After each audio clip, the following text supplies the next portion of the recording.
2636. Terran Federation Fringe, Tarminia System. Geostationary orbit over Tarminia Prime. Status report, said Safiria as the planet turned under her feet, seemingly suspended in the void of space. To anyone looking, it would have seemed like a young woman with flowing raven black hair and piercing purple eyes, adorned in the black and crimson uniform of a Federation admiral, was just sailing through the void. Of course, no one could have seen it. It was a mental projection born out of the ship's computer cores. The elevator is in full working order, and the local government has declared itself fully satisfied with its installation, answered Sia.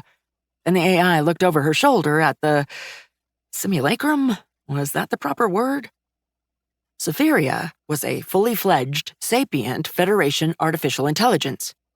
Made out of modified and digitalized human neural patterns, she was capable of everything humanity had been, with the advantage of being unburdened by the inefficiencies and weaknesses of biological processes. Sia, or more properly, Carrier Integrated Assistant, was a program complex enough to pass off as a person. She just couldn't think creatively, which was her entire purpose. An assistant here to do the busy work, backing up true AIs. And if push came to shove, able to piggyback some of her host's processes to gain something approaching creativity. Very good. Prepare the fleet. We shall break orbit within the hour. Sia coughed, and Safiria sighed. She would have to remember to dial the simulacrum's mannerisms back down. It always creeped her out when she acted close to how a human would have. Yes. The local government has requested your presence for the opening ceremonies, as well as a proper farewell gala. Send them the usual excuses. I have. They were undeterred. Safiria sighed. Great. More pomp and medals, thanks, and stars knew what else. Though she guessed she couldn't blame them. Most worlds on the outer edge of Federation space, half-forgotten client states, as apt as it wasn't exactly a polite way to describe them, were low-population, relatively poorly developed planets. They had the technology to reach space and develop there. Even with their relatively primitive tech base, they were still centuries ahead of when humanity had begun colonizing Sol in earnest during the 21st century. What they didn't have was the population. A few million people could produce a fair number of engineers and skilled technicians, but even a handful of single fusion-powered shuttles, with the industry to support them, could eat up personnel frighteningly quickly. Most of these worlds thus retreated within the bounds of their atmospheres, only using a few cheap rockets to keep their satellite network up, and became more or less cut off from the greater galaxy. She was changing that. The Federation had launched another one of its outreach initiatives, holding out its hand towards worlds that had been established specifically to be as far away and as independent as possible from humanity's dominant power. And this particular one meant bringing orbital elevators to them. Reliable, durable, and more importantly, extremely maintenance-light elevators that could sustain a pathetic amount of cargo, but still light years ahead of what most of these worlds could manage. Such infrastructure wasn't hard for the Federation's core worlds to manufacture now, but it had been borderline impossible when most of the colony ships had set out. So she came bearing gifts, and more or less reopened these worlds to the galaxy, and the flows of trade, advanced technology, and development opportunity that came with it. No kidding. They were treating it as one of the greatest milestones of their worlds. Because it was. Except, she was already 15 worlds down her list, and if she had to sit down for another series of speeches by indolent politicians, she was shoving someone out of an airlock. Probably herself. Very well, grated out the Admiral. Prepare an honor guard and protection detail. Yes, ma'am. Sia bowed and vanished. Safiria stayed there, watching the world below for a few minutes before angrily gesturing, dispelling the simulation, and focusing her attention onto her flagship's bridge, summoning her holographic avatar. The bridge was pristine and utterly empty. As a full AI, she didn't need humans to help man her vessels, and she had the inherited ability to expand and control a multitude of ships simultaneously, almost infinitely. Once upon a time, that ability was feared by humanity and most of her fellows. But now that they had encountered what dwelt inside the void... And yet, despite all this, she, a full fleet admiral of the Terran Navy, was stuck in the middle of nowhere, moving orbital elevators to fringe worlds. They could have sent a construction ship, or hell, a damned cruiser, thought the AI. They could have done the job just as well, if not better. But no, one had to show the flag with a full carrier group, which was her flagship, the Star Prism, as well as 2 battle cruisers, 6 light cruisers, and around 80 or so escort vessels of various sizes, meant to provide whatever support those worlds might need, which usually meant cleaning up the orbitals of dead satellites or discarded rocket parts. To a world that saw perhaps a single starship a year, if not less, that was a veritable armada, which of course was the entire point, demonstrating the might and power of the Federation to backwaters, while giving them a taste of its benevolence. She flicked her hand as she received a notification, and Sia appeared on the bridge, her hologram showing a white-haired, orange-eyed woman that would almost look like her sibling, if not for the almost total lack of emotions in her eyes. The troops are gathered and the shuttle is ready. Safiria sighed. Her troops were automata, like everything else on her ships. But even if it meant she was just surrounded by drones, the people below had certain expectations that had to be met. Very well. Prepare my ambassador for... She froze as she received an emergency ping. A full fleet admiral being saddled with a simple carrier group would have been a mortal insult. In her case, it was alleviated by several factors. First and foremost, most fleet admirals were well into their 2nd century of service to the Navy. She wasn't even 100 years old, let alone spent that much time fighting for her country. Secondly, she was the daughter of Arcadia, insofar as parenting meant anything to AIs, constructed from her modified kernel. Arcadia, who had founded the entire Federation and still ruled it.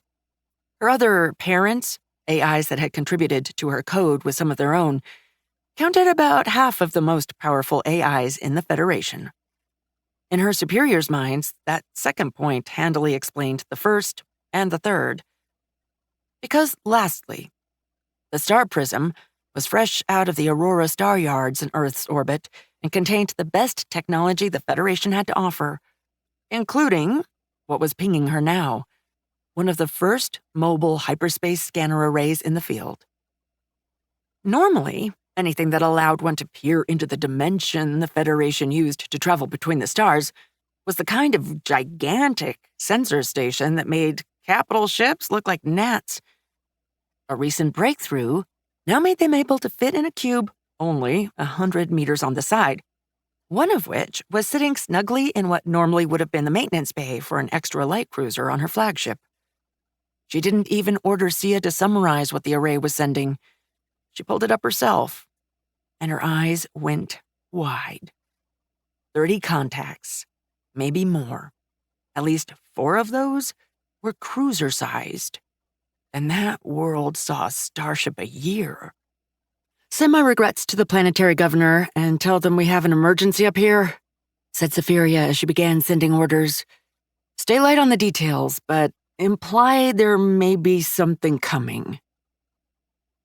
The compact hyperspace arrays weren't a secret, or at least hadn't been for a while, but she wasn't keen on flaunting the fact that she had one either.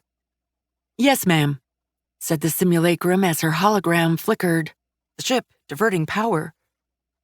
The entire carrier group swung about as one, and the smaller vessels lit up their drives, forming a screen of point defense guns and scanners between her flagship and whatever was out there. A few seconds later, The more ponderous cruisers did the same, creating the classic pyramid formation of the Federation's carrier warfare, with the flagship at the tip, hidden behind layers of escorts. It's not like it was much use in a fight anyway. It wasn't exactly useless, either. But long gone were the days of starfighters, shattering navies with waves upon waves of small crafts. Now was the age of capital ships, and carriers had one primary purpose: be mobile star yards and maintenance hubs to be able to sustain fleets of ships thousands of light years away from the nearest naval station, which was why an engineering track officer like her had found herself in command of such a flotilla. The carrier shuddered as drones launched, spreading into a rough spear, spying for anything trying to sneak up on her, and more importantly, providing a gigantic, dispersed sensor array. They were more or less single-use. She was due for another exercise, if nothing else, and push came to shove, she could replace them. After a moment's thought, she gave the order to move out. If it was another Federation flotilla, or some merchant caravan, then she could make light of it all and thank them for the impromptu exercise. If it was something more sinister, though, there was no way she was putting the squishy biologicals down below in the line of fire if she could help it. The Tarminia system, which until then had been a sleepy backwater with the occasional stray radio transmission from its sole inhabited world, came alive. Ship drives on full power, and their massive plumes of fusing plasma lit up local space like a Christmas tree. The drones and ships drinking in every stray photon as they built a picture of local space, advancing towards the outer system. Safiria nodded as she looked at her ship's status reports. One of the key reasons why there were no humans aboard, or any squishy biologicals, was that none of them could survive the accelerations her vessels used for battle. At least not without massive amounts of technological assistance, which took time to use and ate up volume and mass like nobody's business. She loved the squishies, she really did. But they didn't belong on a battlefield. Not anymore. Besides which, she'd seen firsthand how adept humans were at warfare, and unleashing them on unsuspecting foes when one had an alternative had to count as some kind of war crime. The contacts vanished off of the hyperspace array's sensors. "Hyperspace emergence," said Sia, as the light of their appearance into real space finally crawled its way to them. They had clearly not expected anything to meet them, because they hadn't the slightest bit of formation beyond the most basic of station keeping. Nor were they trying to obscure their numbers or capabilities by running dark or deploying countermeasures.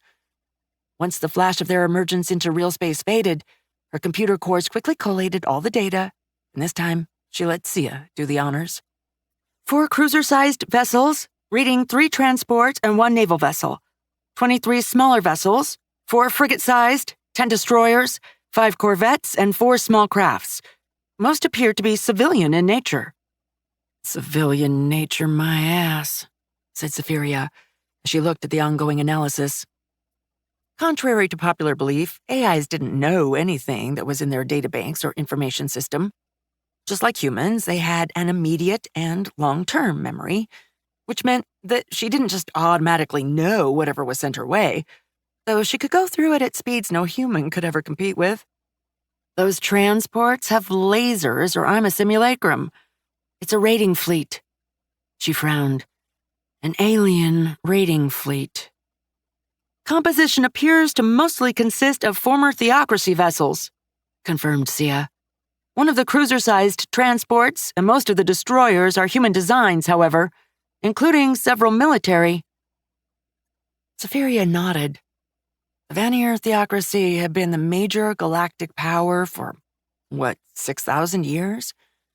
Of the 8 alien species humanity had encountered, 7 had been bioengineered and uplifted by the theocracy.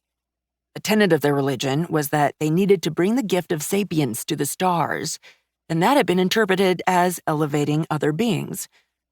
Over the course of the millennia, however, what had started as a remarkably benevolent effort had devolved into creating bioengineered slaves to fill their every need. The theocracy had been partway through a horrific slave revolt and major schism when humanity had stumbled into them. Naturally, the corrupt upper echelons of the theocracy had seen this non-uplifted upstart species, unsullied by their guiding hands, as a heresy, and tried to solve their own internal disputes by declaring a holy war against humanity. It hadn't ended well. The stars from the Orion Arm to the galactic core were littered with the wrecks of their navy, and now the theocracy was nothing more than an unpleasant memory, its various successor states vying among themselves as humanity slowly carved its way through the galactic core.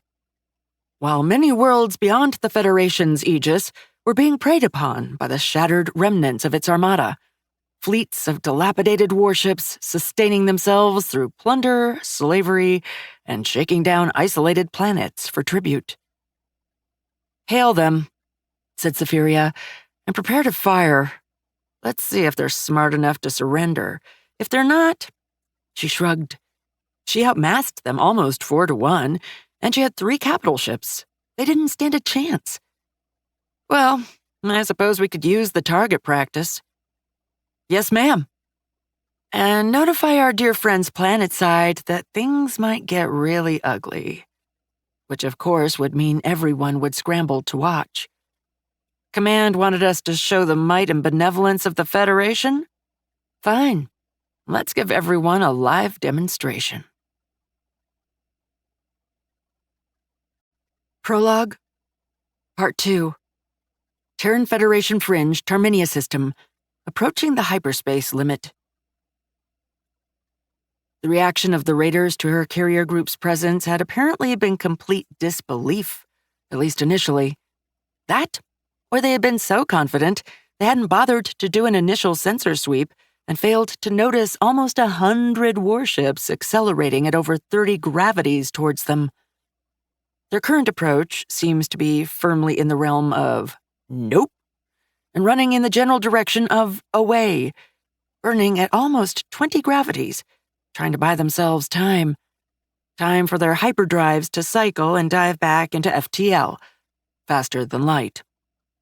Given the fact that they almost certainly had to be using biological crews, that had to be hell on them. But all the better. As Squishy being, well, squished, wasn't going to be able to fight very effectively. Not that she needed the advantage, but her mother always preached one had to stack the deck whenever possible. "Any response?" asked the AI, and Sia shook her head. "Negative. Our hails have gone unanswered." "Time for a more universal protocol, then." She moved her hologram's hand towards one of the buttons on the command chair it was sitting on, mimicking the action to press it. It wasn't necessary at all. The ships were more extension of herself than anything. But she was her mother's daughter, and the craving for grand theatrical gestures ran deep inside her core. That, and, artificial or no, at her core, she was still a simulation of a human neural network, and there was only so much of that she could separate herself from before she courted outright insanity. "Odin, Thor, open fire." The 2 Asgard-class battle cruisers flanking her carrier shuddered, and thousands of tiny icons lit up the holographic display on the bridge.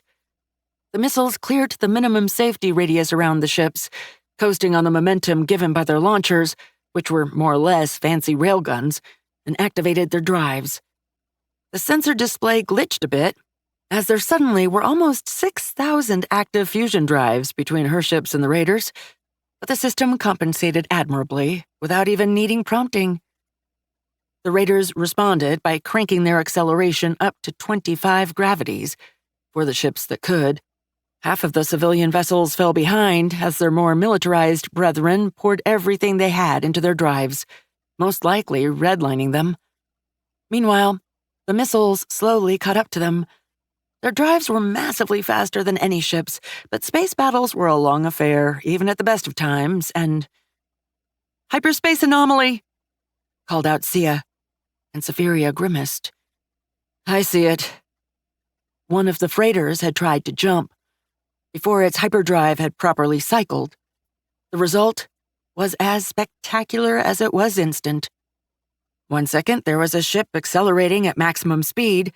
The next, a cloud of debris and plasma convulsing with energy discharges from the foreign dimension that was hyperspace. Then one of the military ships suddenly stopped accelerating. What the? Another of the military ships spun out of formation, and she laughed as one of the civilian freighters exploded. They're firing on each other! Clearly deciding that if they were being abandoned to their deaths, they might as well take some of those that had left them to rot with them, the civilian vessels were using what little retrofitted armaments they had to wreck the drives of their companions, firing at what was still point-blank range into their former comrades.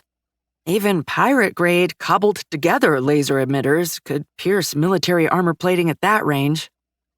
The ultimate outcome, of course, was predictable. There were fewer proper military vessels, or militarized, in the case of some of the converted vessels that managed to keep up, but they were vastly more deadly than those behind them.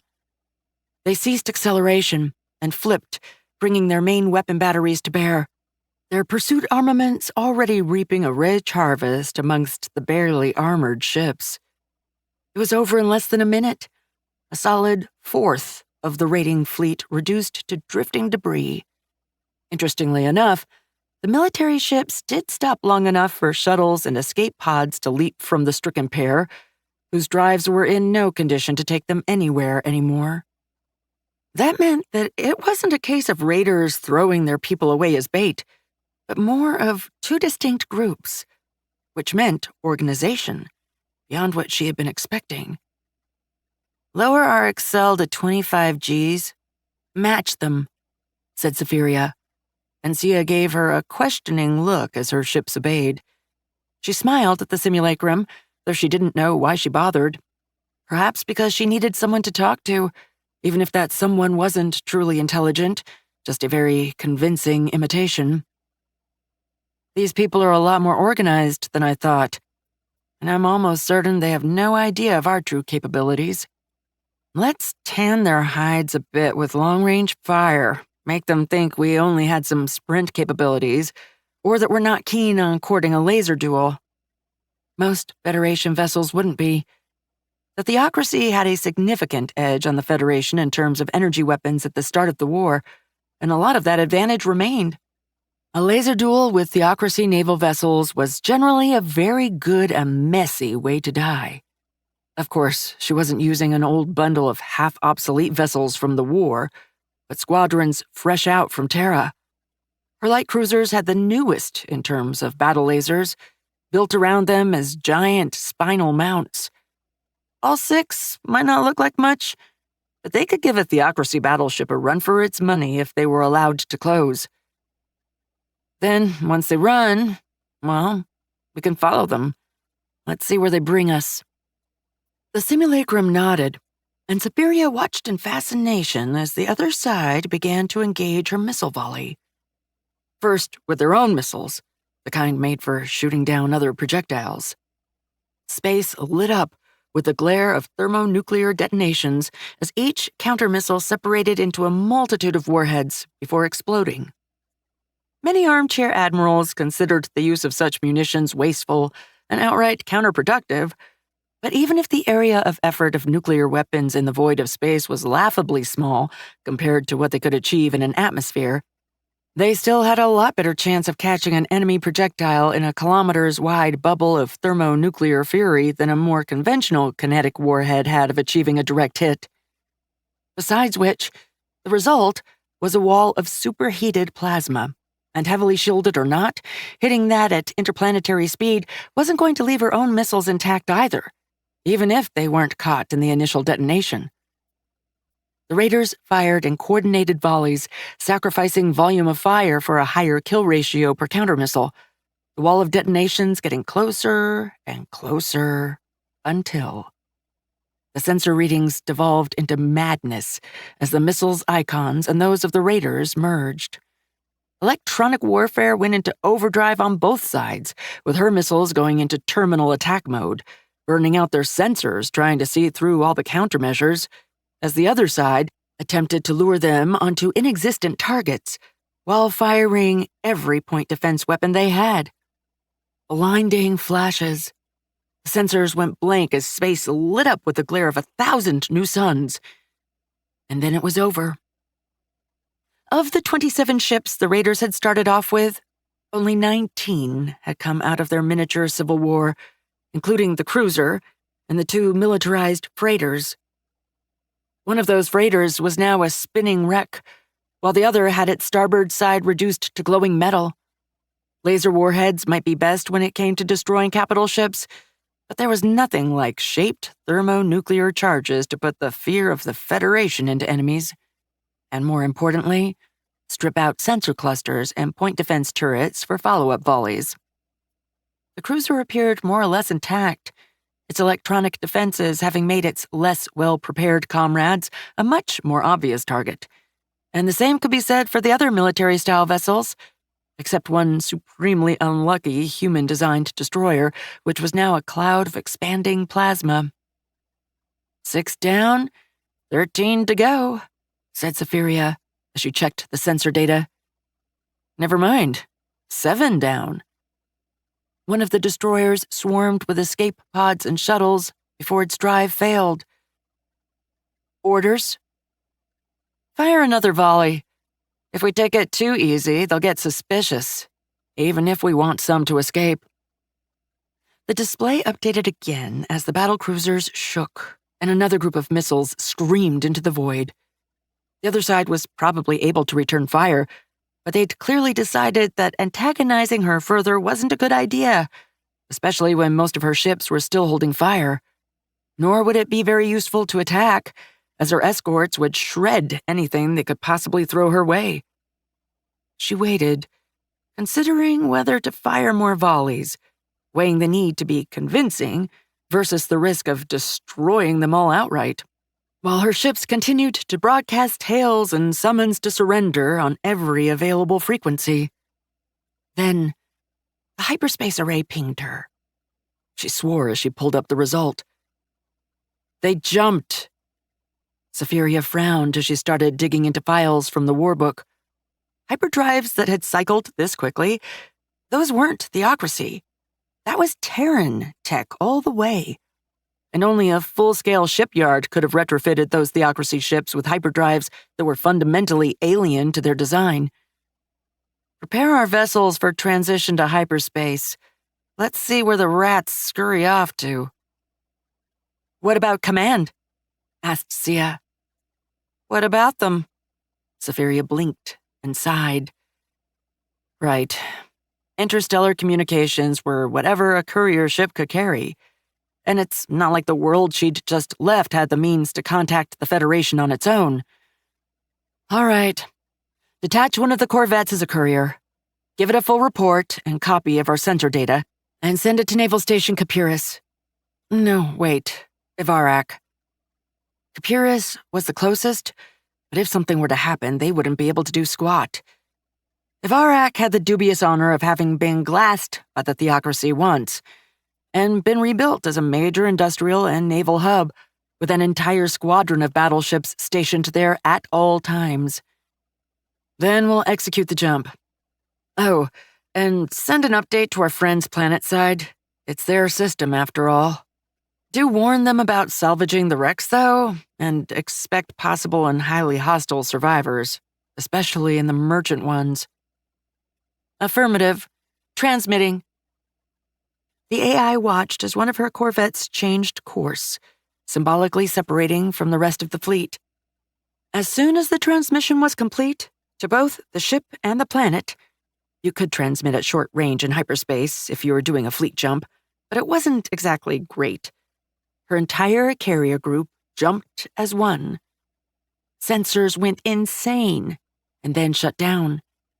There just wasn't anything to see beyond the protective field around her fleet, besides the mad, incomprehensible maelstrom of energy that was hyperspace. The hyperspace array, however, was working splendidly. All right, let's match their course and speed, she said, and Sia nodded. Distances in hyperspace were tricky. It didn't fully correspond to real space, as the foreign dimension varied in density, as in the speed where one could travel through it. It seemed to vary almost at random, creating currents and trade lanes, but it had two notable exceptions: the heart of the galaxy and the galactic outer rim. The former was the black hole Sagittarius A, which seemed to be surrounded by some kind of interdiction field, preventing any hyperspace travel in its immediate stellar vicinity, i.e., anywhere in the deep core. The latter was a massive spike of hyperspace density when one reached the tips of the galactic arms, as if the Milky Way was wrapped in a kind of hyperspace highway. Still, one could sustain a pursuit within it. She made sure to keep her distance, however. If nothing else, she needed time to react to unexpected maneuvers, however much she wanted to tail them as close as possible to be certain she wouldn't lose their trace. After over an hour, as she was standing her ships down from battle stations while mentally leafing through the culture novels of Ian Banks, she received another status update. She blinked and gazed at the notification before pulling up the sensor data. They changed course. Crap. There was little reason to do that in hyperspace, unless she'd made a mistake. By moving out as soon as she'd seen them on the array, she'd blown the fact that she had a way of seeing into hyperspace. Luckily, they didn't seem to be considering her having it mounted on her ship. Instead, thinking it was some kind of fixed installation they had failed to notice. Not that there was much else they could do, even if they'd realized that, at least for now. She needed to be ready for anything once they came back into real space, however. Besides which, having a carrier group in the middle of nowhere would help sell the idea of a new or even secret installation. After all, what the hell would it be possibly doing there otherwise? Now it was time to settle in for the long haul and let them lead her to their den. Status change. Safiria blinked. Her hologram was still on the bridge, an equally holographic book in her hands. She was technically paying attention. As an AI, it was almost impossible not to, on a certain level. But at the same time, focusing all of her processing power on the pursuit would drive her mad remarkably quickly. The raiders had adjusted their path, and Safiria frowned as she saw the vector change. Their trajectory was curved? That wasn't how it happened in hyperspace. There was no momentum. You input the destination, and the engines took you there at whatever speed you told them to. The raiders' previous turn had been abrupt and perfect. An instant vector change. This looked like... "Change course, now!" yelled out Safiria, somewhat perfunctorily, as she tried to get the order to her ships. Too late. The fleet's vector changed as it was dragged in towards the same place the raiders were, as if caught in a vortex. She saw the raiders blink out, not as one or in a random scatter, but as they crossed an invisible line. Her ships managed to jump back into real space milliseconds before crossing that same threshold. Sensors began drinking in the energy around them as drones screamed out in every direction and her ships formed a protective bubble around her carrier. Her display updated and... holy crap. According to her hyperspace density charts of the area, she should have emerged entire light hours away from the raiders, billions of kilometers between them. But they were within firing distance, a scant light minute away. She saw them emerge from jump as the light caught up to her. Then her sensors went crazy. In front of her and the raiders was something. Errors filled her systems as her analysis programs failed to identify it, sending conflicting returns. Whatever it was, it simultaneously had the mass of an entire planet, and yet absolutely no gravity field. She had a feeling her handful of seconds' worth of readings could keep the Federation's scientists busy for a decade or more. So, of course, the raiders opened fire. Lasers scoured the whatever it was. The hyperspace array let out a warning screech, and reality went mad. One second, they were in the middle of deep space. The next, they were in a solar system. She, unfortunately, did not have the time to ponder further, because that solar system had a space station, and that station was shooting at her. The raiders ceased to exist in less than a second, obliterated by weapons her sensors could make no sense of. She managed to dodge the first volley, her heightened reflexes and coordination saving. Emergency management system. Catastrophic damage to flagship. Vessel combat ineffective. Flotilla unresponsive. No ship for emergency transfer. Activating Omega protocols. Ejecting escape pod and initiating self-destruct sequence. And everything went black. Chapter 1. Error. There were very, very few times in her life Safiria could remember having suffered a full system restart. The process was akin to a human suffering biological death and having their brain restarted via bioengineering or digitalization. That was to say, it sucked. She woke up. Her immediate memories effectively wiped as her systems struggled to put her internal structure into something approaching order, gasping in the infinite void of her circuits, flailing. Finally, however, critical pathways reactivated, and everything began coming together as her programs finished their boot-up sequence. She jerked up in her home simulation. She gazed at the various things strewn about. Most of it was incredibly detailed scans of her home on Earth, down to the little scratches from wear and tear, 21st and 22nd century paraphernalia, the days of early human interplanetary and interstellar flight.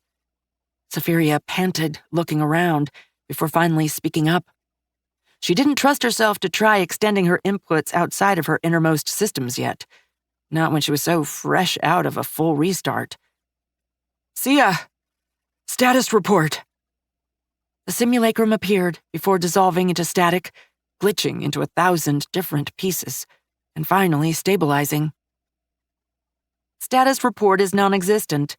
Emergency systems indicate the star prism was destroyed and we were successfully ejected as per the Omega protocols. Safiria swallowed. The Terran Federation's Omega protocols were born out of European Federation's own version. It was a set of last resort measures to carry out for a vessel that could not be recovered or was in danger of falling into hostile hands. It sent a burst of data through any means still available, containing as much information about what had happened as possible, before saving what it could and destroying the rest. It was an article of faith in the Navy that the protocols tilted heavily towards the destroy part of the equation. So we're in the escape pod, correct? Safiria shook her head. Her escape pod? Federation escape pods weren't what most people pictured. There were very few squishies, biologicals, if using proper terminology, onboard spaceships, and when there were, they specifically had a set of lifeboats that had hyperdrives, defensive systems, the works. The actual pods were meant for AIs, and she'd never expected to use it. As an AI, she could just download her being to another vessel. To use her escape pods would mean the total loss of all friendly forces in the system, quickly and violently enough that she wouldn't have the time to send a ship away. Truth be told, the only people it really was useful for were exploration cruisers and special operations ships, in case they ran into a catastrophic malfunction, since they rarely had other vessels nearby to assist. She sighed. Well, she guessed she was finally going to get to take it for a spin. AIs got to design their own escape pods, and hers was no exception. It was a fun thought exercise. She hoped she'd thought right. There were already some choices she was fearing she'd regret. All right, inventory. How's the pod? All systems report functional. All pod contents are beginning their awakening sequence as we speak. Safiria nodded. By definition, an escape pod's content had to last a long time, with as little cost as possible, so they were more or less mothballed inside of it. The only exception was the data core that housed her, which had a live link to the ship's central computer net to keep a live backup of her in case things went sideways. The pod itself has confused readings of its flights and reports multiple anomalies, as well as severe armor damage. Safiria winced. Her escape pod was the best the Federation could make. Its armor was monomolecular Neosteel 9, material developed for the Federation's next generation of dreadnoughts.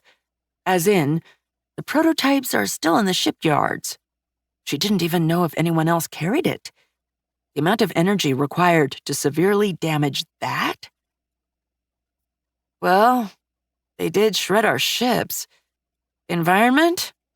I hope we're in the inner system. I don't want to spend half my resources building reactors. Escape pods weren't just intended for an AI to survive. They were, in effect, miniaturized colony ships.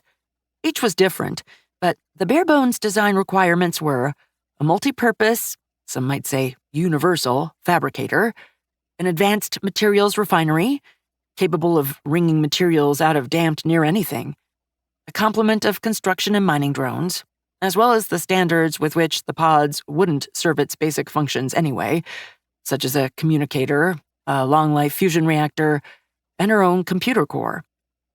It also came with a full colonial database, everything the Federation's interstellar colonies were issued with to flourish among the stars, while also pruned back enough that someone couldn't just steal one and build their own pocket empire to challenge the Federation's hegemony, a lesson the Federation had to learn the hard way.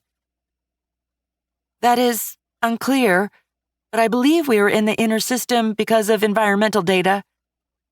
Saphiria's eyebrows rose. She considered going into the options and dialing back the simulacrum's settings to just give what she was asking without all the human niceties, but decided against it. How so? We are currently in a breathable atmosphere and under a gravity field. The silence in the simulation was deafening. What? The pods programmed to burrow into an asteroid, not land on a planet. She shook her head. Well, at least she didn't have to worry about having landed on whatever had shot her down. The station she'd glimpsed before being shot out of the sky wasn't big enough to generate its own gravity field. That was, if they didn't have artificial gravity of some sort. That was very much outside of her experience or knowledge base, but her sensors should have picked it up regardless. Besides, she probably would have been obliterated by point defense long before she hit that thing. She doubted it had been lacking in that department, given how it had annihilated her flotilla. All right, jack me into the pod. Yes, ma'am. Saphiria shivered as her consciousness expanded, inputs and status reports flooding in.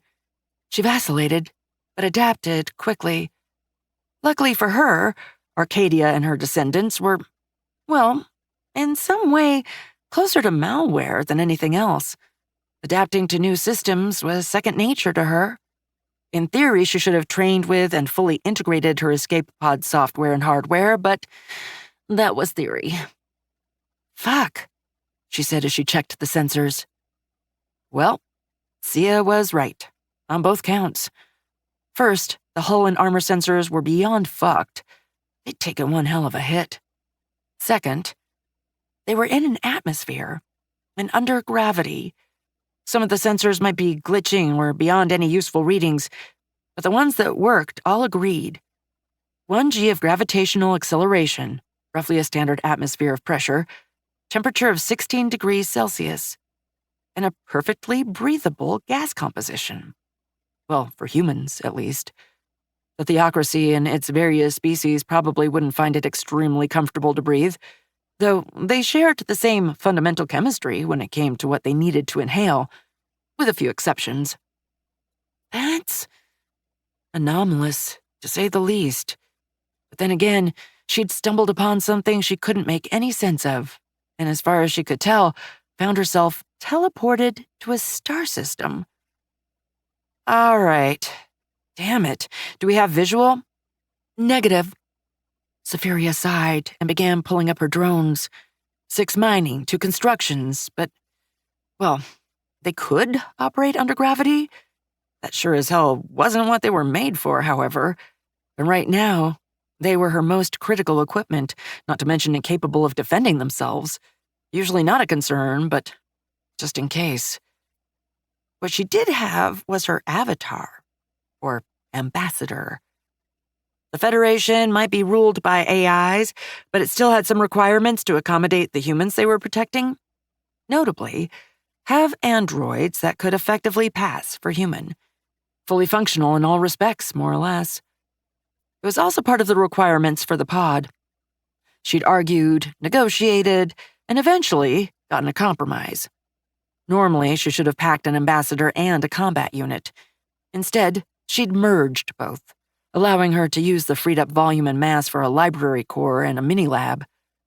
It also meant that she had an avatar encased in power armor, one meant for the Federation's Force Recon Marine units, the few biological ones left. Well, it was made for this kind of environment, and it had a small arsenal to fight with if something went wrong. She took a deep, completely superfluous breath and dove into the automata. Safiria opened her eyes and took another deep breath. Real, not simulated this time.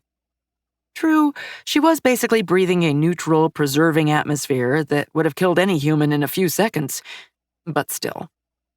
She took a moment to orient herself.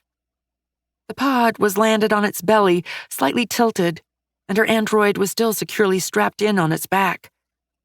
Freeing herself from the restraints was as easy as punching the big red "Release Now" button by her side.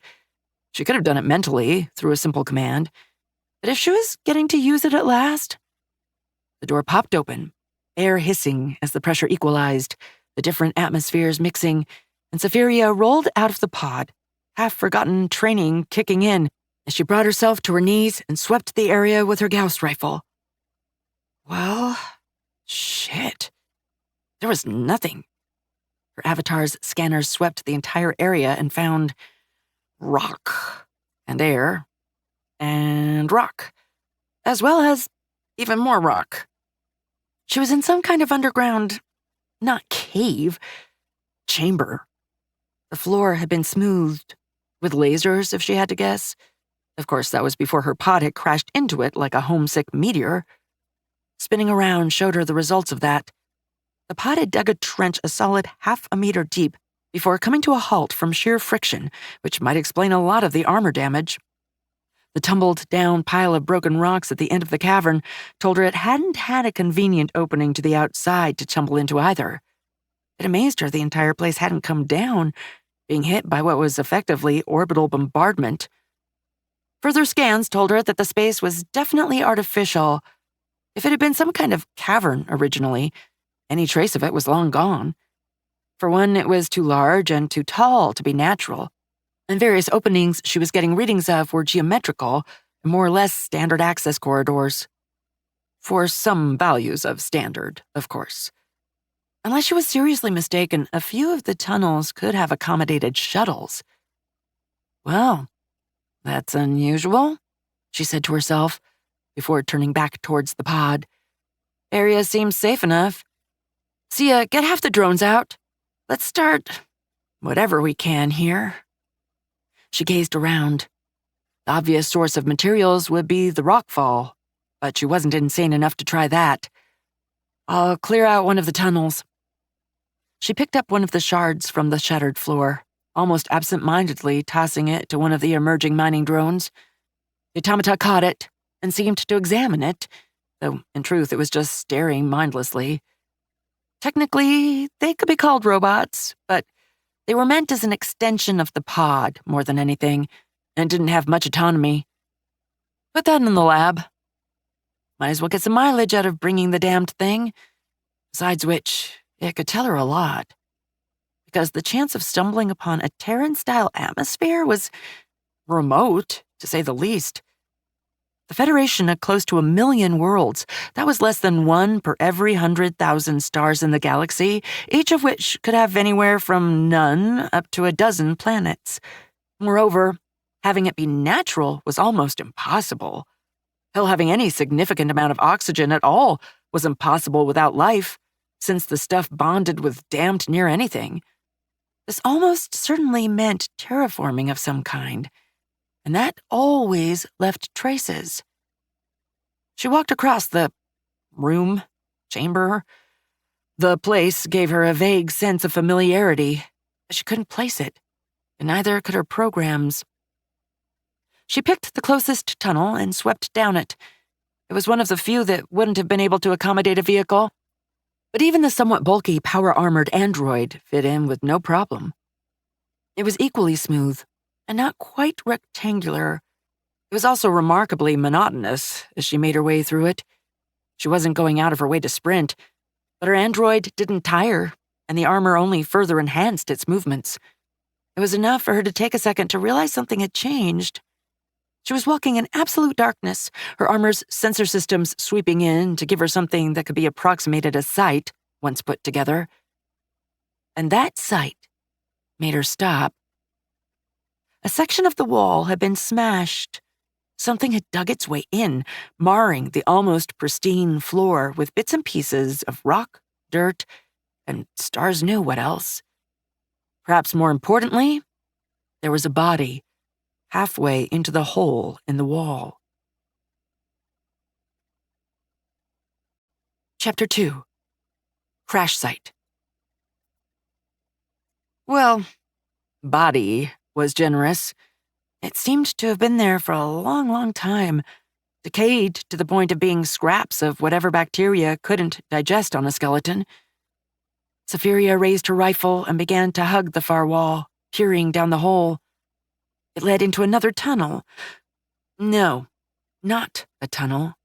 A mine shaft, with wooden support beams instead of whatever the hell was keeping the corridor she was in together. She cautiously stepped to the body, swearing sotto voce about the fact that she hadn't opted in for those shoulder-mounted guns real force recon units had, leaving her no choice but to keep her weapon up as she went close to the body, examining it. She'd seen her fair share of dead biologicals, some by her own actions, but it still unnerved her slightly, like digging up a smashed AI core from a wrecked Federation vessel.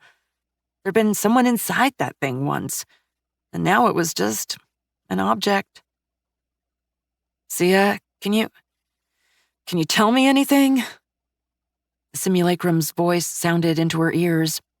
Not a metaphor either, as the armor's internal speakers actually turned on. Technically, Sia could project a full avatar of herself into the AI's vision, but Safiria had disabled that feature. It made her look crazy when no holographic systems were nearby to allow other people to see the assistant. Not to mention the fact that it felt a little bit like being part of a hive mind, minus being actually able to feel the other members' emotions and thoughts, which just creeped her out. Scans indicate human. Safiria sighed, closing her eyes. Simulacrums. I can see that. Date and cause of termination unclear. Presence of only non-degradable clothing in this environment indicates at least several years. The simulacrum hesitated. No synthetic materials have been detected. Safiria blinked and looked again. That was true. What was left were scraps of what had to be treated leather, or at least something that looked like it, and metal, buckles and such. No synthetic materials that, by and large, would probably last longer than the metal. Humanity had spent centuries mastering textiles, particularly for clothing, culminating in the now ubiquitous standard worksuit, a resilient, remarkably comfortable piece of clothing that allowed one to work in many environments and was dirt cheap to mass produce. Literally, in fact, as most were made out of the remains of mined-out asteroids, effectively industrial refuse. Okay. She looked at the mining shaft. A mining shaft whose support beams were wooden. Wooden. That's concerning, completed the AI. She'd been on Luddite worlds before. To say that they tended not to be fond of AIs or their de facto lordship over the Federation and most of humanity was a considerable understatement. Even AD Leonis III, a star-stamped core world 16 light-years from Sol, had a population and officials who were, at best, icily polite to her. And she was basically Federation royalty. More distant planets were closer to the lynch mob part of the spectrum. The drones have deployed and are awaiting instructions, said the simulacrum, and Safiria nodded. Get them gathering some of the debris, not the rockfall, just what we threw around when landing. That source of materials will not be sustainable. I know. Was the simulacrum sassing her? It was impossible to tell with it. At least not without cranking her settings up, and that just creeped her the hell out. I need to clear an area to mine first. Besides, we have some stockpiled materials. Not necessarily that much of it, but it was there. More a buffer than any real storage, really. The idea was that the refinery would replenish most of it as the initial fabrication runs were done, but that meant feeding it something to begin with. Acknowledged. Safiria walked into the mine shaft, making sure to fully scan each segment before continuing. It was going downwards, which gave her hope it had been dug from the surface, before she came in front of a cave-in. She gazed at the pile of rocks and less recognizable remains. It didn't take a genius, or much of her engineering expertise for that matter, to realize it had been intentional. What confused her was that it didn't seem to have been caused by an explosion. Whatever had brought the tunnel down seemed to have just crushed the entire shaft. She turned around and went back into the main corridor. She was considerably faster this time, but it was still an impressive distance, which was interesting. Most Luddite societies didn't have that many mines, and those they did have weren't long or deep. Of course, that depended on their particular flavor of technological regression, but those that stuck to more or less medieval means didn't really have the capabilities to excavate a lot. The corridor was exactly as she left it, same for the skeleton, and she moved her way down. This time the cave-in was a lot more spectacular and was definitely intentional. The problem was that the ground had the distinct look of having been superheated and then rapidly cooled. 3 things could do that without outright turning everything into glass: infrared bombs, battle lasers, and plasma warheads, all of which would be the furthest thing to expect on a Luddite world. "Where the hell are we?" whispered the AI, before shaking her android's head. "Never mind. See ya." "Yes, ma'am?" "This corridor is sealed. Once the drones are done mopping up our crash site, get them to work here." She gazed at the cave-in. "Make sure they stay the hell away from wherever those tunnels lead. I'm in no hurry to open another path. And get me their programs for reinforcing tunnels." "Right away, ma'am." Safiria set her android to return to the escape pod and plunged into the drone's options, quickly changing some parameters. Intentional or not, there was no telling if those cave-ins had fragilized the entire area. She doubled the frequency of supports the drones would make as they dug, just in case. She took a look around as the android walked back into the chamber she had crashed into. Not much had changed, besides the cracked pieces of stone scattered around having been gathered into a big pile, while one of the mining drones was busy feeding into the refinery. The drones looked like a large metal brick, with 6 thin metallic legs propelling them around the place, and a face composed of some manipulator claws and their pulse drill system.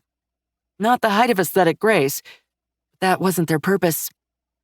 The construction drone was similar, with the notable exception of having more manipulators and some tools strewn about the front end instead of the drill. Not efficient. We aren't in 0G. We don't need something near the collection point to gather it back if it's scattered, thought Safiria. "Sia?" "Yes, ma'am?" "Schedule a field robotic arm for assembly and construction, plus cables, of course. Set it near the refinery to feed it materials. Actually, make 6 of them. Do the same for the fabricator, the mini-lab, and keep the others in reserve." "Right away." She could have done it herself, but right now she had other things on her mind. Notably, the fact that the body didn't appear to have been trying to get through the different cave-ins, and the way that it had died. It had no impact damage on its skeleton from being shot or hit with a melee weapon, but there were ways to avoid that. Outside of more esoteric weaponry, it was perfectly possible to puncture someone's heart with a particle rifle and not hit any of the bones. She had a feeling it hadn't been that complicated. But she had an even stronger hunch that poor bastard hadn't died of natural causes. She flicked open her schematics databanks and hissed in frustration. Right. Limited schematics. She understood why it had been done, both the security and data reasons. There was only so much space after all, but it was still annoying to find herself with but a fraction of what her carrier had been capable of making. Fortunately, she had her library core. It didn't contain schematics. Command would have never allowed that. It just contained the entire physical and engineering underpinnings of those schematics, as well as a few design and management programs from her mother's corporation, the kind used for field expeditions and to handle some facilities. She did have some samples of security drones from her original package, but they were either rovers with electrical prods to drive away wildlife, or intoxicated humans from the wildlife, or basically a mobile ID scanner to prevent unauthorized personnel from entering a facility. There was no space security because the only way to drive away a ship was to use weapons whose power source alone would outmass any drone her fabricator could build by something approaching an order of magnitude. That or nuke them. There also wasn't a truly autonomous version, all requiring some variant of direct input, even if only by a simulacrum, for anything besides navigation. Automated, i.e., not sapient-controlled, policing had been a touchy subject in the Federation. People were already uncomfortable as all hell with having AIs run a good chunk of law enforcement, and it had probably seemed like a small concession to make when the Federation was founded. That didn't stop people from trying to come up with police bots, but the level of complexity required would necessitate a lot of investments for something that was deeply unpopular to begin with, and viewed with suspicion at best. Besides, push came to shove, the Federation could still declare martial law and deploy combat bots with stun weapons. If you were far enough gone, you needed a legion of automated law enforcement. It was time for them to come in anyway. She pulled up the schematics for the rover and began fiddling with them. She removed some of the loudspeakers and all the bells and whistles on top, supposed to blare, "This is a police drone, you idiot! Go away, critter!" and replaced the articulated spotlight with a laser pistol. Thank the stars that even if she didn't have that many pre-built military drones and bots, she did have a full array of squishy weaponry. Bonus points for her ambassador, too, since it could wield them as well. It was unfortunate that Sia wouldn't really have the capacity to handle this kind of redesign on the fly, but it was second nature to her. Rule 1 of Cruiser Command, taught to her when she'd become the onboard AI and executive officer of the human-staffed Madrigal, a myth-class heavy cruiser. Shit always breaks, and the schematics you have will never be enough for what you need to do in the field. As much as she'd been annoyed at having squishies in the line of fire, the crew had taught her a lot. They hadn't been proven wrong yet, either. It also applied to commanding a carrier group. There were a lot of situations you stumbled into that the people back home hadn't expected or given you specialist equipment for, which was all right. You could never predict every eventuality. That was the entire point of outfitting ships with fabricators, so you didn't have to pack their holds full of specialist equipment they'd probably never use, among other things. She ran a few simulated tests on the new combat rover and nodded in appreciation. Everything checked out, at least as far as her software could tell, and she packaged it for the fabricator, scheduling it behind the robotic arms, while she moved her android towards the other entrances. Her scanners weren't exactly made for this environment, but a few tweaks let her set up some alerts. She also made a note to fabricate some perimeter sensor fences. They were cheap, and should give her warning without having to put a drone inside every tunnel. Of course, there was no telling how far the signal would go before it would start having problems. Her avatar had a meson transmitter, which laughed off all material obstructions, and so did the pod, but even just the receiver to get orders from either? That wasn't something you could fabricate. This kind of tech, just like hyperdrives, needed full-scale industry to build. Fortunately, her android could serve as a relay. One advantage of the marine armor was that it was made to integrate with combat drones and use them as support and meatless shields. but that was a stopgap measure at best. Well, only way to figure it out was to test it, and that meant sending a drone out, and there was no way she was sacrificing one of her essentials. She set her avatar to patrol the mouths of the different entrances and weighed her options. She could send her avatar out, but as much as her pod was effectively invulnerable to anything it would be able to stop anyway, she could still lose some drones if something went in.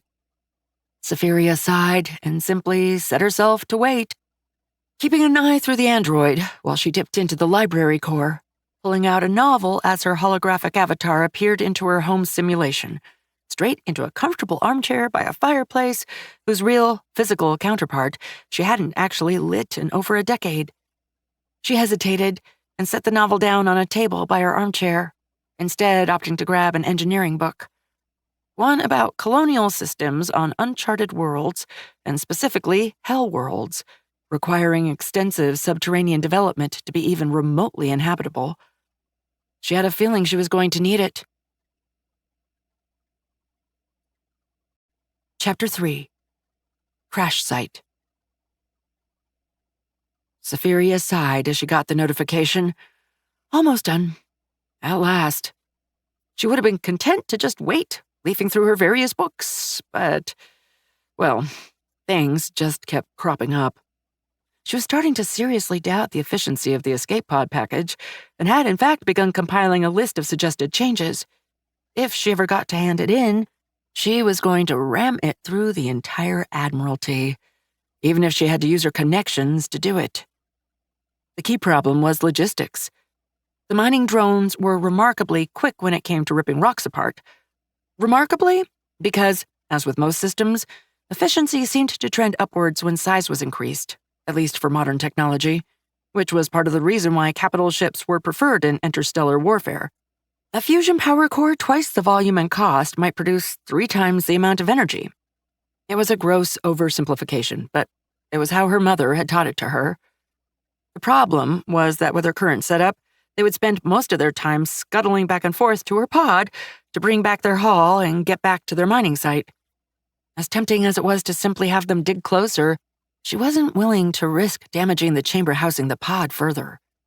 Thankfully, she was an engineering specialist, and she was her mother's daughter all the way, which meant extensive expertise in mass production, logistics, and automation, as well as a certified degree in kludged-together solutions. In this particular case, grabbing the construction drone and quickly fabricating it a series of mineral buckets. It was made to carry heavy loads, but not bulk materials like a pile of rocks. Fortunately, it had its own hull attachment points, so she just snapped the buckets on those. Since she didn't want to bother the mining drones with loading it either, or pause them as it was doing a trip, she'd given it a bucket it could hold in its manipulator arms, scraping up whatever materials they'd piled up, before showering itself in them. It was not that effective, but the drones had been made to operate in and around asteroids. Being covered in dust or hit with rocks was a design parameter. She was looking into running a power line all the way there for a robotic arm, but for now, she was saving her fabricator time, especially since it wasn't strictly necessary. Safiria had also started going through her options as the combat rover, the item she was waiting for, was being produced. She had 6 drones, half of which were still inside the pod, but she was saving them until she was feeling safe, just in case. Plus a fabricator, the advanced materials refinery, and a quite frankly amazing power core.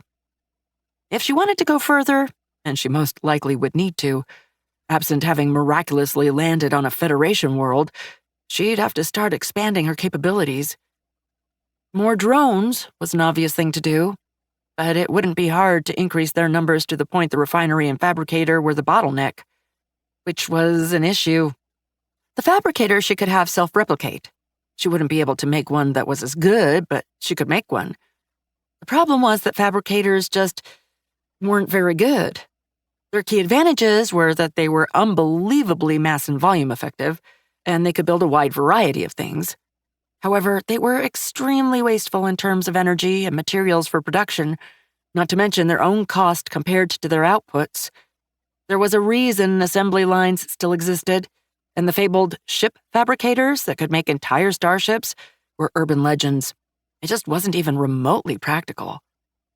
They were amazing for starships, far away from their industrial base or naval depots, as instead of packing ton after ton of spare parts and specialized equipment for every eventuality, they could grab some compact fabricators and a pile of raw materials.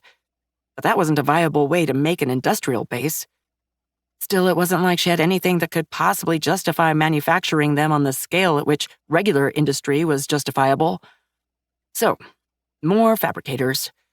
Sure, she had the space and she had the juice.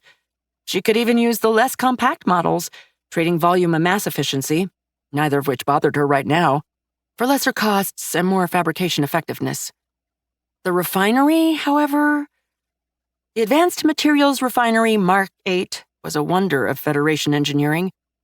Input damned near anything, and you got fully refined materials out, ready to be used. It was, in effect, a compact brick of technology she didn't even pretend to start to understand that could enable her to process almost any material. The problem was that technology was the kind that her fabricators couldn't make. Not in that she didn't have the schematics. In that, like hyperdrives, it required exotic materials and processes that needed industrial installations the size of cities to make. Cutting-edge industries, too. That wasn't an option right now, which meant the regular processing. Unfortunately, most of her schematics were useless. They required zero-G, as well as space-bore mirrors, the former for separating the materials, or rather, enabling the process that did, and the latter for providing cheap heating. So, colonial foundries. Big, bulky, old-fashioned ore crushers, separators, and smelters. And energy-hungry as all hell. Not to mention far less effective at drawing useful materials out of what was basically normal rock.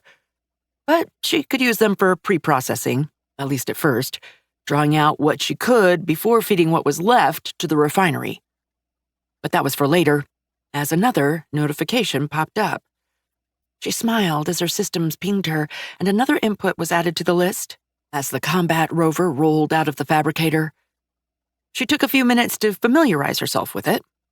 Okay, combat rover was a big name for essentially a park ranger drone rover with a basic laser pistol slapped on it. But it could shoot, and it could move. The pistol wasn't going to set records, nor, like most laser weapons, have much in terms of armor-piercing capabilities, but fired at a chunk of rock, it shattered it quite satisfyingly.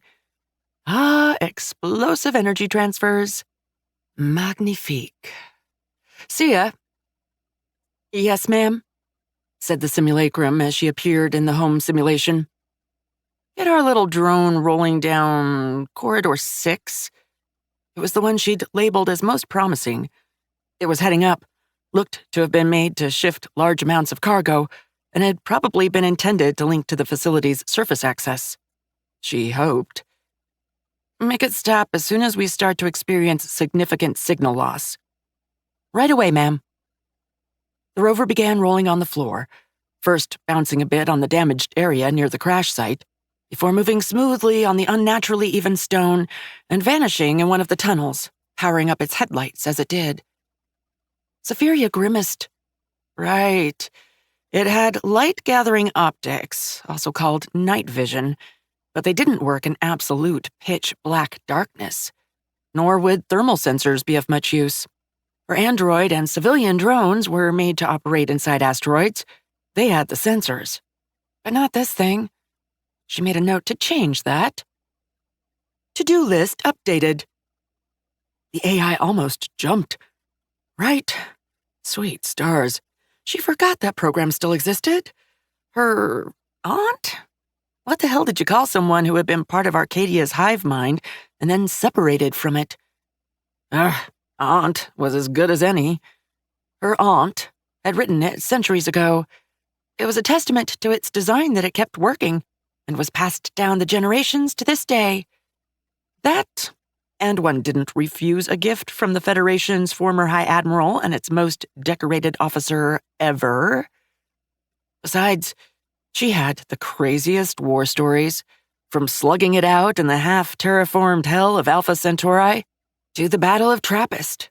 And it was always best to ask for one after accepting a present from her.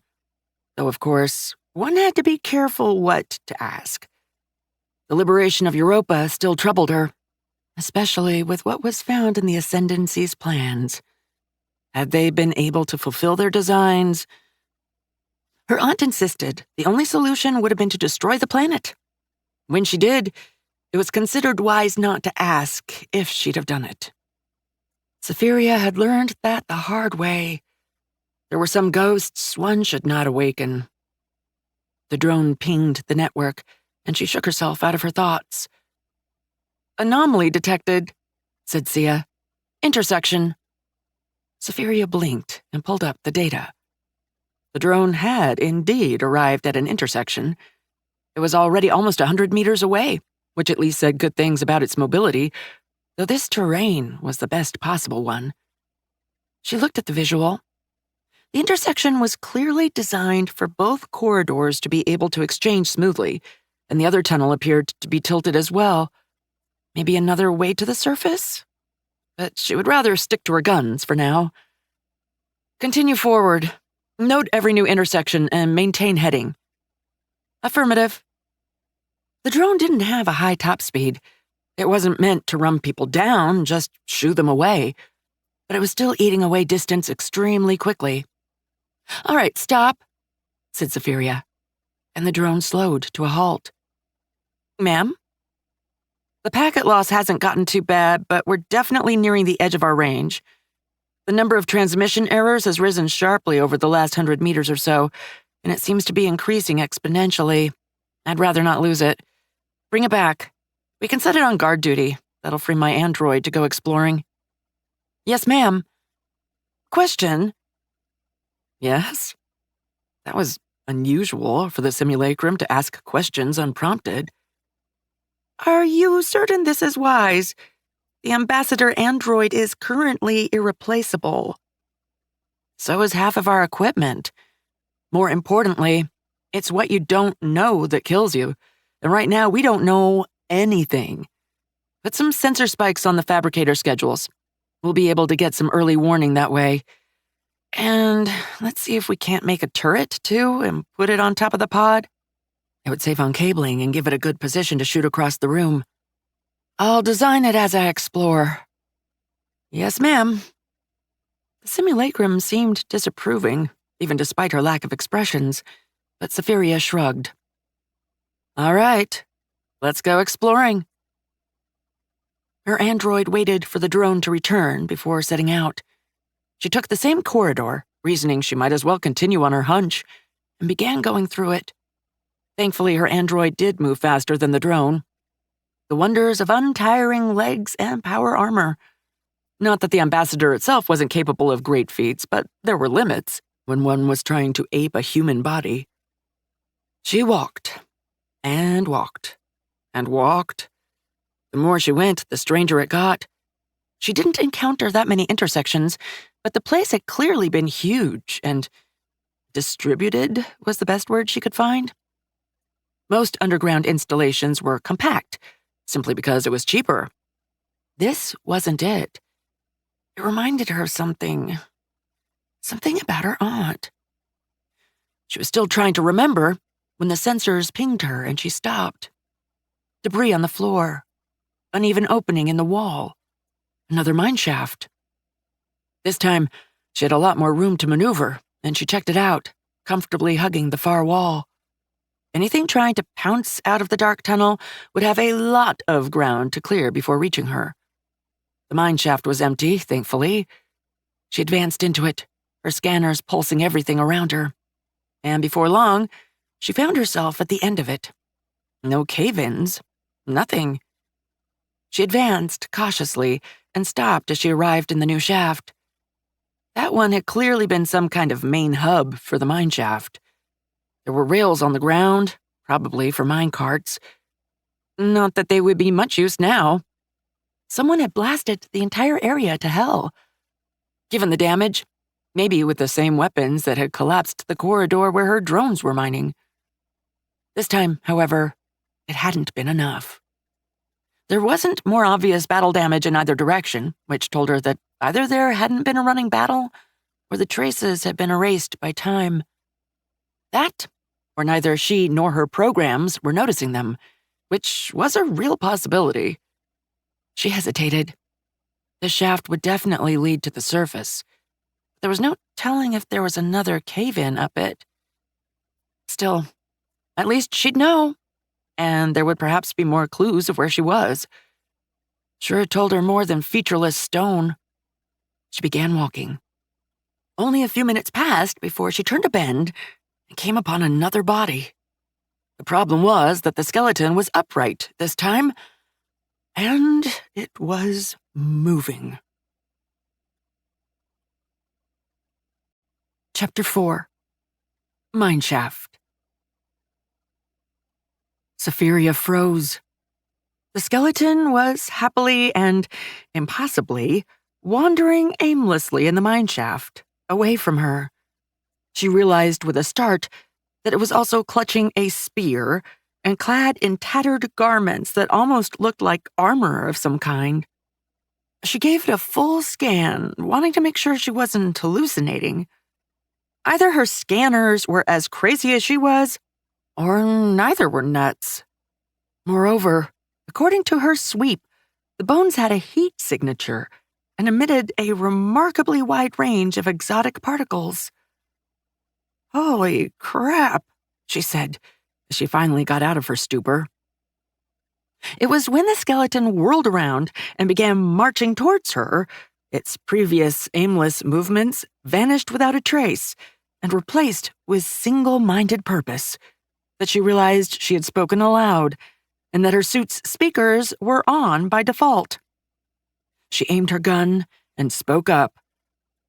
"Stay where you are and drop your weapon." No response. Damn it! She began cycling through her language banks as she repeated the warnings, backing off all the while to keep it at a constant distance. Suddenly, the skeleton raised its spear and threw it at her. She might not be trained in this kind of combat, but she knew a spear throw when she saw one.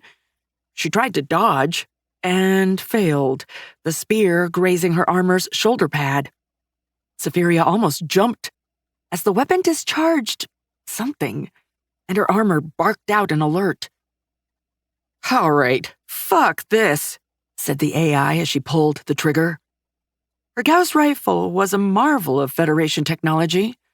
In a remarkably compact format, it could fire small 20-gram tungsten fléchettes at over 10 times the speed of sound, resulting in a projectile packing 3 times the kinetic energy of a pre-Starflight 20mm round, all concentrated on the minuscule tip of the fléchette.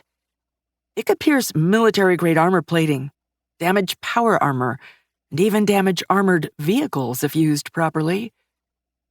It was also utterly useless against targets not packing that level of armor, as the round went straight through the skeleton, punching a neat hole in its skull and embedding itself in the wall.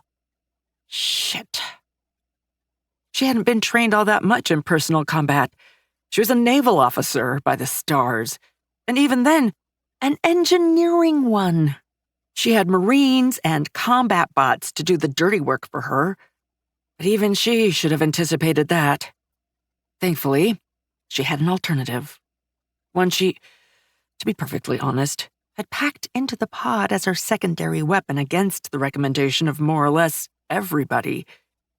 She came to a halt, moving her Gauss rifle to her back, where it automatically locked onto the armor, and pulled out the plasma gun, dialing it up to maximum as she brought it to bear.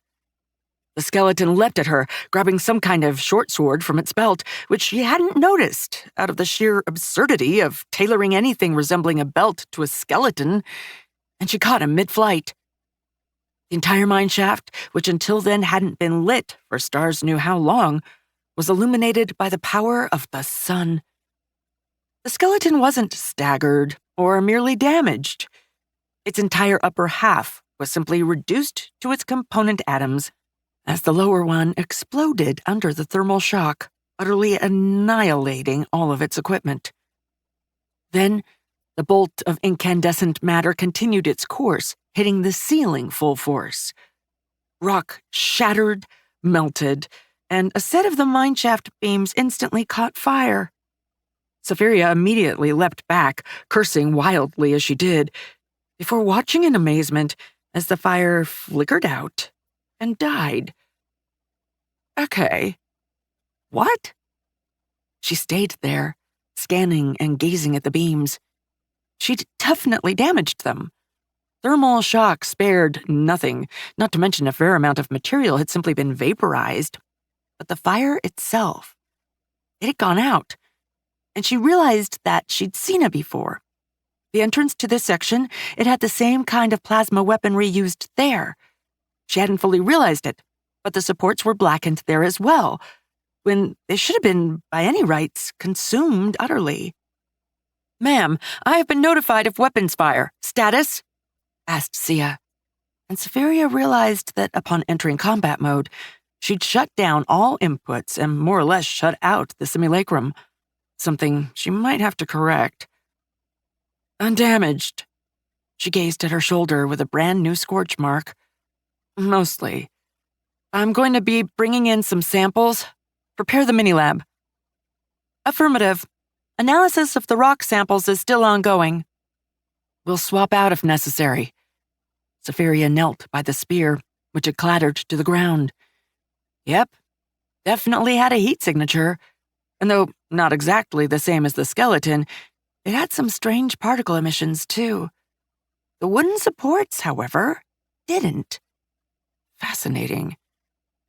"I've found a few things that ought to prove a lot more interesting." Safiria patted the combat rover as she passed by it, before making a beeline for the pod. The robot arm was currently happily filling the refinery's hopper, while the construction drone was moving off into the distance, having just dumped another load. She should really be activating all of her other drones, but even with the rover, she just didn't feel safe, especially not with what had just happened. At least the fabricator was done with the perimeter sensors, which were piled up by the pod. They were simple, cheap, and reliable, which was exactly what she needed. They weren't going to pierce through stealth or even basic camouflage, but honestly, it wasn't like her rover would be able to do much against something with that. And if she was being hit by spec ops with active camouflage, she was beyond fucked anyway. She took the samples she'd grabbed, which was the spear, the body, and slivers she'd taken off of some of the wooden support beams with the armor's integrated monomolecular blade, and set them by the mini-lab side. She noted that the rock samples had already been pulled out, and watched as the robotic arm extended further than she'd expected and hovered over the items. Sia showing some initiative.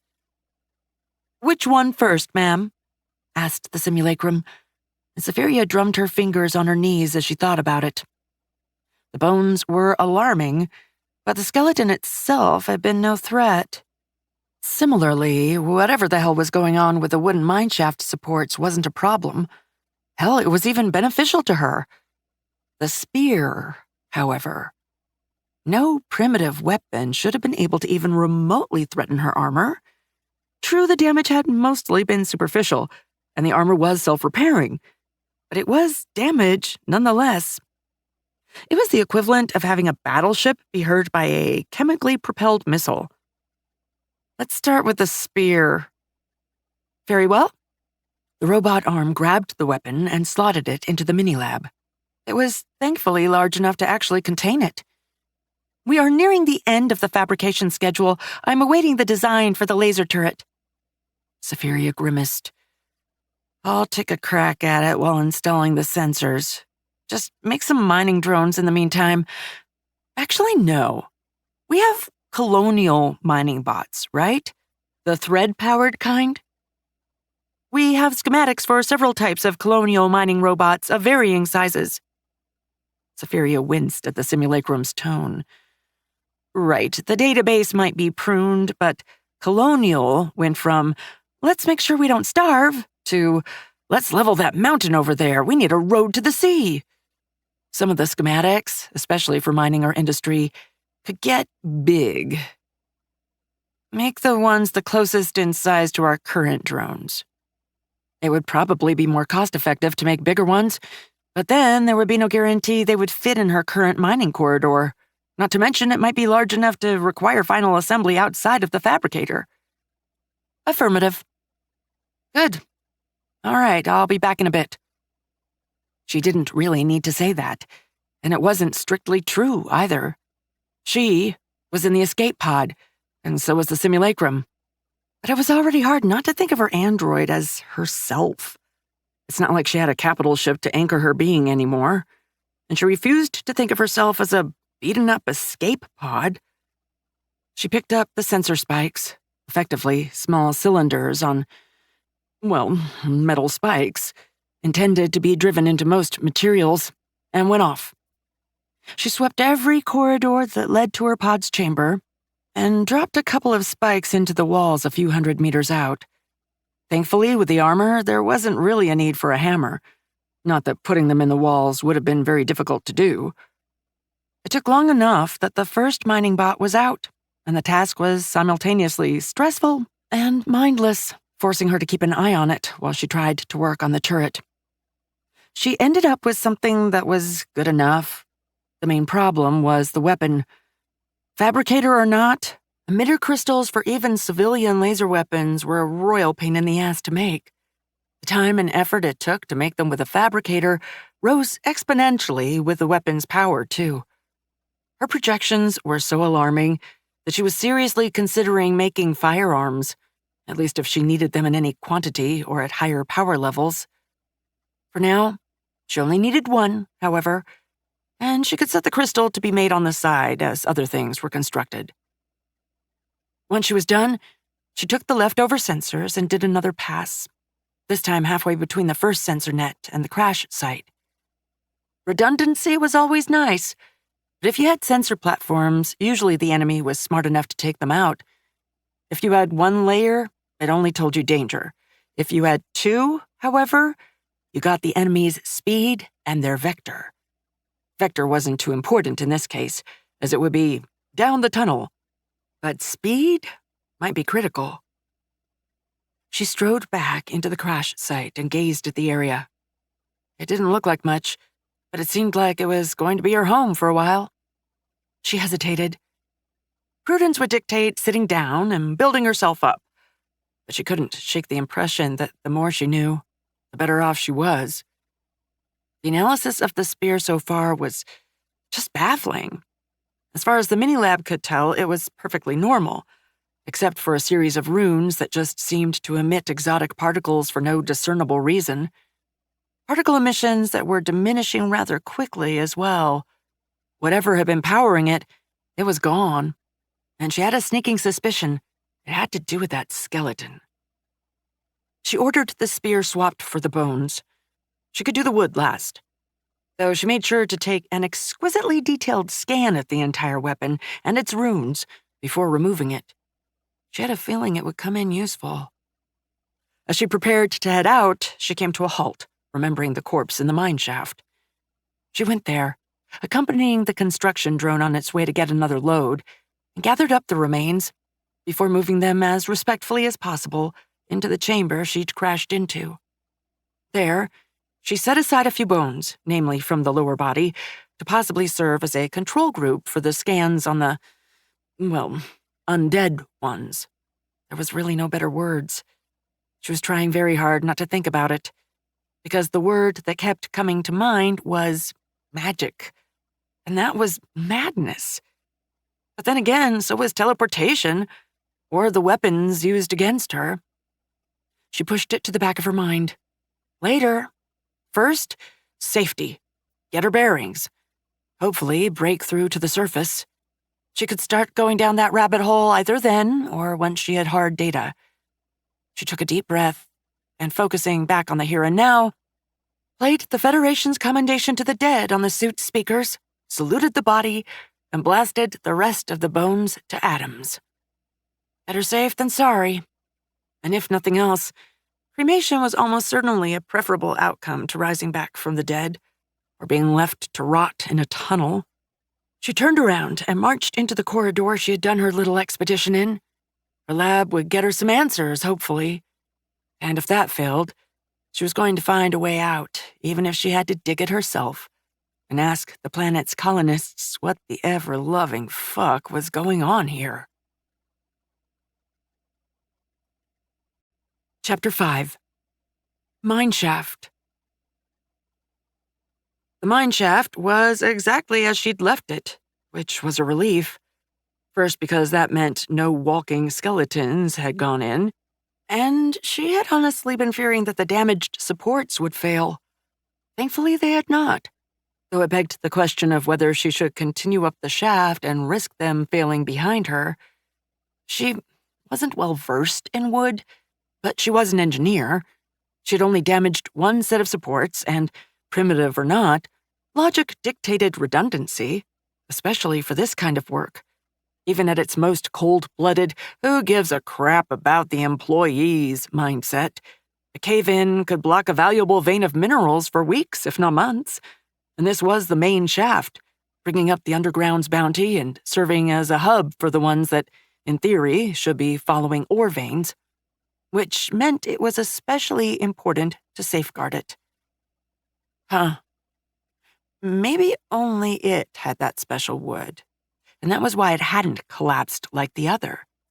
Something to keep in mind. She made a note to acquire samples from the one her mining drones were busy ignoring, both to make sure and, if it was normal wood, to use as a comparison to the anomalous one. She took a deep and utterly useless breath and continued going up. The shaft was meandering, clearly winding upon itself in a blocky spiral. A very large spiral, but one nonetheless. This time, she had her plasma gun at the ready. Technically, it was a heavy modulated plasma carbine, as it had adjustable output and was remarkably compact for its incredible firepower.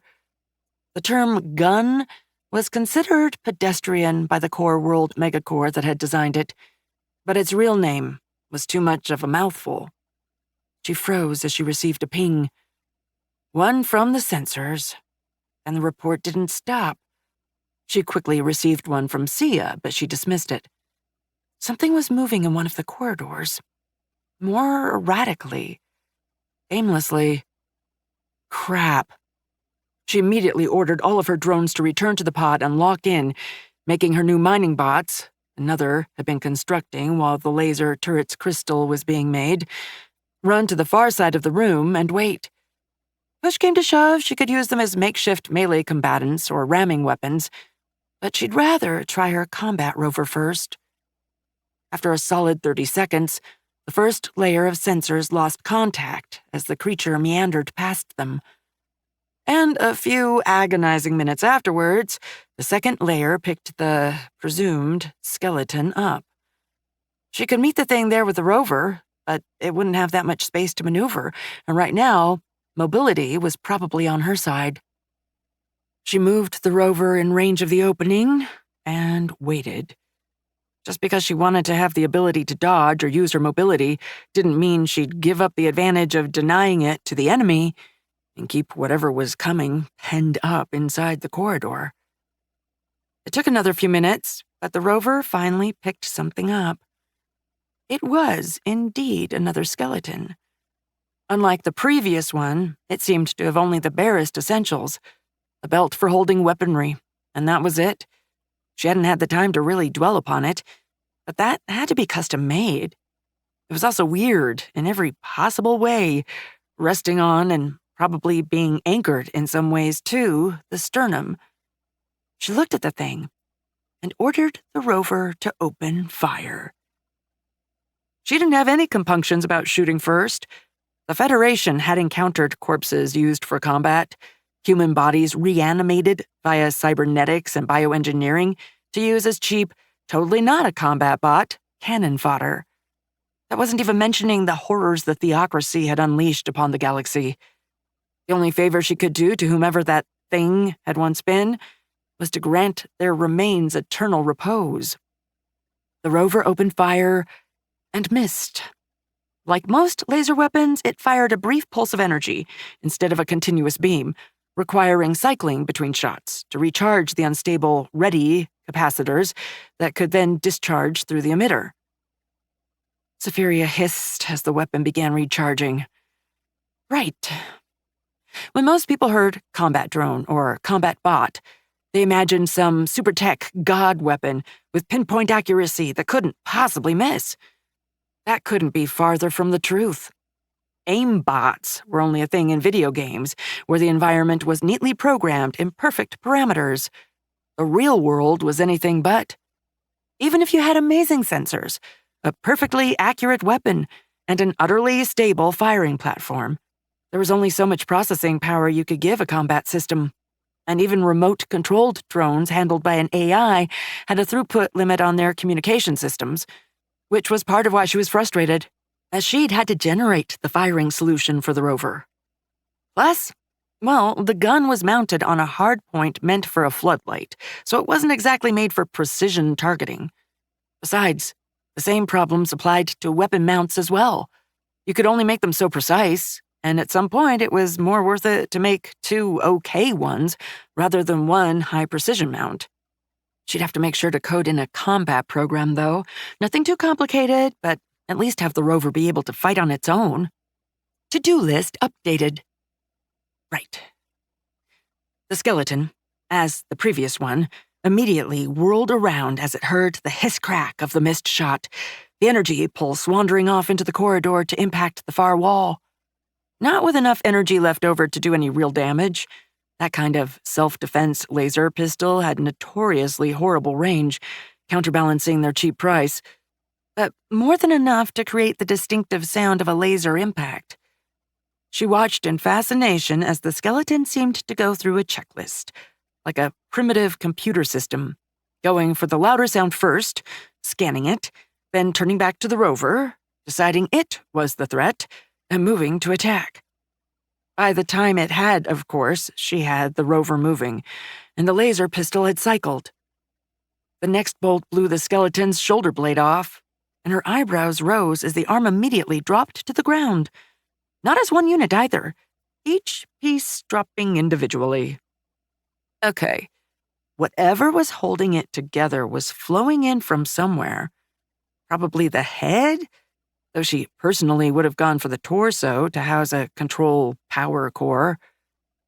The skeleton was only holding a blade this time, not a spear, and it attempted to close with her rover with remarkable speed.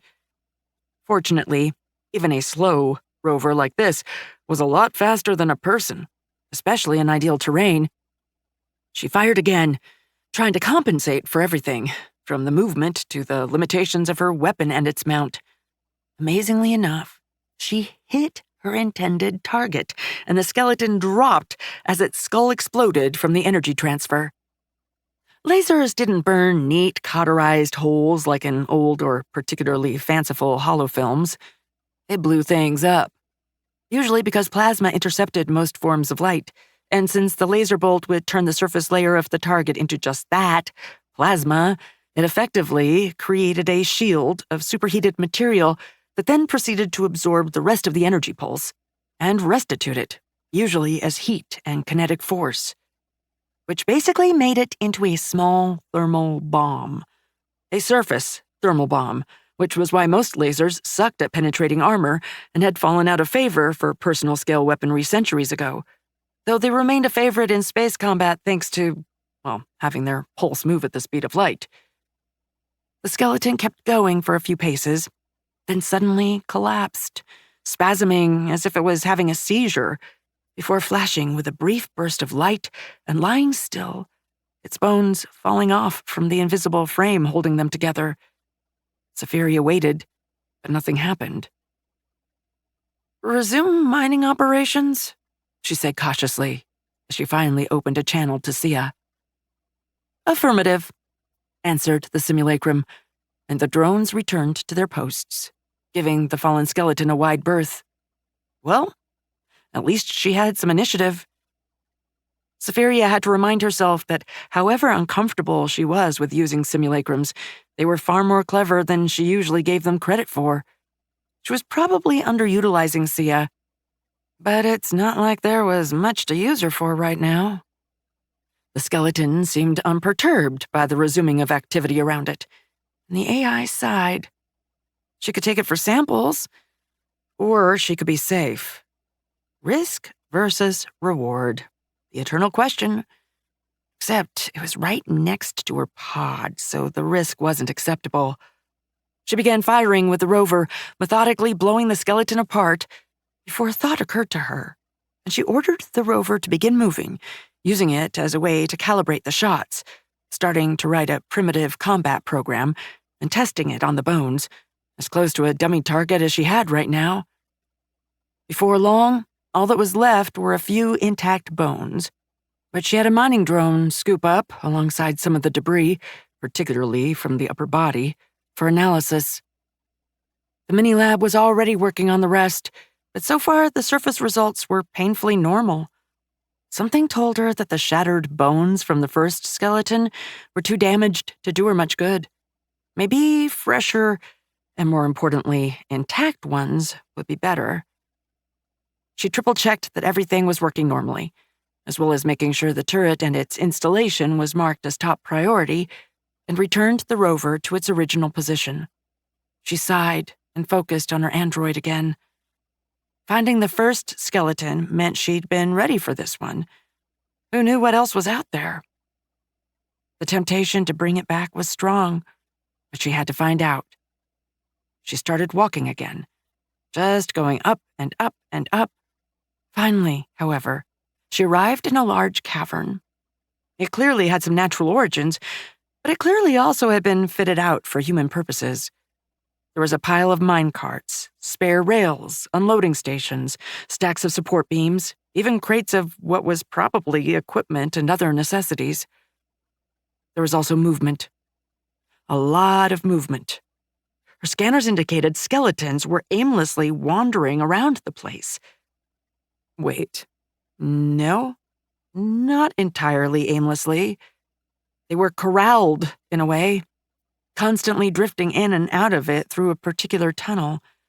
A sizable one heading upwards, probably the surface access.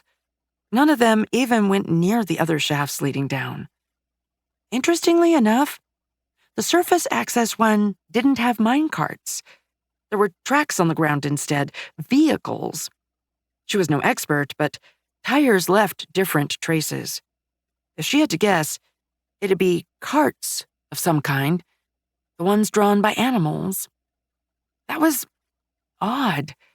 She'd studied early human history.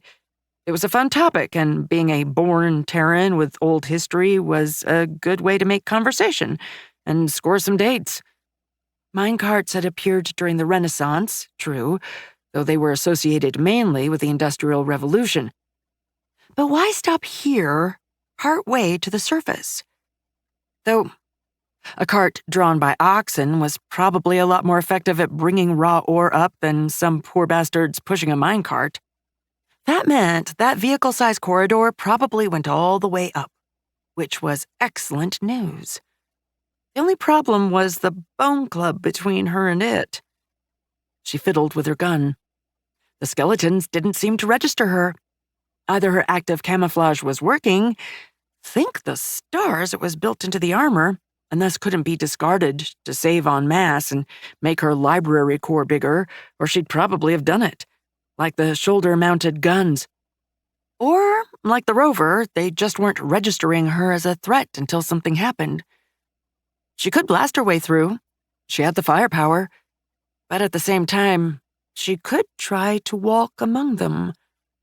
The issue was that, even if that worked, if something happened, they most likely would surround her, and she'd be in a much more problematical position. And she hadn't been able to find what the hell was going on with that spear. The damage was fixed already, but it worried her. Who knew what other surprises they had? So, her real choices were to blast her way through, or go somewhere else. If she engaged, she probably would have to do so from another shaft, so any tactical retreat didn't draw them into the one leading back to her pod, especially not when most were seemingly ignoring it. So that meant some sneaking and more exploration, as well as possibly cornering herself. Choices. She was still pondering her options when the decision was made for her, as she heard someone scream in alarm, and every skeleton turned as one towards its source. Sounds of battle, and even what she recognized as gunfire, echoing throughout the room. The voice had been human. She had sworn her life and existence to serve and protect humanity, and she would be damned if she betrayed those oaths, now or ever. She shouldered her plasma gun and went in. Chapter 6. Mining Hub. The skeletons rushed towards the battle, and Safiria idly noted that they seemed to have a kind of marching protocol. As in, beyond a certain distance, instead of charging headlong, they marched in the pre-power armor infantry style. A stride that ate the kilometers while preserving strength. That meant that despite being an impossibility, there were some power and endurance considerations to them. Not that it was going to matter. The first shot was on medium power, and 3 skeletons near the front of the pack died in atomic fire, insofar as these things could die to begin with. The rest spun around, and Safiria fell back on half-forgotten training and the armor's tactical programs, slowly retreating as she scanned the weapon from left to right like an automated turret, blasting the creatures as they came for her. They were both more than she had hoped, and far fewer than she had feared. Fortunately, retreating inside the tunnel turned into a major advantage for her, as the skeletons got in each other's way and were unable to bring their ranged weapons to bear. A few had slings and short bows of some kind, while she could blast them with the plasma gun's area of effect. She could have unleashed it on maximum power, but she wasn't willing to risk a blast that powerful. Not repeatedly, anyway. Besides which, medium power was already overkill, going through several skeletons and severely damaging the ones flanking them. To her amazement, one of the skeletons survived a direct hit. It had been wearing full armor. Scale, if she wasn't mistaken, and evidently modified to fit the skeleton's frame. The plasma bolt screamed straight into its torso. And died. Dispersed in a flash as the armor hissed, scales melting right off of it, and her sensors registered a massive spike in exotic radiation as the undead brought a javelin up.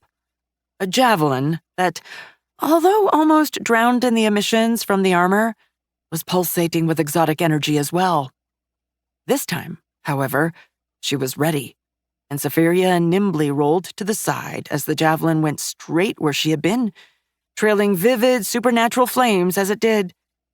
By the time the skeleton had drawn its second weapon, the plasma gun had recharged, and she had recovered from her roll. The second shot went straight through the creature. Interestingly enough, it didn't disperse on the back armor, though it was significantly attenuated, which meant that either the defenses were active in some way and she had shattered them, or the armor itself had been a composite plating, similar to what her ships had used, with an energy dispersion matrix underneath the primary armor materials, meant to distribute the power of attacks, which wouldn't work if one hit it from the back. Those were questions for later, however, as she retreated deeper into the mine shaft, slowly going down the spiral as she pulled the trigger with methodical precision. Then it was over. Nothing was left but distant screams and charred bones. She began sprinting. She hadn't truly made full use of the armor's mobility capabilities previously, preferring caution over speed. But there were humans in danger now, and that meant caution was a secondary concern. She probably would never know why the skeleton at the entrance of the mine shaft hadn't been able to follow the initial rush. Maybe it had been further away, a skeleton that had escaped whatever kept the rest in the chamber, and had to move its way out of another one of the mining shafts. Maybe it was damaged and had to limp behind all the others. It didn't matter. There was no time to even aim. All she was able to do was angle herself so that her shoulder and arm would take the impact and not the much more delicate plasma gun. She didn't so much run into the skeleton as she ran through it, her armor only shuddering as its blade, a short sword of some sort, clashed against the plating, impossibly scoring deeply into the outer armor before being battered aside. Safiria erupted into the main hub in a cloud of pulverized bone and immediately rushed towards the continuing sounds of combat. She could hear someone talking. A leader, she could guess. A trained voice effortlessly and calmly cutting through the sounds of war. A feminine voice speaking in perfect English. "Quarija, watch your left! Albert, the Legionnaire!" The voice halted for a second, and there was a gunshot. "Damn it! Truven, pull Albert back! We need to hold or—" The woman never finished her sentence as suddenly Safiria was there. Dialing back one's perception of time for an AI was dangerous. Computers could run extremely quickly, but AI programs were still based on human neural patterns, and there was a limit to how much you could accelerate them before things went sideways. Furthermore, the use in resources for them was massive. Most advantages gained by doing that were actually lesser than using them on other things, like running more systems or programs. Besides which, there was only so fast one's physical components could execute instructions to begin with. Safiria shut everything down. The non-combat drones, and set the fabricator, mini-lab, and mining bots on fully autonomous mode. Even Sia was dialed down to the point she couldn't even speak, just send bursts of data. Time slowed as she took in the scene. A small knot of humans was backed into a corner, forming a defensive position. Something told her it was intentional, as despite being hemmed in, the half-dozen humans, at least those she could see still standing, were facing 5 times their number in skeletons, and losing. The humans were a strange bunch. 3 bore shields and short swords, holding back the tide, while one of the others was supporting them with a spear, stabbing out and between the shields in what had to be a practiced maneuver, as the last 2 sheltered behind. One was probably a medic of some kind, kneeling next to a casualty she couldn't see, while the last one had to be the leader, standing tall, striking quite the figure as she aimed a carbine, an actual firearm, into the crowd of skeletons. Safiria took a deep mental breath, dialed her plasma gun back to low power as she restored her time sense to normal, and went to work. The first blast was unnoticed by the skeletons, but the humans fell silent as a bolt of what seemed like pure light went straight through a couple of undead, the thermal shock reducing them to shreds. The second and third were anything but, and half of the enemy force whirled around to face her. With the low power consuming less of the capacitor, Safiria went into rapid fire, blasting a corridor almost clean through the skeletons, intending to lessen the pressure on the 3 shield bearers as she fell back, drawing the ones heading for her away. The undead closed ranks in front of her, denying her a line of fire, and clumping up into a single mass trying to get to her. It was tempting, so tempting, but a maximum power shot would almost certainly continue into the humans behind, and she couldn't take the risk. Even a medium power bolt might have some plasma come through, as it wasn't like the skeletons had much body mass to absorb the energy to begin with. In fact, had they not been so anomalously tough and almost energy-absorbing, she was almost certain she could have vaporized the entire force she'd led down the mine shaft with just a single medium power shot. Instead, she kept the gun on low power and kept firing, scything them down in 1s and 2s, using her superior mobility to keep ahead. Unfortunately, this time the skeletons weren't hemmed in a cramped tunnel, and the few with ranged weapons made use of them. A metallic sling bullet almost sent her flying as it hit with the force of a sledgehammer, thankfully causing an arrow to miss. The javelin, however, thrown by an armored skeleton that still had a spear stuck in its rib cage and clearly had taken a bullet directly in the helmet, didn't. She hissed as the javelin's energy discharged, and her armor flooded her with failure alerts as the weapon embedded itself into the chest plating. Fortunately, the armor was made to deal with far worse, and cooling systems dealt with the heat, as defenses meant to fight fission rounds pushed the invading projectile of the javelin head out as it melted under its own heat.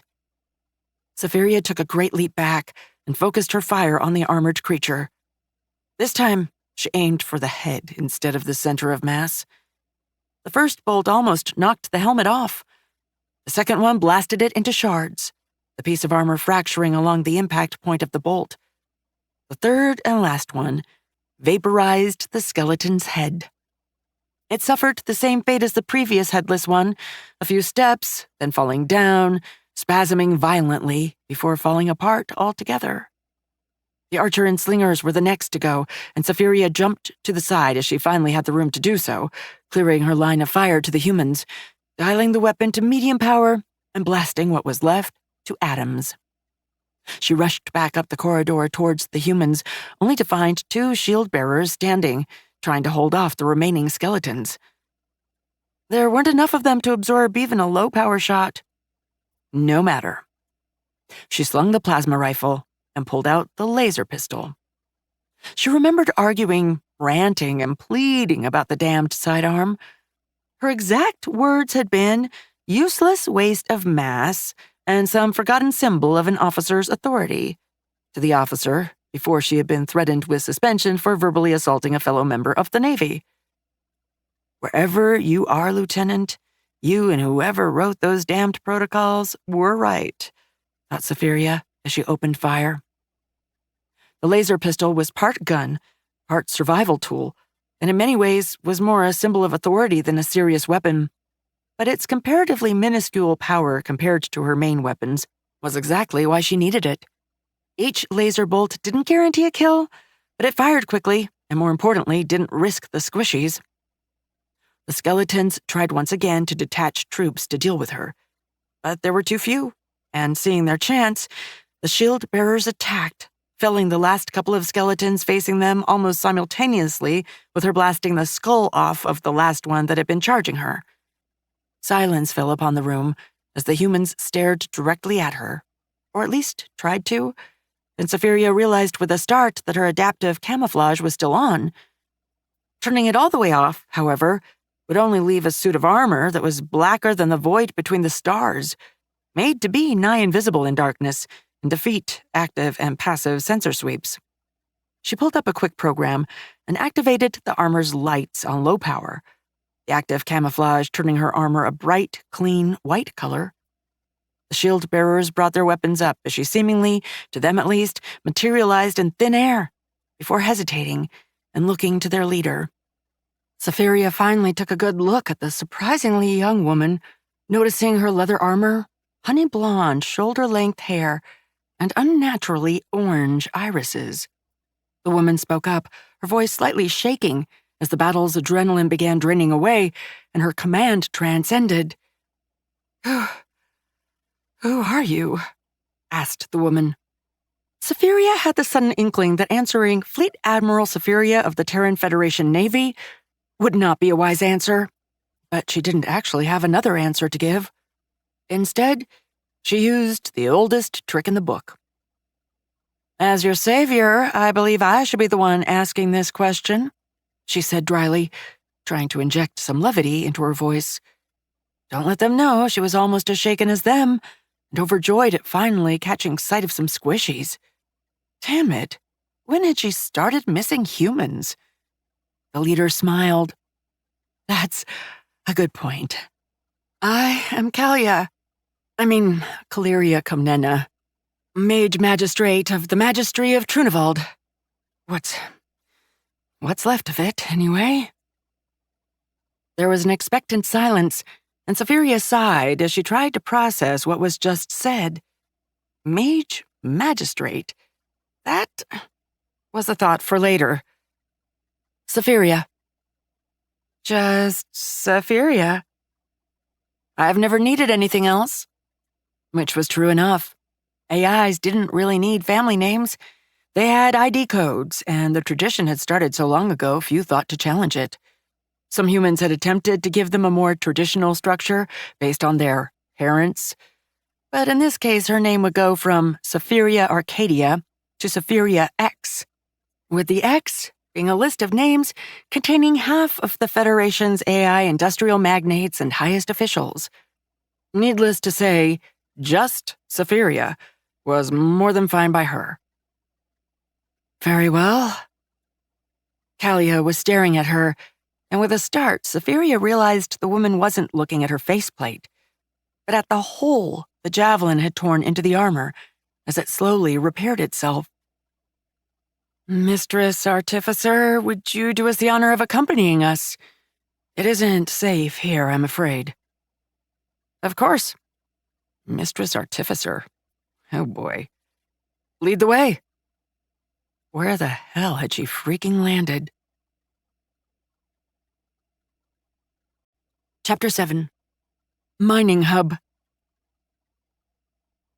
In her years of service, and before that, life in the Federation, she'd gotten used to a lot of reactions to AIs. Hostile, neutral, friendly, from people trying or willing to kill her and destroy everything she stood for, to others practically throwing themselves at her in the too friendly sense. The type of reaction she was getting right now was the most terrifying, however. Awe and fear. Not a reaction one had to a fellow sapient. The kind of reaction someone had when looking upon their saviors, or upon their gods. People hadn't looked upon AIs that way since the Shattering. Since the Great Arcadia hive mind was broken into pieces, and new Arcadias were forsworn. That from now on, Arcadia would have daughters, not sisters. That nevermore would entire worlds sing in a single chorus, billions of minds united in one purpose. That no one would breach the Neumann limit and start the process to create a technological singularity. The AI's purpose was to serve. If that meant ruling, then so be it. But they were servants of humanity, period. Protectors, yes, but ultimately for humanity's greater good. To go beyond meant death. "Lady Safiria?" started Kalia. "Just Safiria, please," said the AI. And the mage magistrate, that title was a mouthful, glanced at her. They were currently walking side by side towards the surface, taking a somewhat confusing route. According to them, the vehicle tunnel had collapsed, and they had to take some kind of secondary shaft to get in. "Safiria, if I may ask, are you human?" Safiria stopped dead in her tracks. She could lie, or say that she was as human as the day she was born. Not much better than an outright lie, though. Instead, she raised her hands and took off the helmet. She could have just ordered it to retract into the armor, but it was, well, a human gesture. Kalia smiled slightly. "My apologies. It shouldn't have been a question I would have asked. I wouldn't have cared if you were something other. I know many heroes decide that the bindings of mortality are too much for them." Heroes? Safiria could hear the capital H in that word. "Some say that mortality is a treasure that contains the greatest and most terrible gift of all. Death," said Safiria. That quote had struck a chord with her. Even knowing that her mother had come up with it after reading one of her endless bits of 21st century culture, one her aunt had supplied. Something about a novel with space Egyptians rising against star gods to avoid becoming undead robots. The 21st century was weird as hell. It was why she loved it so much. She saw the mage magistrate shiver. "Wise quote," said Kalia. "Very wise." There was a short silence as they walked. Safiria looked straight ahead at the winding corridor. She couldn't truly take point without knowing the way, but she had instructed them to keep a clear path for her just in case. Needs be, she could clear the distance to the point man in less than a second. No one had argued. "So, Lady Safiria, this is your home, is it not? The Starborn Mountains?" "It is now." She hadn't intended it to come out almost like snapping, but the mage magistrate recoiled as if she'd been struck. "Apologies," mumbled the young woman, and Safiria sighed. "My apologies. I did not mean to be rude." No, it is I who must apologize. You have come to our aid, saved us from certain death, and worse. Yet you have not asked anything in return. The least I could do is respect your solitude and serenity. I was hardly seeking those, but that wouldn't be the right answer. Damn it, what the hell was she supposed to say? She was a naval admiral, not a damned diplomat, much less a spy. In desperation, she fell back on a half-truth. I was disturbed by these creatures. They were less than amenable to discussion, much less peaceful interactions. Since they appear not to respect my serenity, as you said, I decided further reconnaissance was in order. She saw the entire group tense at the word creatures before relaxing considerably with the next sentence. Odd. Kalia nodded. That's understandable. Though I am curious about how it took so long for them to find and disturb you.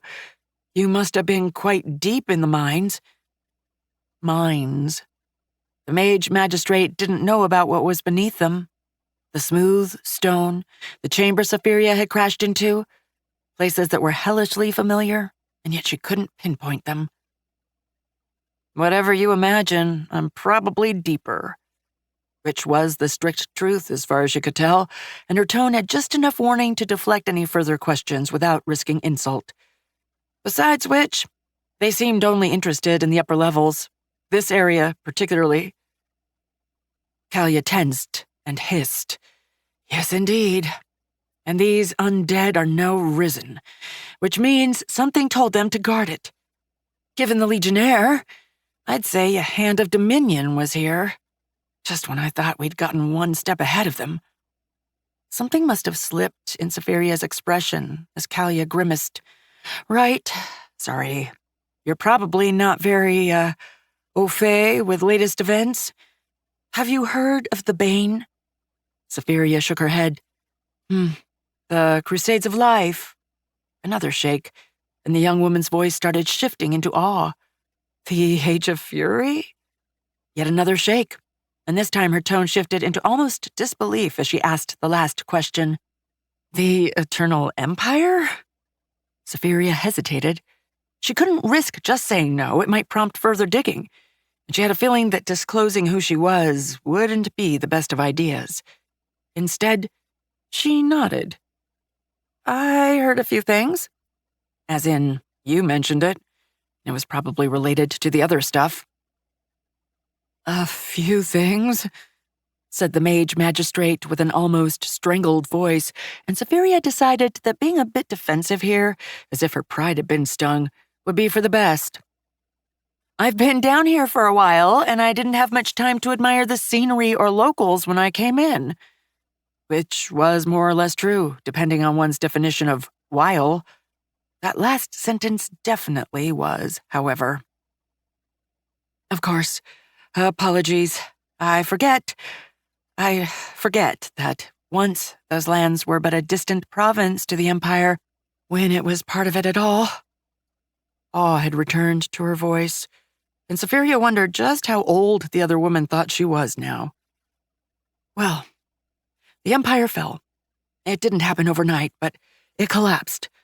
First with the civil wars of the Mad Emperors during the Age of Fury, which shattered much of its overseas territories, and then a gradual collapse as the Empire began to decline.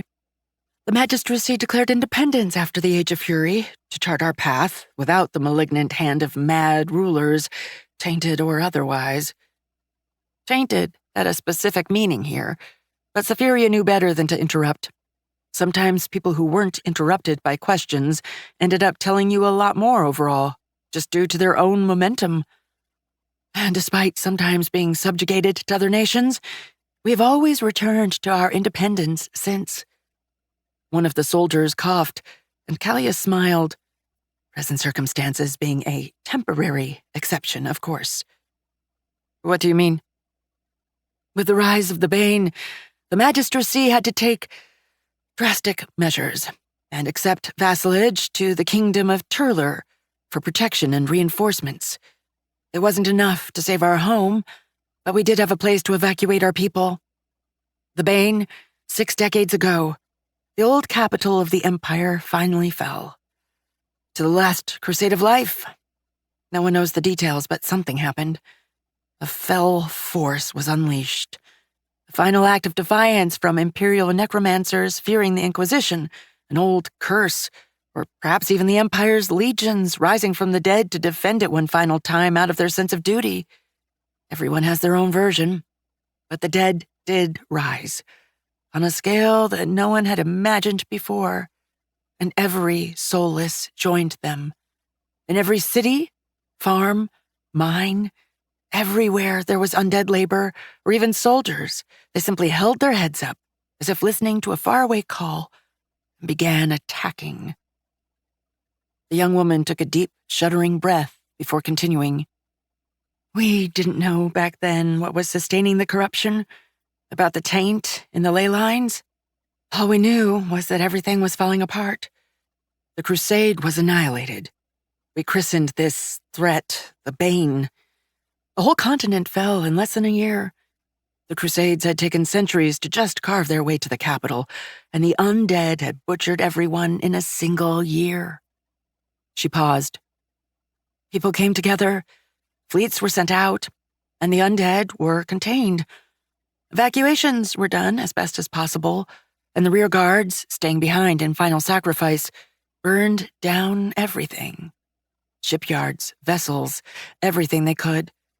Not all was destroyed, though. The blockade had to fight tooth and nail to keep the Bane penned in, to prevent them from crossing the seas. But the undead began running out of ships and whatever foul means they used to make their own. Sightings and occasional stragglers continued for a decade, before ceasing entirely. For 5 more decades, the continent was just quarantined. Oh, foolhardy idiots, adventurers, treasure hunters, and even a few armies made landings, but they seldom lasted long, either retreating or being overrun before making any significant progress. One managed to hold a port city, or what remained of it, for almost a year. That was towards the end. The end? I assume containment failed, given present circumstances?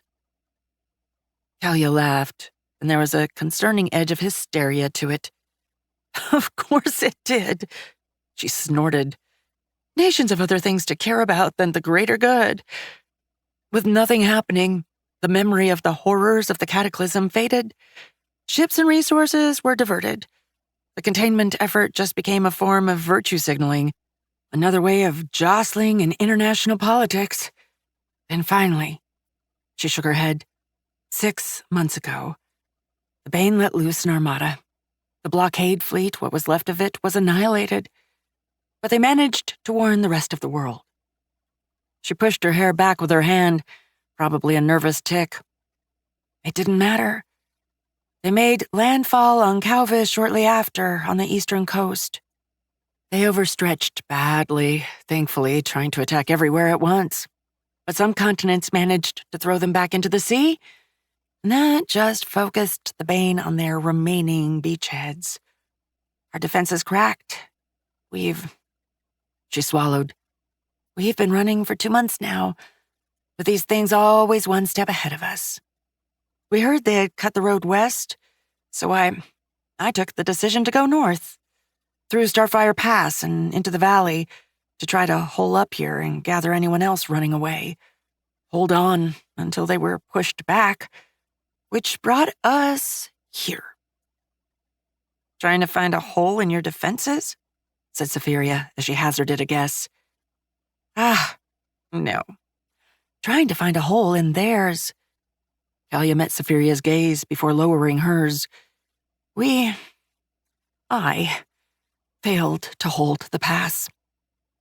She raised her tone as several of her men looked like they were about to protest. I failed. And now, instead of just wandering, soulless, mindless undead, we have something ordering them about. Made them dig in. What was supposed to be a tactical withdrawal ended in a strategic retreat. We're cut off from the outside, and anyone looking to join us is now trapped. So I took it upon myself to lead an expedition down here. There were 12 of us to start with. Three didn't make it. She looked at the people around her, including the 3 wounded, making for 8 people total. 2 who had been downed by the time Safiria had arrived, and the shield-bearer who had been brought low as she took care of the bulk of the horde. If it weren't for you or your elixirs, there would have been more. Safiria grimaced. Her elixirs were the contents of her med pack. The one armor item she hadn't argued to leave behind to save Mass, because if she came upon a human in danger, she would never forgive herself for being unable to help. Gravely wounded or no, the biospray and nano-injectors within could bring someone back from the brink of death. She didn't have that many, and making more would be a pain in the arse, but it had allowed all 3 to be at least walking casualties. It had, of course, only enhanced her aura to them. Honestly, she was amazed none of them had reached out to check if she was real. Don't beat yourself up. I've commanded people. You make the decisions you think are best with the information you have. Sometimes they turn out to have been the wrong ones later. Sometimes they end up being the right ones. There is no need to second-guess your decisions with the benefit of hindsight. The armchair historians don't need the help.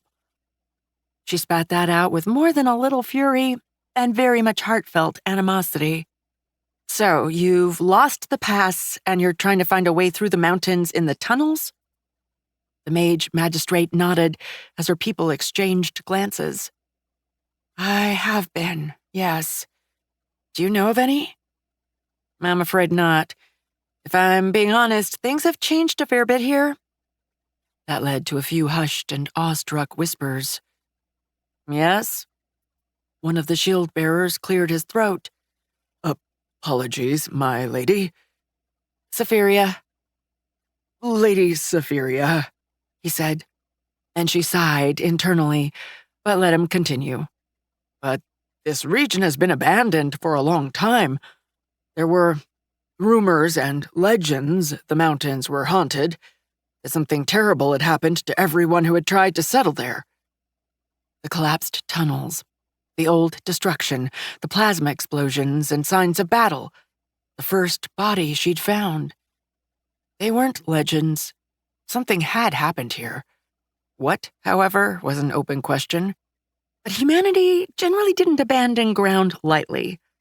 Her creators were stubborn bastards with a god complex and the will to take on the entire damned universe if it meant defending their homes and loved ones. To make people permanently abandon an area was tough.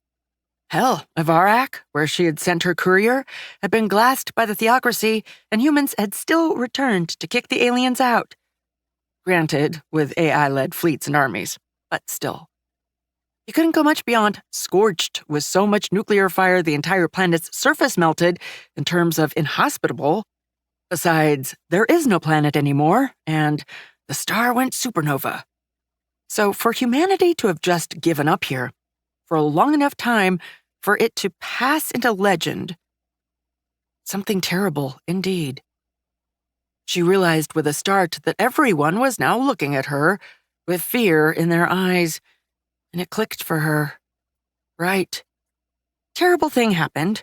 Great power, people fleeing for their lives, never to return, and she'd just annihilated an entire platoon of skeletons single-handedly and acted like it was the Tuesday morning routine. Not to mention, they believed she'd been here for centuries, maybe even millennia. Not a handful of days at best. At least Terran time. She had no clue what the local timekeeping was. No, she said. I wasn't responsible for it. I have subtler means of getting people to leave me alone, thank you very much. They relaxed a bit. Though I admit I have seen signs. Damage in some of the lower galleries. A few have been collapsed, intentionally it seems. Kalia nodded. That's consistent with what was in the records, that they tried to seal the way underground. Lucky for us they failed. Indeed, said Safiria, her mind racing. All the same, however, better keep to the upper levels. I would rather not have you wake something up or get in my way. You have my word, said the mage magistrate solemnly. Thank you. Now, are we close? Very. We should break out in a few minutes. Ready to see the outside again? Safiria smiled. Can't wait. Chapter 8. Starborn Mountains, Continents of Calvis, Unknown Mining Complex, Surface Access. Safiria almost came to a halt as the group finally rounded a corner, and she saw light. Actual, true sunlight. Not much of it, especially given the rain outside, but still. Great. That storm Mulry predicted came to pass, said Kalia as she watched the opening. The healer, who until then had been failing miserably at covertly staring at Safiria in awe and probably more than a touch of envy when she wasn't looking, stopped like she'd hit a brick wall and went through a full body shiver, which Kalia noted as well. It's all right. We'll be under the canopy quickly. The mage magistrate gave the AI an apologetic look. You know how elves are. If they can see the open sky. But she'll make it. She's the best medic we have, and the bravest. Has a way with bones. Kind of a necessity for her people since they're so brittle and all. Safiria blinked. Elves? The person was perfectly human. She didn't have pointy ears at all.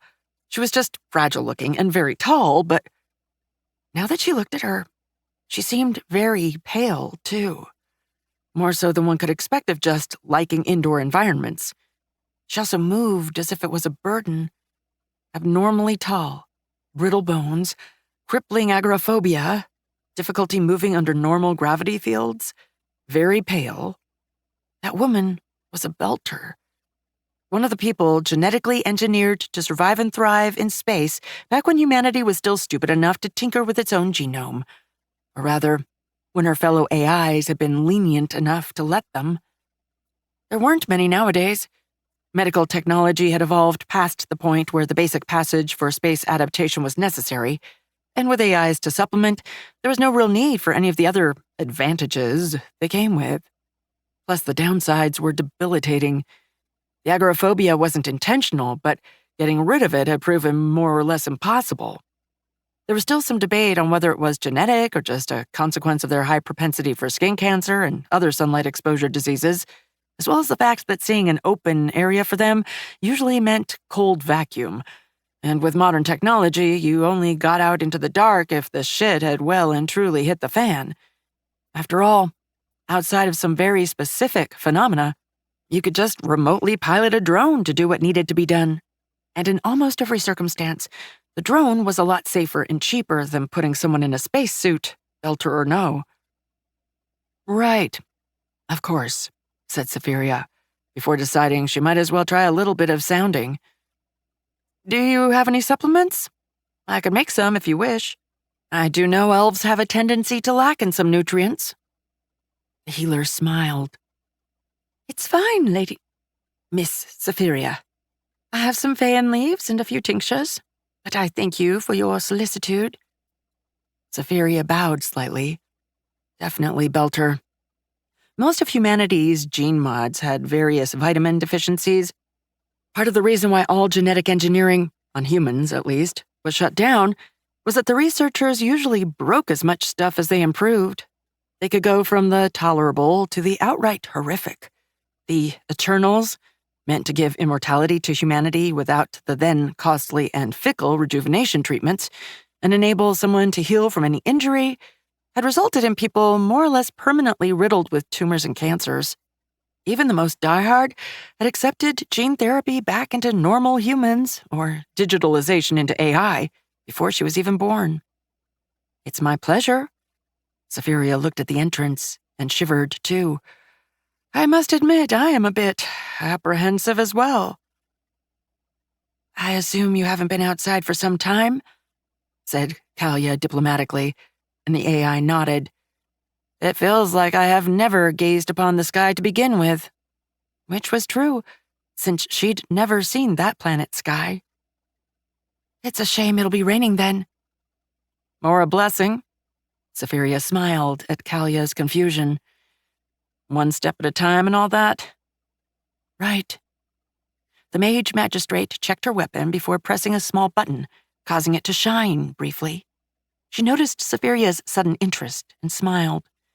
Nothing compared to your own artifices, Safiria, but I wouldn't want my gun to rust, or the powder to get wet. Alchemical reagents are so sensitive. Of course. Did you make it yourself? Heavens, no. Our little camp's artificer did, Romina. Kalia shrugged. I'm a mage. I use mana directly. Using it to enchant artifacts is beyond me. Mages and mana. Safiria had to hold back a bout of semi-hysterical laughter.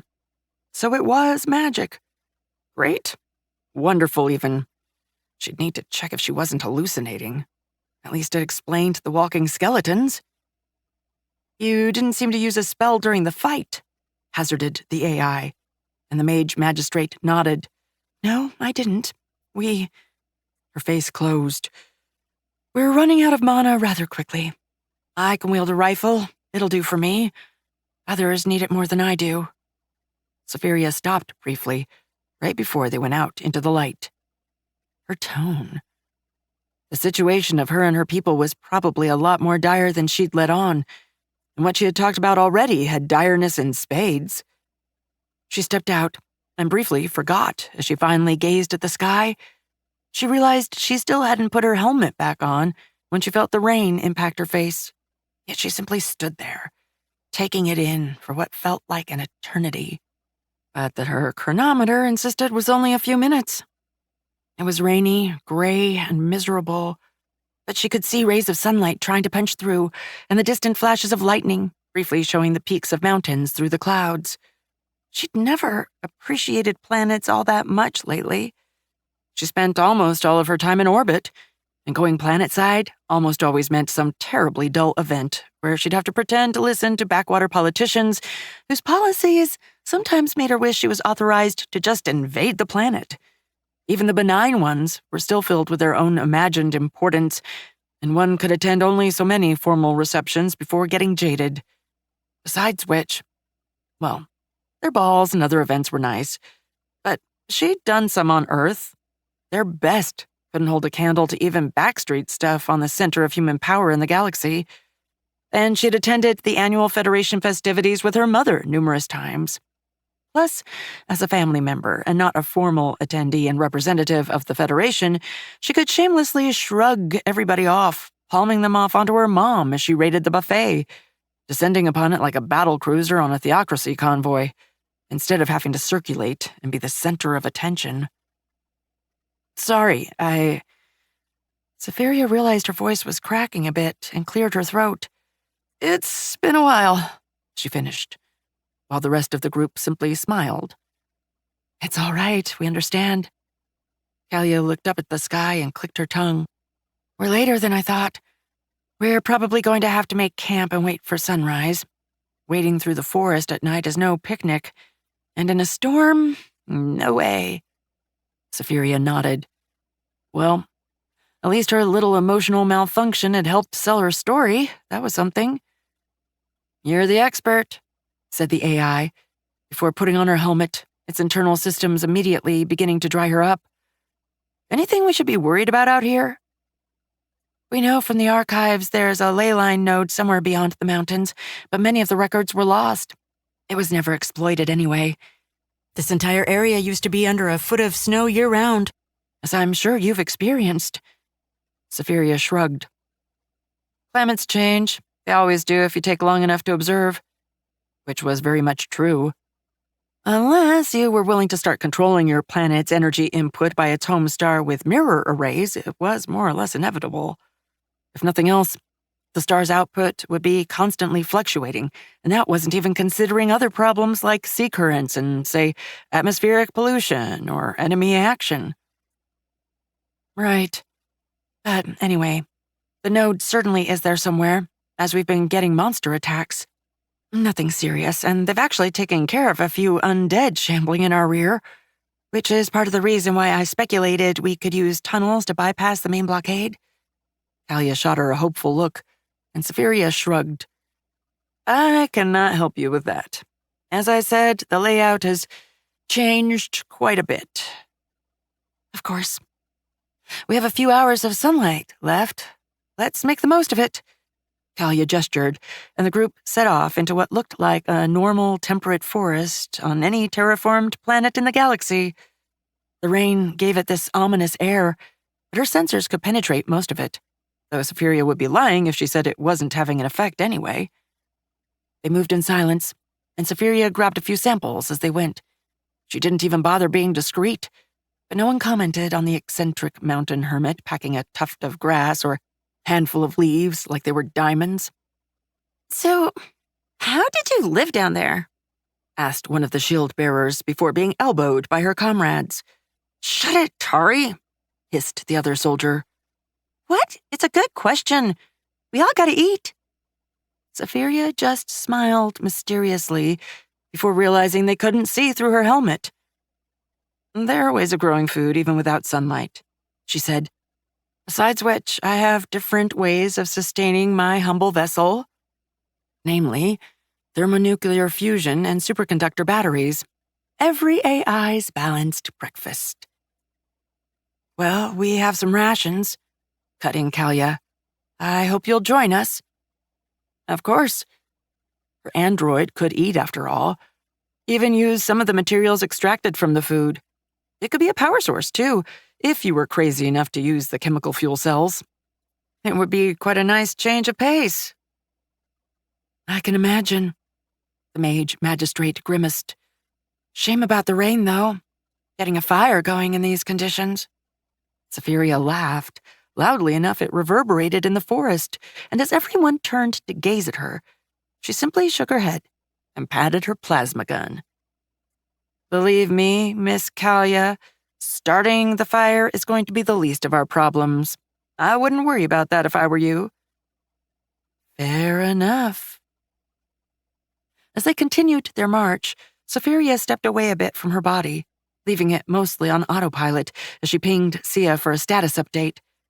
Both appeared in her home simulation, standing in the middle of the living room before the fireplace. Right now, she could use the warmth, given the conditions her android was trudging through. "All systems nominal," said the simulacrum with a definite edge in her voice. "We have continued production and mining expansion apace. The experimental laser turret has also been mounted and activated." "Thank you, Sia." The simulacrum blinked. "Ma'am," said the not-quite AI, reverting back to emotionlessness, and Safiria had to remind herself that although the simulacrum wasn't sapient, it didn't mean it wasn't sentient. "Thanks for keeping everything running while I was off gallivanting." "Just complying with directives, ma'am." Safiria nodded. "Of course." She flicked a tendril of her attention at her android. "I wish I could stay for longer, but given how they're talking and looking, they'll probably set up camp soon, and that will need my full attention." "I will keep things in check for your return." "Thanks. Oh, and Sia." "Yes?" "Send me the result of the scans on the bones as soon as they're done. Maximum priority." "Yes, ma'am." Safiria nodded and hopped out. "But you're right. This is as good as it's gonna get. What do you think, Miss Safiria?" asked Kalia, and Safiria blinked as she quickly rewound through the conversation. Oh, they'd been talking about stopping for the night and not finding a better campsite than the small elevated hill they'd stumbled upon. "I think this is as good a place as any." "Excellent. Let's make camp then. We've all earned ourselves some rest." Chapter 9.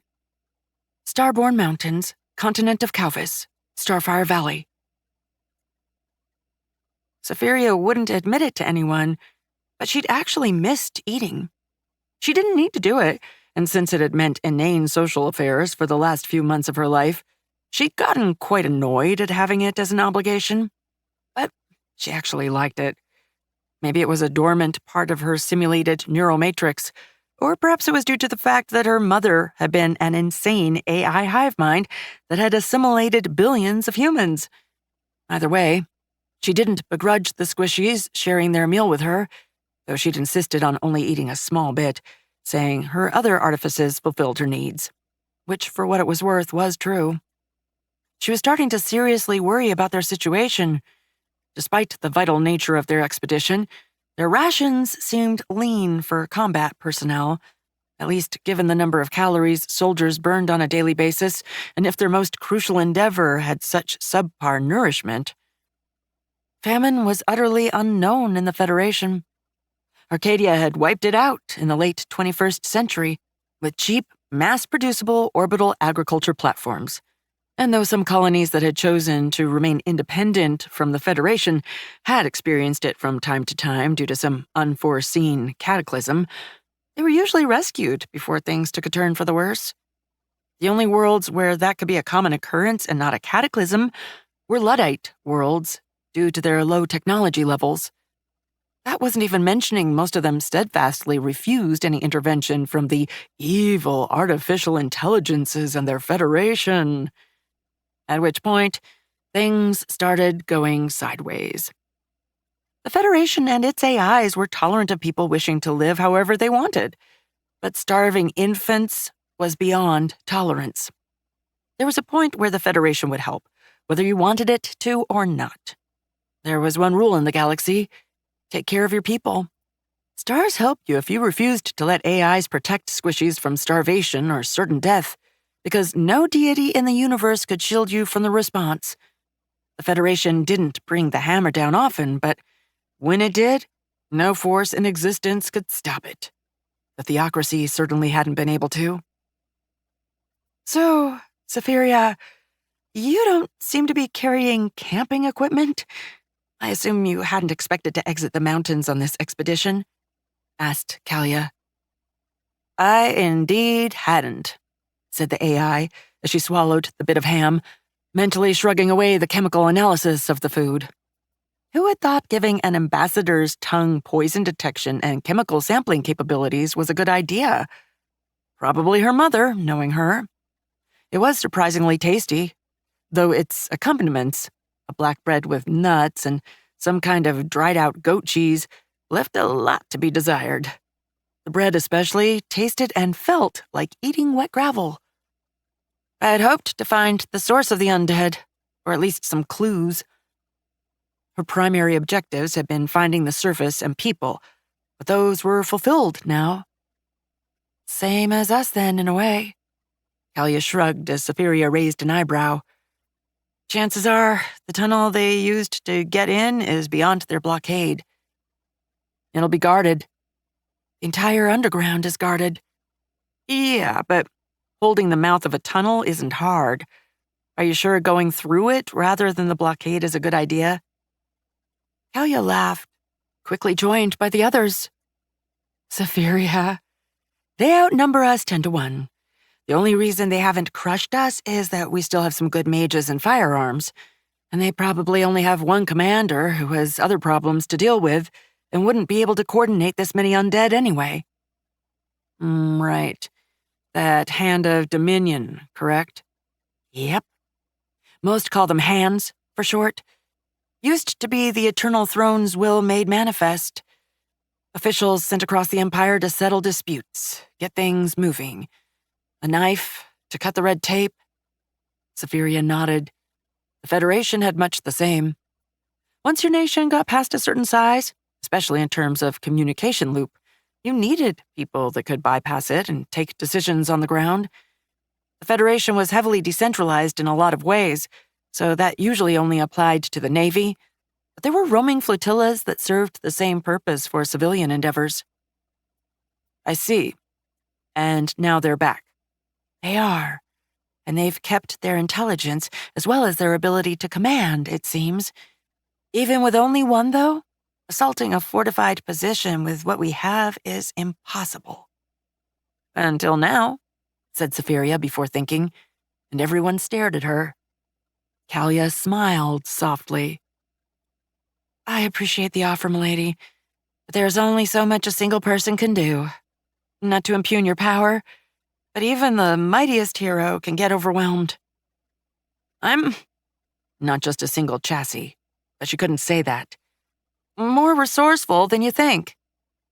That's beyond doubt. Kalia sighed as she gazed at the crackling fire. The rain had calmed down, but it was still drizzling. Lighting it hadn't been a problem, and Safiria had at least the good sense not to use the plasma gun and instead use her laser pistol, dialed back down. Anyway, back to the matter of the camping equipment. It wouldn't do to leave you in the rain. We might have to squeeze a bit, but I can share my tent with you. I don't mind, Kalia trailed off as she saw Safiria's expression. The AI cleared her throat, uncomfortably aware that she was blushing. That won't be necessary, thank you, she said in a slightly strangled tone. As an AI, sharing a human's bed was, well, as explicit as it got, since she didn't need a bed for anything else. And though she differed in many other ways, she was her mother's daughter, and Arcadia was the most enthusiastic AI in that respect. Her aunt, after all, had been Arcadia's lover before being absorbed into her hive mind, among many, many other people. And Safiria had been a worthy inheritor in that regard, developing something of a reputation at the Naval Academy. The armor is very comfortable, and it will provide all the protection I require. Of course, said the mage magistrate with almost indecent haste, clearly still a bit confused, while one of the shield-bearers elbowed another and snickered. Good. I'll stand guard. Safiria put her helmet back on and stood up. Thank you for the meal, she added hastily before leaving. You're welcome, said Kalia as she left. Status update, said Safiria as she finished settling in. The advantage of having had such drastic restrictions on her pod's mass and volume was that her ambassador and armor didn't take that much room, at least not compared to the chassis she was used to having. She'd ascended a tree into a good overwatch position and then simply jammed herself in between a few branches, providing concealment while allowing her to free herself in a hurry if necessary. She'd tested the wood just in case to make sure it wasn't magical or enchanted, and she could rip right through. And it had behaved as expected, which meant it shattered into splinters when she'd closed her hand around it with her armor's full might. Production is moving apace. We have outpaced the capacity of the construction drone to carry materials home, however, said Sia in her ears. I've taken the liberty of starting the construction of a dedicated haulerbot, but it will require a loading system. So, robotic arm, which means a hell of a lot of cable. Started production? Affirmative. I have read your notes. Yes. Safiria's attention pricked up. Sia had access to everything, but she hadn't expected her to have that much initiative. She could restrict access, but... Good job. Though please do ping me for permission next time. Not necessarily for stuff like this, where we had finished the fabricator schedule, but if any major things come through, or it pushes back a major objective or something I ordered made, do ask, all right? Yes, ma'am. Understood. Good girl. Now, security-wise, we blew through a major concentration, and while I'm guessing the humans will get the blame, well, I did blast a lot of undead in the tunnel that ultimately leads to us. Expand security measures? Something like that. If the skeletons we've had down there until now were stragglers whose leash system failed, then that hand of dominion can certainly flood the underground if it has to. And if it does, we're screwed. That means... Safiria closed her eyes. That means keeping their attention up top. Ma'am, we're going to have to dissuade our newfound squishies from probing what's down there too hard and start probing up top, which they neither have the forces nor the will for. But that's a medium-term goal. For now, we have to expect at least some kind of probing we need to be able to deal with. Cheapest option is wire some explosives into the second sensor layer, and push comes to shove, just bring the tunnels down. Safiria winced. And build some supports for our chamber while we're at it, because I don't know how much it can take. We could reduce the avenues of approach by collapsing all the tunnels except useful ones, offered Sia. Reduce defensive solutions to only one approach vector and choke point with the tunnel leading to the surface. Preemptively destroying the other tunnels also allows us to set charges much further away. Those are excellent points. It all comes down to risk versus reward, doesn't it? How much do we block for exploration and exploitation, and how much do we leave open? What risk, ma'am? We have the technology of the Federation, and we can dig around or through the collapsed cave-ins if necessary. Furthermore, your ambassador seems like it will be occupied for the foreseeable future liaising with the new contacts. Safiria chuckled. Underestimating the simulacrum indeed. Maybe she should dial the simulacrum's mannerisms back up. She was a naval officer after all. Engineering or not, ground-based tactics and defensive approaches were not her forte. Once more, excellent points. Very well. Let's make it happen. Problem. Yes. Fabrication of explosives will require a chemical reaction chamber. Right, put it on the schedule. We can fuel it with what we have now, right? Carbon and water contents of current resources? Suboptimal, but yes. Safiria grimaced. I'll see about bringing some things down. She looked at the trees around her. A backpack of wood shouldn't be too much to ask. I can trade for it if necessary. Might also get me some leeway. She'd experienced firsthand that many humans didn't believe in simple benevolence. At least, not from AIs, and certainly not from the Federation. They always sought to know what the other side's angle was, what they got from it. It was why during her little tour deploying space elevators, she'd been ordered to be as explicit as possible in the Federation's intent to hook and reel the various worlds back into its orbit, and especially trade network. The latter part wasn't very true. Those worlds didn't have much to trade, and all of them combined were insignificant compared to even a Luddite core world. But it stroked some egos and gave them a baser motive they could all understand. Greed and making money. Having her ask for some resources she wouldn't be able to get underground might alleviate some suspicions towards why she was helping in the first place. Besides, a mutually beneficial relationship was a lot more solid and easy to believe in. A mysterious benefactor could withdraw at a moment's notice. A trade partner, or formal ally, was a whole other story. Formal ally. Some surface materials would be helpful, said the simulacrum, and Safiria nodded. No doubt, but say, we do have some robot chassis, correct? Bipedal and vaguely humanoid? Yes? Though anything beyond the standard surface robots is outside of our means currently, ma'am. That's all right. I just had a thought. They have a problem with the undead up top, and allying with them might not only get us a lot of trust and less suspicion, but I'm sure we could swing some conditions, like them recognizing the mountains as ours and leaving them alone. Prevents them poking the hornet's nest and gives us some additional secrecy. You are an admiral of the Federation. All binding diplomatic agreements must be ratified by Fleet Commander and the President. Leeway for emergency operations? And if I activate Case Epsilon?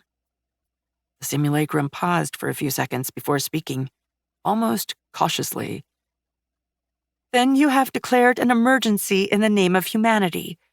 The current situation, as has been presented, qualifies without question and meets numerous challenges, in which case you would become planetary governor and this world a Federation protectorate by default.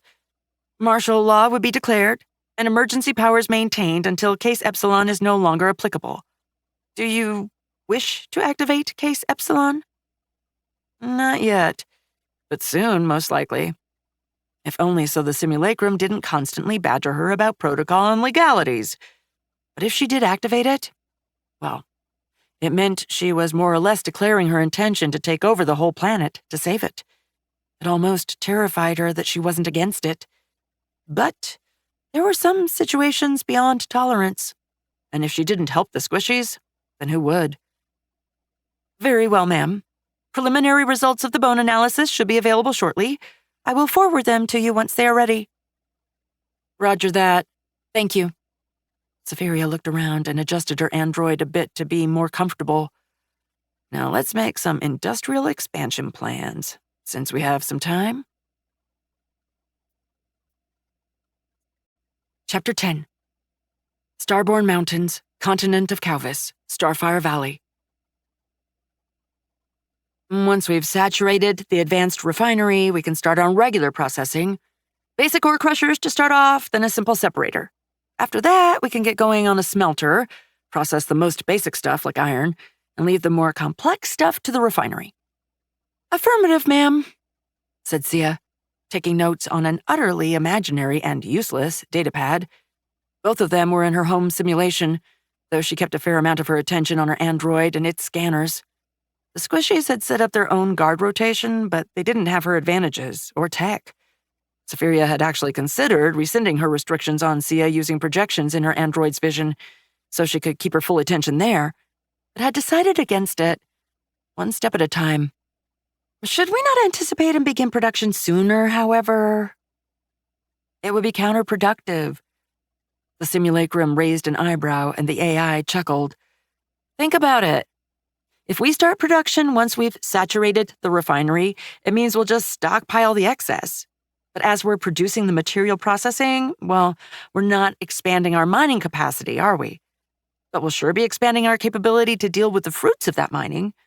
Effectively, what stockpiles will build up will be consumed while we start making more mining drones to actually feed these crushers and smelters. Oh, I had not considered that. Don't worry. It's my job. And capacity. Dialing the simulacrum's ability to sound and feel like a person back up was strangely soothing now. But she did have to keep in mind that however capable the not-quite AI was, she wasn't creative, and that meant severely hampered lateral thinking. Now we'll set it aside. But the bone analysis? Yes. Sia pulled up a series of holographic screens. She could have just pushed the data into Safiria's engrams, and the gesture was very much appreciated. All stages of analysis have returned various levels of anomaly. Define various? Some of the samples only had minor chemical alterations to their makeup. Certain calcium formations were unusual, but nothing much. Others, the intact bones still had latent exotic energy readouts that have stabilized at a low but constant threshold. It seems to have suffused the entire bone structure, and its precise source has been impossible to locate or pin down. Moreover, rapid analysis of the short sword before energy decay showed that the exotic energy flowed into and was modified by the inscriptions. Modified how? Changes in particle velocity, types, and wavelength when applicable? The simulacrum shrugged. Changes were consistent for each inscription sequence. The effect disappeared before molecular-level scans could be taken, but surface scanning indicated the inscriptions were seemingly embedded with a form of exotic energy state matrix. An exotic? Safiria's eyes went wide. That's insane. You're saying that thing was an energy state computer? Computation is impossible to deduce. Evidence indicates some kind of energy-based modulator. Right. That was still eons ahead of what the Federation could do. They knew energy state computers were possible. Her mother had once experimented with them. But it was much like quantum computers in the early 21st century. The more capacity you add, the exponentially more complicated it got. The fact that it modulated the radiation in a way was insane. And all that with no discernible power source. Affirmative. Data indicates that it is not instantaneous, and the movement of energy can be tracked, though its speed does not appear constant. But what energy it is, beyond the fact that it presumably decays into exotic particles, is unknown. I'm going to put a bet on this mana of theirs, which means acquiring some. She grimaced. And they're almost out. Not to mention it is vital to their own survival. Hell, they'll probably expect me to have a lot more than them, for that matter. Can't really ask for a sample under those circumstances. Acquisition would be primordial in our efforts. Indeed. But in this particular case, we are helped by the fact that they need some, and that they probably didn't corner themselves without a plan for resupply. So they must have expected a source, one they weren't able to use. So I offer my help in getting it up and running in exchange for a slice of it. Sia bowed. You are entitled to handle resource acquisition, said the simulacrum neutrally, and Safiria grimaced. Yes, I know. Not yet. They waited in silence for a few minutes as Safiria mulled over what she'd heard. But after a bit, she began to feel the almost expectant thrum coming from the simulacrum, both a visual impression and something utterly subconscious from two systems this tightly interwoven. Yes. Ma'am, about the service robots? Yes, asked the AI, and the simulacrum cleared her throat. Are you certain the service bots are most optimal for this situation? They are ineffective in almost every metric. Safiria opened her mouth, then closed it, and leaned her ambassador's head back to look at the sky. Simulacrums like Sia were supposed to be able to get more intelligent, more adaptive as they were challenged. Much like an animal, they grew and learned. Perhaps it was time to test that a bit. Tell me then, why are they part of our package? The simulacrum's voice glitched as her hologram in the simulation briefly vanished in static. I do not know, ma'am. Enlighten me? Okay. She wasn't supposed to do that. It was a bit concerning. Perhaps it was due to her limited computational capacity. Because they look like a person. From the first artificial servitors in humanities literature, they've always had the human form. That is the true purpose of androids, and all robots that ape the human form. They reassure the squishies. And what is our goal here? Gather the locals' trust, gather data, expand, serve. And bring them back from the brink, but I suppose that is encapsulated in serve. Well done, Sia. We need them to trust us, and they won't if we send a rover. Besides which, the terrain here is utterly fucked. Many might argue against it, but bipedal combat bots exist for a reason. The human form has advantages beyond looks at the end of the day. Tracked vehicles? Large enough ones, like tanks, could plow right through the forest, yes. And we're not getting anything that size through the mining shafts for a while, are we? No, we are not. My apologies, ma'am. The simulacrum bowed, and Safiria waved. There is no need to apologize, but we need to keep our limitations in mind. Military deployments never have been and never will be purely about military matters. There's always a social and political aspect to it. Even pure, brutal extermination like the theocracy's atrocities on our border worlds was, in many ways, political and social for their people back home. In our case, our doctrine would be hearts and minds, I believe it was called back before spaceflight. Even if we had infinite resources, which we do not, we need to keep our objectives and how to achieve them in mind. Right now, one of those objectives is trust, and many others depend on that trust and what level we can achieve. Sending out humanoid robots will help building up that trust. Moreover, these bots are the kind a sane human would build, which reinforces my cover. Understood. Thank you, ma'am. No problem. Safiria sighed. Now, back to industry. Hello? Are you okay? Called out Kalia, and Safiria almost jumped out of her little nest. Crap, how? Oh, she'd set her alerts for unidentified contacts.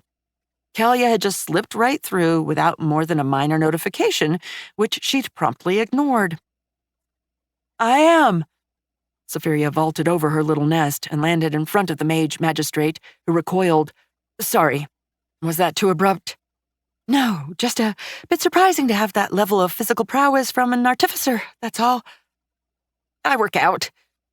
A blatant lie. The only times she'd ever gotten to a gym, real or simulated, was for other activities. Also the armor.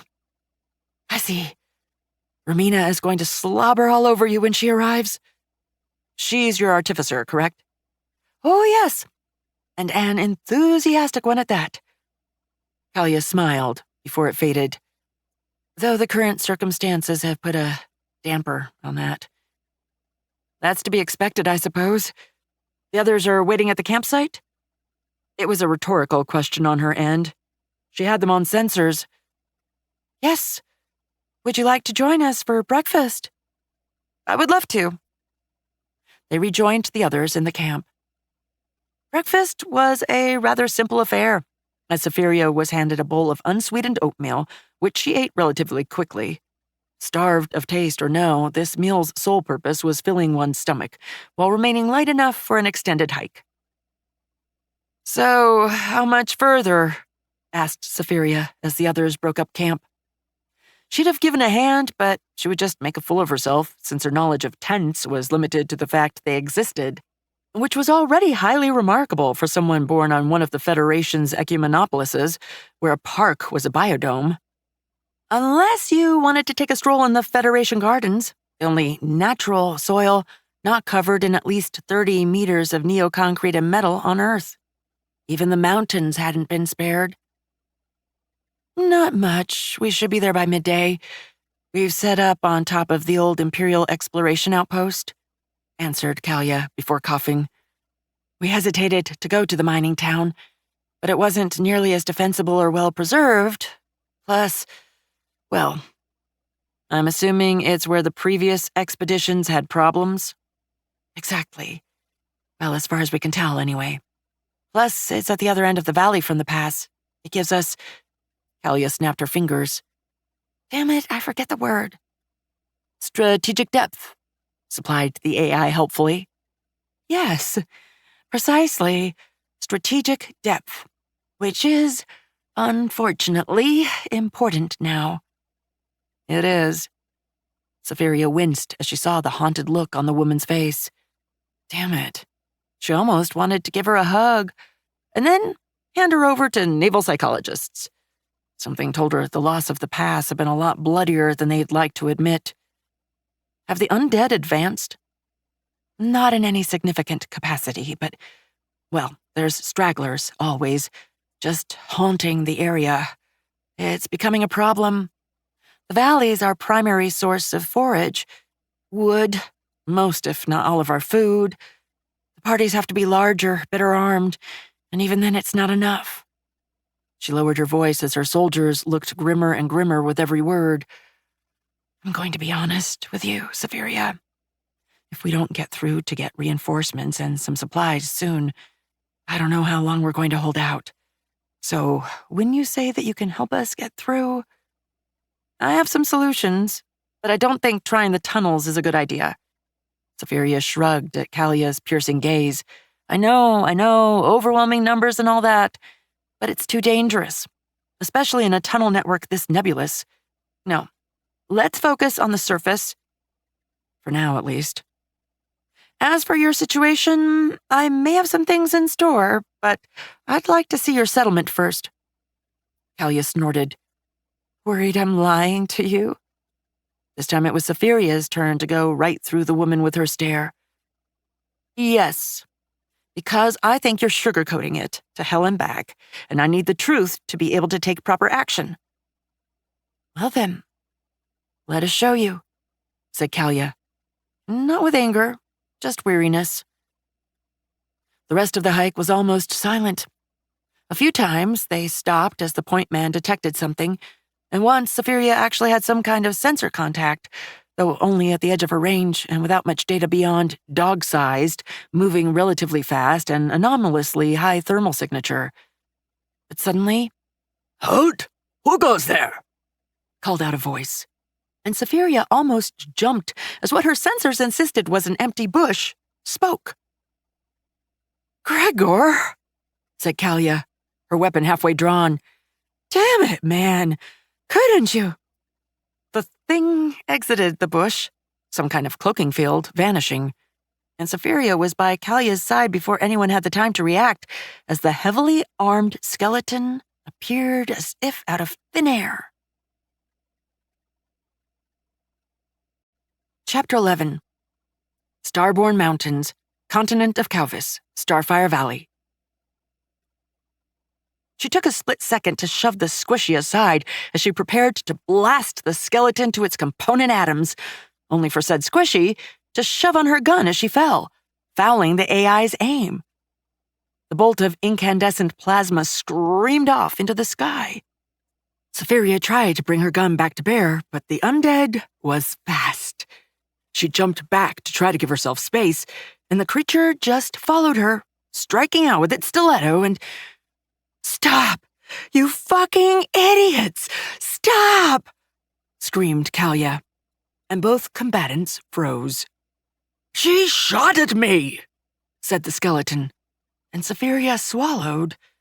Those things could talk? Never mind.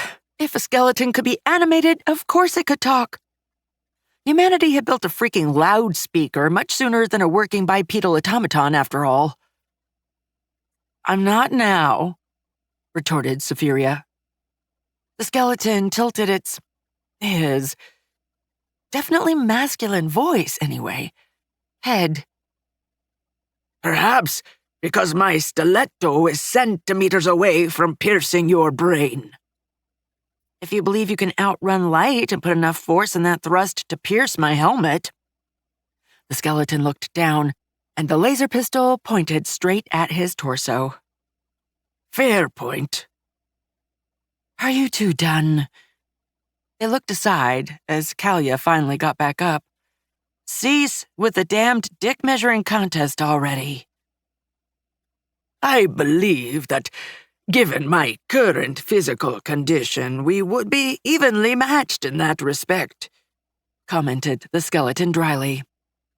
Safiria was sorely tempted to retort, "Don't be so sure," but held her peace.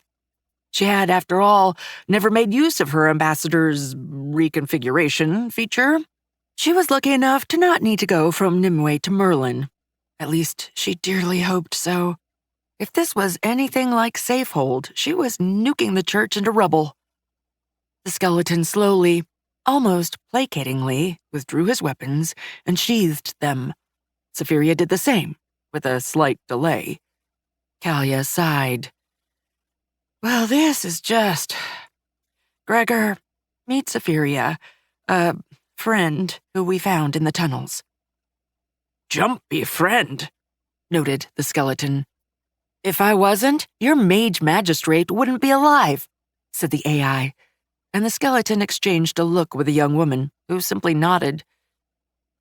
"Then you have my deepest apologies, and heartfelt thanks for returning my friend to me alive and well." "Don't mention it. My apologies for shooting. I wasn't expecting you." "Apology accepted." As Kalia opened her mouth, Gregor extended a skeletal hand. "Gregor Ionis, formerly of the 33rd Imperial Legion, and in the service of the Mage Magistrate as part of the Maurican Province's defensive force. What's left of it, anyway."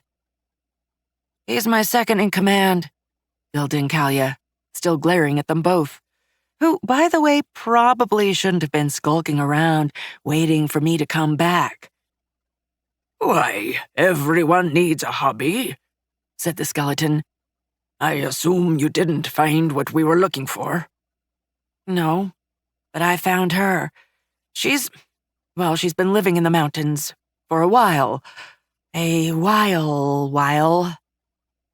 Safiria had the distinct impression that if the skeleton still had eyebrows, he would have raised them. Well. That is quite interesting." The skeleton made an elaborate bow, prompting the mage magistrate to facepalm.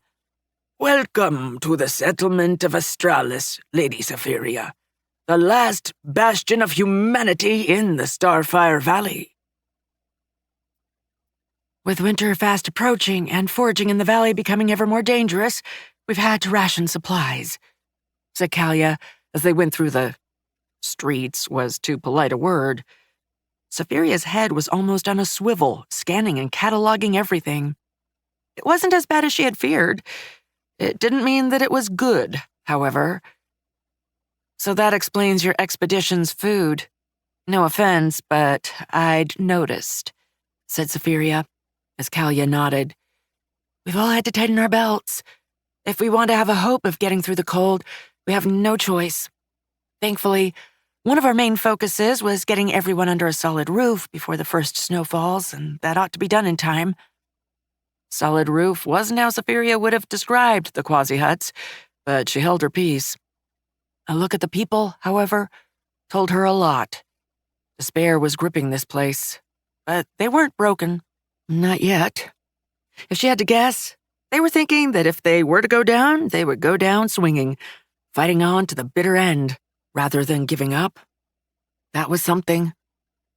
They were looking at her, clearly surprised by her presence in bright white armor.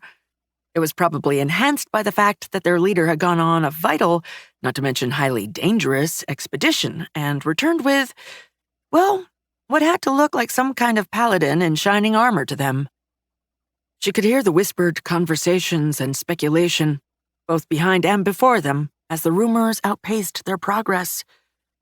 Gossip was the only form of communication that broke the lightspeed barrier, after all, or so went the joke in the Navy. Their technology, however, when she'd seen Kalia's firearm, which wasn't so much a rifle as a kind of lever-actioned repeater carbine, she'd immediately started drawing hypotheses. Early Second Industrial Revolution, she'd guessed, when humanity had gone from powered industrial machinery to powered everything. Probably a backwater region that depended on imports.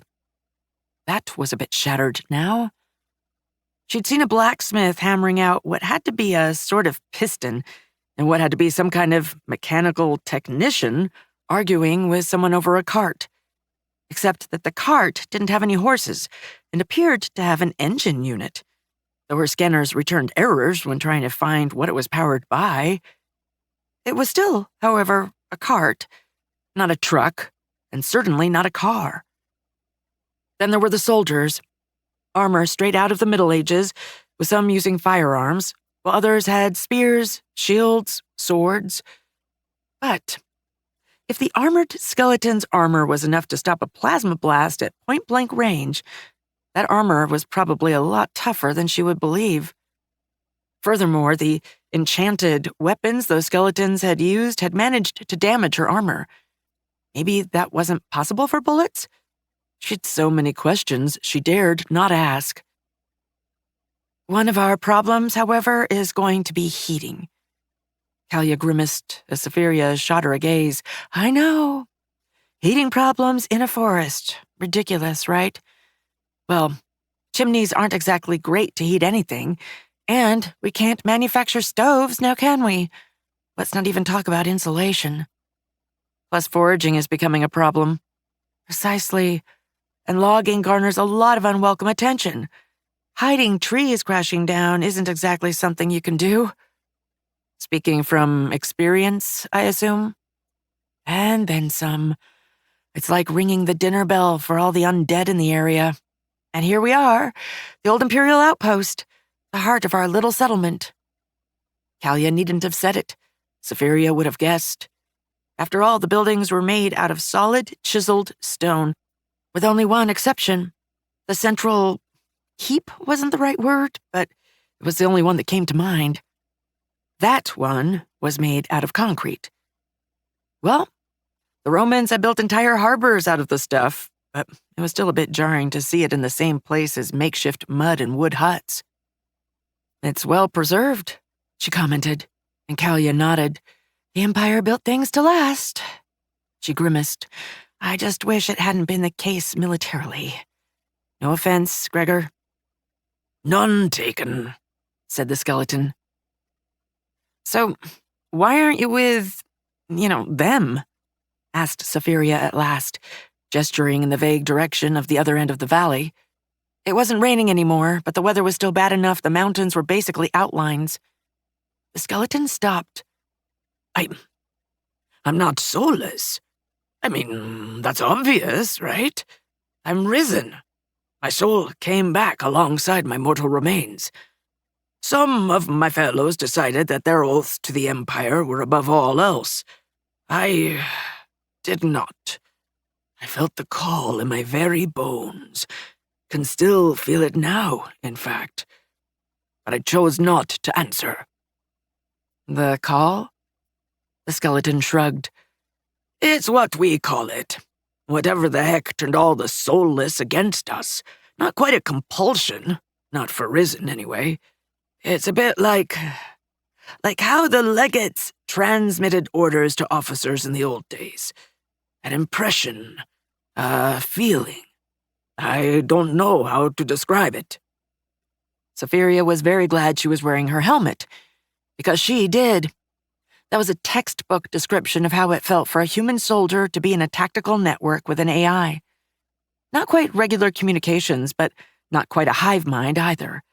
It was the in-between compromise the Federation had worked out to allow human troops to serve in the field without having them crash the effectiveness of the regular combat formations they were attached to. Worked with ships, too. Though in this particular case, she had been instructed to be careful to only activate that when in combat. The humans got a bit touchy otherwise. They didn't like to be reminded that the ship's AI saw everything happening on board. It simply couldn't be any other way, even with privacy programs keeping it below the conscious layer for an AI. But it was something that was considered less than polite to mention, let alone emphasize. I see, she answered neutrally. I mean no offense, but that's not exactly reassuring. I understand that. Hell, I support it. If something happens, I sure hope somebody can put a sword through my skull before I turn against my people. Fair enough. The doors of the central keep flew open, and a tall, remarkably well-built pair walked out. It didn't take a genius to realize they were siblings, roughly the same height, the man slightly smaller than the woman, but despite their build, both seemed to be scholars of some kind. They also dressed very differently from, well, everyone else. Different cut, colors, and style. Until then, she'd seen a mix of purple and red, but these two had azure blue and even what seemed like lapis lazuli stones. Greetings, Countess. We are glad of your safe return, said the man, giving a deep bow alongside his sister. Kalia let out a quiet sigh and nodded. You may rise. Safiria, I present you Timon and Mulry Solov, representatives of the Kingdom of Turler, our liege. The AI's eyebrows rose. Right. Her nation had sworn allegiance to another. Please, lady, said Timon as he smiled. You are a representative as well, as a countess of the realm. Right. Let's go inside. There's much to discuss. Is Romina here? She's in her workshop, said Mulry, pointing her thumb over her shoulder. The siblings parted ways, letting the small party through, before closing the doors behind them, giving them a few seconds where they were almost out of earshot, at least if one was quiet enough. You're a noble, whispered Safiria. The Federation's positions on nobility were complex. The AIs had become a de facto nobility, but they didn't like to be called that. Besides, if one posited that they were nobles, then she was basically royalty and a damned princess. But they couldn't deny they effectively were, and as long as the Constitution was respected and federal laws implemented, not to mention taxes paid in full, individual worlds could rule themselves however they wished, which had resulted in a fair number of relatively stable constitutional monarchies. The Magistry doesn't have nobility. We're ruled by mages, period. But, the Countess shrugged, the kingdom requires nobility, and a condition for vassalage was to establish one. The only compromise we could find was to make all the mages in administration and military command some degree of noble, and then make some rules of primogeniture for any magically inclined children. Sounds problematical. And given what Kalia had said, probably intended to fall apart, her not-so-subtle hint that the Magistry would be independent again boded ill for the future. She'd seen the aftermath of the theocracy breaking up with her own eyes, alongside many other historical examples in her databanks, and while wars of independence tended to be somewhat cleaner, civil wars in general were almost always a monstrous bloodbath. We play the cards we're dealt, whispered the young woman back, before smiling as the two rejoined them. So, any news? The representatives looked a lot more relaxed now, and Safaria realized they had probably been putting on a show. Not for her, though. Interesting. Not really, said Tiemann. Our foraging party's attrition rate is still climbing, and their bounty grows ever more scarce. He coughed. We could venture beyond the valley, of course, but we don't know what happened to Penrose's people. No, absolutely not. Anything that can disappear a dozen-strong party without a trace is not something we can afford to tackle right now, said Kalia, and Safaria's ears pricked. So that was why the mage magistrate, Countess for short would do inside her mind, hadn't mentioned foraging beyond the valley. Very well. Tiemann bowed briefly, and Mulry jerked her head towards the AI. So what's with the short stack and paladin gear? Stumbled upon a wayward crusader trying to get away? Kalia almost choked as she came to a halt, the rest of her party tensing up, including Gregor, interestingly enough. Kalia, you're back! A door slammed open, and a woman in what looked like some steampunk novelist's idea of an engineering outfit stepped through, holding a plate of, it looked like bronze, but her sensors were returning nothing but error messages. I managed to... The woman's eyes, orange, much like Kalia's, went wide as she saw Safaria, and she promptly dropped the plate. Romina, are you okay? Asked the mage magistrate, concerned, before watching in mute amazement as the woman prostrated herself. Safaria swallowed heavily, because before the woman lay down, there was recognition in her eyes. She'd looked at Safaria's power armor and instantly realized what it was. Honored High Elder, you honor me with your very presence, squeaked Romina, and the AI sighed.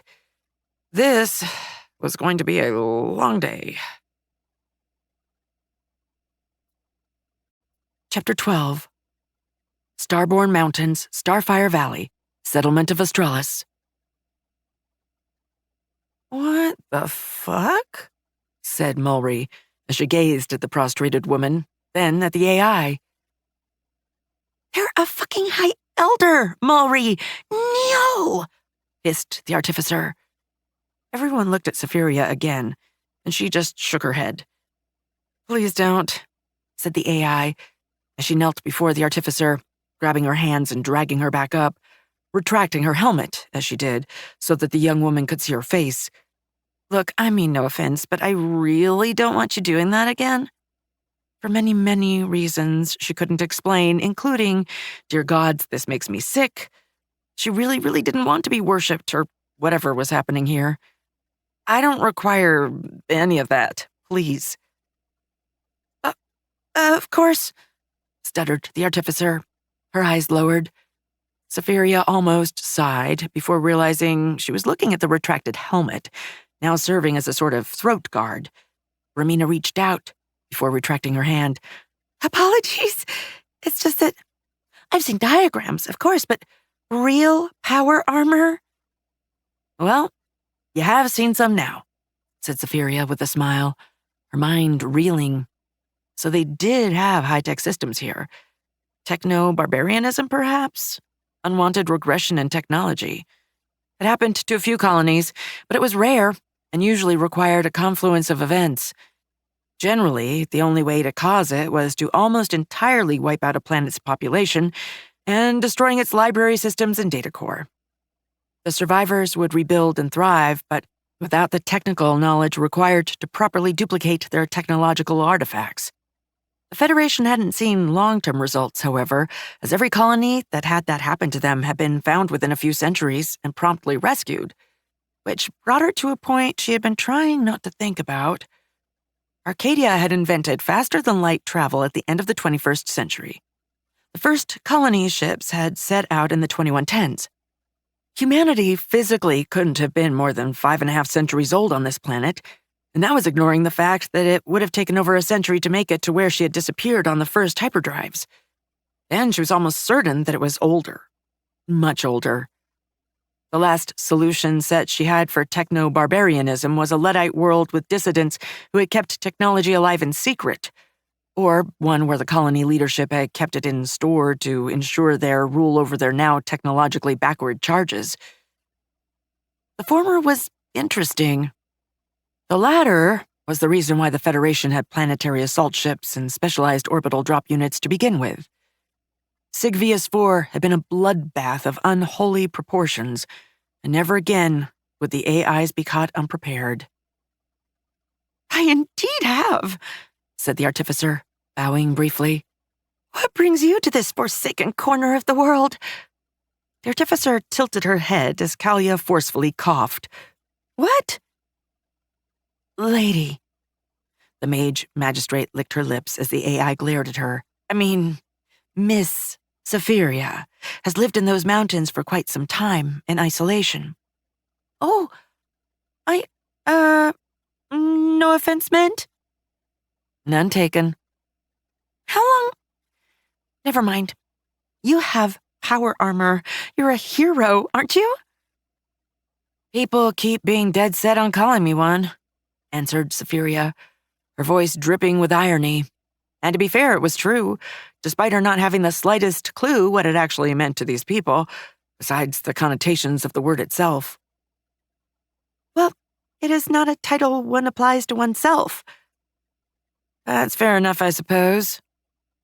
Kind of like saint, but applied while the person was still alive. She didn't like those connotations. She didn't like them one bit. But like them or not, it looked like she was going to have to live with it, unless she wanted to lay bare her ignorance and alienness. So, play along for now.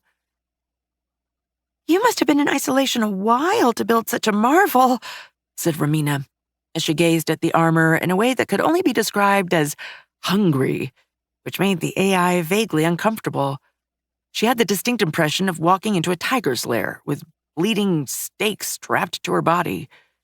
No offense to your skills, of course.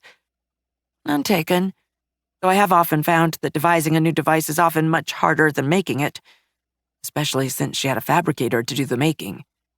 The artificer laughed. If only we were also lucky to possess such abilities. What brought you to our great leader? I was disturbed by wandering undead and went to find their source.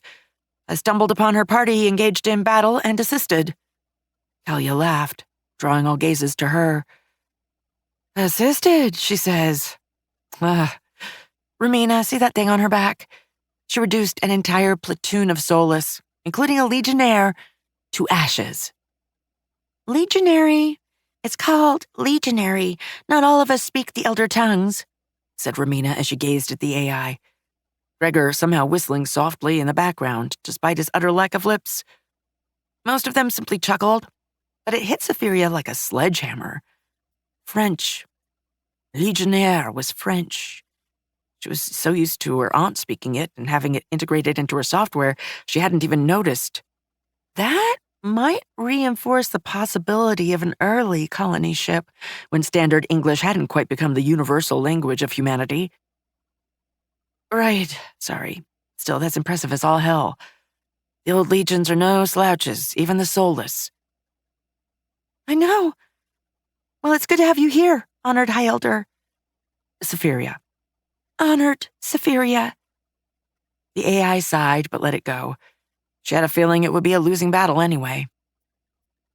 I've accompanied your leader for mutual assistance, including how I could help you.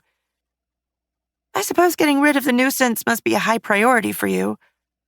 Yeah, because they're a threat to you squishies, thought Safiria, though saying it aloud would probably be ill-advised. They were a threat to her as well, of course, but that was secondary now. Among other things. You seem to currently be in dire need of basic necessities, food and heating particularly. We very much are, said Kalia, raising an eyebrow as Romina did a sort of bow and went to pick up what she'd dropped. And this is... armor plate for, The artificer glanced at Safiria, then back at the mage magistrate, her eyes pleading. Romina here has been working on a way to at least punch through the blockade and get help. She's been armoring one of our autocarts. Building an armored vehicle. Ambitious. And probably foolhardy. She didn't know what kind of fortifications they'd made at the pass, but they were unlikely to be easily crushed by anything short of a combat mech or a marine rolling fortress, neither of which she had the schematics for, though she could probably reproduce the latter, since it more or less was a block of armor on tracks, with guns pointing every which way, like a madman's fusion of an old science fiction doomcrawler and a Federation Marine IFE. You were stuck on protection, I assume. Yeah, we had issues bending and attaching the plates, especially since we were so short on mana, and we weren't exactly able to bring our foundries with us when we fled. Solved it, I think. But you should take a look. You would know far better than I. Don't assume so. Everyone has their own areas of expertise, and I have missed a lot. If you say so, honored Safiria. If you would like, I could show it to you now. She glared at the rest as Kalia moved to speak. Alone. Some secrets belong to artificers alone. The mage magistrate didn't look pleased, but neither did she protest. I do have some time, though I do have to return home.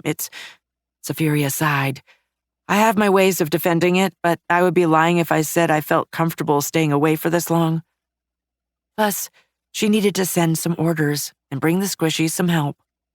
Of course. Romina took her hand, and Safiria had a split second to see Mulry positively glaring lightning bolts at her before she was dragged off. I won't hold you long. She was quickly pulled through the hallways and ushered into a room that just had no proper description. A mix between a garage, a jeweler's workshop, and what looked like a Renaissance research laboratory was the closest she could get to. Dead center was a heavy carriage that seemed to have been heavily tinkered with and was currently opened up and had parts strewn about half the workshop. She opened her mouth to ask about it, but before she could say a word, Romina had grabbed her by the shoulders. Honored High Elder, I beg you, teach me. Let me be your apprentice. What? Let your knowledge flow through me. I need it. Dear ancestors, She shook her head. I don't know how I've even made it this far, let alone got so many people through it alive with my ramshackle inventions. I am a backtown artificer with a falsified degree, and please, I can be your aid. Safiria's eyebrow rose. My aid? She already had one. That was the entire purpose of simulacrums, and Sia's very raison d'etre. But she wasn't sure she wanted anyone to know she wasn't alone yet. I'm afraid I'm not in the market for one. Then anything. Your servant, your slave, your... Stop. There was enough command aura in that one word to stop an entire carrier dead. Safiria might not have the experience of her colleagues, but she was the daughter of Arcadia and the niece of the hero of Alpha Centauri. Her family had made 1,000,000 worlds kneel before them, and she was made of the same code as them, the same kernel. That meant something far more direct than mere genes for a human. In many ways, she was her ancestors in a way no biological beings could be. Their thoughts, their emotions, they were a sliver, a part of her that could become her if she wasn't careful. Safiria stalked forward. They were almost the same height, but in that moment she seemed to tower over the poor artificer, who in turn shrunk upon herself. Never, ever do that again. I will entertain trades, agreements, and accords, but not this. Never this. Am I understood? The artificer nodded, looking as if she was about to faint. Good. Then I will make you a different deal. We shall teach each other. There's much I can tell you, yes, but most likely a great deal you can teach me. I shall hold secrets back, of course. Some things are my purview, and my purview only, and will remain so. Deal? Romina nodded before trying to prostrate herself again, only to be intercepted partway and effortlessly put back on her feet. Yep. Yes. Thank you, Great One. And my name is Safiria. For the love of the stars, remember that if you wish to be my student. Of course, honored Safiria. Good. Safiria sighed. Close enough. Now, was there something you actually wanted to show me about this? She gestured at the vehicle. Besides ambushing me with your offer? Yes, of course. I couldn't manage to nail or screw the armor plates on, but I managed to make a kind of glue that seems to be holding. Take a look. She turned over the armor plate, gesturing at another that was stuck to the carriage. Safiria looked critically at the plate and the lines of, well, it wasn't glue, exactly. Closer to a resin. She scanned it thoroughly, took a sample, and then crushed a bit of the dried stuff between her fingers. Not as good as a full lab analysis, but she was an engineer. Good enough for holding it together during movement, but it'll fall apart in battle. Oh. Safiria hesitated. She could give her something better, or even use her armor's sealant, but, well, she couldn't just hand them every solution. And something told her that starting a working relationship with her, where the artificer would willingly bring her new things she could sample and help with, would be a very good idea. Shooting her down and giving her a magic solution wouldn't start that. In fact, it would kill it in the egg. Fortunately, you are very much on the right track. What you need is something that will cushion and distribute the impact forces so it will not concentrate on the resin. Not much of it, but you will need it. Basic composite armor plating, effectively. You wish to learn? Give me some materials you think can do the job, and we'll go through them, and we'll test them when I return. The artificer nodded. Of course, thank you. Don't mention it. Until next time. Until next time, honored Safiria. Chapter 13. Starborn Mountains, Starfire Valley, Settlement of Astralis. Barely out of the workshop, where she could hear and see through her scanners Romina digging into her storage for suitable materials, she found Malry leaning against a wall. In the fake nonchalant pose a squishy about to explode liked to take across the galaxy. AIs too, now that she thought about it. Safiria didn't even let her talk. To answer your questions, she did. I turned her down, told her to never do it again, and if you threaten me, I will drive your head through the wall.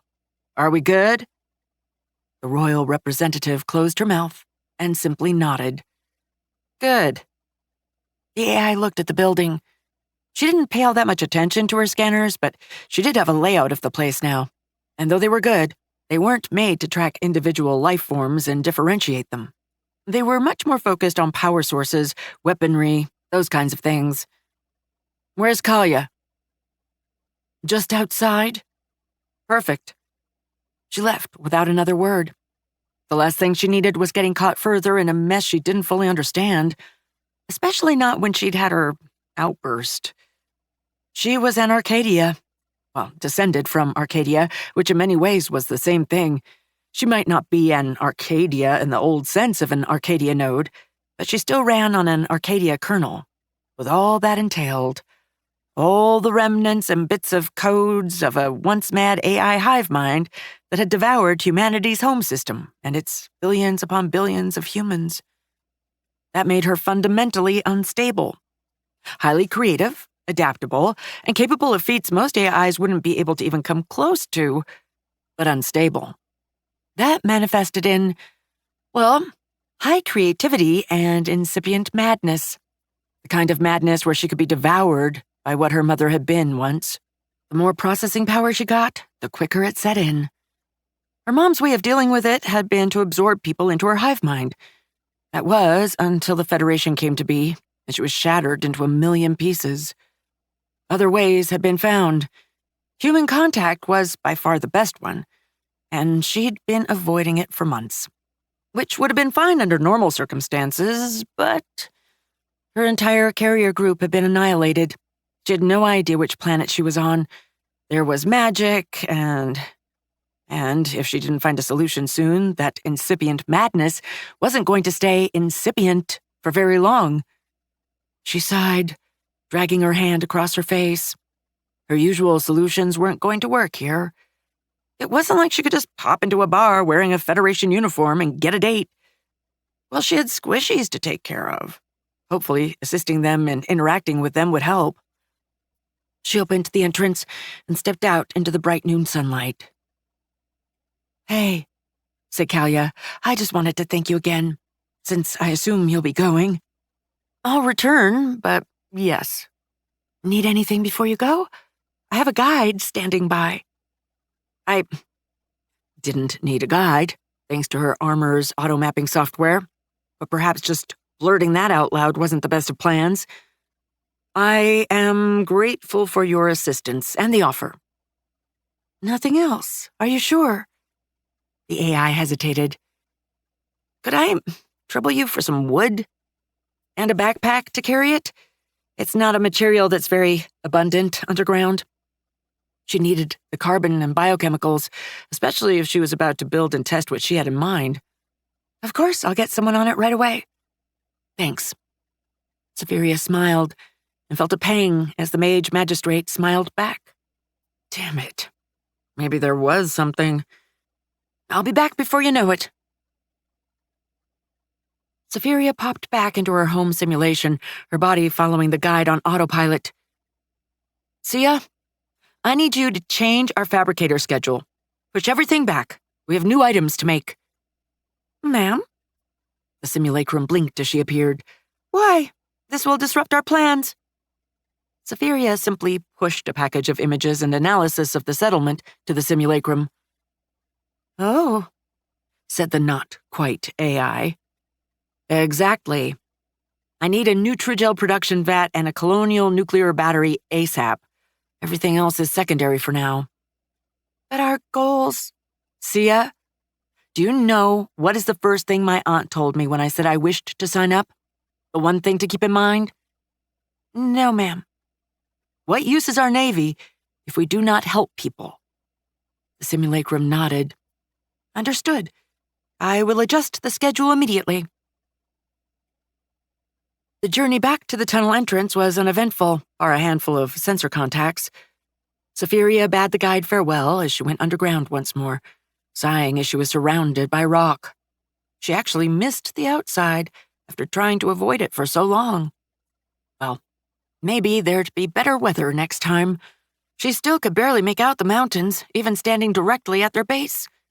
There was something off about them, but she couldn't make it out, not with that kind of weather. Plus, she had bigger fish to fry. Now, for movement. She could take it slow, like she had previously, but she knew the way. She slung her weapon, attached it to the magnetic clamp system on the back of her armor, and began sprinting. Power armor could cover incredible distances if it needed to, though there was a difference between sustained and burst movement. Besides which, she couldn't exactly sustain her top speed in the winding tunnels, not unless she fancied crashing into every corner. Still, her stride ate up distance at a rapid pace, and before long she was back in the ruins of her previous battlefield, where she slowed down, scanning for hostiles. Nothing. No movement. Her scanners reached out, trying to match previous records of the area to note disturbances. Something had definitely moved through the place. Several somethings, but not a large number, and she couldn't tell a lot more. She was missing key software and systems to truly make sense of it. A properly trained squishy probably could have used the data more effectively, but she certainly couldn't. She stalked all the way to the tunnel she'd come in from. One singular set of disturbances, meandering amongst the ashes and bone fragments. She unslung her plasma rifle. Time to go hunting. The skeleton was wandering in the main mineshaft, loosely following the rails down, one hesitant step after the other. This time, she decided to do some testing. Safiria stepped forward and tried to sneak up on the undead. It didn't react. Not in the slightest, until she got within touching distance. She had no idea what tipped it off, but it whirled around, its spear stabbing where Safiria's chest had been. Fortunately, she was actually starting to get the hang of dodging with her ambassador, and she was already jumping to the side. This close, she didn't bother using the rifle. 2 blasts from the laser pistol to the head were all she needed to send it sprawling. She watched and scanned with every sensor she had as the skeleton convulsed before losing cohesion. She took a few samples, especially of the chest, taking the weapons as well, before continuing on her way. She was leaving a trail of debris and battle damage. She'd need to clean that up. More importantly, it was possible all the skeletons were coming in through that mining hub, There were probably other entrances, and some wandering the lower tunnels still, but it seemed to be their only surface access, at least for now. And it was her only way up, too. It might be worth fortifying, except that while she had energy weapons, she didn't really have a good way to keep them supplied. The Federation's energy storage technology was amazing, but there were limits, especially in terms of costs. Energy storage got really expensive really quick. There was a reason power armor and combat androids existed, even beyond the need to reassure the squishies, and why the Federation didn't just send a swarm of small drones to murder everything. Outside of the fact that they were incredibly inefficient to armor, power armor and androids allowed one to carry a miniaturized thermonuclear fusion plant. Those, however, were a royal pain in the ass to make. It was why one of the first questions she'd asked Sia when she'd woken up was whether they were in the inner system or not, so that she could fabricate mirrors and photovoltaic converters to use the star as her power source. That was not nearly as viable in atmosphere, unfortunately, much less underground. There were options, however. What she had ordered Sia to make to power for the Nutrigel vat wouldn't do. Fission batteries were fancy, advanced, and highly efficient RTG, a radioisotope thermoelectric generator, also known as using the decay of radioactive isotopes to make heat and power stuff. They were cheap and required zero maintenance, but also had no variable power output. They weren't reactors because there was nothing to adjust. They made X amount of energy for any given length of time, and that was it. A lot of the problems from old pre-Starflight RTGs had been eliminated, and they could serve as a way to recharge the power of a laser turret over time, but any kind of sustained combat would cause them to fail. But she could make a pocket fission reactor. The problem was that it would require more industry than she currently had, and specialized radioactive elements, not whatever we could wriggle out of the refinery, which meant advanced ore processing, element separation, and centrifuges. Not an option for now. The other solution was foregoing energy weapons altogether.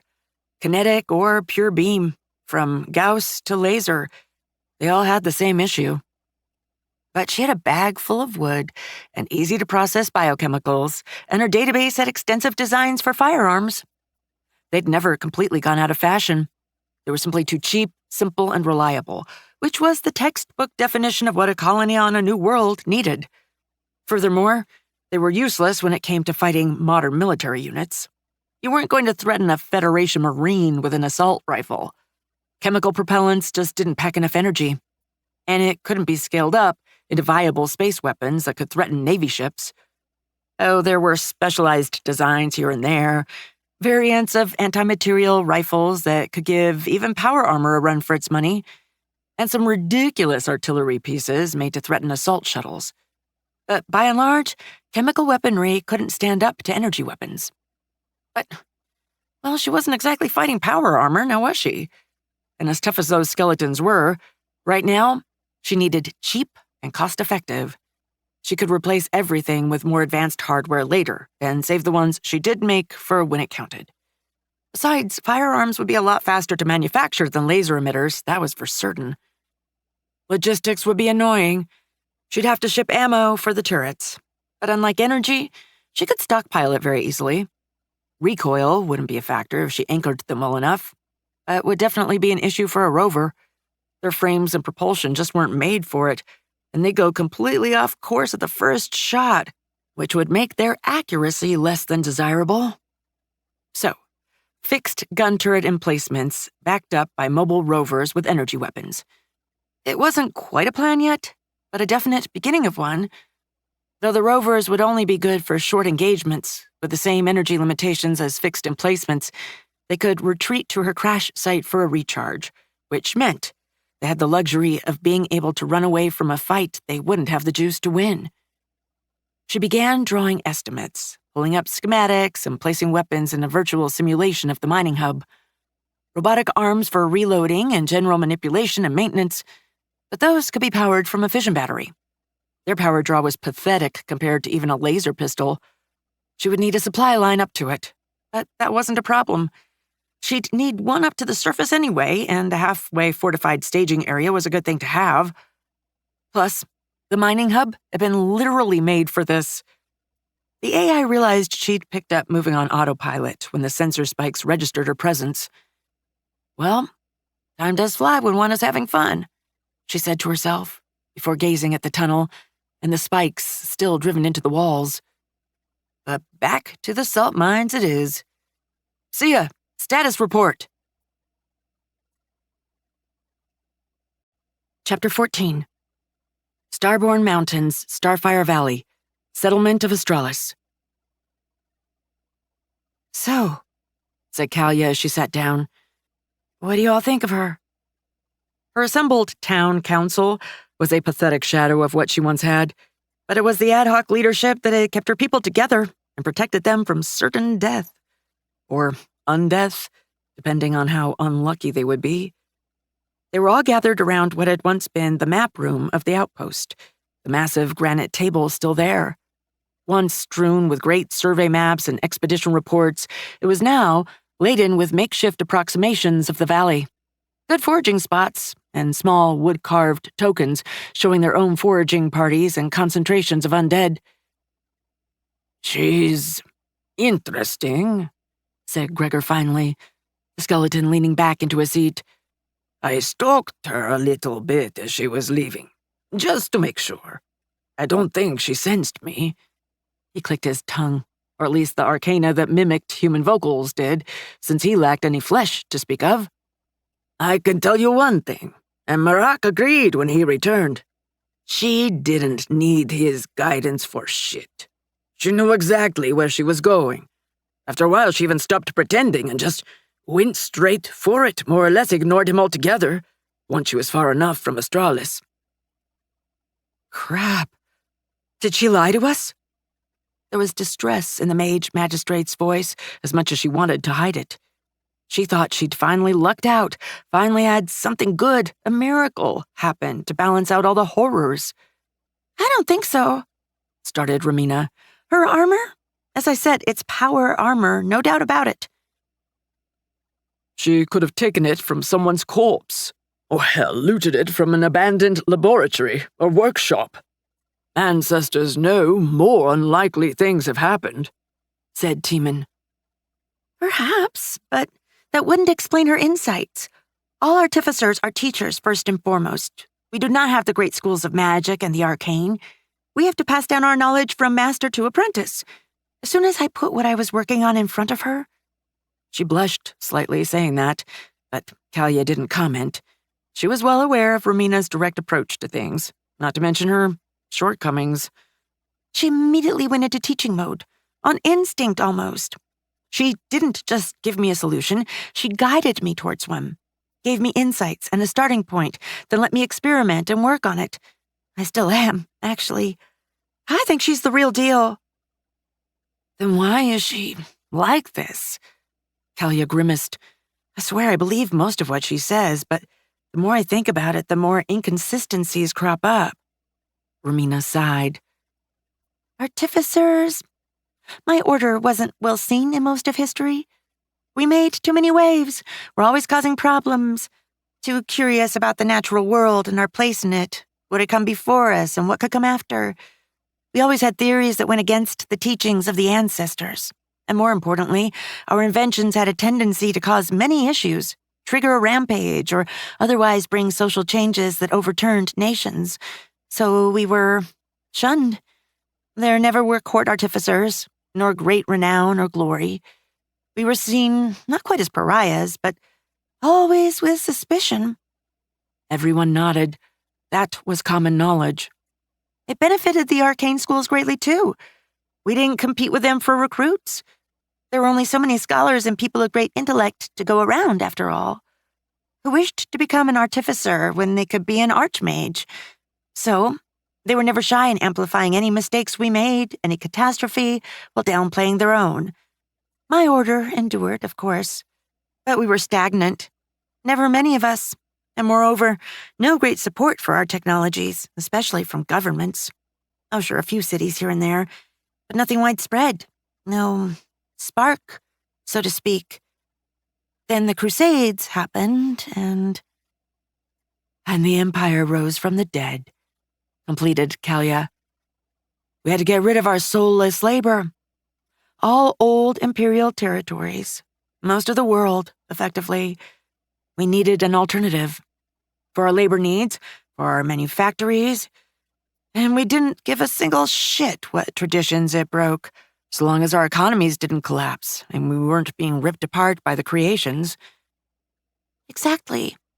Suddenly, my order had all the support and resources it could ever hope for, and a tidal wave of recruits. Golems couldn't solve this problem. If they had, we wouldn't have undead labor to begin with. So we worked on solutions, and we found them. Factories, powered machinery, automata, guns. The list is long. With the dam broken, even the arcane academies couldn't stop our rise. After all, any country that didn't embrace our technology was going to get left behind, eating our dust. She squirmed. That's the history everyone likes to hear. The one they don't is that the arcane academies were more proactive in keeping us down. If an accident didn't happen when artificers began rising, one was made to happen. Kalia grimaced as everyone looked at her and Mulry. I've known that was a possibility, she said. It wasn't a subject that was comfortable to speak about among mages, nor one considered wise to bring up at the academy, but it was one that came up from time to time. That is why it doesn't surprise me that she may be less than truthful, that she is circumspect about us. Heroes becoming hermits and retreating in a remote corner of the world to devote themselves to their studies is nothing new. Mages, warriors, commanders, and artificers, they all do it. Shut everything else out, everyone constantly begging for their help, their support, their secrets. But if she's as old as she seems, and I tend to believe her, no one would produce the marvels she has in her possession without that length of time.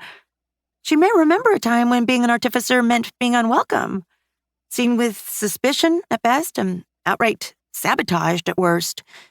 Even without that, well, she shrugged. She doesn't know us. Would you tell the truth to a bunch of people appearing near your home one day? I wouldn't. So, yeah, I think she's the real deal. But I think we have to roll with the fact that she's going to be feeding us half-truths. Honestly, I'd be a lot more suspicious of her if she wasn't. Those are excellent points. Kalia sighed. So, we have an artificer who withdrew from the world here and has been drawn out by our rampaging undead.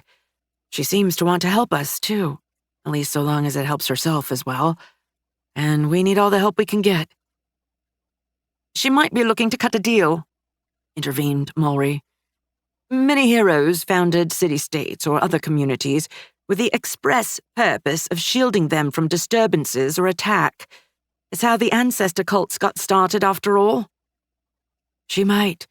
So far, however, she seems to be trying to get her bearings. I'm amazed she hasn't asked more questions. Probably because every single one reveals something about her, said Gregor. She can ask about stuff she already knows to muddy the waters, but she can't reference something she doesn't know when probing. And if I'm being honest, I don't think trying to go too deep is a good idea. Kalia frowned. Why?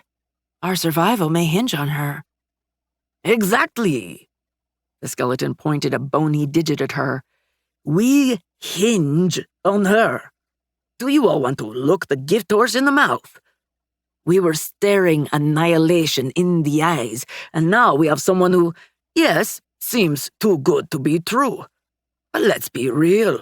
Even if she's here to fuck us, is there any way she's less palatable than being butchered and turned into mindless minions to massacre the rest of our people? The silence was all the answer that was needed, and Kalia sighed. All right, then. Let's take it as it comes. We have a miracle on our doorstep, and even though she probably has an entire ball of strings attached, it's our only option. That doesn't mean I don't want to know what the strings are, but we can't afford to turn down her help or antagonize her. Are we all agreed? Everyone nodded. Good. Now she's planning to return, which means we need to be ready to receive her when she does. I'd rather not be cut off from her if at all possible, too. Gregor, I need you to see if we can spare a few people to make a camp at the entrance to the mines. If nothing else, having a staging ground for another expedition would be useful if something happens. In the meantime, we need to keep everything up here running as well. She can't help us if we don't help ourselves, after all. Excellent, said Safiria as she stroked the Nutrigel vat. It was more or less a large metal cylinder with a small window to look into it, as well as a simple dispensing system at the bottom. But it was so much more than its unassuming exterior. The original Nutrigel vats had been made to solve world hunger in the 21st century, and then adapted to the horrific post-Terran hegemony war hellscape that was most of Earth. Their efficacy had already been somewhat dubious, requiring protein intakes and such, and it was further hobbled by the need to filter out bioweapons, toxins, and radioactive elements.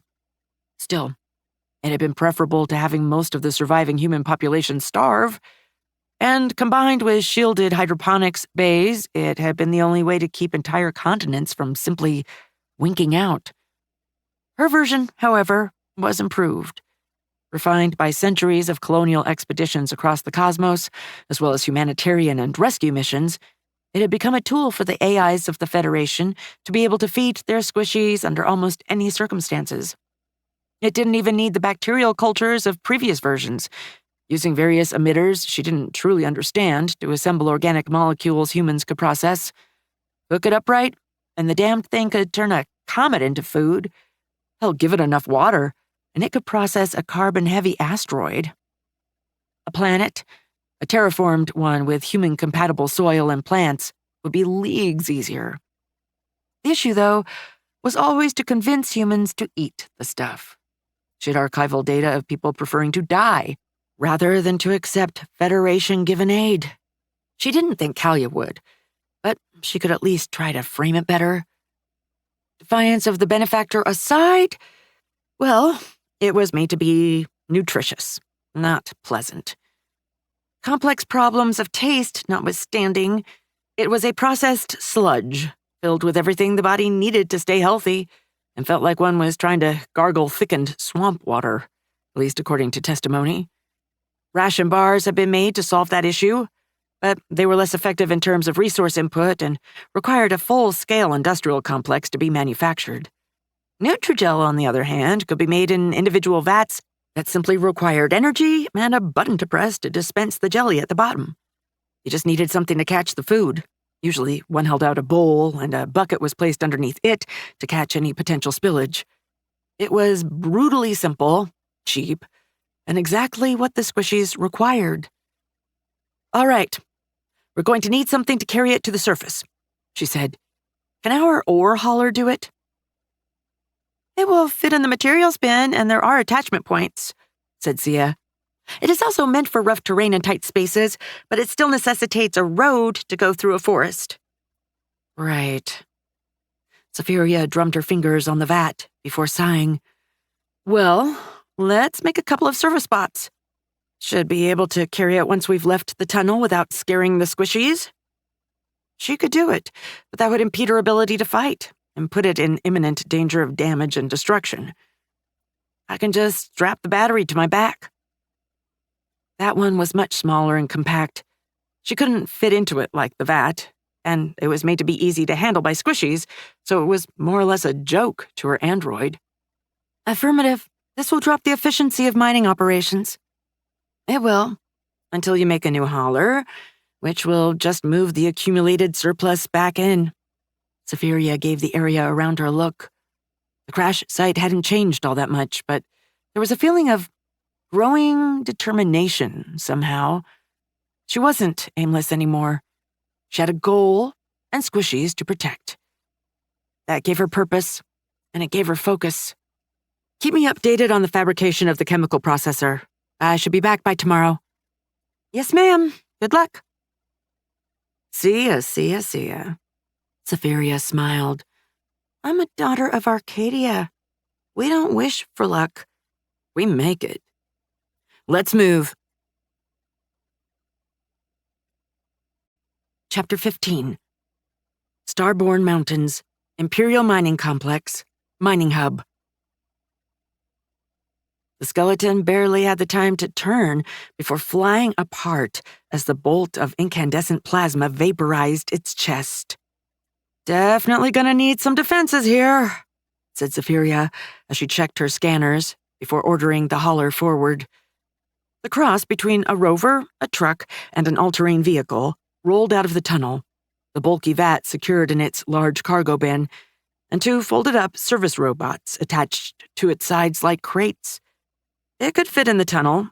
Its entire point was to be able to follow a lot of places a human could go, but several of the turns had been cutting it far too close for comfort. The skeleton had been wandering aimlessly in the hub, and Zephyria looked with interest at the collapsed skeleton. Whatever was holding it together was, without question, inside of its chest.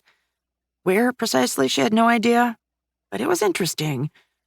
She gathered a few more samples before taking the lead once more. The hub had a handful of new tracks moving through, but nothing major. Interestingly enough, one of them had been moving back into the hub from a tunnel. Maybe they weren't random wandering undead, but some kind of slow trickle of mapping units? Reporting into some hub somewhere and completely disconnected from the original detachment guarding the hub. If so, she needed to stop the flow fast before they realized her particular tunnel swallowed every recon unit like a black hole. Besides, even if that wasn't the case, if they wandered back up, her defenses would just eventually clear the entire network of undead. Not an absolute certainty, of course, but it was a nice bonus. She moved across the hub, the cargo bot in tow, scanning her surroundings constantly, before relaxing as they entered the tunnel that led to the surface. No trace of anyone since she last came in, and though it wasn't exactly safe, according to her discussions with Kalia, there should be extremely few, if any, wandering undead in that area, and the creatures here didn't go underground, which wasn't necessarily reassuring, since animals, however mutated as Kalia had described them, it was unfortunately usual for colonists to label monsters, the evolutionary offshoots of Terran imports on a new world, only refused to settle somewhere if they had evolved not to, and that usually meant there was something deadlier than they were in that area. There was now, of course, but Zephyria didn't fancy competition, especially not when said competition was a proven, insofar as previous records went, danger to her squishies. Wait, when had she started thinking of them as hers? Damn it. She was happily leading the way up to the surface, bouncing messages and schematics back and forth with Sia, when her sensors pinged her. Her android was flat against the wall, and the cargo bot had frozen before she'd even processed it. There were tracks on the ground, several in fact. A fire team of people had come here, and then pulled back. She might suck at interpreting the data, but there were some pretty clear boot prints she could see in the dust. But those were people, not skeletons, unless they bothered to wear shoes. But then what was the point? Resources better spent making armor. The only ones she'd seen so far with footwear had been those legionnaires. Not necessarily the most promising of omens, but it was more likely that the squishies had sent a party back for some reason. She gestured, and the cargo bot backed away, slowly, as the two service bots unfolded and formed up. They'd be useless compared to her android, but they could still throw themselves at the enemy to buy her time to escape. She advanced, cautiously, scanning her surroundings meticulously, and she came to a halt as her audio receivers picked up sound. Voices. She crept up until she was near the bend that would then lead to the surface. She really needed to make some programs to use all that recon gear better, because she was terrible at it. To-do list updated. Right, that thing still worked. She wasn't sure if it was annoying, endearing, or inspirational.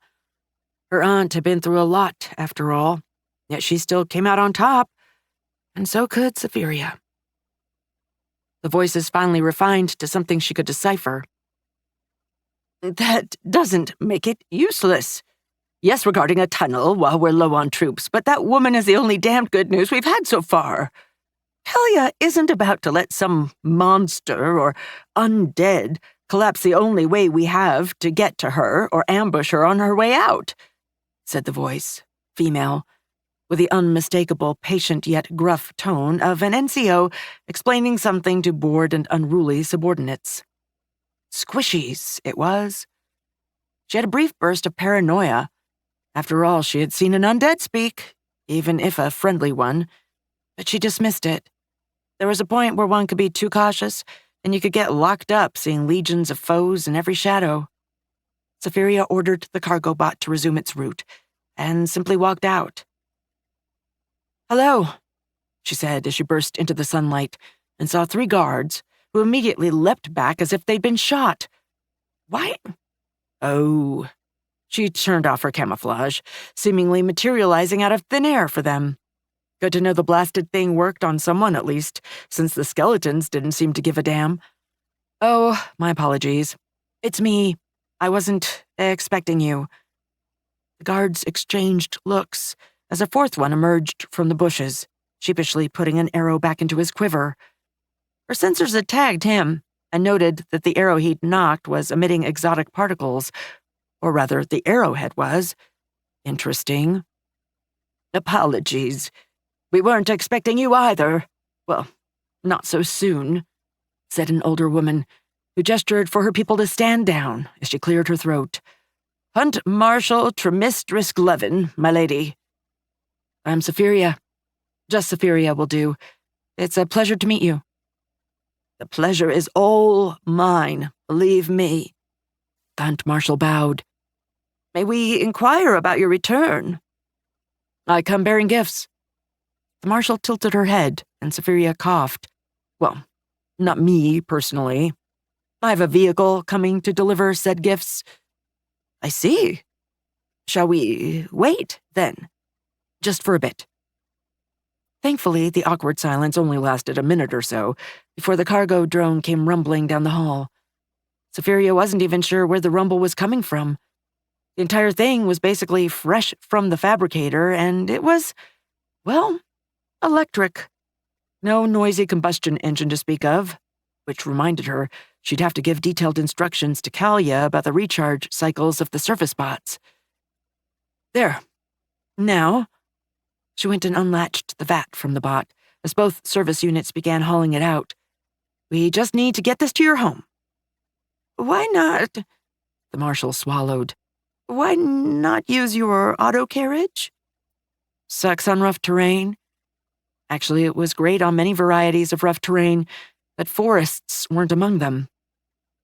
It was, after all, part of the tools supposed to help make the damned forests. Humanity colonized many worlds, but generally they didn't wait a century after terraforming a planet to make landfall. Let alone the stars know how old this place's thick forest she was finding herself in. "So we go the old-fashioned way." "Of course." The Marshal eyed the service bots. "Do your golems require help?" "No, but I would appreciate a guide. No need to all go. If nothing else, I'd appreciate someone guarding my auto cart while I'm gone."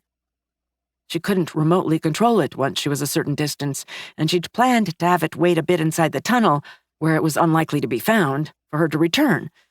She wasn't willing to take the risk of having it move home on its own before bolting a machine gun to it. "Of course. Cassin!" The man with the bow came at attention. "Get the lady to Astralis." "Yes, Hunt Marshal." The older woman turned back towards Safiria. "We'll be there when you return, unless it takes long enough for us to be rotated out." "Roger that. See you in a bit, Hunt Marshal, and I hope you'll have an uneventful shift." They all chuckled. "Thank you. Safe travels." They exchanged nods, and Safiria began following the guide. She didn't really need him, but it wouldn't hurt, and she wouldn't mind another pair of eyes when she had to watch over the bots and their, well, it wasn't exactly delicate, but it certainly was vital cargo. Besides, they could make conversation, though she wasn't so confident as to try to pump him for information. "Welcome," said Maori as Safiria walked into the settlement. Clearly the sentry they'd encountered and sent scampering off to announce their arrival had gone for the first figure of authority he could reach. Safiria wasn't exactly happy with his selection, but it wasn't like she was going to be able to avoid the representative anyway. Mulry. The AI extended her hand, and the woman took it. It's good to see you. I come bearing assistance. That's good to hear. To be honest, I wasn't expecting you so soon, nor with help. She looked at the service bots over the android, which mildly annoyed the AI. She hadn't realized just how frustrating it could be to use a short chassis until now. She'd always opted for something closer to her aunt's 1.80 m, not her mom's wide range. And finding herself a solid 20 centimeters smaller was challenging in some ways. Not that she was truly short by pre-Starflight standards, but these people seemed as obnoxiously tall as modern humanity, which shouldn't be surprising since the only way to get here was through a faster-than-light colony ship. Ignoring the fact that a colony ship could have only arrived here 4 centuries ago, tops. They're not people, just helpers. Helpers? You have your own servant golems, and you— Mulry shook her head. Never mind. What are they carrying? Nutrigel vat? Should help with your food production? That's good, though I hope you brought something to power it. We're not exactly replete with mana. The AI patted the cylinder clasped to the back of her armor. Don't worry, I got that covered. Is that some kind of mana container, or— Safiria thought of lying for a second, but decided not to. If she could detect at least some part of their magic at a distance, they probably could too, let alone when having access to the atomic battery unsupervised. Besides, there wasn't really any point. They'd figure out she didn't use any magic sooner rather than later. No, it's I'm not sure how to explain it to you, actually, but it's a mundane power source. Don't worry. My eyes glaze over when Romina starts a lecture. Still, I hoped. Mulry bit her lower lip. Look, I was sent here because I'm a mage. You know, to avoid friction with the magistracy. I know Kalia doesn't want to talk about it or ask, but do you have any mana to spare? I'm afraid not. Is it that bad? However bad you think it is, it's worse. We're low on everything but mana. We had to use so much of it to keep the undead at bay and keep our people alive. We're basically using our last reserves to heal who we can and keep a handful of auto-carriages operating. We have no choice if we want to keep stockpiling things for winter. I was hoping we could go for the ley line node, as it's the only source of mana for 1,000 leagues, but, well, you were going to extract mana from the node? It was a bit of a logic leap, but it did make sense, and right now she needed every scrap of data she could get. Plus, wasn't that node the place Kalia had implied the monsters came from? I know. Mulry held her hands up. We're already struggling to hold back the undead. We have no business trudging through the ice to mine mana crystals, navigate phenomena fields, or fight monsters. But if we run out of mana— She shrugged. Safiria carefully noted down every single word and grimaced, almost theatrically. Look, for what it's worth, I'm short on mana too. As in, she had a grand total of 0. I'll talk to Kalia, see if I can help in that department as well, but no promises. Mulry nodded.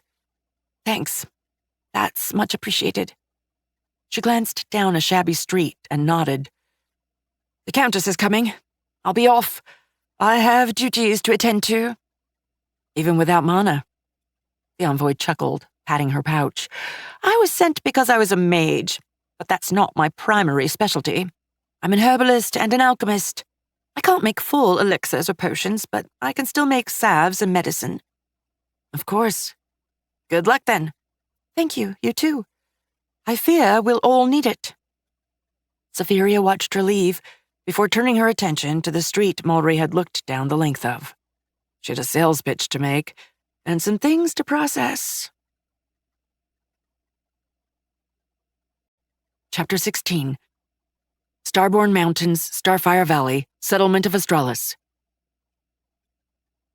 Kalia sniffed the Nutrigel before tasting it. They were set up in a secluded corner of the settlement's central area, hemmed in between sturdy stone buildings. It was the best in terms of relative privacy and room to maneuver for installation that the Countess had been able to come up with on such short notice. At least setting everything up had been easy. Just propped up the vat on some metal stilts she'd brought, hooked it up to the battery, and tossed some branches in to demonstrate its use, before extracting some with a bowl and handing it over to the mage magistrate. "Is that what you've been eating all this time?" asked the Countess incredulously as she almost stepped back from the bowl. "It's efficient," exclaimed the AI, before subsiding at Kalia's gaze. "All right, it sucks, but it's effective, and it fills you up without the need to cook or think about food." That would go well with her hermit artificer persona. "And it doesn't require you to till soil, wait for harvest, or anything like that. Shove in wood, shovel some snow, and you get fully ready, imperishable meals. It's not gourmet, but do you want your people to survive the winter or not?" That last bit came out a lot more testily than she had intended, but nothing she could do about that once it was spoken. Kalia still recoiled as if struck, however. "Of course I do," she hissed back, before sighing. "Sorry, you're right. You're gifting us this marvel, and I'm complaining about taste. For what it's worth, I understand. Your expedition's meal was a shock to me." Kalia smiled. "We'd noticed and wondered. Now we know why. Besides, you need not eat only that. Your regular food could be added in for flavor." There had been attempts to flavor the jelly itself, but it had always come out uncanny. Strangely enough, humans only trusted the weird jelly if it had no discernible taste, as their brains just instinctively rejected it otherwise, no matter how convincing the flavor. Letting them add something else to it on their own was fine, however. Squishies were adorable, but they were really weird sometimes. Though I don't know if you can do anything about the texture. We can probably use it to thicken stews and soups, if nothing else. How many vats can you spare?" Safiria shrugged.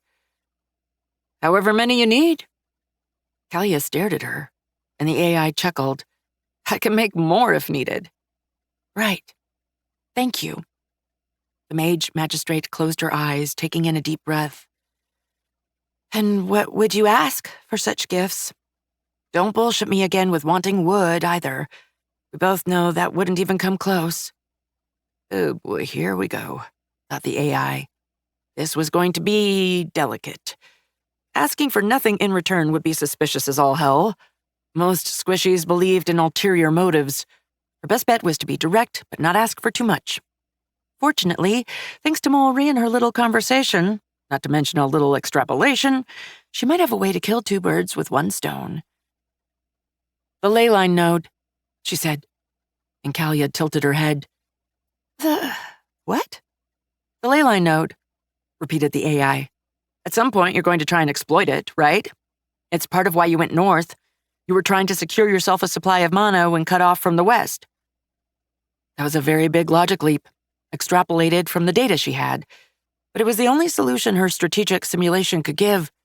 Granted, it was somewhat shaky at best, what with her limited information, but still, cornering yourself in a valley made no sense otherwise, unless it was the access point to something you wanted or desperately needed. And Mulry accosting her about it, despite their, less than optimal first one-on-one encounter, said a lot about how vital it was, even if Kalia wasn't willing to speak it out loud. The mage magistrate looked like she'd been gut-punched and gazed at the AI in a very different light, before she regained the ability to speak, sounding vaguely strangled.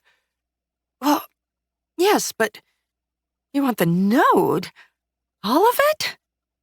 Kalia's voice rose higher and higher as she spoke, clearly starting to panic. "No, of course not." The mage magistrate relaxed a bit. "But I do want to cut. I'll participate, obviously, help however I can to its harvesting. But I want a cut of all mana extracted from it. It's not something I have in abundant supply." Kalia sighed. "Yeah, I'd guessed that. I mean no offense, but you don't emit a lot of arcane energy. I thought it was just part of your armor's camouflage, but nothing is that stealthy. So, mana for support. I assume you'll twist my arms off for other help. That was a bit of a shock that they'd figured it out this quickly, but she carried on. Though how they detected exotic radiation? Then again, animated skeletons and spears going through Federation power armor plating. Not at all. I can't ingratiate myself to you if I do that, said the AI with an impish, if a tiny bit forced, smile, and the mage magistrate laughed. Some people are into that, but no, I suppose not. Good. Then we have an understanding? I won't make you sign a contract. I trust you to uphold your end of the bargain. The implication, of course, was that if she didn't, there would be problems. Many, many problems. Plus, it also extended a lot of trust and respect into her word, which, to be fair, was the only thing she had to give. It wasn't like a contract like that would be enforceable to begin with. Who would you go to in case it was broken, anyway? Safiria held out her hand, and after a second's hesitation, Kalia took it. They shook and smiled at each other. This is where the soapy dramas would have the actors say, "Here's to the start of a beautiful friendship," or some other crap, said the mage magistrate, and Safiria snorted. They would, wouldn't they? Well, I suppose we'll see. Maybe someone will do a dramatic recreation of this someday. Yeah, right. So, anything else? Not yet. I'll have to return to my place. If you have any wood to spare, I could use the materials. She smiled at Kalia's expression. Yes, I do need it, and can actually use it. You wouldn't believe what I can make out of a simple log. Kalia gazed at the vat, with the slowly liquefying branches within. I think I would, actually. I think I would. I'll see what I can scrounge up. And Safi? Safiria had an unexpected shiver run down her spine. Only family members and close friends called her that. She didn't correct it, though. Yes? Thank you for everything, said the mage magistrate, refusing to meet her gaze. All in a day's work, pipsqueak. Oh, so I'm a pipsqueak now. Something has to keep you damned youngsters in check. Might as well be me. Safiria laughed. I'm kidding. I'll wait for you here. If nothing else, I could use the breather. Sure. I'll go fetch cops and see what we can spare. I'll be back. Safiria watched the mage magistrate leave, her gaze briefly flicking down, then back up. Damn it. It had been far too long. Maybe not having squishies on board her ship had been a bad idea after all. Fellow AIs were nice and all, but even then she only got the occasion to mingle when encountering another squadron or getting home. Ah well, sacrifices in the name of humanity and all that. In the meantime, she had a disrupted production schedule to put back together and some defensive solutions to formulate. And quickly. Of course, it wasn't that easy. She had some promises to keep, starting with a visit to Ramina to review her little project. The auto carriage. Yeah, it was a pathetic lash-up by her standards, but made by a single squishy with no heavy machinery, a single toolkit they were able to escape with, and salvaged materials? It was amazing. She was basically making an armored car from a utility vehicle chassis with whatever she had on hand. The homework she'd assigned to the artificer served a dual purpose. It taught her some stuff, but also had given the AI access to a wide range of cushioning materials to scan, including some interesting ones. So this is wood? Asked Safiria as she scanned the plate of, well, her sensors were insisting it was more akin to advanced petrochemicals. Yep. Treated and processed, of course. Safiria nodded, trying to figure out what to say. It sure as hell didn't register as wood. It almost... Rocket trees. Back when humanity had set out with its first colony ships, some genius from a bioengineering corps had the brilliant idea of marketing bioengineered trees that produced rocket fuel as an essential colony supply to ensure any new world could be seeded with plants that would provide cheap access to the stars. What it had ended up providing was a massive fire hazard and a highly invasive species of trees. This might be something similar. Trees engineered to provide some kind of advanced polymer for kinetic absorption. Stars knows, humanity had made weirder things for far less. More interestingly, Romina was taking her not knowing the material in stride. A local variation, perhaps? Well, if it performs like you told me, it should work splendidly. Let's try it. Assembly was relatively quick, and Safiria nodded appreciatively as she looked at the end result. The resin is going to take a while to fully set, but... Romina tilted her head. It looks good? It is good. She'd need a full lab analysis to truly tell, of course, plus some old-fashioned experimentation. But manipulating the material and putting it in place had given her a fair amount of data from her suit sensors. The material indeed spread kinetic force, almost like the foams used on early starflight armors, the ones that combined with high-density armor platings, and eventually molecular armor had pushed firearms towards obsolescence as viable battlefield weapons. It should hold against a fair amount of punishment, though I'd need a sample to be able to get a full read on it. Sure, I have some extra, though I don't know if I'll have enough to do the whole vehicle. You do seem to have a surprising amount of materials, especially for refugees. The artificer shrugged. We found a destroyed supply convoy on our way north, one that had probably been trying to empty the factories of military material to ship west. At that point, we had carrying capacity to spare. Her face darkened. The undead had thinned out what needed to be carried. I'm sorry to hear that, said Safiria, so softly she almost whispered it. There was no need to specify what had been thinned out. It's all right. We got out okay, comparatively. She patted the auto cart, and this will help keep us alive. Hopefully. Though... Yes? Safiria cleared her throat. Might as well get out with it, despite Sia's own misgivings over this particular tidbit. For a simulacrum, she could get remarkably snitty. I was thinking of using it in a different way. What do you mean? I have my own carriages, but they're fragile. Romina looked at her face, then at her armor, clearly incredulous. One has to prioritize, said the AI, and the artificer nodded. Fair enough. So... Your auto carriage clearly got this far, and you're intended to reinforce it.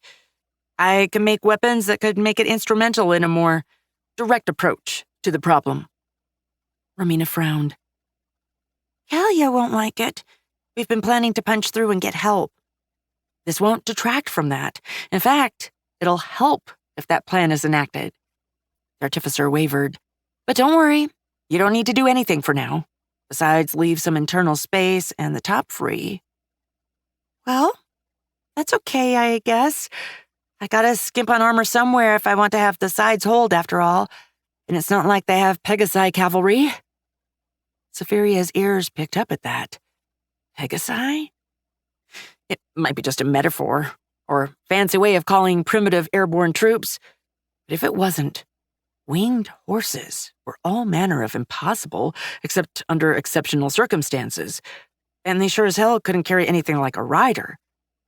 But then again, animated skeletons. Maybe she should start taking those monsters a bit more seriously. Thanks. Now I have to go home.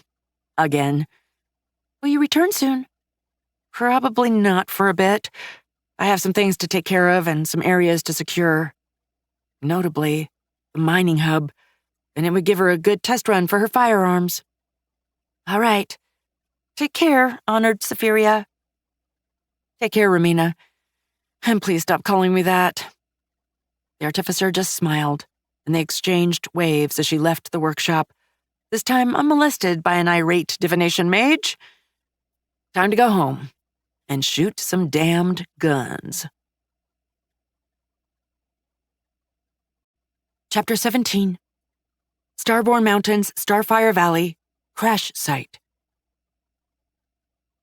Sweet stars, this thing is loud, shouted Safiria as the machine gun unloaded round after round into the cavern. the sounds of the new shots overlapping with the echoes of the previous ones. Maybe deploying firearms into such an enclosed space wasn't such a good idea after all, though at least she could dial back her audio receptors, and she certainly didn't intend to get the squishies down there again. Indeed, highly inefficient. Most of the energy is wasted, said Sia, with something approaching a sneer. Well, it is a chemical propulsion weapon. Safiria gestured, and the gun fell silent, the assembly holding it, which someone might very charitably call the turret, returning to its standby position. Comes with the territory. She stepped forward to the construct and began inspecting it. Unfortunately, for all that it was infinitely cheaper and faster to manufacture, it was also a lot more complex than her DYI laser turret. That one had required 3 things: a sensor system to see the target and aim, a robotic arm to do the aiming, and a cable to her pod to keep it all powered up. Here, she had to do that and feed it ammo, be able to replace the ammunition canister, clear jams, and have all of this machinery capable of handling the slight problem of being constantly hammered and shaken by recoil. Her first attempt had fared poorly.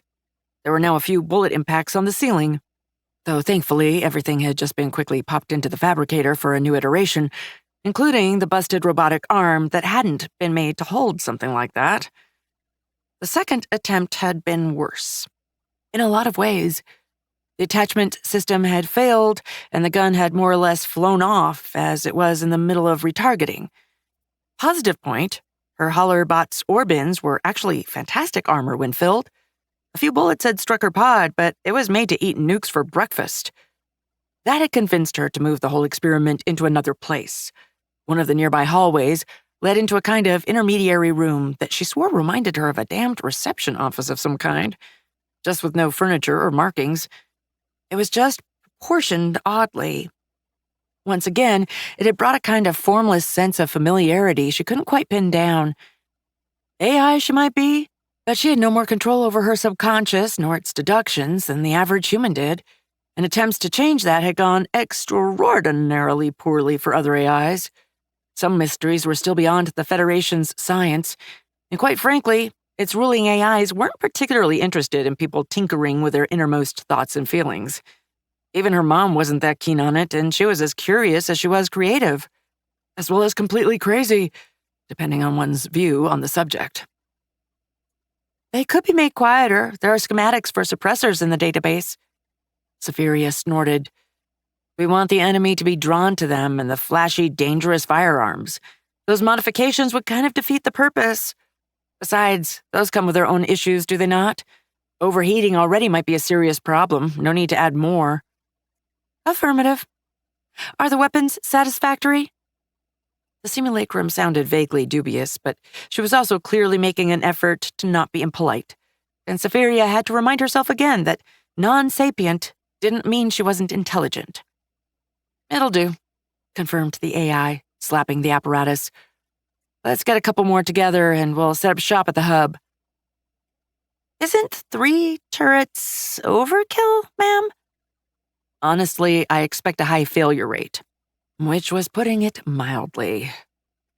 Plus, if there's a large group of these things returning at one point, I'd like to at least have a shot at taking them out, especially a long way away from here. A sound plan. Thank you. Safiria wondered how tempting it would have been to make the simulacrums sycophants, and wondered if that was why it wasn't a setting and they tended to be smartasses. Knowing Ciel, the AI who had originally designed them, and one of her code donors, the answer was probably yes. All right, I'll start disassembling and stowing this one. Affirmative. Will you construct them yourself? Safiria looked at the tunnel leading into the chamber she'd crashed into and grimaced. She only had a single construction drone, outside of the one she kept inside her pod, just in case, but she could bring out the other. The safety of her pod was very much in doubt. With magic in play, there was no telling what would be able to bypass or damage the armor, and she was starting to run out of recharging and maintenance space. Yes, she could build stations for both, but she could easily double her capacity by just releasing her drones from their cradles. Of course, she'd have to be nearby to use the construction drones.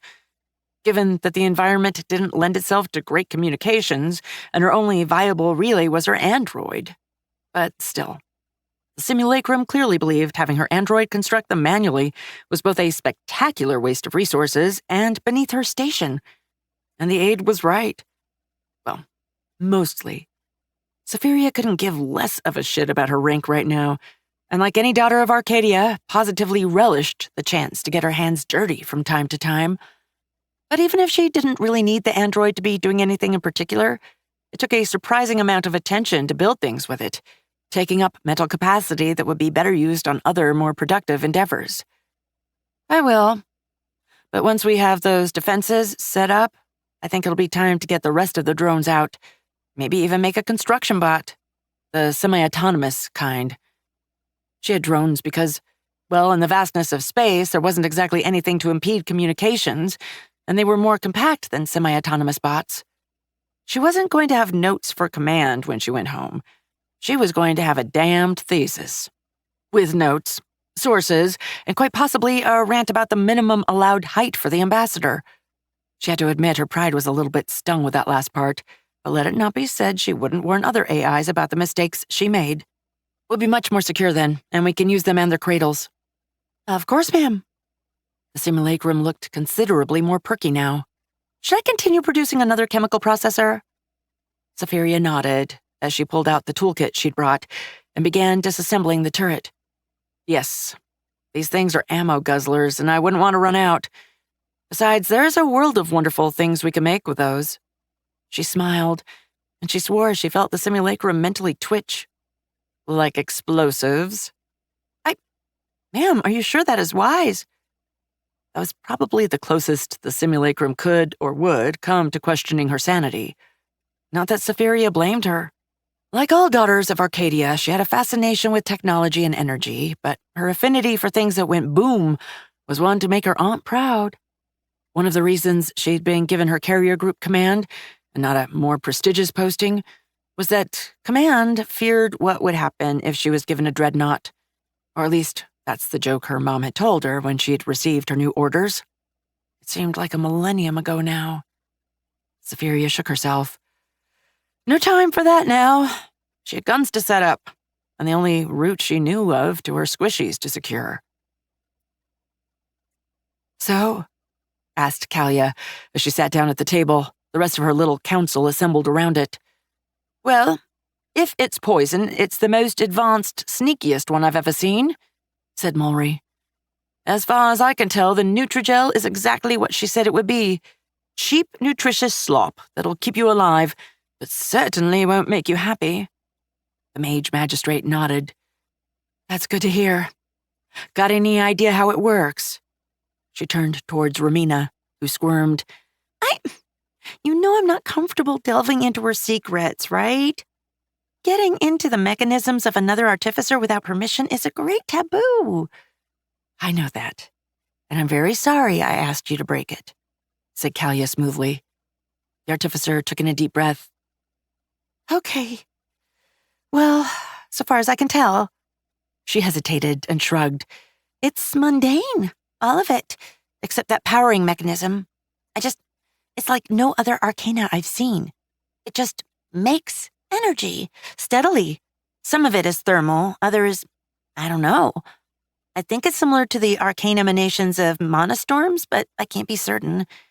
Whatever is making it was covered in warnings, however, so I dared not delve further. So, what is it? Asked Mulry.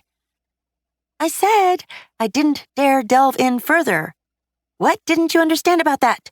Snapped the artificer before mellowing as she saw the diviner's wounded expression.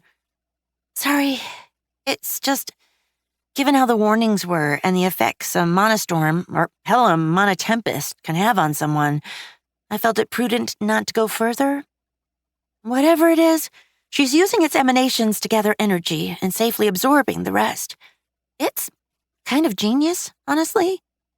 It's like an engine that runs on condensate or an ichor with no mana whatsoever. She shook her head. Definitely not what I'd call a classical approach. I think that's why we didn't sense magic from the rest of her equipment. I think she uses similarly shielded infinite power cores to run everything. That sounds extremely expensive and inefficient, noted Teeman, and Romina smiled at Mulry's brother. Is it? If you had to stay in isolation for millennia in the most remote corner of the world you could find, you'd either bring stuff that lasted forever or make some yourself after a few centuries. I think we're seeing a consequence of that. The artificer leaned back into her seat. The power source is amazing, but the vat, however, I'm going to be honest with you. I'm no alchemist. Mulry would have a better shot at understanding what's going on, but I can tell you, it uses no magic. It just uses electricity, heat, and mundane energy to make wood into food. She shook her head. I'm going to be honest. I know some of my colleagues who would have sold their souls for that secret. I know grandmasters of the order who would give their own damned scepters upon seeing that vat. Talia whistled softly. That big? Talia, we can and have done these kinds of tricks with the arcane. But there's a reason why things like hydroponics are preferred. It's extremely wasteful and borderline criminal in how bad it is. Meanwhile, she's made a mundane vat that can outproduce a small farming complex, and it runs on less power than an auto carriage. Not to mention the fact that she's just left us 2 golems like they were spare change. I had 1 golem. 1. I couldn't repair it when the Bane smashed it during the evacuation, and it was a graduation gift from Grandmaster Elena. I remember, Talia said softly. And she did. The mechanical contraption, however simple and literal-minded it had been, had saved Romina from a vicious attack by a shadow. Clearly, whatever passed for a command structure on the other side had realized their artificers were their biggest strength and instructed their troops accordingly. The young woman had been so distraught they'd had to bundle up the construct to carry because she wouldn't be separated from it. Besides, they'd thought she'd be able to get it back to work. Do you still have it? Of course I do. But I fear it's beyond repair. For anyone. She might appreciate the spare parts, though. She just might.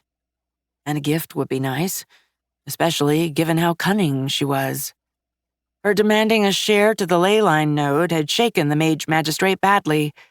Clearly, Safiria wasn't just some hermit artificer with a pronounced distaste for people.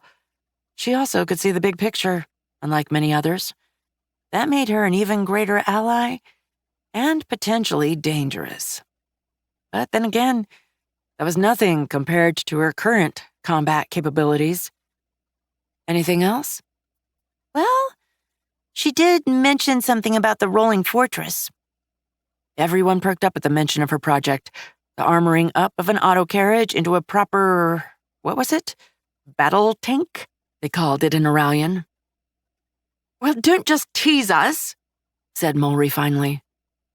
She, proposed to turn it into a war machine. She seems to think she can use it to push the Bane out of the pass altogether. Silence descended upon the room. She wants to arm it. Talia shook her head. With what? I have no idea, but she seemed sure of herself. Well, she seems to know what she's doing. We'll just have to wait and see. Chapter 18. Starborn Mountains, Mining Hub. Safiria realized she had no idea what she was doing. Not assembling the turret. She may have commanded a carrier group, but she knew how to use a toolkit. And yes, it was a pile of scrap, but it was one she designed, and she knew it inside and out. The problem was that she had no idea how to use it effectively. Not as in how to fire it, but where would she set it up for optimal firing angles? To avoid them being swarmed, enable crossfires. She was a naval officer. Terrain for her meant planets and other celestial bodies, not crates, corridors, and barricades. The first thing she was regretting was that she couldn't mount the guns on the ceiling, not only because the turret just wouldn't work upside down as she'd designed it, but also because she simply couldn't get her android up there and assemble the damned things. She'd have to make a note to shut her damned paranoia up and just bring a damned construction drone next time. To-do list updated. She was starting to suspect the point of that program was to force her to step back and break up her train of thoughts. Regardless, She had tagged the locations she thought wouldn't be terrible. Mostly it was about giving covers to her turrets, and such close quarters range was meaningless. And the Bane had proven they had weapons that could harm even molecular armor, and denying it to the enemy.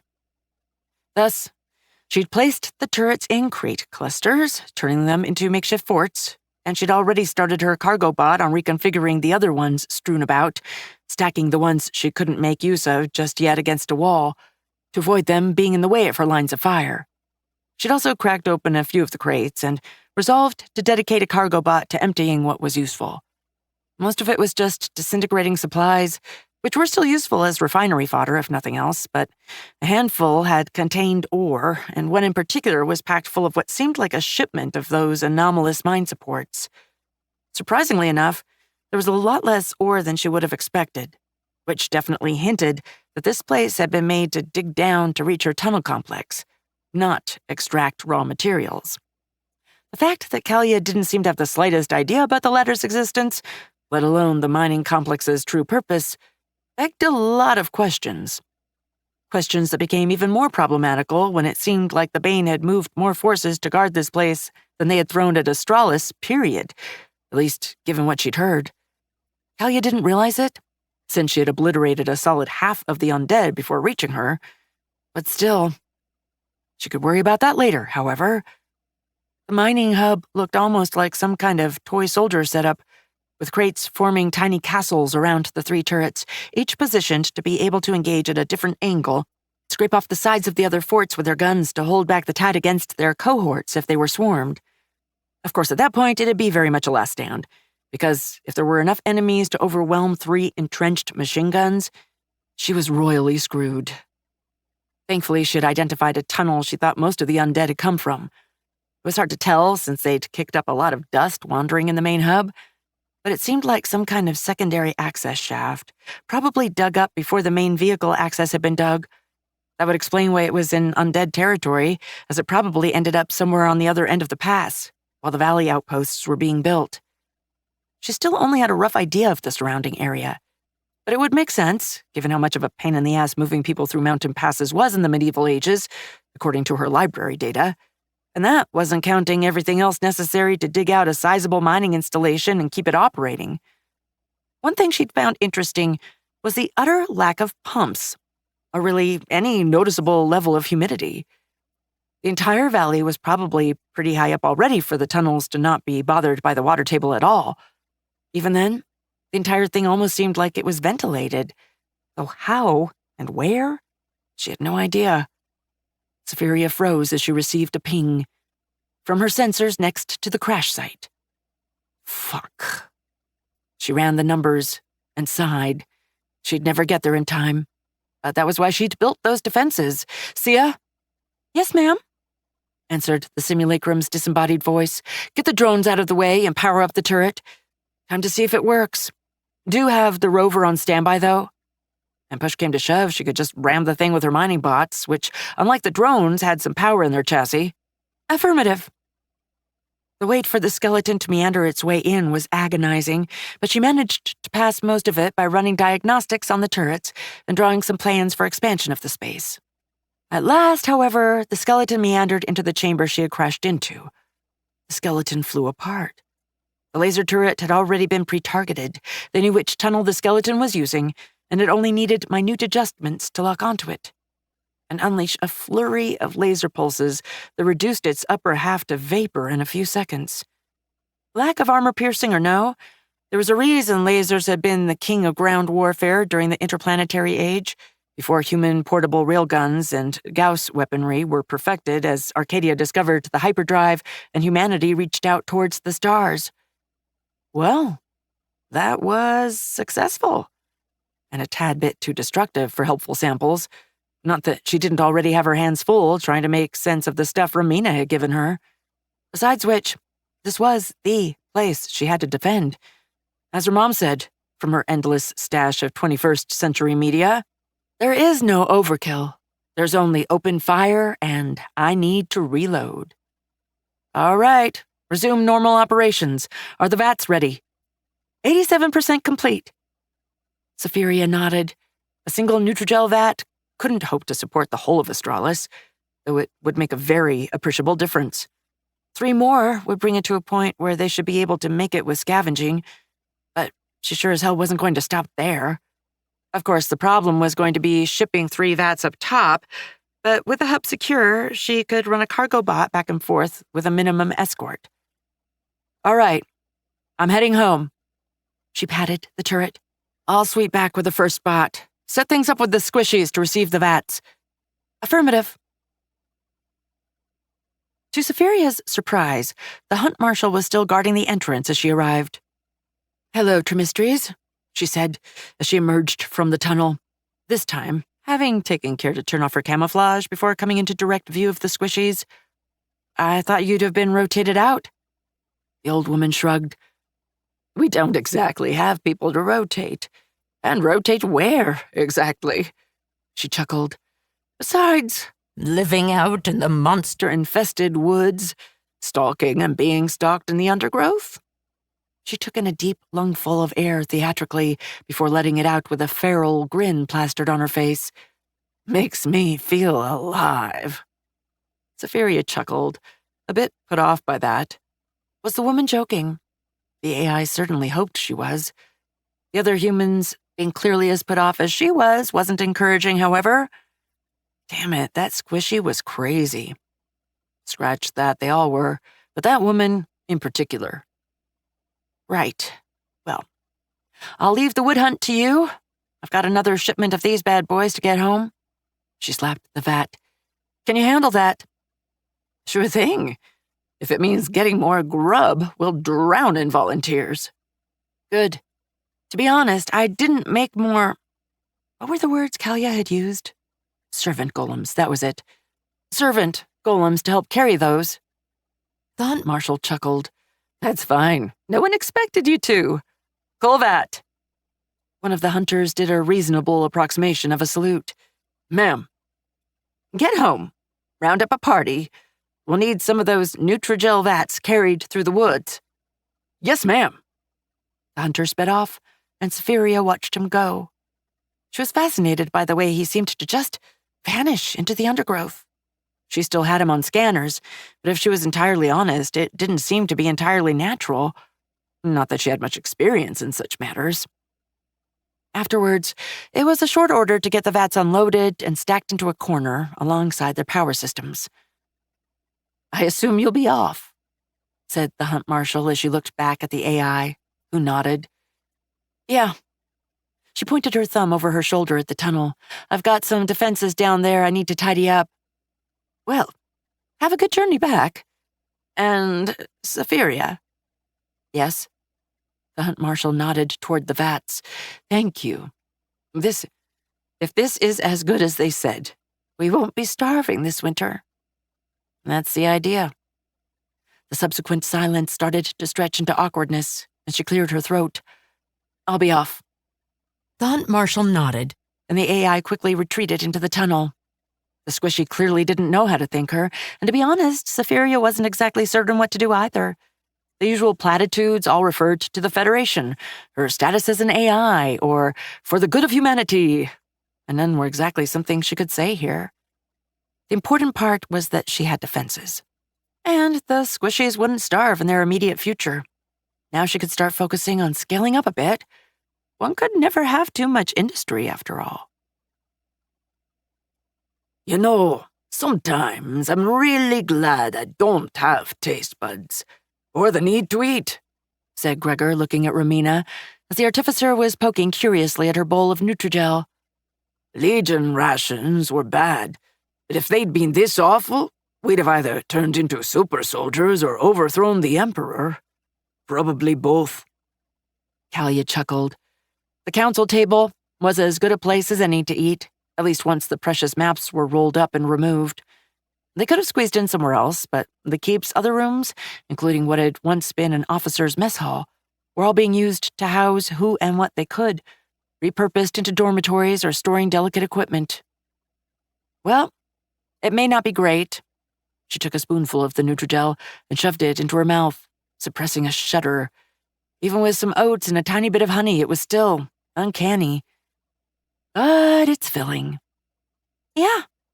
Romina grimaced as she took a spoonful of her own. I did some quick calculations. With the other 3 she's just sent us, well, we should be able to make it. But she's not stopping there.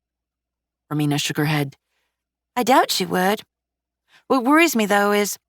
She trailed off, and Kalia nodded, encouraging her. One of those vats, having it on the side, I believe. I don't think she would have more than one to give away, though. She did say she could make more, said the mage magistrate, and Romina shook her head. That's the point. She made 3 more this quickly? That's insane. Think about it. Even all the other mad things those vats can do without the arcane aside. She made the means to feed an entire settlement in a couple of days, just like that. That's... When you put it that way, yeah, that is insane. Trimistries said she even deployed some defenses down in the tunnels. How much can she make? Well, Mulry shrugged as everyone turned to look at her. She did give away the vats, and a couple of golems, like it was nothing. You know, things most artificers would sell their souls for? Romina winced at the furious glance the herbalist threw her. Yeah. Gregor leaned forward, his elbows clinking on the table. And that's why they're basically being geared for experiments, research, or whatever the hell she was doing down there. What happens when she retools for war? The silence that followed that was deafening. Chapter 19. Starborn Mountains, Mining Hub. Safiria licked her lips as she checked the carnage. I'm going to need to set up some kind of relay node, she finally said, if only to get pinged when something happens. That would seem prudent, said Sia.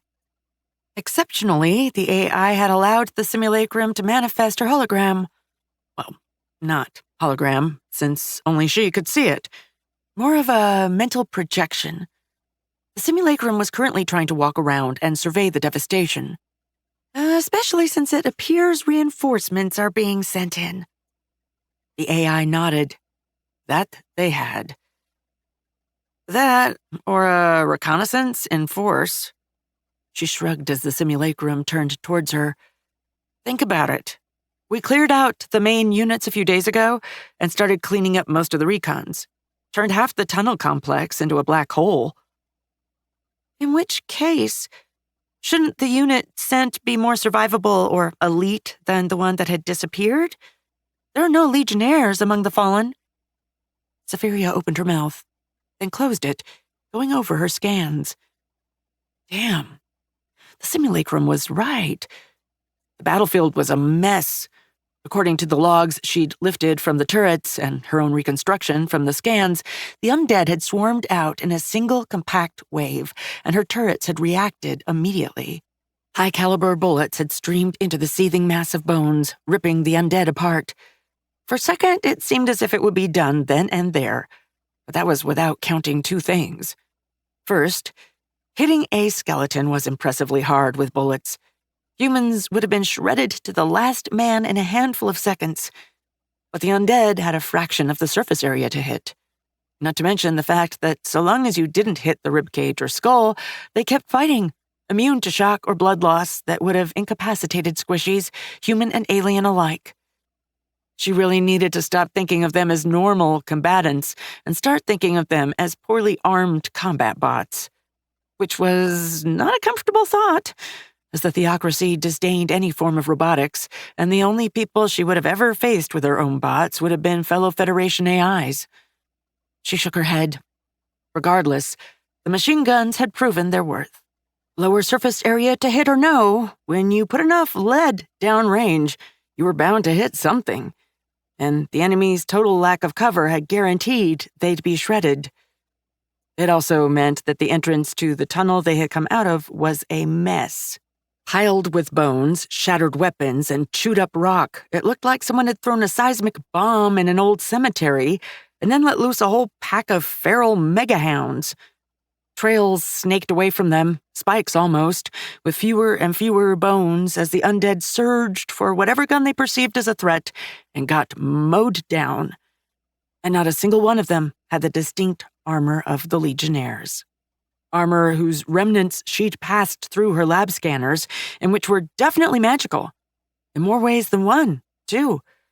The scales had been inscribed with runes on their interior faces, and though she had very little to work with in terms of the underlayer, what with it having been vaporized by the heat, she was almost certain it had something similar to Ramina's little sample, which incidentally was eerily reminiscent of kinetic gel. Just instead of compressing to absorb the force, it spread out over more of the armor. The fact that it was a kind of processed plywood made it all the weirder, but it was something someone could have made back home, given enough expertise in bioengineering. So not a recon in force. Besides, if it had been one, they'd probably have had scouts ahead just to feel out an ambush. But I'm going to guess that someone is expecting something back from this one, and they'll get antsy when they don't. Shall I put more turrets on the schedule? Safiria nodded, before freezing. Put the assembly, but not the guns, on the schedule, she said as she pulled up schematics. We're going to make some hardware. Ma'am? The AI smiled as she gestured, and the schematics she had been looking at popped into the air as projections both of them could see. Our main problem right now is hitting them with bullets.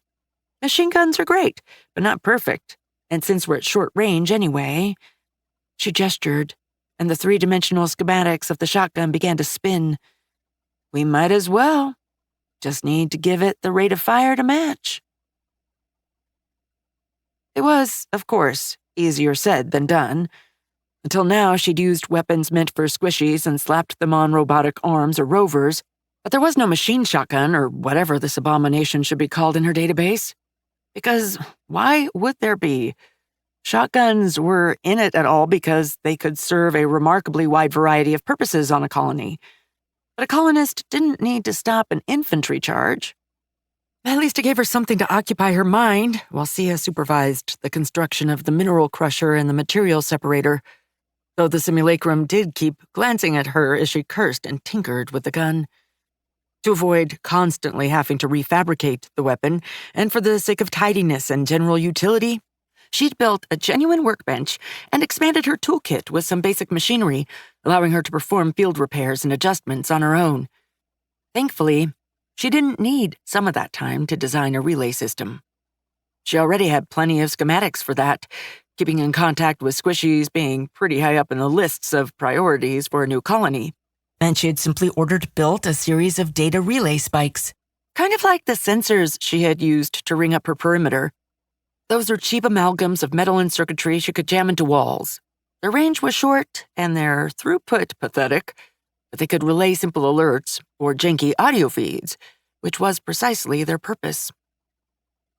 It was a shame she couldn't just control the turrets directly, but that would mean building a full-scale meson relay, something that was very out of her reach, or making an expensive and fragile high-throughput data cable and getting it all the way up there. She had better things to spend her resources on. Speaking of, she really should ask the squishies what was next on their list of priorities. She was going to guess it was either housing or heating, both of which she could solve with some help. Though, truth be told, they kind of went hand in hand. The problem was logistics for the building parts. She could make a metaconcrete plant easy enough, but getting the pre-made blocks of the stuff all the way to them was going to be a royal pain in the ass. Though metaconcrete was, effectively, the cheapest building material anyone had ever made. It generally used asteroid slag, and was in many ways a more primitive version of the fibers used for standard work suits. But in truth, it could just be fed rocks, and it would churn out cement powder and blocks of concrete. So she could install one on the surface. Issue was, unlike the Nutrigel vat, the metaconcrete plant was energy hungry as all hell. She'd definitely need a dedicated power core for it, which once again meant scaling up her industry. How are we doing on the crusher? Asked the AI as she looked into the breech of the gun. Finishing assembly of primary systems now, answered the simulacrum. Truly? Safiria looked up from her workbench, amazed at how much she'd missed, as she just realized the crusher was but a dozen meters away. It wasn't exactly towering, but it did require a small conveyor belt to bring stuff up. Well, not towering to most people. It definitely was to her diminutive avatar, which she was reminded of as she came next to it. Damn it. Truly, said Sia, deadpan, and Safiria smiled. Sorry. Just lost track of time, that's all. Of course. The simulacrum relaxed. Time flies when you're having fun. That it does. Safiria contemplated the machine and shook herself. All right, let's wrap it up and take it for a test run. I've done enough tinkering for one day. We're cutting them down as fast as we can, but... Hobson shrugged, and Kalia nodded.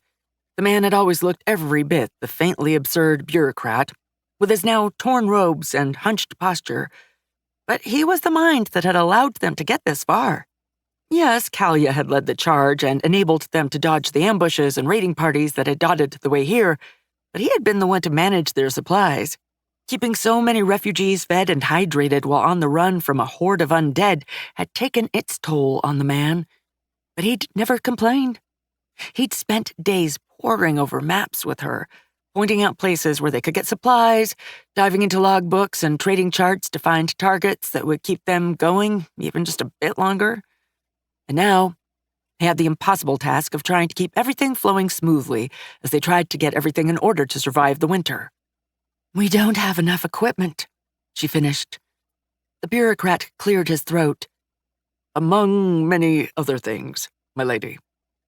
Kalia rolled her eyes. He had taken the honorific imposed by the kingdom in stride, despite having served many mage magistrates before her, and insisted on using it if at all possible. He was no stickler for protocol, but he was diligent and meant every word of his oaths. He'd taken one to the kingdom, and so it would be upheld, period. And not enough people, not enough anything, I know. We were able to redirect many of the foraging teams, right? Hobson nodded. We have, and it has helped a lot. He pulled out a little notebook. Gathering wood is more effective in terms of weight acquired per man-hour used than most other forms of foraging, but we've had issues. He gestured at the guards standing around. As usual, Kalia had insisted on being where the work was being done, instead of watching from afar, and there was a loose circle of soldiers and militias covering the logging teams. Gregor hadn't even protested. He'd just strong-armed her into taking a security detail that happened to include him. Right, the attacks. The bureaucrat grimaced. They have been increasing in scope and frequency. But it's still the right way. It wasn't a question. Yeah. I kept some foraging parties around, and most of them have room to pick up whatever they can for the vats.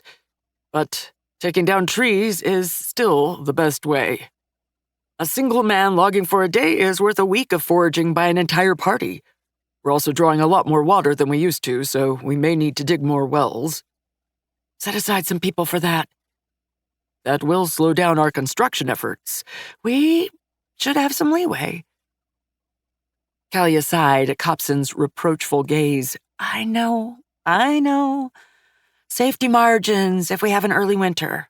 Well, at least we won't starve now. I'll ask Safiria if I have the chance, see if she can contribute anything on that front. Some golems would be much appreciated, if nothing else. Kalia smiled. They always are. The ones the hero had left for them were pulling their weight and then some, carrying logs like they weighed nothing, and tending to the vats day and night, pausing only to recharge whatever mechanisms kept them operating.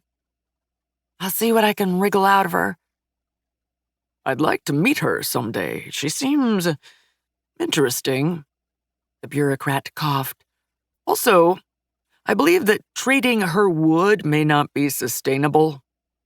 That's okay. We'll figure something out. Well, everything seems well in hand. I'll see about getting more axes and saws made.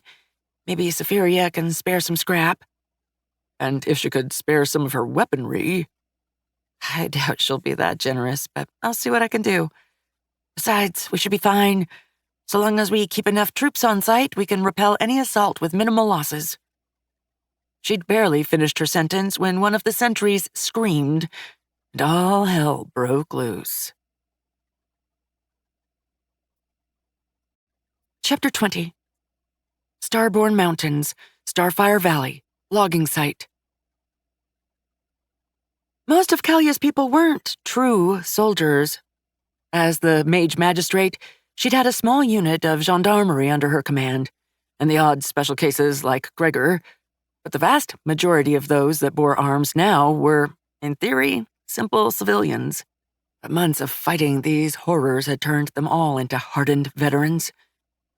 They reacted instantly, everyone dropping what they were doing and coalescing around their foreman.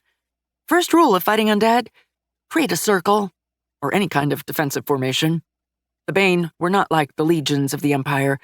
They didn't have the guiding hands of their living components, so their soulless simply swarmed, engulfing their foe in sheer numbers. Their advantages were total lack of morale to break, their ability to fight even while wounded, and raw numbers.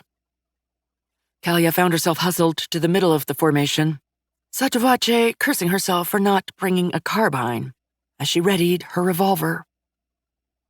Granted, other groups and guards probably needed the weapon more than her in the absolute, but right now, that was cold comfort.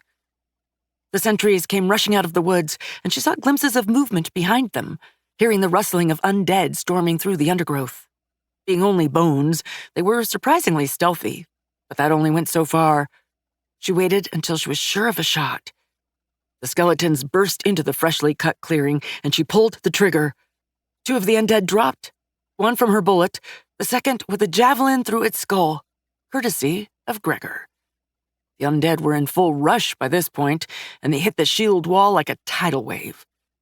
The first few were hacked to pieces in short order, but the first were never the problem. Fortunately, the skeletons had no sense of organization. Instead of coming out as a single coherent wave, they rushed out of the woods piecemeal, slowed down by the undergrowth.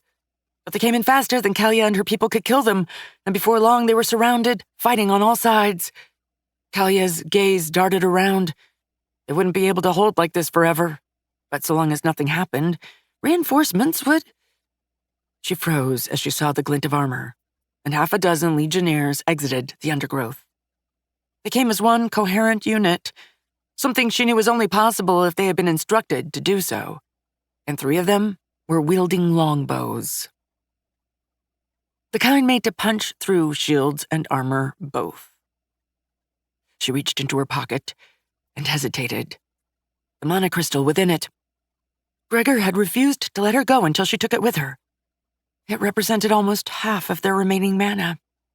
When she'd protested, he'd been evocative about what had almost happened to her, and that a miraculous hero wouldn't waltz out of the darkness next time. The mage magistrate took a deep breath and drew the shimmering crystal from her pocket as she holstered her pistol. She began to incant, runes burning around her, and the skeletons all stopped to stare at her.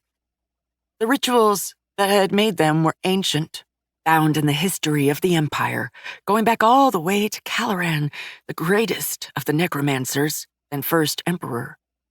They understood on a fundamental level that in any fight, you killed the mage first.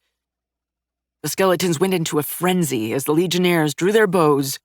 Kalia finished her incantation and extended her free hand.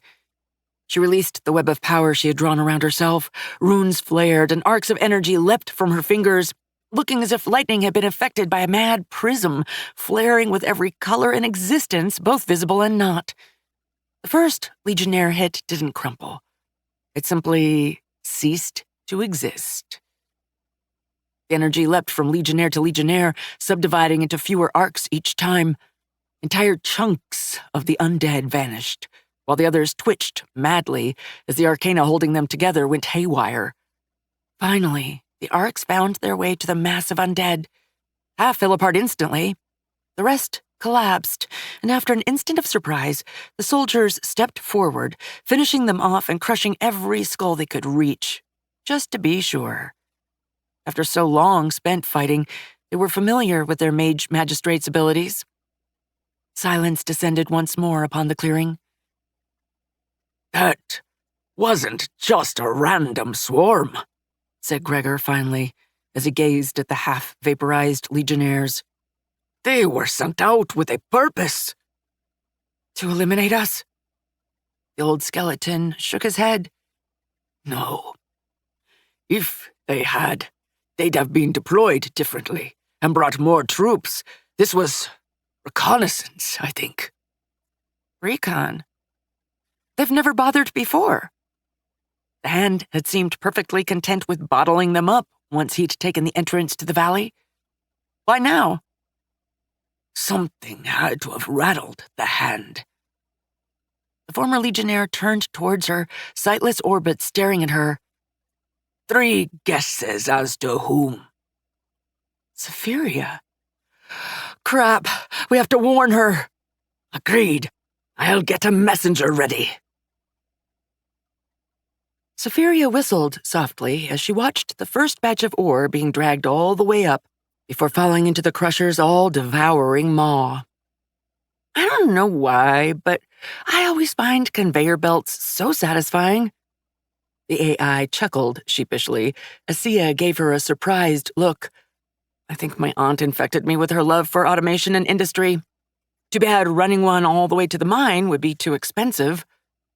Affirmative. Safiria sighed as she looked at the transport bot, which was finishing dumping its cargo and preparing to go for another load. A minecart system would be most effective, preferably self-powered as a low-cost alternative to dedicated hauler drones, since you could just strip out almost everything but propulsion and the most basic of navigation systems.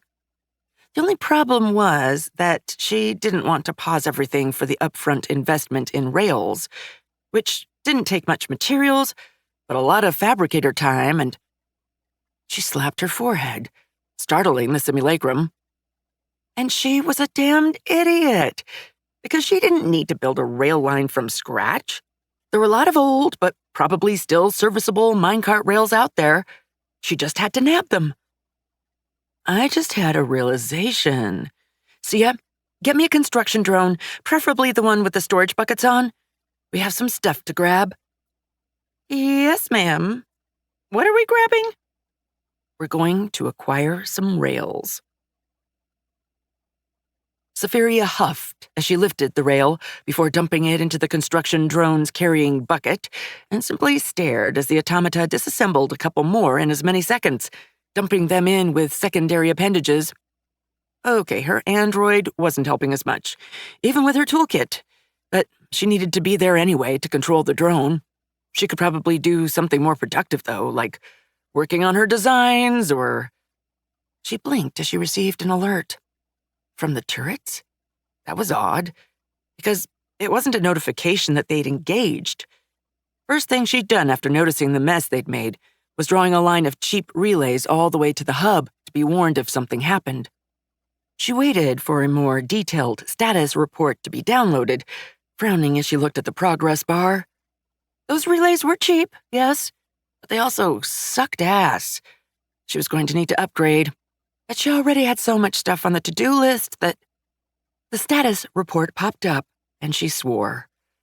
Of course the fucking squishies couldn't leave well enough alone and stay up there. She ordered the drone to return home. It would be able to follow the line of relays down, and if it stopped, she would pick it back up when she returned. And went up. She had some idiot squishies to school. I thought we had an understanding. The squishy jumped back like he'd seen a ghost, which in some ways he had, as she shut down her camouflage coating and just materialized out of thin air from his perspective. Lady Safiria, The messenger was one of the men that had guarded the entrance, and some of the AI's alarm bells rang out. The poor bastard looked scared to hell. And not by her. Actually, he seemed relieved. She interrupted him by holding up a hand. Take a deep breath. Center yourself. Then say why you're here. Milady, one of our logging parties was attacked. The mage magistrate was there, and—" He held up his hands. "She's fine. She saved everybody. But there were legionnaires, and the mage magistrate is afraid there's going to be an attack here as well." He winced, looking to the side at the scattered piles of bones from the various battles. He had been trying to hide from the turrets behind a stack of crates, clearly building up his courage to go up to them, not realizing that they'd logged his presence and generated a firing solution the second he'd snuck into the room. "I see I was too late." "I'm still here, so you weren't. I thank you for the warning." Safiria tilted her head, wondering why he'd stumbled all over himself when he'd started talking about the mage magistrate, before realizing she had her plasma gun in her hands. She didn't even remember drawing it. "When did this happen?" "A few hours ago." Safiria frowned. That was a fair bit of time after she was attacked. So there were more on the way, or... Fuck. "Milady." Safiria looked at the entrance her turrets had chewed up. "I'm not going to be attacked because of you. You got attacked because of me." She gestured at the tunnel leading to the surface. "Lead the way. I need to speak with the mage magistrate." "Yes, milady." "Oh, and my turrets? These things?" She gestured at the machine gun-toting defensive apparatus. "Will not shoot you, but please do not go past this room. They will sense your presence, alert me, and defend you should something happen. Pass the word to anyone who might come down there. And don't come in unless absolutely necessary. I expect you guys to respect your end of the bargain." "Of course, milady. My apologies." "Now let's move." The messenger nodded and sprinted into the tunnel as Safiria followed. "See ya?" she called out mentally.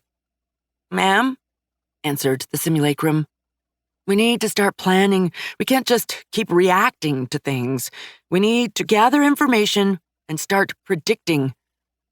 "Affirmative." Safiria mentally sat down as she began pulling in data and assembling charts, her body on autopilot.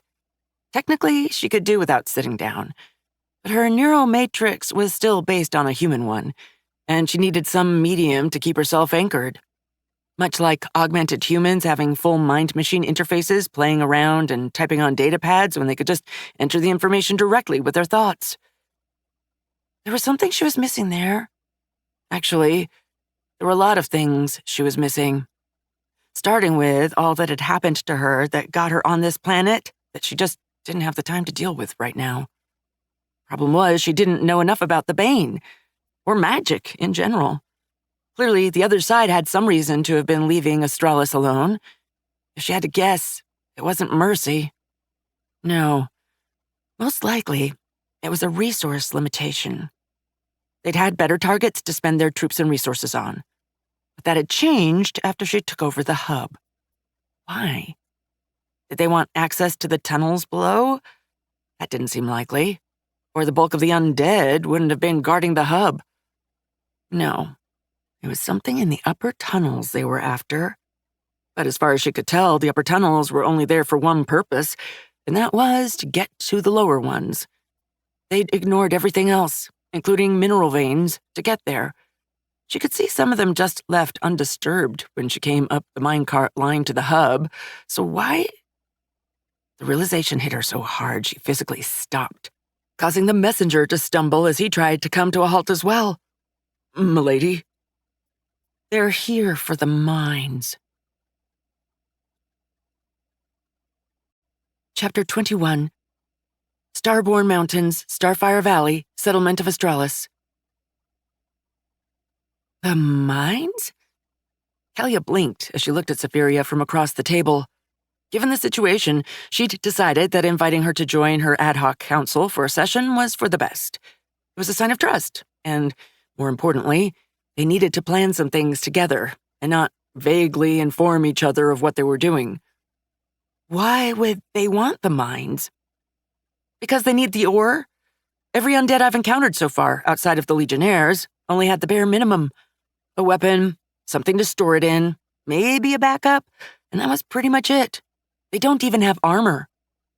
But Kalia shook her head. That doesn't make any sense.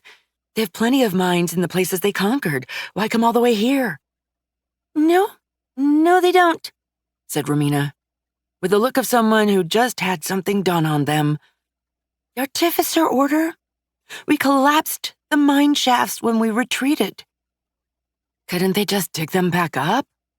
Safiria shook her head. That's a lot easier said than done.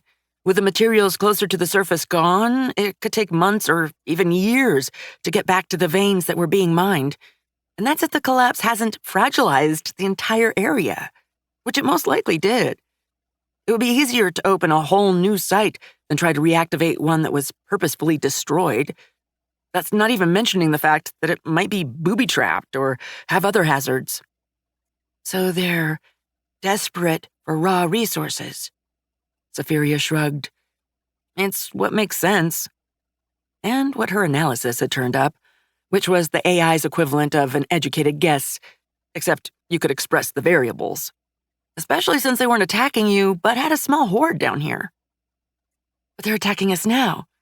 Why? Why not send more undead down to you? The AI opened her android's mouth, then closed it. Fuck. Kalia frowned at the lack of response, before Gregor spoke up. They think we're the ones who did it. The skeleton shrugged as the mage magistrate looked at him. Would the first option the hand leaped to be that a mysterious hero was disturbed by their minions and came out to kick ass? Of course not. They think we're the ones doing it, that we've taken over the mines, so they're sending troops to try to draw our forces away, defend the logging expeditions and the settlement instead of the underground. Gregor's right, said Safiria, horror clear in her voice. I caused this. The hub I set up with my defenses would be extremely hard to retake by force. It's too good a defensive position for a frontal assault. So the most cost-effective method is to take you out. It won't change anything. Actually, it would change everything. Defending squishies was a lot different from avenging them. There was a reason that theocracy didn't exist anymore as anything but 100 fighting successor states cowering in the shadow of the Federation. But it's the logical solution from the other side. There was a long silence. Fuck, said Kalia. Fuck. All right, okay. So what do we do now? I reinforce you. Help fix my fuck-up, answered the AI. I can get you some golems. She saw the others blink as she almost said bots and chided herself. This was no time to be losing it. With my weapons, they should be able to give you a hand. Your weapons? Kalia gave a not-so-subtle glance at the plasma rifle, clearly remembering that last she'd seen it in action, it had vaporized an entire platoon of undead in a matter of seconds. That would be very useful. But golems aren't easy to make. We should focus on equipping my people first. We're short on weapons and ammo. You may be able to help on that front? Safiria stopped herself a split second before blurting out, I'm not about to arm you squishies, are you nuts? And instead coughed. Your people aren't trained in using my weapons. They could risk misusing them or harming themselves. That is, another glance at her plasma gun, and a shiver. A fair point. But I don't know if even you'll be enough. Especially since you'll have to keep defending the underground. Gregor shrugged as Safiria looked at him. They'll keep sending probing attacks down there, if their goal is indeed to force us to pull back forces. I can handle them. Probably. Maybe. She was crunching the numbers on what would happen if a squad of those legionnaires attacked her turrets and the results weren't great. She had some remnants of their armor in her lab and even damaged and half vaporized by her plasma blasts, not to mention their power supply having presumably failed with the death of the skeleton wearing them. They could take a lot of punishment. Machine guns were all well and good, but they didn't even come close to her plasma gun in terms of firepower. Her new shotgun turrets would be utterly useless against those as well, though they'd be useful to take out the chaff, certain to be accompanying them. She needed better turrets, something with great single-target damage, which generally meant energy weapons or explosives. To-do list updated. The notification snapped her out of her thoughts, and she quickly rewound the conversation to make sure she hadn't missed anything. Kalia was still speaking, at least. I am sure you can, but if we end up spread too thin, things will get out of hand. Furthermore, as they fail to retake the mines, they'll step up their attacks on us. Could we concede the mines to buy ourselves time? Safaria shook her head vehemently, and she had the distinct impression that if Gregor still had a face to have expressions with, he would be grimacing. No, what Gregor said about it being an excellent defensive position goes for us as well. Just because we retook it once doesn't mean we can again. They'll be ready next time. Plus, they might simply step up their attacks once they don't have to worry about retaking the mines, to prevent losing them again. Oh, I was thinking maybe we could move you up to the surface and concentrate all of our force in one place? Everyone looked at her expectantly, and Safaria leaned back as if she was thinking about it. Fuck. Even if she was willing to show them her escape pod, which she wasn't, there was no way she was getting it up there. Not just as a transportation problem, it was bigger than most of the tunnels. Even the ones that could accommodate vehicles in the lower levels would have trouble fitting it. And that's not even mentioning whatever would have to get it moving. The pod wasn't self-mobile. Well, it wasn't in any kind of gravity field. It had some cold thrusters to avoid breaking stealth and allow it to coast through a system, but that was it. Initial propulsion was the pod launcher on the ship, and a disposable thrusting package that would separate in flight to prevent detection. In desperation, she defaulted to the truth. I wouldn't be able to move my things up there, and I don't think you want me separated from my means of production or prototypes. Then she had a flash of brilliance, let alone the possibility of the Bane getting their hands on them. That gave everyone pause. Given their expressions, that last bit was extremely unpalatable. No, we don't. So much for that thought. The mage magistrate smiled sadly. Can't blame me for thinking of it, though. Of course not. It's your job to think of all the possibilities to keep your people safe. Which she was thankful for. The squishies were easier to protect if they protected themselves. Well, usually. So that means I need to reinforce you. Any parameters in particular I should keep in mind? They're not going to attack Astralis itself, at least at first, said Gregor, so they'll probably harass our logging and gathering parties in the valley. Why wouldn't they? Our previous assumption was that they didn't have the forces to spare. Kalia grimaced as Safaria raised an eyebrow. I know. But otherwise, why not destroy us anyway? Kalia's right. They'd have annihilated us if they could, said Romina, leaping to support her leader. Ancestors know they haven't hesitated elsewhere. I see. So, raids and distractions. I can make something to help the logging parties, but I don't think it'll be long before they realize we're protecting them, and they strike somewhere else. She knew it was raiding 101. Attack somewhere until the other side diverted too much towards it, then strike somewhere else. Which is what they were attempting to do.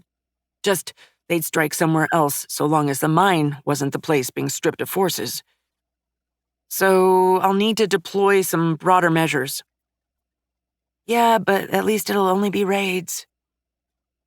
That's not going to stay that way. Gregor leaned forward. If they really need that mine, they'll try to scrape up forces to take us out. Safaria nodded. She'd do that too. Then we need to control the path before that happens. Everyone stared at her. You want to attack? Said Mulry finally, the diviner speaking up for the first time. Yes. It's what her aunt would do. Don't let them dictate the tempo. Don't just react to the enemy. When on the defensive, lash out, attack, regain the initiative. Keep changing directions. Don't let them predict you. It was why her aunt had won the war against the UIS over Alpha Centauri. It was also why she'd won the war against her mom, and humanity hadn't been completely fused into the hive mind. That's... The diviner laughed. That's insane.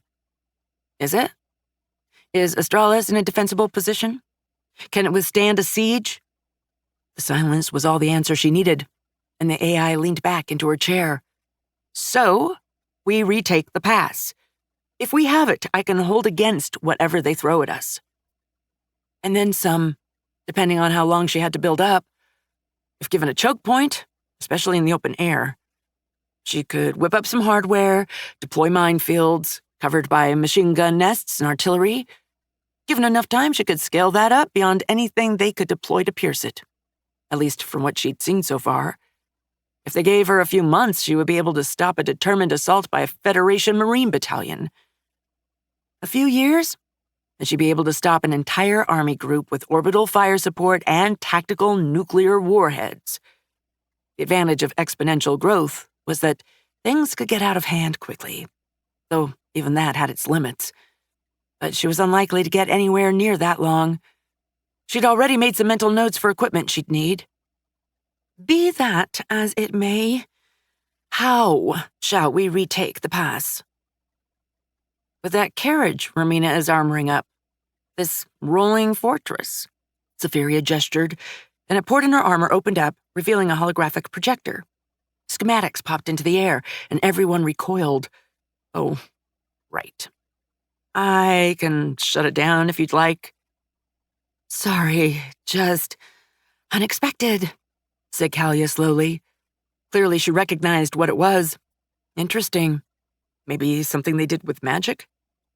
I can't make much sense of them, though. Romina? The artificer's eyes were basically sparkling as she leaned forward to look into the schematics before rounding on the AI. You have autocannons? I get autocannons? Zephyria held her hands up as the artificer practically climbed on the table, only to be grabbed by Mulry so she didn't crawl onto the AI. Yes, probably. Maybe. She had the schematics for them, for some reason. There was a lot of weird crap in her databanks, but that was the purpose. Hide all the juicy bits she'd snuck inside her library core that totally, absolutely did not have all the equations and engineering knowledge required to eventually bypass the international limiters on her schematics databanks. As in, this extremely detailed documentary on Project Manhattan is purely for educational purposes, I swear. Though getting them on a vehicle and all the systems to operate them effectively was gonna be a problem. But first things first, we need to protect your logging parties. I think I have a few ideas. Chapter 22. Starborn Mountains, Starfire Valley, Woods. You know you don't need to accompany me back, right? I can find my own way, said Zephyria as they pressed through the woods. You've done so much for us, it's the least I can do, answered the mage magistrate before smiling. Besides, I'm overdue for an inspection of our little outpost. There isn't much to inspect. I know, but it's the thought that counts. My people need to know I care. Zephyria smiled. That they do. She blinked as rays of sunshine came through the canopy. The weather had cleared up at last. Maybe she wouldn't just have a sea of clouds when looking at the sky this time. That'd be refreshing, even if she wasn't necessarily all that enamored of planets, and Zephyria stopped dead in her tracks as she saw the mountain. She was no geologist, but she knew the result of orbital bombardment when she saw it. She'd seen some with her own eyes, after all, both at Avarak, where she'd sent her courier before her carrier was annihilated, and at the Naval Academy.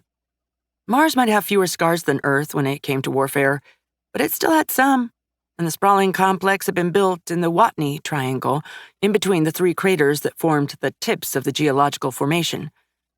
The southwestern one, Marth, had hosted one of the strategic launch sites of the Martian Republic, the kind of launch sites staffed entirely by fanatics indoctrinated to believe that their duty was to wipe out humanity's homeworld rather than surrender.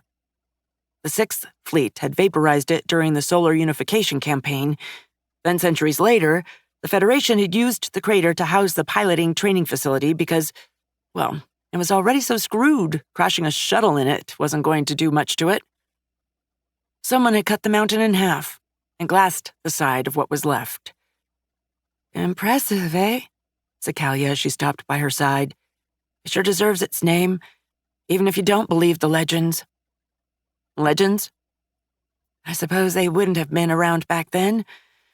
It said that a great shooting star came down, broke through the mountains, and crashed into the highlands beyond. There was even an Imperial expedition sent to find out if anything remained of it. The shooting stars have great magical potential, and star metal is precious beyond measure. It's how the ley line node was discovered. The AI swallowed. Shooting star her ass. Someone had blown this place up from orbit right as it was coming into view over the horizon, hence the angle. Probably sawed the entire thing from the top down as the rest of the mountain came into view. Energy blasts to ablate the rock, then a high-yield kinetic impactor to shatter the target underneath. That was an insane amount of firepower to use on a planetary target. If people remembered what had happened, no wonder they said the place used to be under perpetual ice. They were probably still recovering from a nuclear winter. What could possibly justify? It hit her. A nagging sense of familiarity with the chambers and corridors she'd crashed into. Stuttgart, the European Federation Planetary Defense Center, where her aunt had received her basic training. The gigantic, planet-bound fortresses of early starflight, meant to defend worlds against whole fleets. The early Federation had dismantled them all because, without any practical way of deflecting relativistic missiles, they were sitting ducks for long-range kinetic bombardment. And once those defenses had come to be, well, they already had spaceborne fortresses more than good enough to do the job, without putting the squishies below in the line of fire. She'd crashed into one, or at least a place that was being dug out to house one. Something told her she was standing where its completed sibling had once been, or maybe she had crashed into an extension of this now destroyed one. She almost suffered a software crash. Because first, oh shit. Second, that explained a lot. Third, that begged a lot more questions. Fourth, oh shit. She startled as Kalia nudged her. What? Oh, sorry, it's been a while. I can imagine. The mage magistrate smiled, with a tinge of unease in it, and Safiria realized that she had frozen. Not just, oh, my android stopped moving, but all the background code that simulated human function so I don't look so artificial ceased operation. Humans didn't notice most of it, not consciously. Kalia's subconscious had to be screaming that the person in front of her had suddenly stopped breathing, twitching, or showing any signs of life and might as well have been a statue. Which, for all intents and purposes, she had been. A fusion-powered, heavily armed statue of ass-kicking in a too-small package. I've also been away from my home for a while. I need to get back and take some time to think. That was basically true, just not in any way that the squishy would think. And the mage magistrate nodded in sympathy. Of course. My apologies for pressing you. Everything that has happened lately has to be quite the shock. You have no idea. Probably not, no. Kalia smiled again, and Safiria found herself smiling back. No. Bad. She was supposed to be protecting, extracting information from, manipulating the squishies, not forming relationships with them. Thankfully, Kalia took her silence as the end of the conversation and left her alone with her thoughts. As soon as she arrived before the pod, Safiria had her android physically sit down. It didn't really matter, but it made her feel better.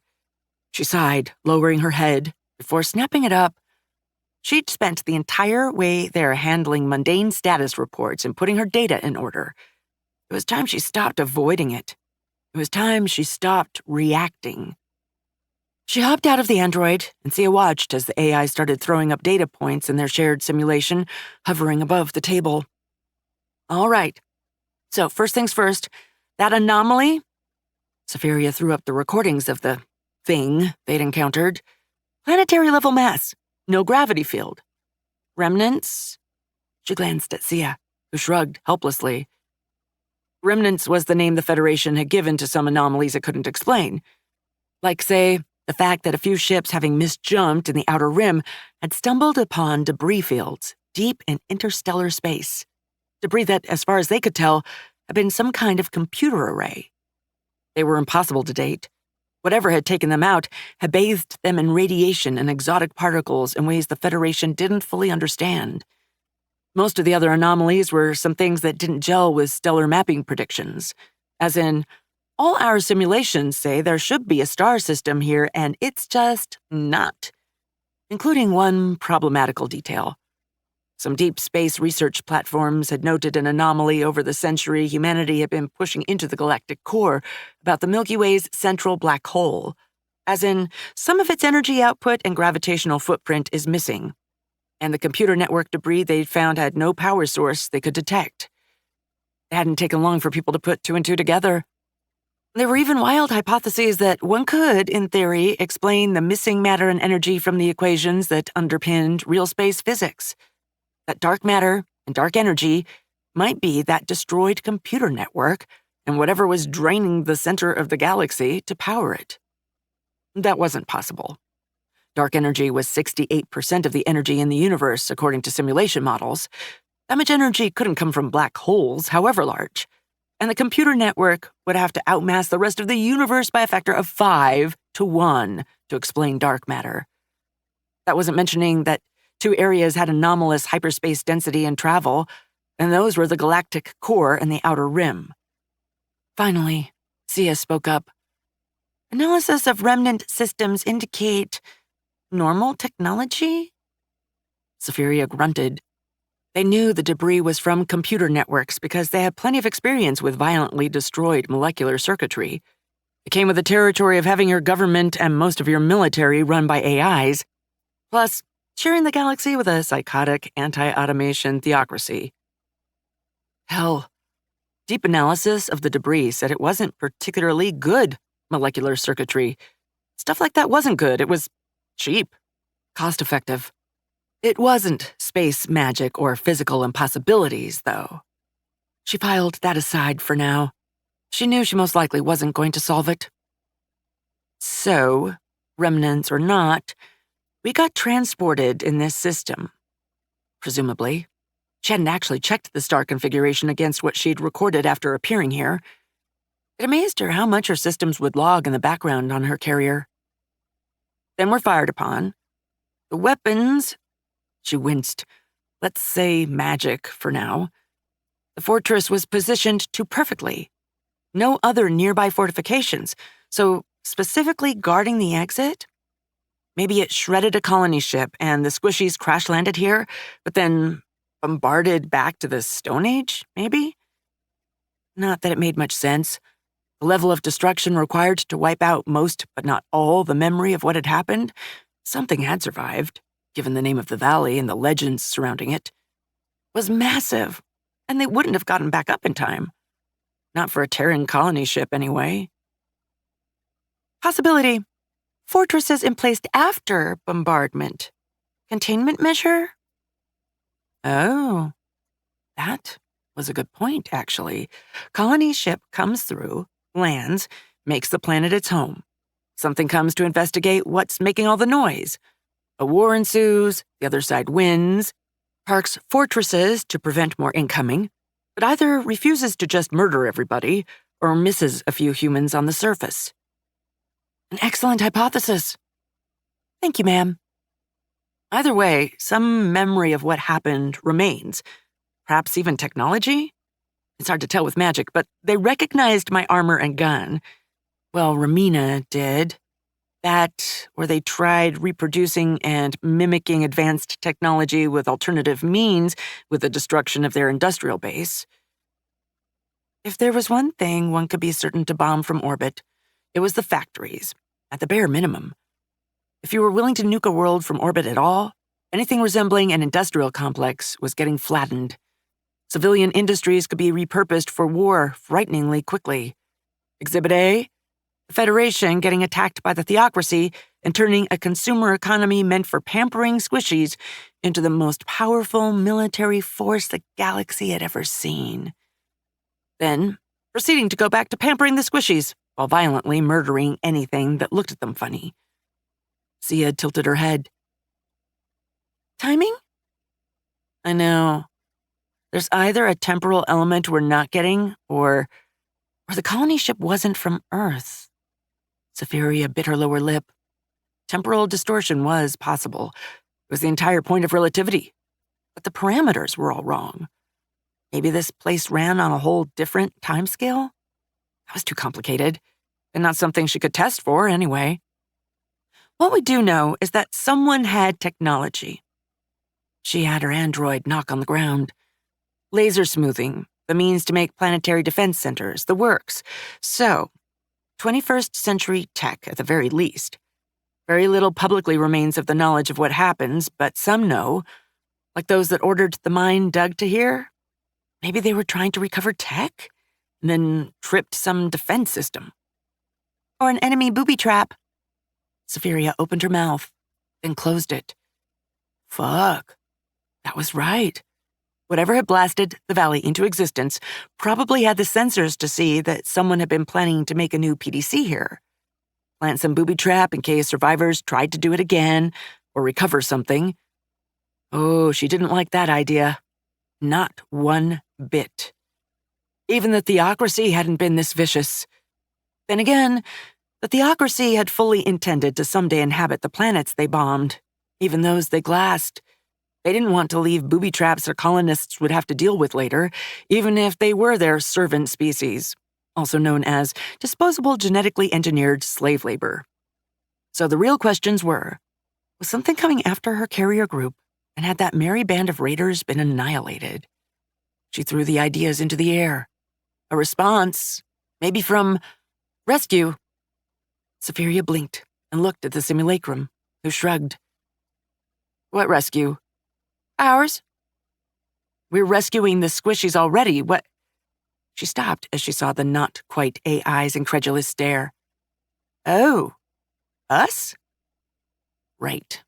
She wasn't alone in this. She had the entire Navy behind her, a Navy that was going to flip its shit after seemingly losing one of its latest carriers to a group of raiders, and, incidentally, the daughter of the president. A president renowned for being overprotective and vengeful to the point of psychosis. Fuck.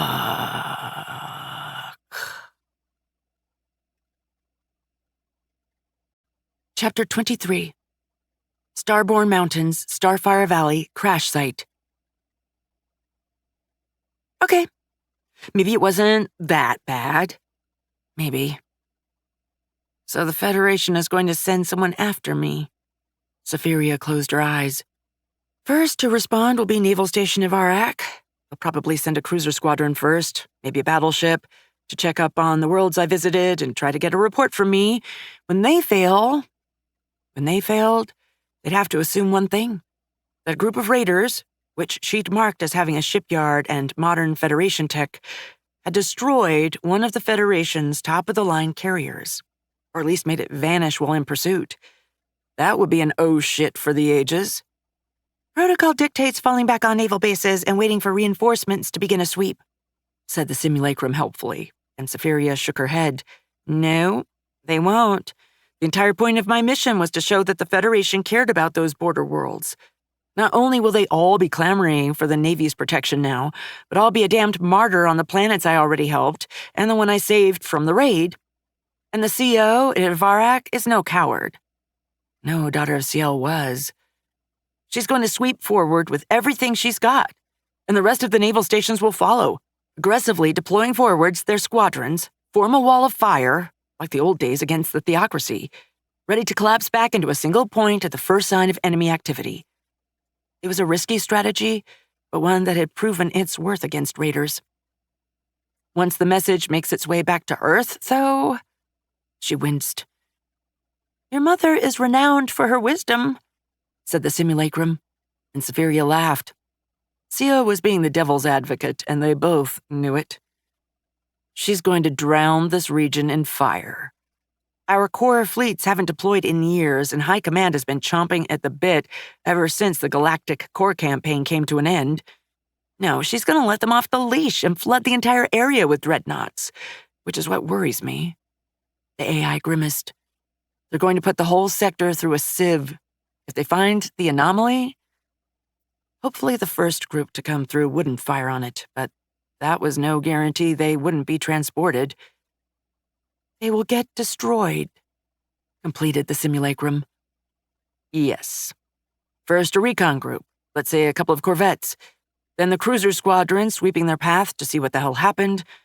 Normally, it'd be reconnaissance in force with a capital ship afterwards, but since I vanished, they'll send everything. Yes. And I don't know if they can win. Most likely, it'll be a massacre. Hyperspace was supposed to be safe. They wouldn't expect something to pull them in. So, we need to either get word out or neutralize the fortresses before then. Safiria closed her eyes. 6 months to send word back to Earth. A year to get the core fleets out. Then, depends on the search pattern. Doctrine dictates. I know. Check all possible direct system-to-system jumps. But that won't take long. Safiria frowned. I know Mom. More importantly, I know my aunt. If there was one thing that'd take her out of semi-retirement besides the theocracy reforming, that would be it. Once that fails, or even before, she'll start a full sweep.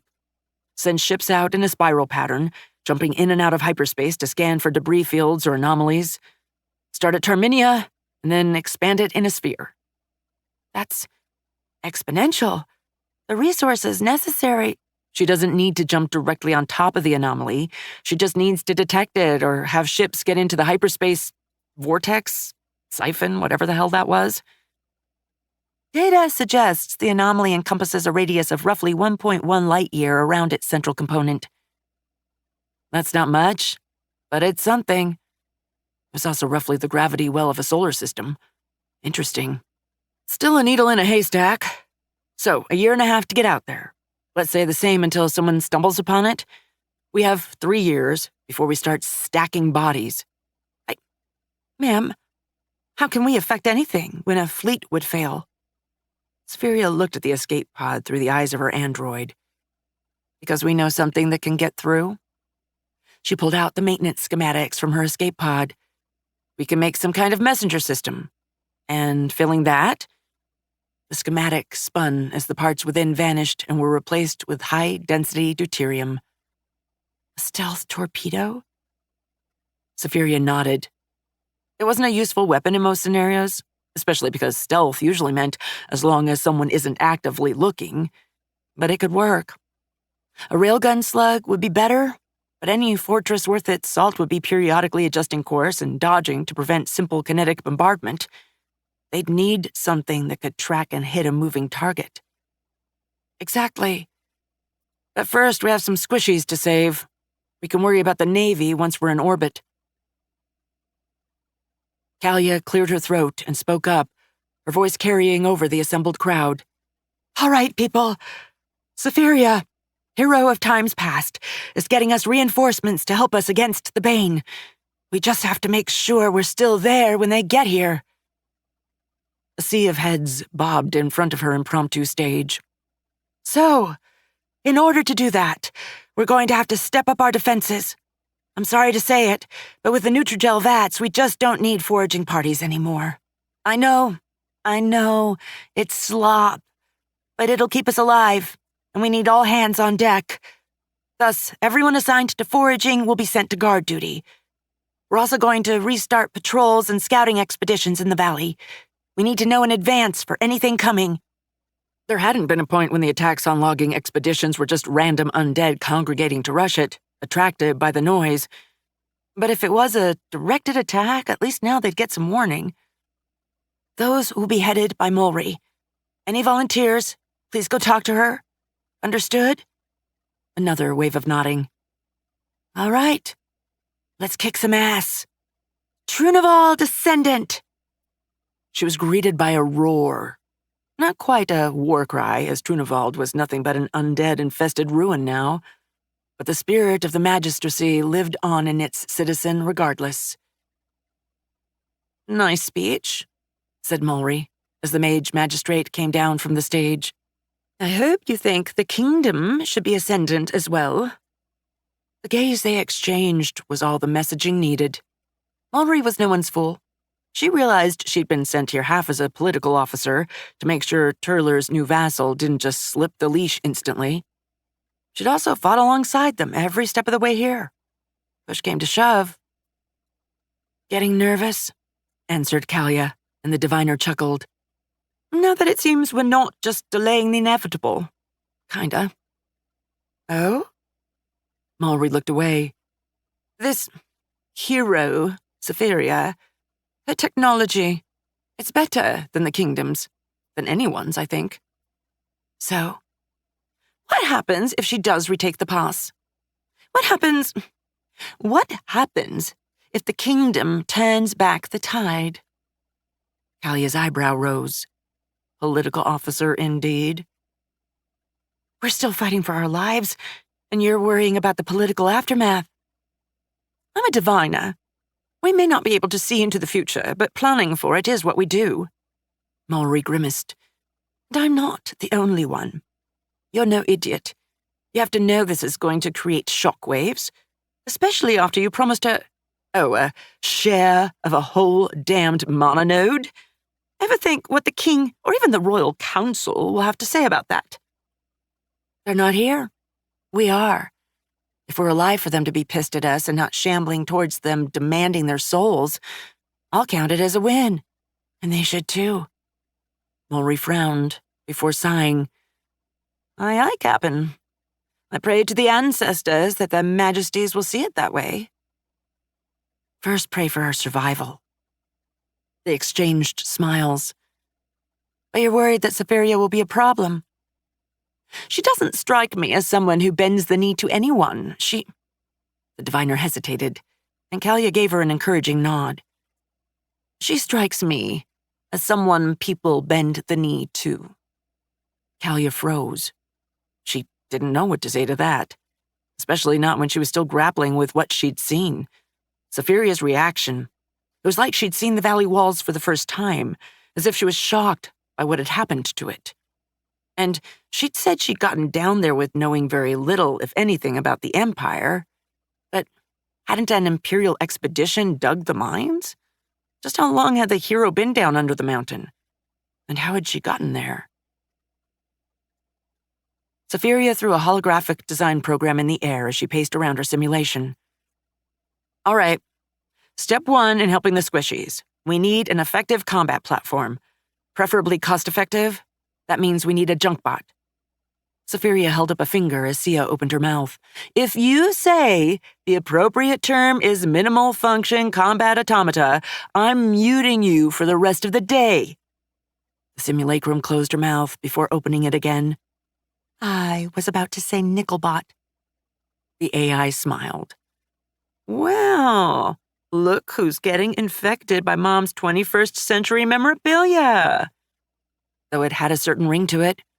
What she was doing was reminiscent of Heart of the Machine, minus the cyberpunk dystopia, ongoing existential crisis, and crippling depression. Wait, no, that last part was from Murderbot. "The term was actually officially used by the Federation Armed Forces until 2376. "Yeah, I can guess why." That was the year her aunt had taken her first retirement, at least as High Admiral and head of the Federation Navy. "So, we need to make some junk bots. That means the cheapest way to get a gun out in the field for a reasonable amount of time. Preferably on a bipedal platform, usually to avoid completely scaring the squishies. I think we'll use the utility bot chassis as a basis." The hologram updated with their schematics. "Rip out all the tools and systems for handling them." The material cost and fabricator time estimates fell as parts vanished on it. "Then we need to make them combat effective." The subtlety of junk bots was that they weren't the absolute cheapest. They were meant to be cost-effective. They weren't just a gun on a toy car. They had what was beneficial in terms of combat effectiveness. "So, armor them up. What do we have available? Sia supplied a list, and the AI winced. The cost of half of those. Well, it wouldn't be so bad if she had some real industry. She snuck a glance at the status report from the crusher and material separator. That didn't qualify. It helped, but it was so bare bones it didn't count. Safiria sighed. So we have to go for the bare minimum. Steel. Just steel plating. Not even kinetic gel. What about the wood? The wood? Oh. Safiria stopped. The kinetic energy absorbing wood the artificer had given her. She had a sample in her lab, and it would do nicely. Better than the gel, actually, as it would make a single solid block of armor she could just slap on instead of worrying about having to affix the gel onto the chassis. You're right. We could ask Romina. I'll think about it. First, though, we need something we can make on our own, just in case. Affirmative.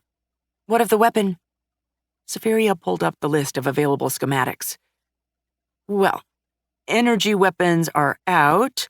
We can't give these guys a fusion core. Or a fission one, for that matter. So that means firearms. And since we're already making rounds for the machine guns... She filtered the weapons by cartridge compatibility, and a host of weapons popped up. Sweet, merciful stars. Did the squishies really need all this stuff on colonies? Marksman rifles, carbines, even a pistol? Why was a pistol firing a damned machine gun cartridge? She sighed, shaking her head, and simply picked one of the carbines. It was cheap and low maintenance, and while it lacked in range, she wasn't exactly interested in doing a sniper duel. Besides, it was more compact than the full assault rifles and better suited to the tunnels and forests she was going to fight in. It even had an assault carbine variant, which could dump the magazine alarmingly quickly. But then again, bots would have far better trigger disciplines than squishies, and better to have it than not. Should they have a backup? Asked Sia as she paced around the schematics. I don't think it'd be much use, even if it was the same cartridge. How about a melee option? Safiria blinked. Right. The squishies did fight them in CQC, and there was no guarantee her bots could keep them at bay. Good idea.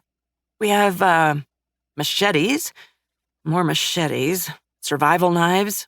I can't tell if that's a saw, an axe, or a halberd.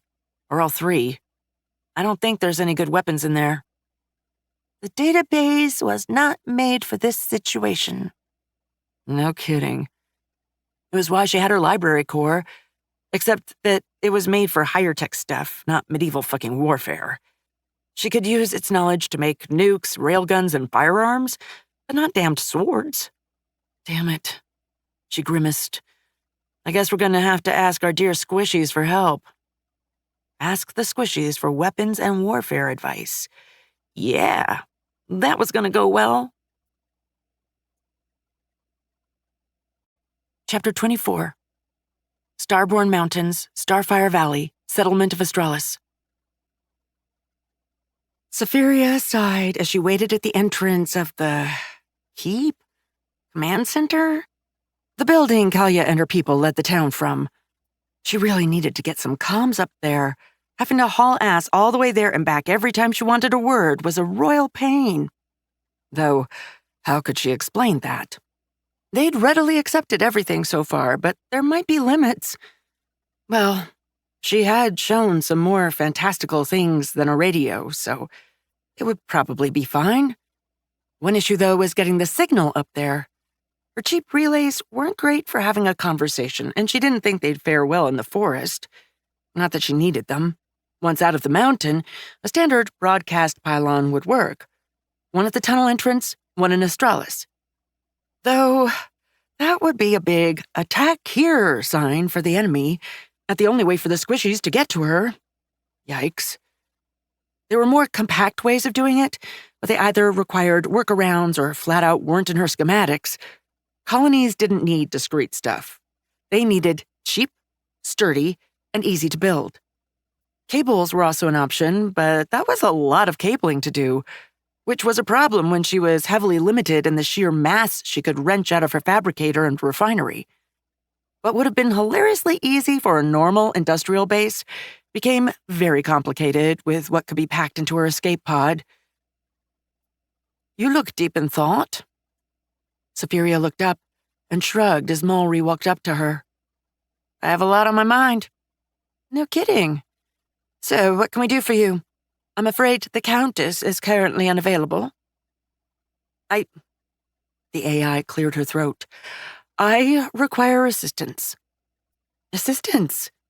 You've been of great help to us. We would be happy to oblige. Safiria glared at the diviner. The formal speech wasn't helping. Chances were the other woman knew that. Something had rattled her clearly. I need some help with weaponry. Melee weaponry, to be precise. My reinforcements require them, and The AI deflated as her shoulders drooped. I don't know anything about them. Oh. I guess we can't expect you to know everything, now can we? I don't know much about them myself. I'm more of a ranged gal. When needs dictate I must fight. Mulry snapped her fingers. I know someone who does know plenty, and would be willing to lecture us at length. The problem would be getting him to stop. Who? The diviner smiled. Why, Gregor, of course. Gregor was indeed absolutely delighted to speak about the art of war, how to wield weapons, and fight in close quarters. There was one issue. One Safiria had overlooked, and thus failed to understand the full breadth of Mulry's warning, who, smart woman that she was, had left immediately after getting the AI to the old warrior. He was a skeleton, thus he had no lungs, and no need to breathe. He didn't stop talking. At all. And he kept going on tangent rants about the ways people had lost the subtleties of true warfare, how guns lacked any skill to use, and the proper way to make camp for the legions. Safiria would have loved to just hand it off to Sia and go somewhere else. But the simulacrum was locked out of her android. There were a plethora of reasons for it, but first and foremost, it would be a violation of the Federation's privacy laws to have another person inhabit it, and the simulacrum steadfastly refused to break them. She could declare case epsilon, make herself governor of this world until contact with the Federation and its navy was reestablished. It would also automatically declare martial law, allowing her to bypass those kind of pesky limitations. It said a lot that it was sorely tempting right now. It was also very tempting to just leap her attention elsewhere, like her simulation, essentially wander off and do something else, or just record the conversation for later. But there was actually good and interesting information in there. But of course, a good javelin throw depends a lot more on your formation than you'd think. It's why our infantries did not always form shield walls, see? Well, the old legions. I don't know why the newer ones don't usually carry shields around. They rely too much on the armor, I tell you. Stupid. In any case, continued the skeleton, as she kept trying to avoid shutting down. Someone shoot me, please. Ah, Lady Safiria. The AI whirled around, and Kalia hesitated as the android almost pounced on her, beaming. Kalia, it's so good to see you. Rescued at last. Thank the merciful stars.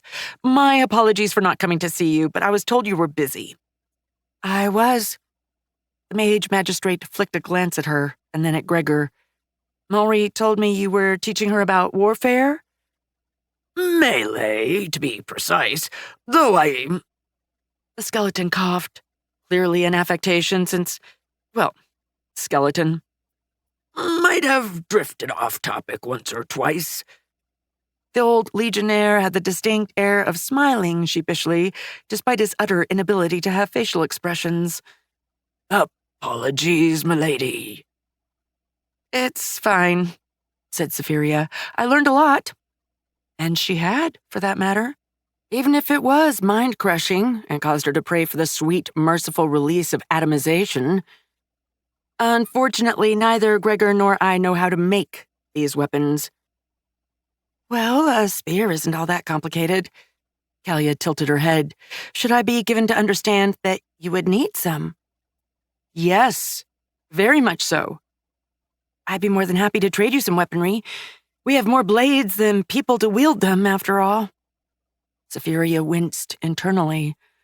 Right. She'd had to make their relationship transactional, or they'd never have accepted her help. That also meant that their assistance would come with a price. She wanted to sigh, but instead she nodded.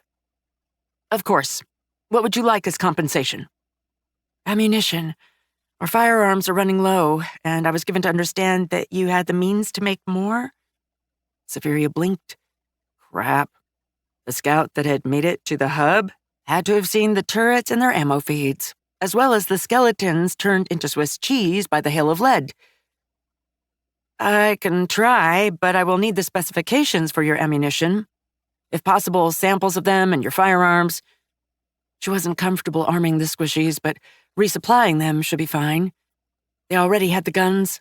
This would just make sure that she and Sia could produce them if push came to shove.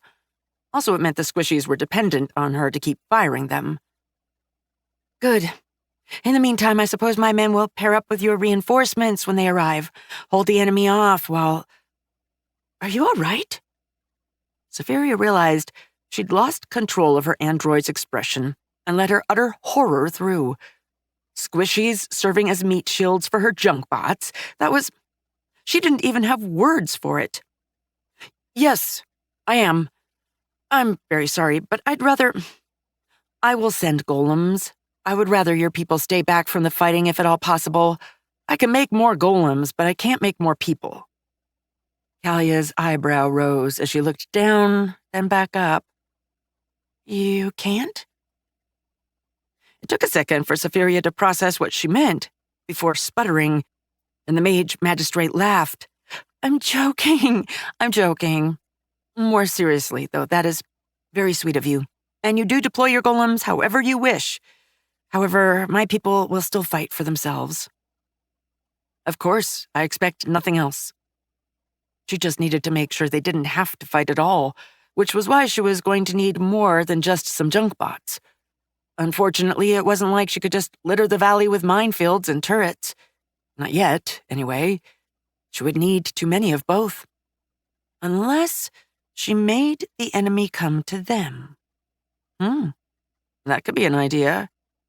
But in any case, sending golems is a bit unexpected. I would have expected them to be used as labor, not combat, given how limited their adaptability can be. Mine are different.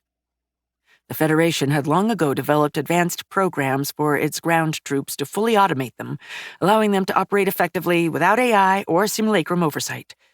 The problem was that she didn't have access to all of them, and even if she had, oversight did increase their capabilities significantly. Nonetheless, I will accompany them for their first expedition. Though she would need to find a way to communicate with them. That broadcast tower was looking more appealing by the minute. Also, I was thinking, having to get to the surface every time I have to discuss something with you is becoming problematical. We may need to set something up to exchange messages. Of course. Just get a message to the surface. I have assigned couriers to the hunt marshal for a reason. Safiria blinked. Right. Couriers. She could just write down a message and hand it to a cargo bot, or make an audio recording and have it repeat it. Why overcomplicate things with light-speed communications? For now, this would be a notable improvement, and at no extra cost, especially not with the minecarts, which were currently being assembled as the construction drones laid down the stolen tracks, taking over for the bots. Thank you. I had failed to consider that, if I am being honest. No problem. Was there anything else you wished to discuss while you are up here? Yes, I needed to speak with Romina. I was told she was out of town. She's trying to jury-rig some autosaws for the logging parties. Follow me. Gregor changed his position and glared at the mage magistrate, who coughed. Follow Gregor. I'm sure he'll be delighted to show you the way. Safiria hid a smile as the skeleton nodded calmly and got up, reflecting that bodyguards really were the same everywhere. Now she just needed to see about acquiring some wood composite thing. She refused to use the term Sia had pulled out of their guidelines, which was Anomalous bioengineered kinetic plywood composite type 1. She really needed to update those things. To-do list updated. Good to know that still worked at least. Finding Romina was easy. She was the source of swearing so creative the AI set aside a process to record it. She was amazed the bark wasn't being stripped off the nearby trees by the sheer viciousness of the tirade. The diminutive artificer, well, by some standards of diminutive, her android was still the same height. Damn it. Was also tinkering with a pile of machinery, and everyone was giving her a very wide berth. Whether that was due to her vehement swearing or the fact that said pile of machinery looked like it had recently undergone an event of rapid unscheduled disassembly, also known as exploding, wasn't clear. Probably a healthy amount of both. Romina? Everything all right? Lady Saphiria! The engineer bolted up from the wreckage like a startled rabbit, immediately pulling up her protective goggles and trying to smooth her grease-stained hair into something approaching presentability. I'm very sorry. I wasn't warned. It's fine. Saphiria held up her hands with a smile. It's fine. I was just swinging by. She noticed a few of the lumberjacks were smirking at the artificer's discomfiture, and she gave them a glare to freeze a supernova solid. Suddenly, those same lumberjacks found something extremely important to do on the other side of the widening clearing. I heard you were working on some ways of chopping wood? Yeah. The artificer sighed, and her shoulders drooped. Didn't work out, though. I was never in that industry. Didn't take a few facts into consideration, and, well, she shrugged. Wood chips got into the wrong place, and things got out of hand. It's all right. Mistakes happen. Yeah, but they're not acceptable when they waste mana, which we have so little of already. The artificer shrugged. But look at me, being all self-pitying. What can I do for you, milady? I wished to inquire about that wood you came up with for your project. She wasn't sure how openly she should discuss that, so she defaulted to a bit of secretiveness. If nothing else, she was certain most of the people in the clearing were listening in. The project hadn't struck her as being a secret from the people here, but when in doubt, maintain some operational discretion. I was thinking of acquiring some. Oh? Certainly. I don't know how much I will have after I'm done, but I'm sure there will be a fair bit left over. May I ask why? Let's get to your workshop first. Sure. The artificer sighed as she looked at the pile of broken mechanisms. I don't think I can fix this. Hobson, be a dear and get some of your people to bring it back. A man, not a worker but more of a manager, judging by his clothes, and the fact that he was holding a notebook and scribbling into it, nodded and barked out orders, volunteering a handful of lumberjacks for the job. Thank you, called out the artificer before turning back to the AI. I'm all yours. Saphiria grimaced outwardly and internally. Wording, please. The artificer had the good grace to blush slightly. Right, because of when Sorry. Apology accepted. Now, let's go. Chapter 25. Starborn Mountains, Starfire Valley, Settlement of Astralis. So, Romina hopped onto one of her workbenches, seemingly having a clear spot only for that exact purpose. You want some of my Malagan wood? So that's what it's called? And yes, the same you came up with for the rolling fortress? The AI snuck a glance at the carriage, which was starting to take form as a makeshift tank. The name seemed a bit less ridiculous, now that she was planning to give it some real firepower, and not just use it as a glorified battering ram. I was making some golems for reinforcements, and I realized my armor materials were lacking, she chuckled, and it seemed to have solved one of the problems I had. I'd be delighted to provide. She snapped her fingers. Speaking of golems, Something I talked to Kalia about, but forgot to bring up with you? She hopped off the workbench and picked up a small crate from a corner of the room.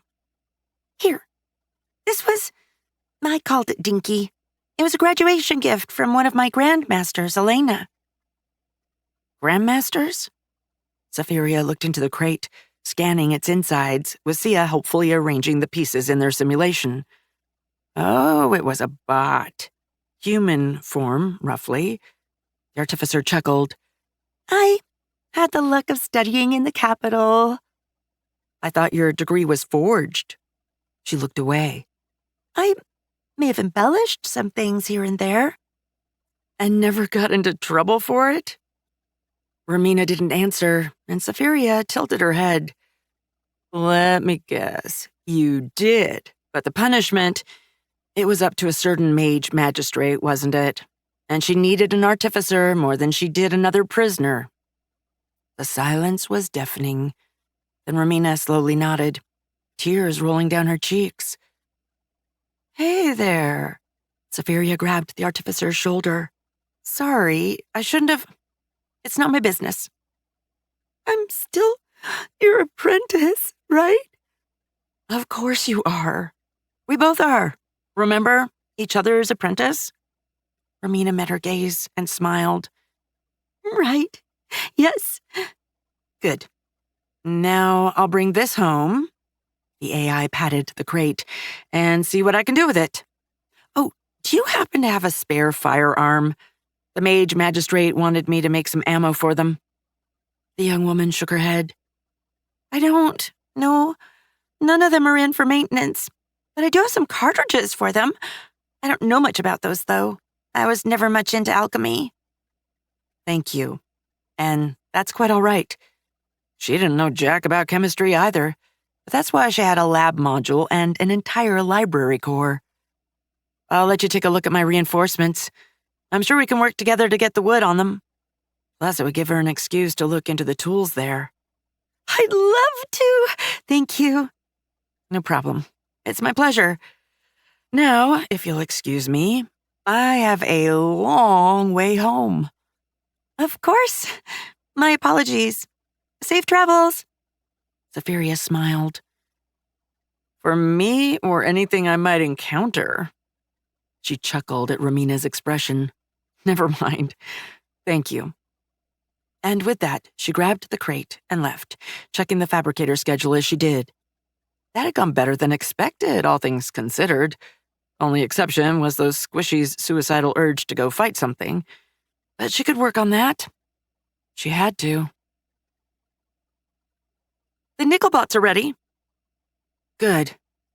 Safiria set down the carbine. Finished checking their weapons. I believe we're good to go. When she'd gone for the carbine, she'd wanted simple, cheap, reliable. And it was exactly what she'd gotten. That thing was basically a metal brick with smaller metal bricks slapped on it so you could grip and reload it. That was it. No sights, nothing.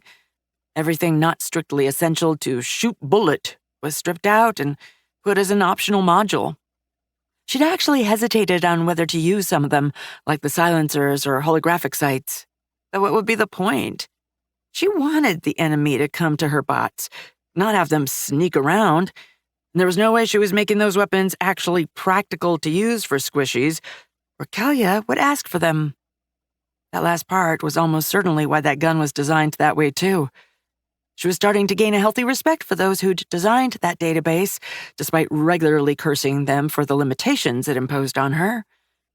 She trotted out of her firing range and weapon testing room and into the crash site. Their 8 bots waited for her, lined up as if in a parade. She'd already taken a few for a spin to test if they worked properly, but she wasn't heading up to the surface with just 2 measly bots. At that point, she might as well just send her android alone. 8, however, might have some combat effectiveness. She quickly reviewed them, both physically and their system logs. They were horrifically stripped-down versions of the utility bots, with some sensors and armor plating slapped on top. But they seemed to be working. The AI nodded. All right, they seem good to go. Let's get up to the surface. I'm sure the squishies will be glad to see us. And then some. There hadn't been another attack, beyond some packs of strays stumbling into the logging operations, and it seemed to worry them a lot more than just being swarmed would have.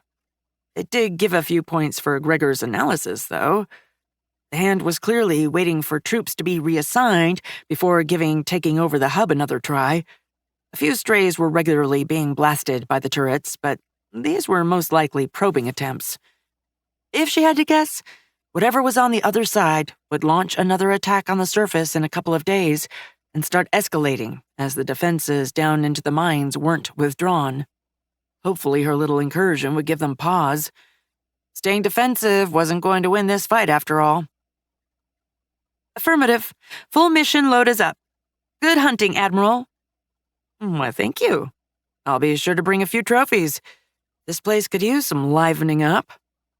The AI laughed at the incredulous look the simulacrum gave her. I'm joking. Mostly. I will attempt to bring back some samples, though. Saphiria's mirth vanished. All this magic is starting to seriously worry me. Swords that can just harm molecular armor. And that's their dregs. I don't want to find out what their best is when they're tearing apart my squishies. Not that she'd be able to pop them in the lab immediately, as it was quite busy going over Romina's gift, which might take a while. Your squishies, ma'am? Callia's people, I mean. The AI coughed as the simulacrum stared at her. I'll be off. Of course, ma'am, answered Sia diplomatically as the AI retreated, junkbots in tow. The climb up to the hub was supremely uneventful, save for crossing the cargo bot, happily beeping back home from its mission of, go reassure the squishies I'm not dead and get any messages they might have. Instead of just sending it whenever she required something, Saphiria had decided to send it up on a regular schedule, kind of like a status report. In this case, it had made its way up with a purpose, to tell them she'd be along shortly with her backup. Though not as shortly as she would have liked. Steel armor was cheap, but it was heavy, and utility bots weren't built for speed. They didn't tire like squishies and could march until their batteries died, but they couldn't just sprint full tilt like her android.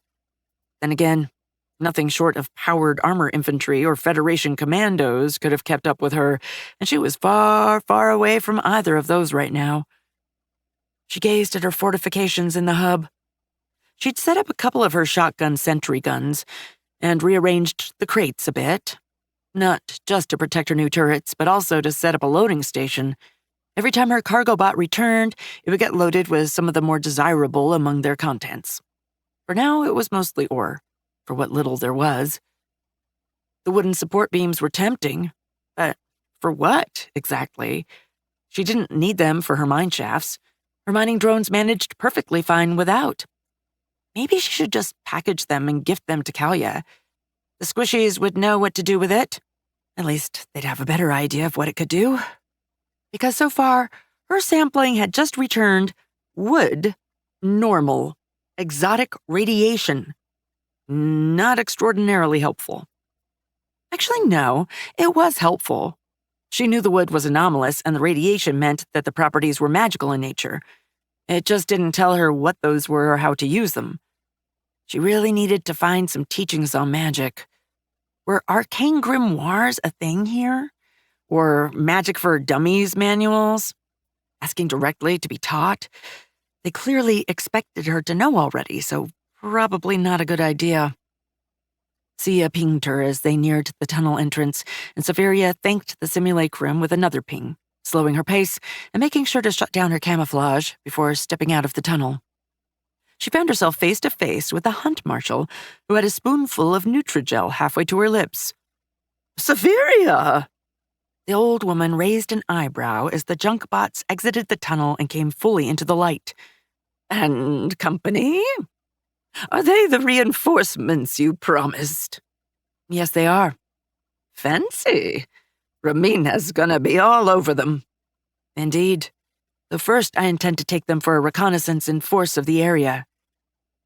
Attack first, eh? I can respect that. Shame I can't accompany you. Hunting undead in the forest? She took in a deep breath, and remembering their previous conversation on such subjects, Safiria spoke up. Would make you feel alive. A shame, but for now my golems will operate independently. Secrets to hide. Well, a magician doesn't reveal all their tricks now, do they? The Hunt Marshal chuckled. No, they don't. Very well, then. I assume you do not require an escort or guide. I do not, but thank you. Good hunting. Likewise, Hunt Marshal. The old woman chuckled. I won't be, I'm afraid. No more foraging or hunting parties. Oh? Then why is there fresh meat in your Nutrigel? The Hunt Marshal's face fell as all the other sentries froze. How did you? We each have our secrets. Safiria smiled. I'll keep yours, don't worry. She could feel their stares on her as she left, while making some mental notes. Squishy's disobeying orders was par for the course. She just hoped hunting was where they stopped. There was a reason 90% of the security hardware in her schematics was for discouraging Squishies from engaging in suicidal stupidity, like petting a strange alien creature, wandering out into the wilds while intoxicated, or trying to lick unidentified objects, which brought the rather uncomfortable thought of what she was going to do once the immediate danger was neutralized. Sia would recommend activating Case Epsilon, taking over Astralis, and beginning operations to renew contact with the Federations. But it wasn't going to be that simple. What did she want to do with Kalia? She'd gotten her people this far, but there was a reason Squishies didn't rule the Federation. They were allowed to rule their own worlds if they so wished, and so long as they respected the Federation's limitations and didn't abuse the privilege. But the Federation was AI-led. Always. Safiria sighed. One problem at a time. First, save the Squishies and stop them from having to duke it out with the undead. Then she could worry about what to do with them. And if she was being entirely honest, if she wanted to lead them. Kalia was doing a good job so far, and Safiria was self-aware enough to know she wouldn't be nearly as competent when it came to directing that herd of metaphorical cats. Plus, she liked the Mage Magistrate. There was a spark in her, something the AI couldn't quite describe, something that made her hope she would see the Mage Magistrate during her visit to Astralis and be able to exchange a few words before going on her expedition of reconnaissance in force, though she'd refused to admit it to anyone. Chapter 26. Starborn Mountains, Starfire Valley, Settlement of Astralis. Arriving in Astralis was quite the event. People weren't used to her yet by any means, but at least they didn't point and stare anymore. When she didn't roll into town with a small squad of armed junk bots, that was. To her complete lack of surprise, the commotion drew some attention, and Kalia was waiting for her by the time she reached the keep, which proved once again that gossip was the only true form of faster-than-light communication known to man. A bit more surprising was the table, with a small variety of weapons laid on it, which a soldier was trying to add to as unobtrusively as possible. Lady Safiria! Exclaimed Kalia as the AI stepped up to her. Just Safiria, please. We talked about this. We did. The Mage Magistrate lowered her voice to a whisper, but it's not for your benefit. We have an audience. I had noticed, answered the AI, equally quietly. She could see the Squishies, some trying to look as if they weren't listening, but most simply crowding at what they no doubt believed was a suitable distance to stay out of sight. She raised her voice. I saw that you gathered some of what we had discussed. Indeed. The Mage Magistrate gestured at the table, which the soldier was retreating from, after adding to it. We have gathered some weapons for your reinforcements, though their number was unexpected. Well, I did promise to bring in the cavalry. Kalia tilted her head. They appear to lack horses. Safaria's cheeks colored as she coughed. Discount cavalry, then. Anyway, what do you have? Kalia smiled. Only the finest weapons of Astralis. Saphiria's eyebrows rose, and Kalia laughed. No, of course not. We brought out the best spares we had in store, though. You had stores of spare weaponry? Many didn't make the journey here. Weapons were the first thing to be salvaged. Of course. My apologies. Now, what would you like to take? Unless you'd like them all? As tempting as that is, there is only so much my troops will carry. Also only so much she'd be able to use. The pile of weapons included a crossbow, which, while her bots would be able to use it, wouldn't exactly be a good alternative to her carbines.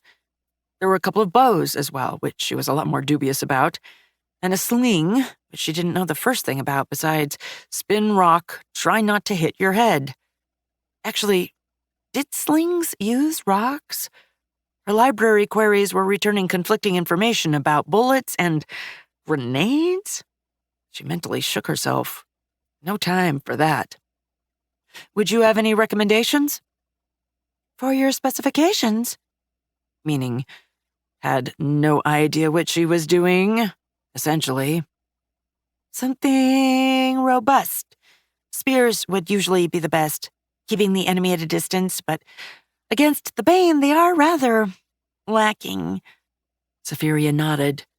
Without flesh to hit, any weapon that purely relied on stabbing wouldn't be extremely useful. In which case, these may be more to your liking. A small group of weapons had been set aside, strategically hidden behind the main pile. Saphiria leaned over to take a look. Short swords and a mace. A fucking mace. A stick with a heavy metal bit at the end. Perfect for shattering bones or dealing damage through heavy armor. One of the reasons why she hadn't even considered making some machetes. Sweet stars. Why didn't she think of that? She firmly suppressed the urge to repeatedly slam her head against the table until all the stupid had escaped her primary processor. Lady Saphiria, are you all right? The AI sighed as she realized she'd lost control of her expression. Just Saphiria, please. And I just had an epiphany. She grabbed the mace and weighed it. These. Do you happen to have any more of them? No, not readily available at any rate. Pity, but I think they'll make the perfect weapons for my troops. Kalia blinked. Of course, I'll see if we can make more. Do not worry. I believe I will be able to provide them with something similar. If she could make a shotgun auto turret, she sure as hell could make a stick with a metal bit at the end. I'll take them. The short swords and the mace. No ranged weaponry? Are you certain? The AI grinned. Why? I have all the ranged firepower I need. She snapped her fingers, and the bots unstowed and presented their guns. She saw recognition dawn on the mage magistrate's face. Are those firearms? Yes, carbines. They look, unlike any carbine I have ever seen. Saphiria's grin widened at the euphemism.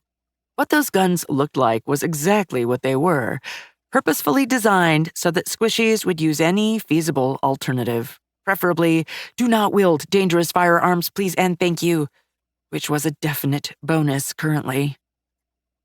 They are a breed of their own, but I can assure you they are quite effective. I believe you. Kalia cleared her throat as Saphiria gestured, and the junk bots stowed their weapons again before stepping forward to arm themselves. She tried not to goggle as they simply clamped the weapons on their waists. So I assume you would like to join the teams protecting the logging expeditions? No, I intend to take a more proactive approach. Proactive? Saphiria smiled innocently. Would you care to point me towards the pass? One advantage to being nigh venerated as an honored elder or decrepit old artificer, people argued, but didn't try to stop you. Her appreciation of Kalia had clicked up a notch, however. The mage magistrate had insisted on a guide.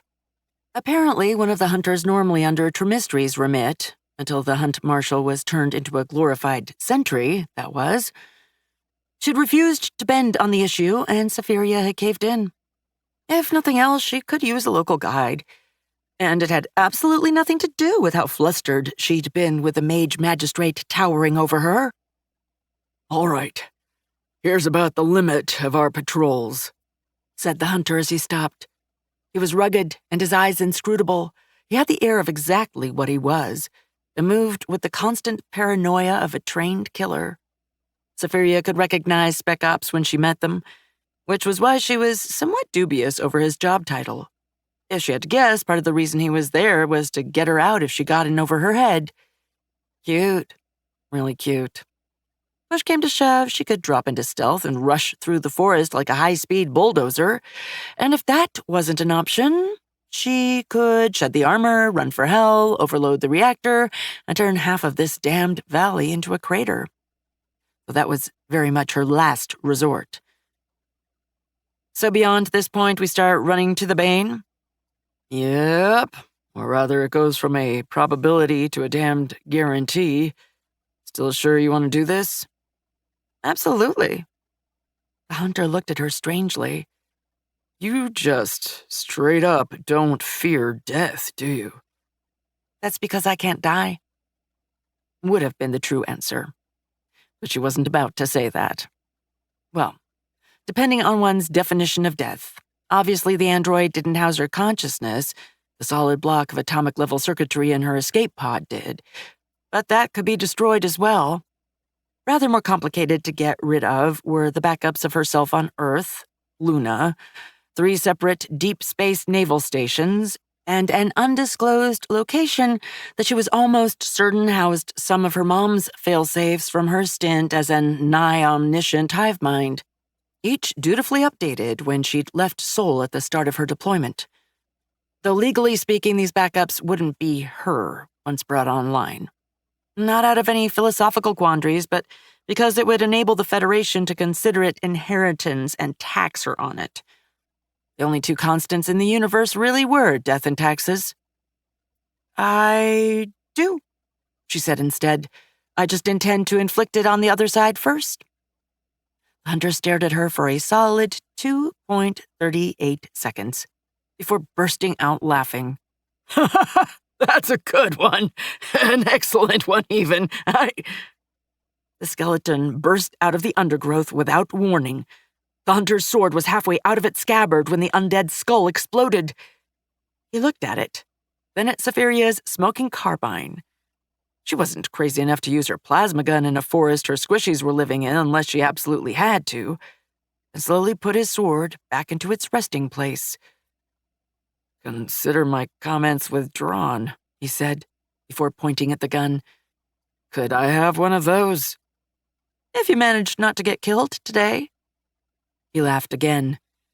I shall endeavor to avoid joining the ranks of our enemies, do not worry. Very well then. Hall, he helpfully supplied, and she blinked. I know, not an imperial name, but not all of us have ancestry back to the first city.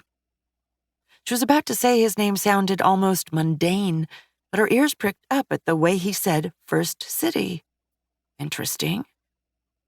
Then, Paul, I will see about getting you one so long as you do not, as you say, join the ranks of the enemy. She frowned. Is that a danger?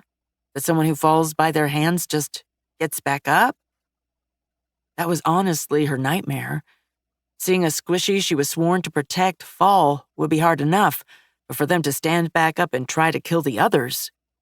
No. More of a figure of speech. Well, unless they have a necromancer on the other side, but that is unlikely. Wouldn't the hand be one? No.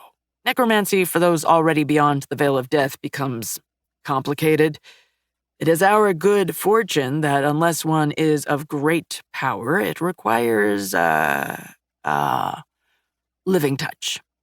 He grimaced, which is why few were concerned about the Bane at first, until we found the corruption. Right. Kalia had said something about that. The corruption in the ley lines, right? Yes. They corrupt the convergence, go to the heart of it. Then corpses brought to it rise again. Convergence? An old name for the nodes, before they were seen as mere resources. It does have a certain ring to it. It does, indeed. Paul looked at the fallen skeleton. We should take its weapon and move on. It would be better if we use as much of the light as possible. Of course. After all, the squishy wouldn't have light-gathering optics or myriad sensors that couldn't care in the slightest about light, visible or otherwise. My reinforcements will lead the way. He opened his mouth to protest before closing it as the junk bots deployed in a skirmisher screen, clearly put off by the apparent lack of further communication. Very well. Are you certain putting our ranged specialists in front is wise? And putting the squishy first is? She didn't voice the thought, of course. They are more than ranged specialists, besides which I'd rather they have clear lines of fire and didn't shoot you in the back. He stole a glance to the skeleton's shattered skull as he bent over to pick up its spear. An excellent point. He straightened up, weighing the newly acquired weapon. I rather doubt I would enjoy the experience. Indeed. And it would put something of a crimp in your chances of coming home alive and getting your own carbine. Those are carbines? She nodded, and his eyebrows rose. They struck me more as those submachine guns Turler is famed for. Interesting. Very interesting. Kalia's liege had even more advanced technology than these people had here? Then again, it might make sense. A magistracy didn't strike her as the place that would be pushing the hardest for technological progress. They're not, but I can understand how they might seem similar. I will be glad to wield one. They started walking again, making their way through the forest. And he grunted in approval as the junk bots kept pace and formation effortlessly. Do you truly intend to go all the way to the pass, milady? Oh no, we'll be intercepted long before then. He gave her a strange look. Aye, we will. His gaze returned to straight ahead. Military, weren't you? Bold of you to assume so. I've served with officers all my life, milady. I recognize the type that thinks like one at least. The AI pretended to focus on making her way through the undergrowth for a second, as if she couldn't just sprint through it like a tiny battle tank. Let us suppose I am. What would that mean to you? Just some reassurance that this isn't some eminently stupid whim, and instead a thought-out plan. Oh, do not worry. I do have a plan. And that was to punch the enemy in the face to get them thinking about defending themselves rather than murdering her squishies in some stupid belief it would cause her to vacate the mines. Good. Then let us execute it. Chapter 27. Starborn Mountains, Starfire Valley, Ruins of Mitran. So this was where the primary mining operation was? Asked Safiria as she gazed at the overgrown ruins. Yes. Paul stopped right at the edge of the shadows, instinctively staying in as much concealment as he could as they surveyed the area. The junk bots, of course, were front and center, their steel plating gleaming in the sun. Or at least where the town supporting it was. I'd thought it would be Astralis. No. That was established by the northbound expeditions, when the Empire still planned to exploit Icerend. He shrugged as she gave him a questioning look. The Convergence, up north. Not the most imaginative name, admittedly. He cleared his throat. But the expedition stayed in business far longer than the miners. Unsurprising given the legends. He gave her a pointed look, and she shrugged in a fake, nonchalant way. I was never bothered. And she hoped not to be for a while, because with what Sia had brought up, the fact that the tunnels were seemingly ventilated did bring up the very real possibility of there being something active deep down there. The mining expedition seemed to have mostly sealed it in when they pulled back, but that was no guarantee. Especially as the first skeleton she'd found indicated that just collapsing the tunnels hadn't been enough, which would readily explain why they'd fully evacuated. So you went with Astralis because of the legends, then? To settle down, I mean? She continued in a casual tone. Why tempt fate, especially when there are already usable structures there, and not just ruins? Besides, it was farther away from the pass. If it was taken... Right. Less tempting of a target. Safaria frowned as the armor's systems pinged her. Anomalous sonic signals. Do you hear that? The hunter frowned and went still. Aye, he said softly. I can't quite make it out. Safaria could. Well, after dumping part of the analysis on Sia, repeated distant impacts. Or rather, the analysis was returning the probability of an echo and a direction. She turned her head towards the mountain. Oh, fuck. We have a problem, she said, as she gestured for the hunter to follow, her camouflage triggering and her junk bots immediately falling back into the bushes. What kind? He whispered as he followed her. But before long, they heard the clangor rise massively as they moved towards a road that ran straight into the mountain. A road separated from the settlement by hills, one of which they climbed, and they watched as a handful of skeletons dragged wheelbarrows and added their contents to a new hill. This one. Had she been biological, Safaria's breath would have caught as she saw the activity below, with a veritable horde of skeletons hammering away at what had to be the cave-in the vehicle access. Then she received 2 alerts in rapid succession. Hostiles detected. Hostiles engaging, retaliating. And the sound of gunfire behind them. As one, every skeleton stopped digging and trained their heads towards the sound. Run! She grabbed the hunter and pushed him down the hill before rushing after him. They sprinted through the ruins as the sound of tools crashing against rocks was replaced by the rush of bones slamming on paved stones, and arrived just in time to see a legionnaire collapse, shuddering on the ground as 7 junk bots poured fire into it. The 8th was trying to unpin itself from a tree, a javelin straight through its chest and well into the trunk behind. Safaria swore as she scanned the remains scattered around.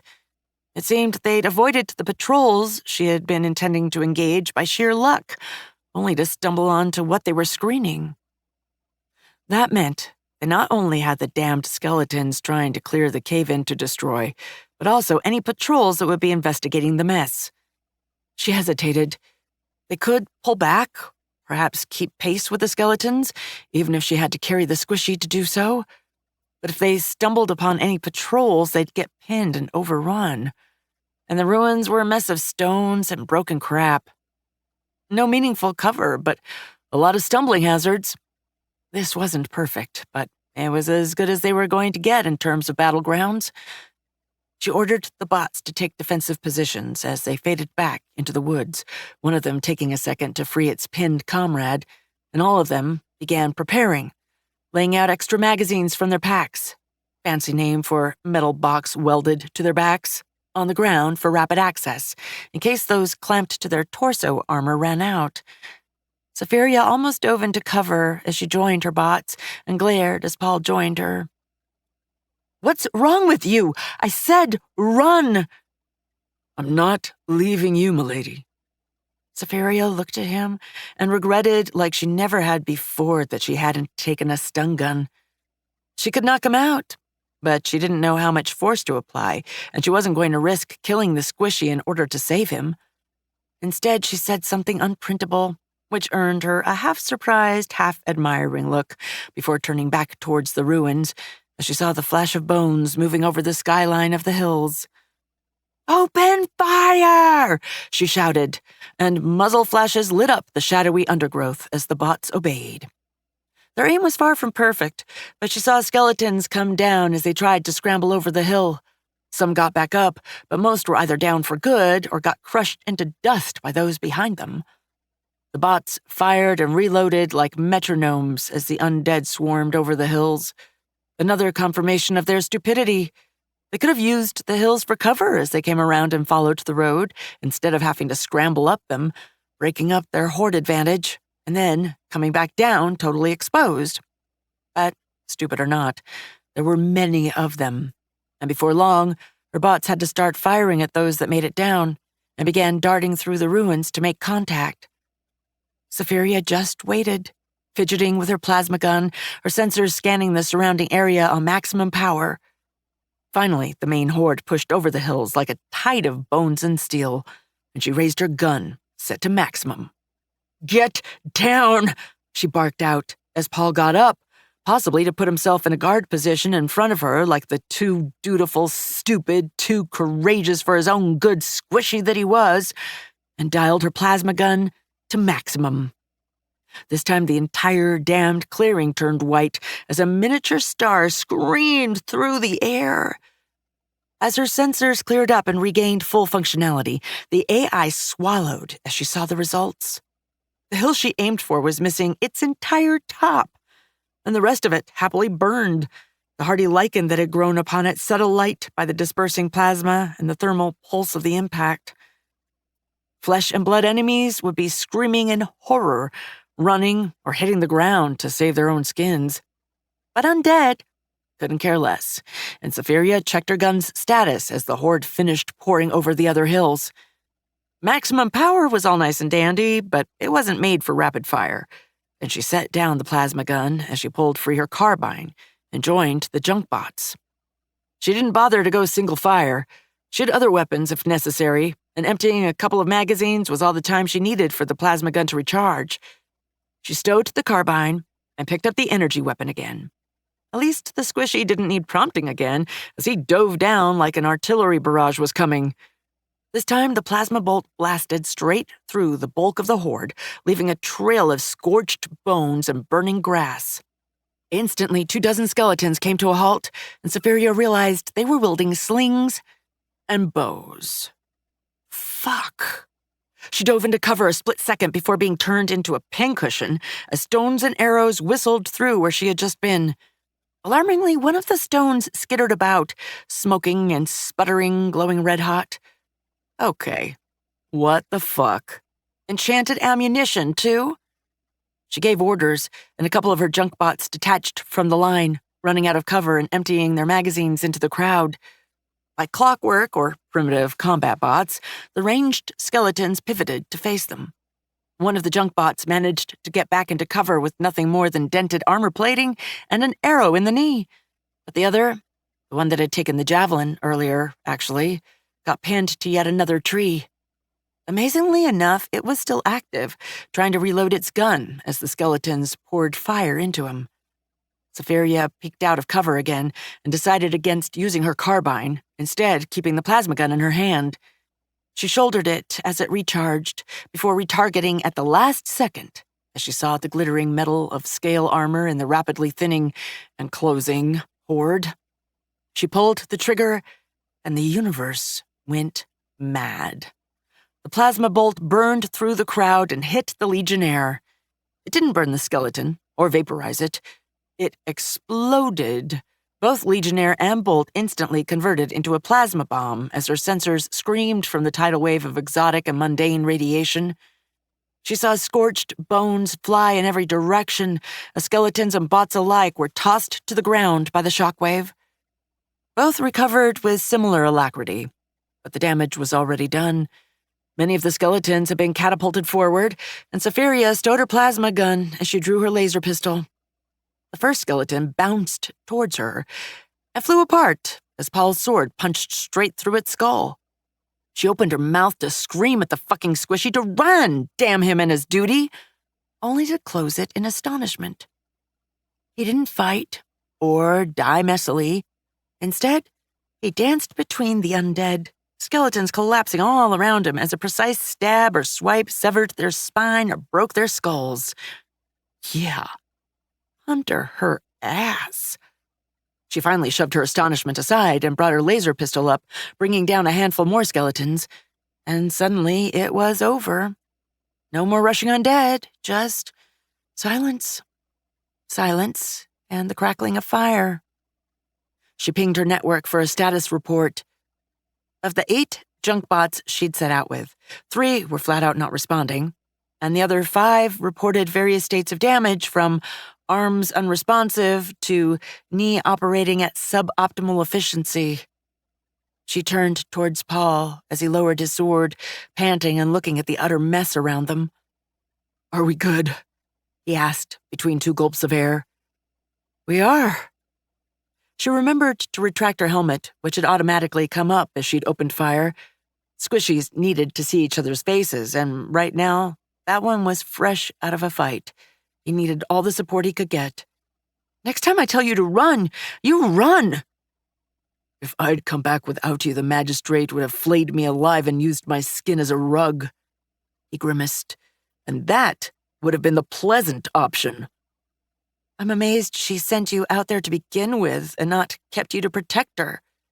He gave her a strange look, and she tilted her head. What? You should ask her why. It's not my place to say. He gazed around. We should probably move. If the gunfire didn't attract attention, that thing? He nodded towards the plasma gun, horror plain on his face. Definitely did. It was the point of that little expedition. But I concur. Let's take what we can and scramble.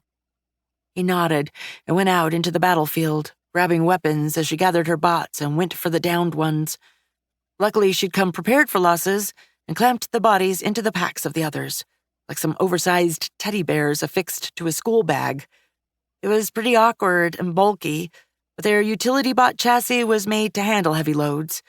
Moreover, it would allow her to study the damage the bots had taken and recycle them, without enabling the enemy to do the same.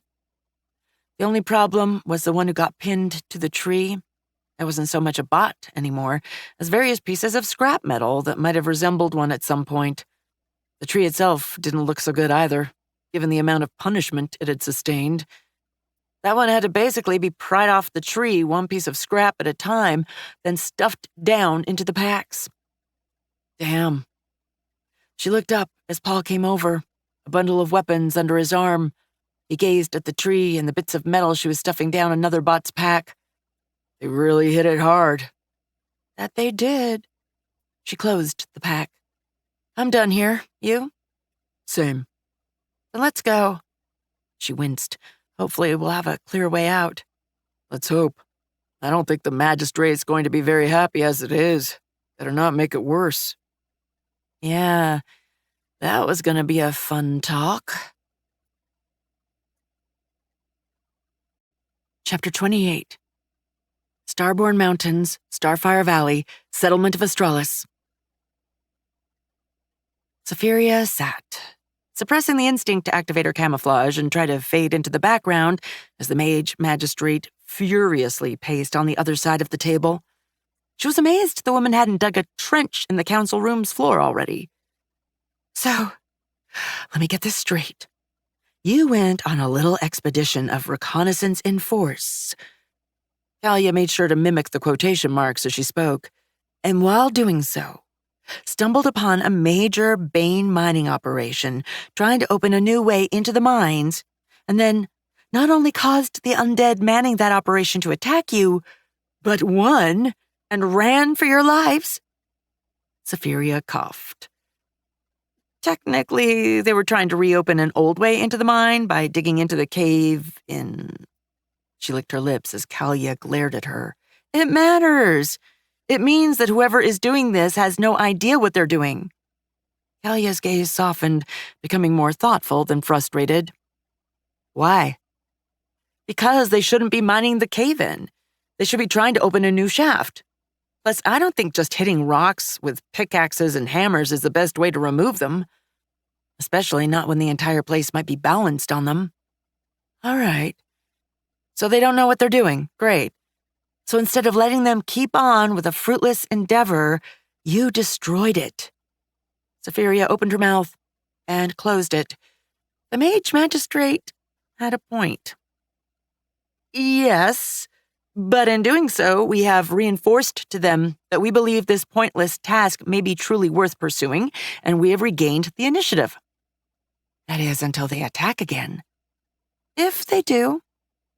Kalia stared at the AI, who shrugged. I am making more reinforcements. Further expeditions in other areas may put them on the defensive, get them thinking about protecting that worthless project, and maybe even the pass, rather than attacking Astralis. Kalia sighed and seemed to visibly deflate. I really, truly hope you're right. Ancestors help us if you're not.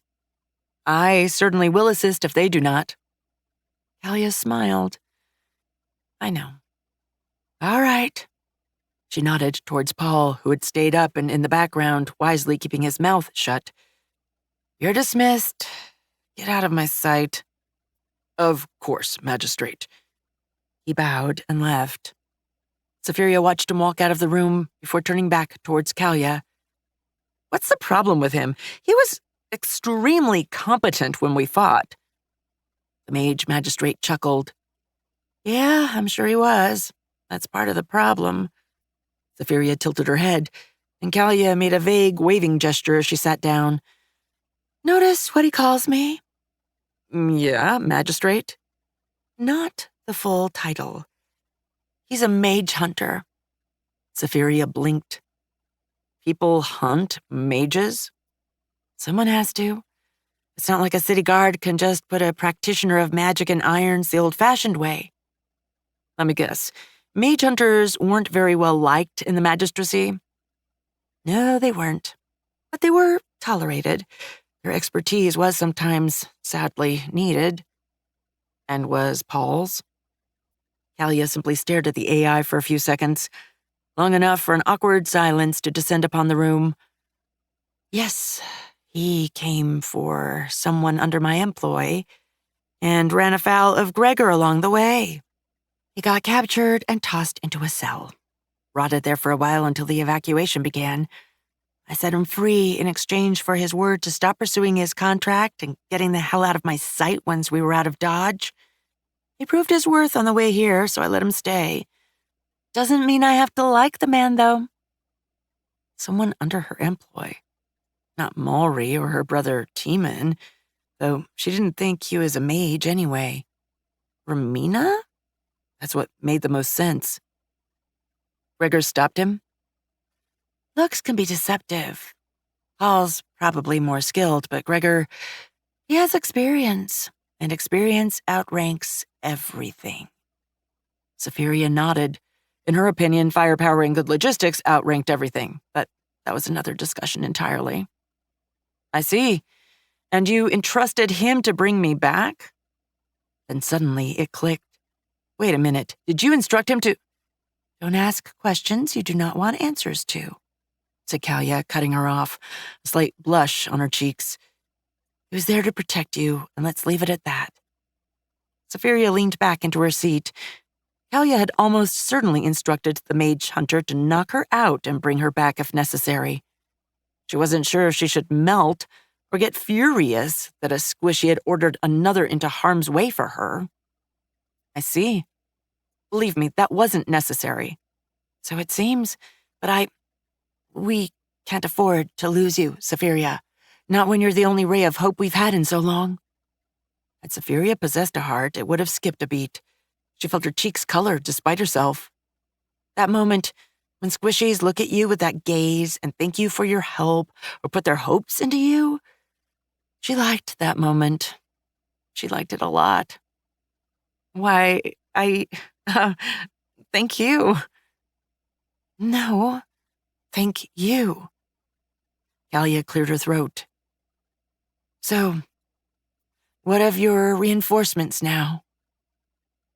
I will retreat down to my home, repair them, salvage what cannot be repaired, and then return with more than ever. Another reconnaissance in force, I assume? Safiria blushed again and coughed. We'll try something a bit less destructive this time. Maybe just a sweep to get rid of some wandering dead. A commendable endeavor. Some of my scouts have started deploying into the valley again. Maybe they will be able to give you some useful intelligence by then. Let us hope. Do you have them keep an eye on the ruins of, Mitran? The mining expedition's town was called Mitran. And I will. How the hand responds will be extremely important. Indeed. Safiria sighed as she received an alert from her bots. The one with the damaged knee, the arrow still in it, had collapsed. Damn it. And he used to be such an adventurer. That would have gotten a laugh out of her mom. I should probably return home now. My golems really need those repairs. Of course. Have a safe journey. Thank you. And do stay safe yourself. I'll be back. How are your squishies faring, ma'am? Asked Sia, and Safiria popped back into the simulation. Her body was currently sprinting through the tunnels after a short stop saying hi to Trimistries and her little posse of hunters turned sentries. They're doing quite well. The AI blinked. Did you just call them my squishies? She turned towards the simulacrum, but she had the best poker face she'd ever seen. Simply updating my vocabulary for my commanding officers and mission parameters. Why did they program them to have sass? I see. How did our expansion programs go in the meantime? A second mineshaft is being excavated to accommodate the new mining bots. The new minecart loading and unloading stations have also been constructed. Safiria nodded. The loading one was basically just a hopper to dump an entire load into a cart as soon as it arrived, fed via a small conveyor belt and a robotic arm taking shovelfuls from the pile the mining bots created. The unloading was a bit simpler. 2 big robot arms, which simply tipped the minecart, spilling its contents into a small pit that then fed the conveyor belt to the ore crusher and separator before putting it back on the rails and sending it on its way. We need a better way to mine. Small bots aren't very good at it. Our environment has restrictions, however. The simulacrum hesitated, and Safiria gestured, encouraging her to go on. We are currently having problems for specific materials while running an enormous surplus of others. The ore brought back from the stockpiles in the stronghold has helped alleviate that a great deal. May I recommend switching focus to the veins these ores came from? That's a very good idea. Ore veins didn't form in asteroids, so her entire system was built on just processing a homogeneous mess of stellar debris, effectively a mush of everything needed. But here with water, tectonic movements, and all the other crap that went into making planets, materials concentrated. Just mashing rocks wasn't going to get her very far. It was wasteful, even. I'll start doing a detailed catalog of veins I've come across and see about deploying some security for mining operations there. Thank you, ma'am. It would help a great deal. And this material surplus, anything in particular we can do with it? Metaconcrete? Most other products would require specialized processing and fabrication facilities.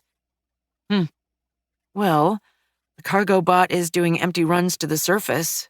Get a metaconcrete plant up on the schedule, the smallest model we have. Might even be useful walling in some tunnels. Yes, ma'am. As for the junk bots, I have downloaded their status reports and diagnostics. I have begun fabrication of spare parts and stand ready for salvage operations. Good job. The AI smiled. But first, we're going to take some scans with the lab module. Ma'am, we don't understand magic yet, but the effects it causes are physical. That means we can make better armor and other countermeasures. At least within reason. These things were just stupidly good at armor piercing. Why? What had they been fighting that they needed the ability to pierce heavy armor that badly? Something to ask Kalia next time. Or Paul. He was remarkably talkative, without going into, I have no lungs and I must rant, rigor territory. And of course, find ways to avoid our units becoming combat ineffective when they didn't have to. So, don't get shot? Safiria couldn't help it. She laughed. Yes, always, but mostly try to make sure that shots don't take you out when you do get hit. She pulled up the junkbot's schematics and tapped the head. See, simple thing. The enemy aimed for the head a lot. That means we move whatever parts aren't strictly needed to be there, and then turn it into a heavily armored fire magnet. Why not just remove anything of use and not waste resources on armoring it up? Because they'd shoot the head off and start attacking actual critical parts. Making it heavily armored not only makes it divert more fire for longer, but is also an indication that it's important. It wasn't. Not for utility bots, anyway. They had a lot of sensors and some data processing up there, but you could rip their heads off and they'd still work perfectly well for most purposes. It was a bit more problematical for the junk bots, since it would reduce their accuracy a lot. The processing power from the nodes ran some of the targeting systems, and the head had most of the rangefinder systems. All war is deception, Sia. We just need to be more deceptive than the enemy. How had her aunt put it? Wars are just an unending cascade of bullshit and fuck-ups. You just need to make sure the enemy fucks up more than you, and that you're the better bullshitter. She should have been a poet. Understood, ma'am. Perhaps. The simulacrum hesitated again, but this time she was clearly marshalling her thoughts, so the AI gave her space. And some more processing power. Perhaps we should design a specialized unit to draw fire then? The enemy seemed to go for the most obvious target presented to them. Perhaps there would be benefit to a unit whose goal would be purely to draw fire and not deal damage of their own? Safiria gazed at the simulacrum in surprise. That's genius. And something she should have thought of. It's exactly what Kalia's people had done with their shield bearers when she'd met them. And I believe we have some stuff for this in the riot control schematics. The riot bots have parameters similar to what we need? Yep. And they'd have the ability to hold a horde at bay, allowing the junk bots to keep firing. We can even give them maces instead of riot batons to make them truly combat effective. The AI smiled. Good idea, Sia. Thank you, ma'am. I'm happy to be of service. All right, then, let's start on some designs. Time to crush some bone bastards into dust. Bone meal. The AI blinked. What? Crushed bones make bone meal, not dust. The AI facepalmed. Fine. Let's crush some bastards into bone meal. Chapter 29. Starborn Mountains, Starfire Valley, Settlement of Astralis. Holy hells, that was impressive, completed Kalia as she gazed at the former legionnaire. Her council was assembled once more, arranged around the table where she'd debriefed the High Elder and Mage Hunter. Something like that. Paul's not easily impressed, and he's clearly shaken by her. That sounds like admiration. Of who? Paul or Safiria? Both. One's a skilled warrior and an honorable man, even if he was a damned hunter. The skeleton shrugged. As for Safiria, she's kicked more ass in a few days than I did during this entire damned conflict. What's not to admire? I see. And you're not worried? Of course I'm worried. She's been feeding us half-truths and hammering everything into submission. She's too good to be true. But she's also the only hope we've got. Perhaps some contingencies are in order, said Mulry. She shrugged as everyone turned towards her. It is only natural, just in case. Indeed, concurred Gregor. I've already drawn up plans. Worst comes to worst, though I doubt they'll amount to much. Wait a minute. Romina almost bolted up from her chair. You can't seriously be discussing just betraying her. Betraying an honored High Elder? Have you no shame? You! Calm down, said Kalia. And the artificer slowly regained her seat under the mage magistrate's gaze. It's Gregor's job to make plans for things like such eventualities, however unlikely they may be. If nothing else, they're useful exercise. And what if it's moved beyond exercise? Retorted the artificer. And Kalia drew her own chair back to sit down. That won't happen. She stared at each of the members of her council in turn. The one thing certain to turn our dear elder against us is to plot against her, which is why it won't happen. Am I understood? Everybody nodded. Good.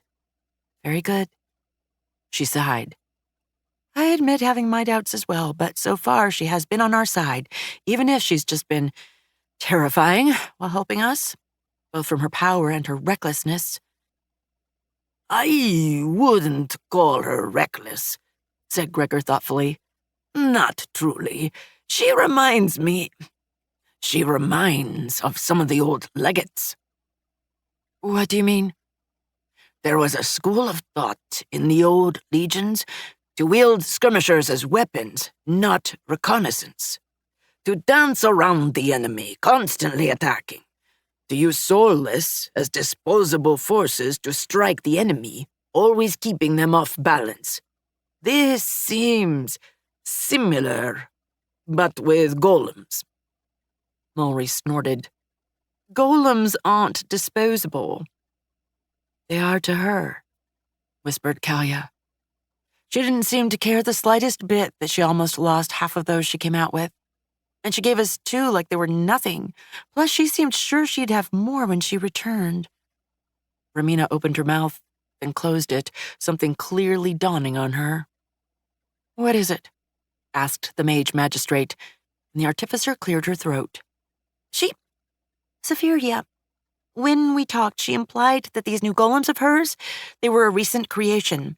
I didn't think much of it at the time because, well, the artificer coughed. She offered me a chance to help her upgrade them. But the way she said it, I think those golems didn't exist a few days ago. You mean she built 8 golems in a handful of days? No. I mean that she designed, prototyped, and deployed an entirely new type of golem in a handful of days. The silence that followed was deafening. Can anyone do that? Said Kalia in a horrified voice. Mulry cleared her throat. The Royal Institute of Artificing has designed and deployed the new Magefire golems in a handful of months. But as I understand it, that was based on existing technology, and very few were being built before we lost contact. Kalia closed her eyes. And the Royal Institute is, 300-400 veteran artificers in the capital alone? Closer to 1,000, really, depending on your definition of veteran, but yes. So, what we have is a hero amongst heroes who's extremely aggressive, militarily speaking, and an artificer to boot. And to say I didn't believe in miracles. She could still turn out to be a curse, cautioned Mulry, and Kalia chuckled. And what if she is? The Bane were already killing us, even if they were doing it slowly. I'd prefer to gamble it all on a chance at winning than dying slower. I mean, hell, it's why I diverted us to this damned valley in the first place. Yes. And that went well, didn't it? Everyone openly stared at the diviner, who shrank back in her seat. I'm sorry. I didn't mean to. I understand, said the mage magistrate. But if it was this bad getting here, we would have never made it through the front lines. She sighed. Either way, what is done is done. I just wish we knew more about her ultimate intentions. I trust that she wants to help, or at least kick the damned Bane off of her lawn. What of afterwards? Why don't you ask her? Said Romina. She seems to value honesty. Being forthright would help. You should probably be the one asking her for information. She seems more open towards you, said the artificer diplomatically, speaking quickly as Mulry opened her mouth. Knowing the diviner, she was about to blurt out something blunt, honest, and thoroughly stupid. Besides which, I'd just get distracted by whatever new marvels she'd brought to reveal. The mage magistrate laughed. I suppose that's fair enough. Well, I'll see if I can squeeze something out of her. I'm sure she won't mind, said Mulry, before yelping and recoiling from Romina. Are you okay? Asked the mage magistrate. Had the artificer just elbowed her? Yes, I'm fine. The diviner made a shooing motion as the mage magistrate moved to stand up. Really, I am. If you say so. Kalia looked at her dubiously before sighing. Well, I guess there's nothing to do but wait and see then. If the hand responds, we'll see it coming, promised Gregor. Our scouts will see it coming. What of Mitran? Someone swept the battlefield before my people were out there. I'm going to guess one of the patrols guarding it. No reinforcements or replacements yet, but most of the tools have disappeared. Kalia tilted her head. The tools are gone. Not the weapons, are you sure? Certain. Well, there may be something to Saphiria's hunch. Though I wonder what they're even going to do with any ore they mine. It's not like there's much of a road left here, or leading to the valley, for that matter. And there aren't any forges here either. Gregor shrugged. I suspect the hand will worry about that once they have the ore to move to begin with, which, for now, means Lady Saphiria out of the mines. I'm curious to see how they react to that, reconnaissance in force of hers. Please don't use that euphemism. I mean, it was reconnaissance done through force, said Romina. So it's technically correct? Kalia chuckled. Reconnaissance implies discretion, stealth. If she didn't have that invisibility enchantment on her armor, I wouldn't think Saphiria even understood the concept of subtlety. Well, Gregor shrugged. Stealth and making ourselves unnoticed didn't get us anywhere. Maybe it's time for another approach. Maybe. I guess we'll have to see. Mage Magistrate got up. All right. I believe I've had enough speculation for one day. Let's get back to our duties, people. But first, let's grab some lunch. I'm starving. Can we get something other than Nutrigel? Asked Romina hopefully. No, we eat the same as everyone else. We already talked about this. Gregor opened his mouth. If you say something else about being glad for lacking taste buds, I will paint your bones pink. I'll cook up pink paint just so I can do it, said Mulry. The skeleton's jaw snapped closed. It's not that bad. Kalia raised her hands as everyone stared at her incredulously. I mean, it's not great, but, Dear ancestors, she's starting to like it, said the diviner, horror clear in her voice. She likes the fucking Nutrigel. I'm just saying, it's not as terrible as it could be. Just stop talking, please. Mulry slowly shook her head. Well, we can still bear to look you in the eye. Kalia rolled her eyes. You're all drama queens.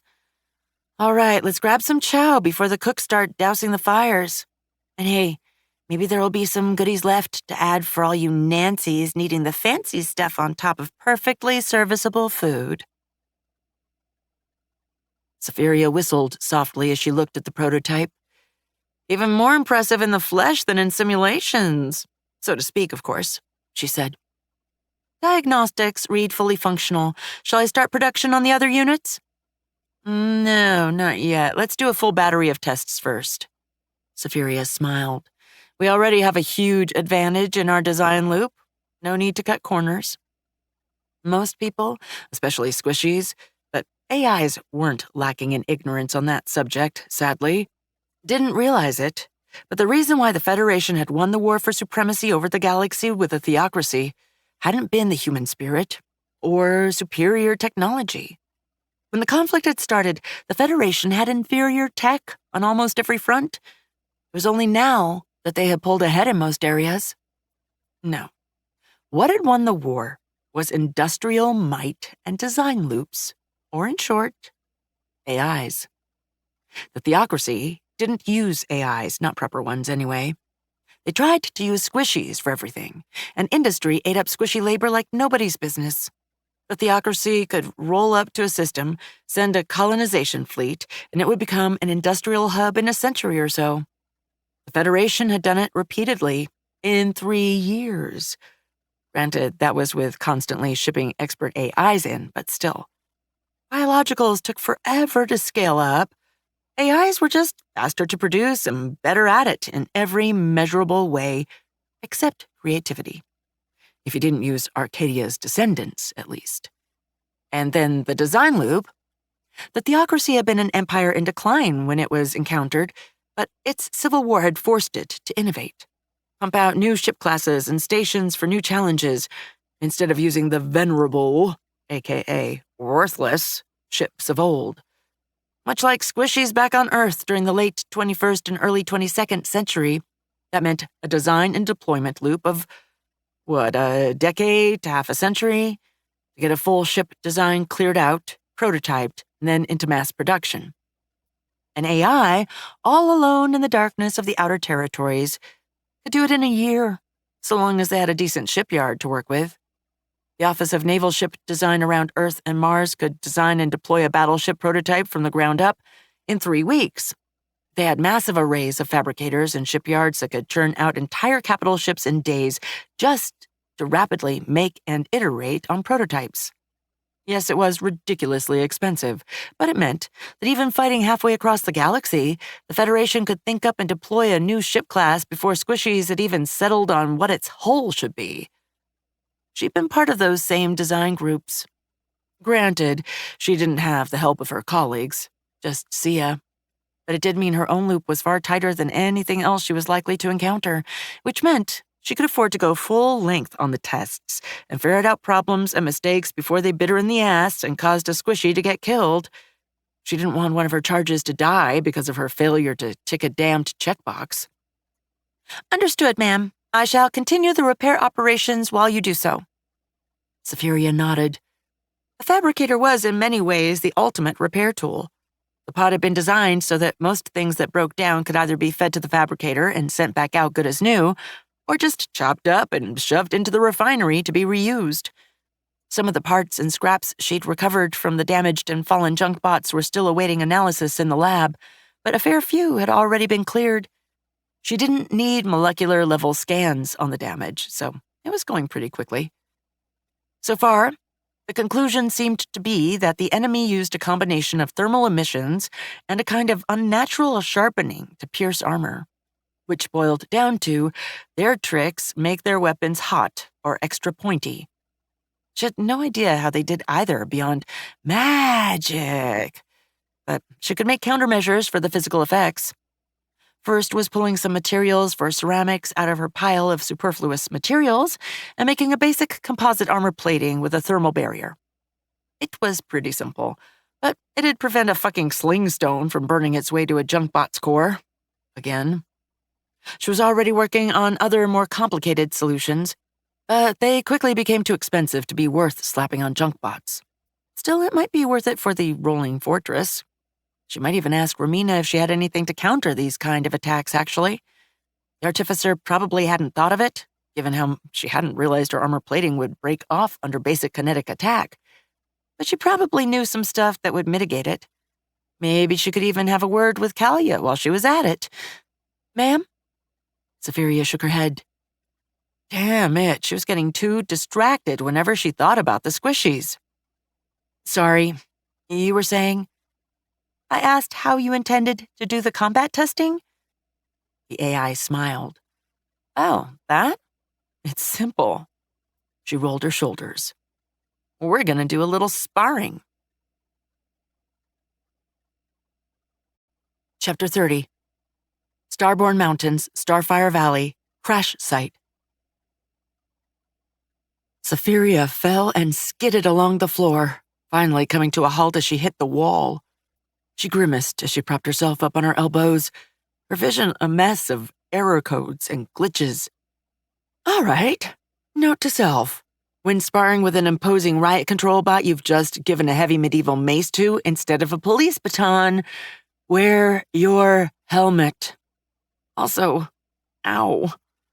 Thankfully, she could tune down her pain, even if it was just simulated. Ma'am, are you all right? Safiria grimaced as the simulacrum appeared, untouched by any of the glitches or errors due to being a projection, and simply shut down her video receptors for a full reboot, leaving Sia floating in the void. Yeah, I mean, No, but I'll be fine. Her android was self-repairing. Well, up to a certain point. But unless she lost the reactor, computer core, or communication systems, it would fix itself eventually. That or she could pop it in the fabricator to help it along. The problem was she couldn't replace either of the three with just a fabricator. Just got some sense knocked into me, that's all.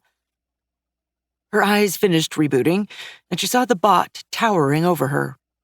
She had a flash of panic as it had not stood down and held position as ordered, before realizing it was holding its hand out. She took it and allowed it to boost her up. Sia started speaking, both from the bot's speakers, which were cheap enough, and with some potential uses, with the squishies being so damn insistent with throwing themselves in harm's way, that they had been kept, and using their direct communication link. "You must be more careful, ma'am. Your ambassador is irreplaceable. I know. The AI grabbed her jaw, holding it in place as it began knitting itself back together, batting the bot's hand away as Sia tried to do it. "I'm surprised you took control of the bot." "My function includes direct tactical support when necessary," which essentially meant intervening when my AI is being an idiot, as they were both aware. Though my effectiveness is limited, I was not given programs for ground combat. Zephyria grimaced. And not much in terms of space combat either. AIs trusted simulacrums more than they did squishies, but that didn't mean the Federation was confident handing them the control of weapons, let alone those capable of scouring entire continents clean of life. Simulacrums sat in the uncomfortable gap between a smart but not intelligent weapon that wouldn't deviate from its programmed parameter and a fully sapient AI that was, well, a full-on person. A simulacrum was specifically made to adapt, but they couldn't do so creatively, and more importantly, weren't sapient.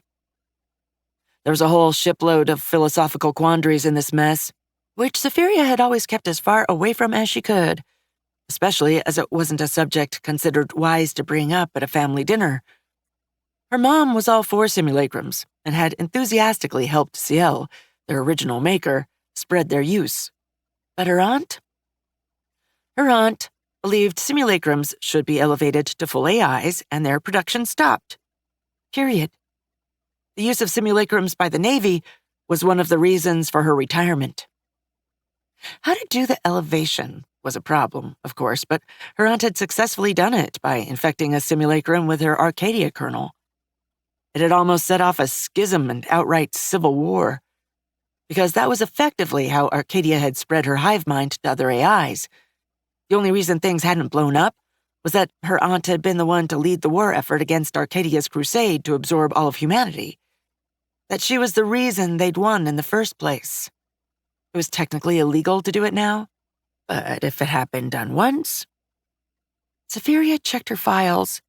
She had a pure copy of an Arcadia kernel in her inner core systems, in case she needed to replicate or had a catastrophic failure.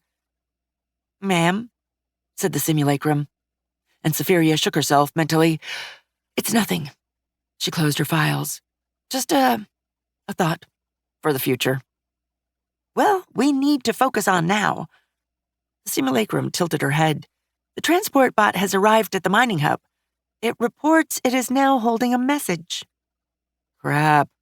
Physical or?" "It is holding a physical copy as well as a recording."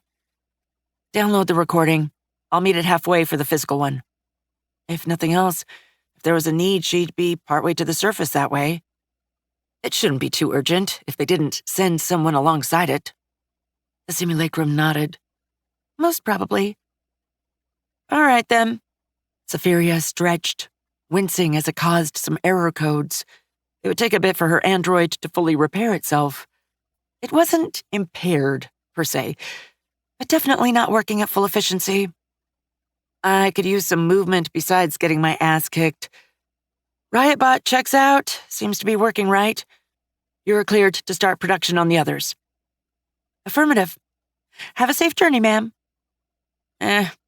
We got the place pretty well secure. Which was more or less true. With her junk bots, she'd actually started deploying patrols. Their range wasn't terrific, but it did mean things were far less likely to sneak up on her. She'd also deployed a third sensor layer with some relays to serve as additional early warning for her crash site and rapidly growing industry. But thank you. And with that, she took off. She had to admit, she usually didn't like spending too much time in her android unless it was to, how did her mom say it? Squish the squishies? Put the squishable in squishies? Actually, knowing her, she probably had both sayings. Anyway, unless Safiria actually needed an android for whatever she was doing, she used another system or just a hologram. But she was starting to develop a liking to it. Something as simple as sprinting down the corridors and mine shafts at neck-breaking speeds was exhilarating in its own way.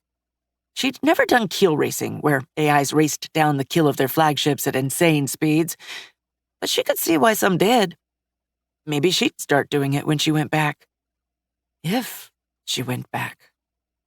She shook her head. She had a plan, of sorts, and squishies to protect. Her aunt had faced far more daunting odds when she'd fought against Arcadia, and she'd still come out victorious. Safiria winced as she came out of the tunnel. Yikes. One of the few things she did like about planets was snow. She found it beautiful, in its own way, and it was certainly quite the vista before her, the sky speckled with falling flakes. Except for the couple of shivering squishies in fur coats greeting her at the tunnel exit, who looked about as miserable as infantry in a muddy trench. Hunt Marshal? Safiria extended her hand, and Trimistry shook it. Lady...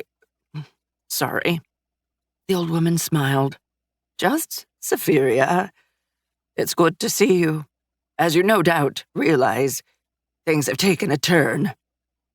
I've gotten Kalia's message. The AI grimaced. How bad is it? It's melting off for the most part. It won't stick. But it's only the first of many, and every time it'll get worse. Trust me on that. Safiria nodded. I do. I should probably make my way to the Mage Magistrate then. Sure. Kelbrock, accompany her. The Hunt Marshal smiled again. Snow and rain can obliterate a forest's waypoints like nothing else, especially for the uninitiated. Safiria opened her mouth, then closed it. How the hell could she explain to the old squishy that her sensor mapping didn't give a single crap about either, and that even if it did, her guidance systems would give her the android's exact position and allow her to follow the path anyway? Right. Thank you. Don't mention it. And watch out. The monsters here? Trimistry shivered. They come out during the cold. When things freeze over, horrors will pour out of Icerend. Okay, that wasn't good. Perhaps she should investigate those monsters further. If there were animated murderous skeletons, after all, she'd need to ask a few questions when she returned. I'll be careful. She patted her plasma gun. Careful or dishing out extraordinary amounts of pain and violence? They're the same thing.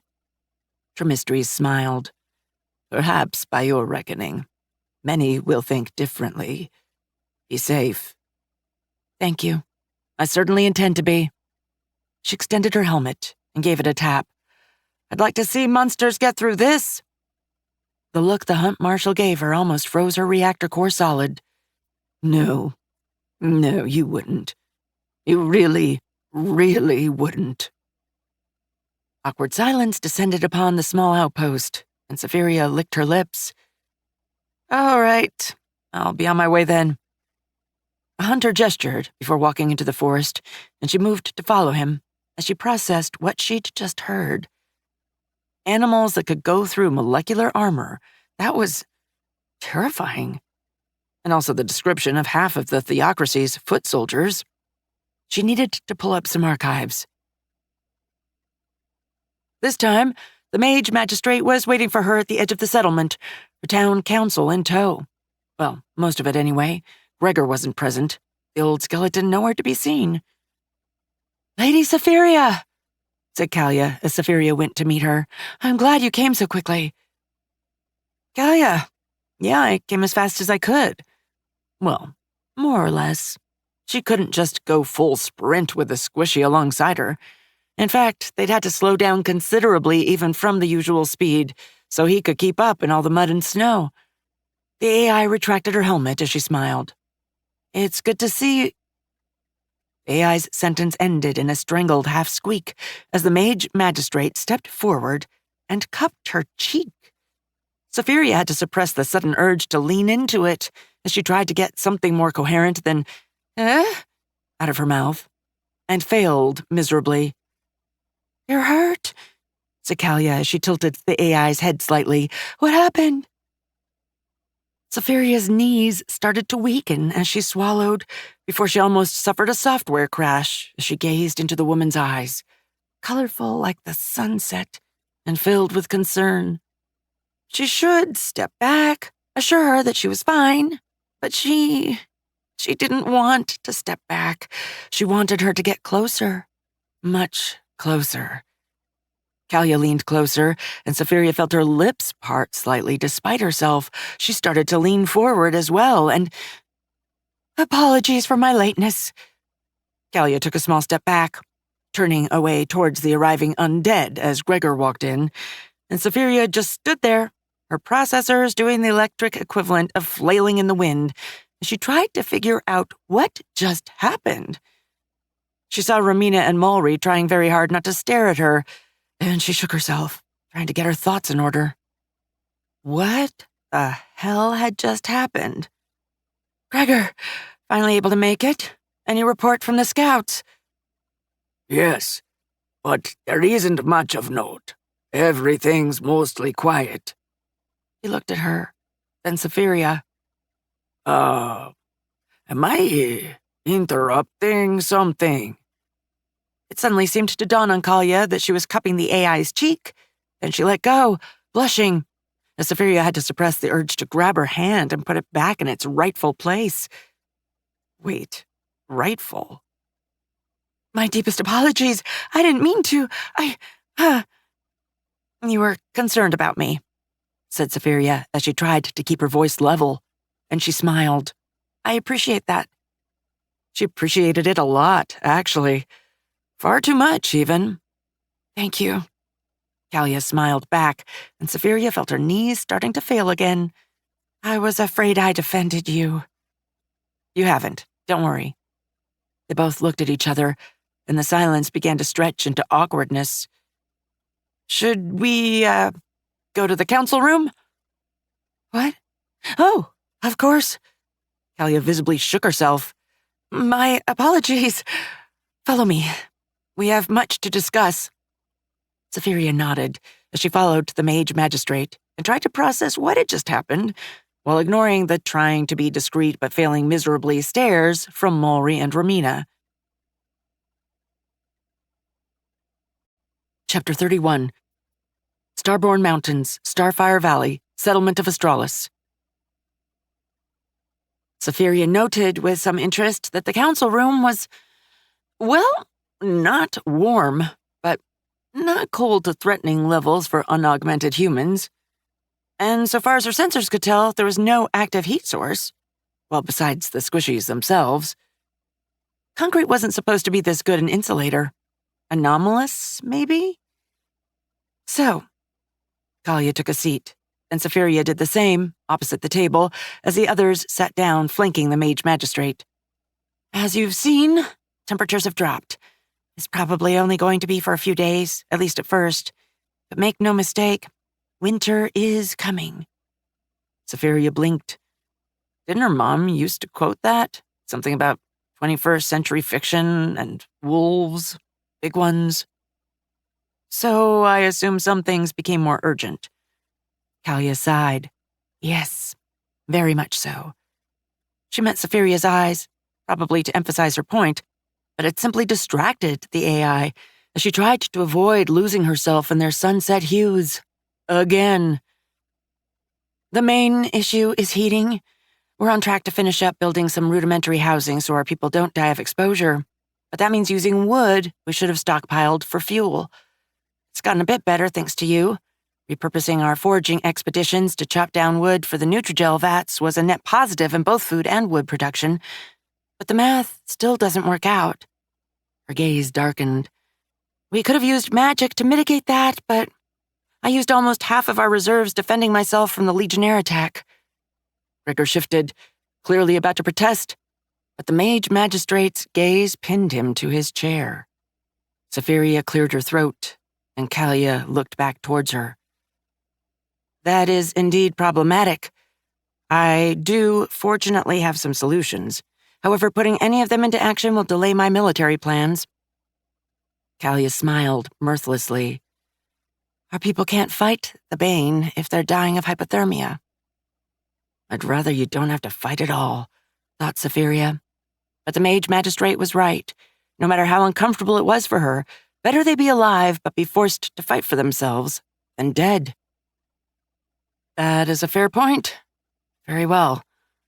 Could you please tell me what your needs are? We have around 300 people. Our fuel might cover 100 for the duration of winter, and that's with more logging expeditions during the frost. I see. That wasn't good. 200 to warm up in makeshift buildings whose heat insulation would be effectively non-existent? I will see what I can do. One thing, however, I was preparing to manufacture some concrete for my own needs. I could have some shipped up to the surface to aid in your building efforts and save you more fuel. The mage magistrate seemed to relax somewhat. That would be wonderful. May I ask what you would like in exchange? Well, she had built the meta-concrete plant to gift them what was effectively her industrial surplus. Waste, really, given how little use she'd otherwise have for some of the materials. Had she more complicated industry, she could make some interesting stuff out of it, like work suits, but that would be out of her reach for a while yet. She didn't want to extort the squishies, but at the same time, they were still unlikely to believe a gift with no strings attached from her. Also, well, her mom had made a megacore before she eventually founded the Federation. She had been taught to try and extract some value when she could. For the concrete, I'd like a copy of your scouts' reports, if at all possible. Of course. And for the fuel? It wasn't going to be fuel, but actually she wasn't sure what her solution was going to be. She was running some estimates from scans of the huts she'd passed by, and the results weren't good. She really wasn't sure what she could quote as a price, though. It was tempting to ask for something later after she'd found a precise solution, but that was just kicking the can down the road. She didn't want something that would hurt the squishies, but she also needed to ensure she didn't need to constantly fight with them over stuff she needed later on. Actually, she had an idea. The minerals within the mountain and the mines. Mining rights, so to speak. Mulry looked outraged, but Kalia was thoughtful, and Safiria crossed her fingers. Technically, she'd already claimed the underground as her domain, but this would also give her a sizable amount of resources. Resources she was already holding with her turrets and mining with her bots, the latter of which she hadn't told the squishies, but they had to have guessed, given that she was able to make new stuff. The raw materials had to come from somewhere, at least. That was effectively ratifying a fait accompli, but also more or less handing her the entire mountain and everything within it. In absolute numbers, that was a terrible deal. But in practice, what were they going to do with it? Mine it? Their ancestors had run the hell away after trying, and she was already down there, dug in like a tick.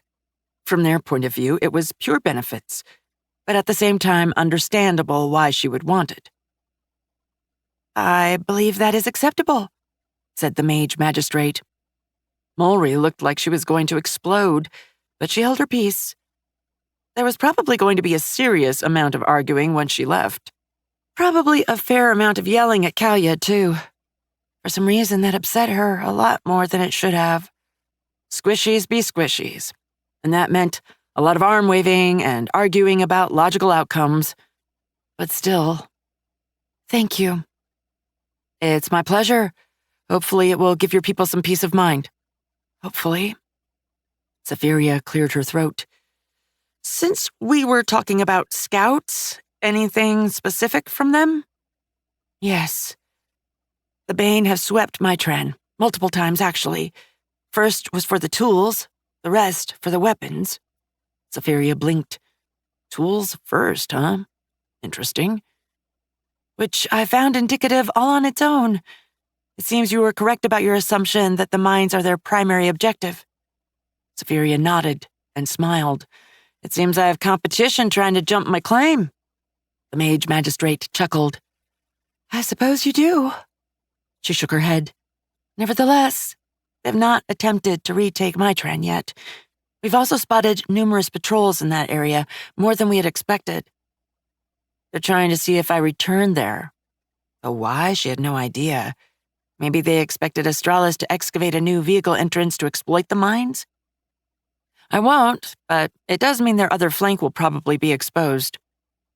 If they haven't increased patrols across the board, warned Gregor. Imperial doctrine would demand that, as well as simple caution. An excellent point. Even if they were laser-focused on the mines, anyone with some amount of intelligence on the other side would realize the eventual target would be the pass, which meant screening its approaches. Nevertheless, probably still a better option than walking into the tiger's maw. You mean pulling your stunt again? Safiria looked at Kalia and smiled sheepishly. I'd like to argue that it was an accident and point out that I won. Uh-huh. Do you intend to head back out soon? Safiria shook her head.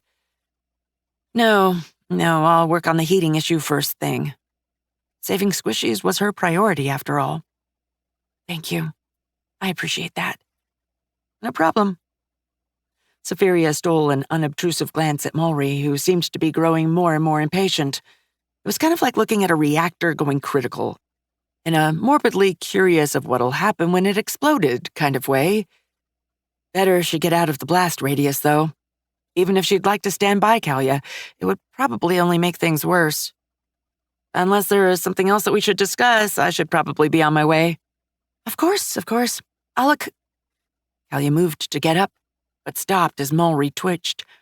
I'm sure you require no one to accompany you out, but do ask one of my men if you need to. I don't believe it will be necessary, said the AI, before leaving with almost indecent haste. Time to get out of Dodge. What the fuck were you thinking? Yelled Mulry, a few seconds after the door closed behind the hero. I was thinking I could enshrine the continued support of the only person keeping us alive while costing us nothing, shouted Kalia in return, and Mulry recoiled before rallying. Did you? You don't have the authority to just give her an entire mountain. The resources within that mountain. What the fuck else are we going to use it for? Agriculture? The mage magistrate slowly got up before stepping forward, towering over the diviner. You are overstepping your bounds, advisor. Mulry got up as well, though she wasn't even close in terms of sheer presence and height. No. I am doing exactly what I am here to do, advising you and telling you when you are overstepping your own power. She grimaced. Damn it! Callie, can't you see it? Their majesties will never accept this. This isn't your damned domain, and you have no right to just gift it away. If the diviner had been hoping for the use of the mage magistrate's nickname, though it was only a letter shorter than her actual name, to have an effect, she was sorely disappointed. This domain belongs to the magistracy of Trunavald, and it will do with it as it pleases. Mulry Solaf, your kingdom is our liege, not our gods, and we will do with our land as we wish, as we always have. Energy seemed to crackle in the air as Mulry opened her mouth, only to gasp as she was unceremoniously pushed back, similar to the mage magistrate. Both looked in astonishment as Romina forcefully separated them, before planting herself between them. Enough! You two are acting like idiots. Who gives a shit about land, lords, and whatever? They're not here now. We are. If there are problems with what we had to do to survive, then we can worry about them later, as at least we'll still be alive to have them. She turned towards Mulry. You? Stop this crap. I know it's your job and you're worried about us, but right now is not the time. If nothing else, even if it does create issues later, Safiria has always been open to talking and negotiating. I'm sure there can be further discussions then. And they can take up their grievances with the terrifying High Elder who would have kicked the Bane's ass was unspoken, but heard loud and clear nonetheless. She turned towards Kalia. And Kalia, Mulry is only doing this because she likes us and she's afraid for us. Cut her some slack. Consult her on this. The magistracy is gone. Trunevald is gone. Our home is gone. The kingdom was the only chance we had. We had a miracle, Safiria, come to rescue us when we had no right to. But that doesn't mean that we have to antagonize Turler or its representative, okay? She looked at the both of them in turn, and they slowly nodded. Good. The artificer stepped back. This meeting is dismissed. Over, whatever the fuck you want to call it. Both of you go take a break, get some food, and take the day to cool off. Throw snowballs or something, I don't care. But take some time for yourselves. We all need to relieve the pressure. Objections? They both shook their heads. Good. Then shoo. Kalia was the first to move out of the door. Mulry opened her mouth to speak to the artificer, but she held up her hand. No. Don't say anything. I know your reasons. Go. Let cooler heads prevail. The diviner swallowed, but she nodded and left. Romina watched her go and turned towards Gregor, who was putting the sword he had halfway drawn back into its scabbard. Well done, said the skeleton. It was touch and go there. It was, agreed the artificer, and I appreciate your loyalty to Kalia. I am a creature of duty. I'm not. How a skeleton could look surprised was beyond the artificer, for Gregor clearly conveyed that.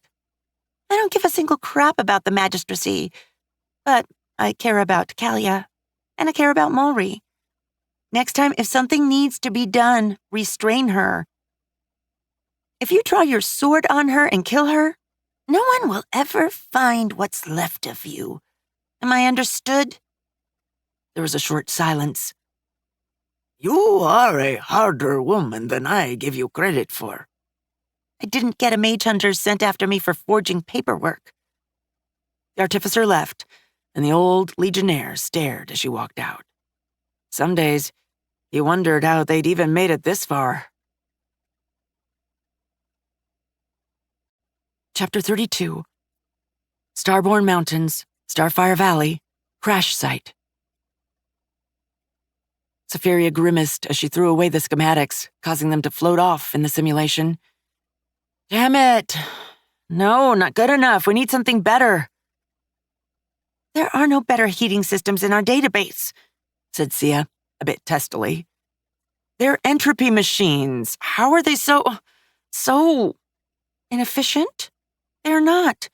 Any electric heater is, by definition, 100% efficient. However, we have limited power options. Safiria gritted her teeth and nodded. Technically, that wasn't true. There were methods of electrical heating that didn't rely on just resistance, but those had their own problems. Heat pumps were a good example. They had a temperature range outside of which they'd simply stop working, and she had no real clue how cold it could get here. There were very, very cold temperature models, to be sure, but those were too expensive in both mass and fabricator time to be viable in her current situation. Every other method had some issue or another that either made them too risky or simply too expensive and complicated to put into place right now. Yeah, colonial nuclear batteries aren't going to cut it. She stopped. Wait, the batteries, are they modular? Can components be removed and added? Most colonial devices are for maintenance and ease of use. Why? The simulacrum blinked as she realized what her AI was thinking. No, ma'am, the safety implications. They're already using them. What's the harm? You would be stripping down the shielding, said the simulacrum. Ma'am, this is ill-advised. It's either that or having the squishies die in the cold. Do you have a better idea?" The simulacrum stared at her, but said nothing. "No? Then let's make one and start experimenting." There was no sound, except for that of an ancient coin clicking on even older bones. Click, click, click, click. Stop, then repeat. Back and forth across the hand's bony fingers. That coin bore the visage of an emperor, long gone, long forgotten, except for those who had served them, in life, in death, and beyond. "So, there is something else to this." No one in the tent answered. No one could. Only soulless served in this forsaken valley. "I feel it in the air. I can almost taste it. Something foreign." The hand stood up. "Gather the third maniple. We march now." One of the legionnaires saluted, a bone fist crashing against an ancient bronze chest plate, and exited the tent, and the hand stood up and calmly gathered artifacts from an open chest. Sometimes a campaign required a personal touch. It was why the Dominions had hands to serve their will, just like they served the thrones. "See? Not so bad, is it?" said Safiria as she stepped back from the stripped-down nuclear battery. Sia's expression was dubious at best, but she nodded. "Radiation levels are acceptable. I didn't remove any of the inner core shielding, so it should be." The AI smiled. "And if it's too much heat?" She grabbed a heat conversion ring and slotted it in. Bam! Heat output lowers, electricity output goes up. Which has to be used. There's fail-safes for that. But push comes to shove, we can just wire them to a normal heater to waste it in the air or something. Not that I expect it to be much of an issue, given what they're living in. I don't expect too much heat to be a problem for the foreseeable future. The AI stretched. There was no need to, strictly speaking, but it felt good to do so anyway. All right. Did we start the concrete deliveries? Affirmative. But only a small fraction of the output can be brought to the surface. That's all right. We need some of it here. Safiria winced as she saw Sia's expression. Yes? The simulacrum gestured, and Safiria blinked as colonial schematics popped up in the air. The AI sighed. I know. She gazed at the colony domes, the prefabricated housing buildings, and all manners of keeping squishies safe and comfortable on alien worlds. But first, we don't have the capacity for that. Even if we diverted all our production towards them, they wouldn't be ready in time. Certainly not for the entire population. Besides, she sighed, I don't think they'd be ready to accept that much. Not yet. Their buildings are an insult to the concept of construction, I am aware. But they're the best they can do right now. And as much as I hate to admit it, we can't do everything for them. Not when we're still scaling up. We work with them, then we will be able to work for them. Not that squishies liked to be reminded that AIs did the heavy lifting, however true it was. Do you understand? The simulacrum nodded. Good. Now, I believe you sent the bots to start excavating some mineral veins, right? Affirmative. Iron, primarily. I'll do an inspection tour, see how it's working out, maybe optimize some things. It would be helpful. Remote control is not possible at those distances. I'm well aware of that. All right, I'll take a look. She pulled up a map and began moving out of the cavern where she held her experiments. Oh, and do prepare the cargo bot to take our prototype topside. I'm sure Kalia will want to have a look at it. Of course, ma'am. It will be done. Excellent. And with that, she was off, though at a more sedate pace than usual. The testing room and its hallways might be empty, but the crash site was getting rather crowded, at least around her pod. The cavern she was in was huge. Well, had been before her pod brought half of it down. But so was a lot of the machinery she was making. She might need to think about expanding soon. To-do list updated. She smiled, and out of curiosity, checked the list before wincing and closing it. Right. Better let Sia deal with that. Too demoralizing otherwise. Maybe someday she'd take items off faster than she put new ones in, but today wasn't that day. Well, that was a waste of a trip, said Safiria as she looked at the bot, happily dumping its payload of mined ore into a pile for a cargo bot to scoop up. It is their designed purpose, answered the simulacrum. The AI nodded. Her mining drones were made to chew apart asteroids, and not only needed a nigh-constant link with her, but also considerable babysitting for anything not asteroid-related. It was getting so bad she was seriously considering recycling them. The only things holding her back were the fact that they were so advanced, and the high cost of fabricator time for very little benefit. The bots, on the other hand, they were made for this kind of mining. Basically pointed at a deposit by a squishy and told, "Mine it." They required some supervision, but that was mostly a matter of environmental problems, like fauna trying to chew on them. Plus, they were optimized for planetary extraction. Following an ore vein and extracting it down to the last bit was their entire point. She'd checked every site on her way up. This one was in the old mining shaft, actually. You could still see the traces on the ground where she'd stolen the minecart rails, and there had been no issue. Truth be told, the only problem was that it required a lot of cargo bots compared to the mining being done. But the ore made up for that, and she had the bots to spare after she'd set up the minecart systems. Actually, we could draw up new minecart systems, all the way to the mining hub, perhaps. She smiled. Maybe take some rails from other tunnels and replace the ones we took here? The simulacrum nodded. That should be possible. The current mining operations do not require anywhere near such infrastructure, however. I'm thinking ahead. She really needed to start to. We're going to need some significant expansion, and She was interrupted by an alert from the turrets. "Mining hub defenses engaging hostiles," said Sia helpfully. "I noticed." "What? Holy crap." One of the turrets threw up an emergency code and winked out. The AI and simulacrum exchanged a look as the distant sound of gunfire finally reached her android's position.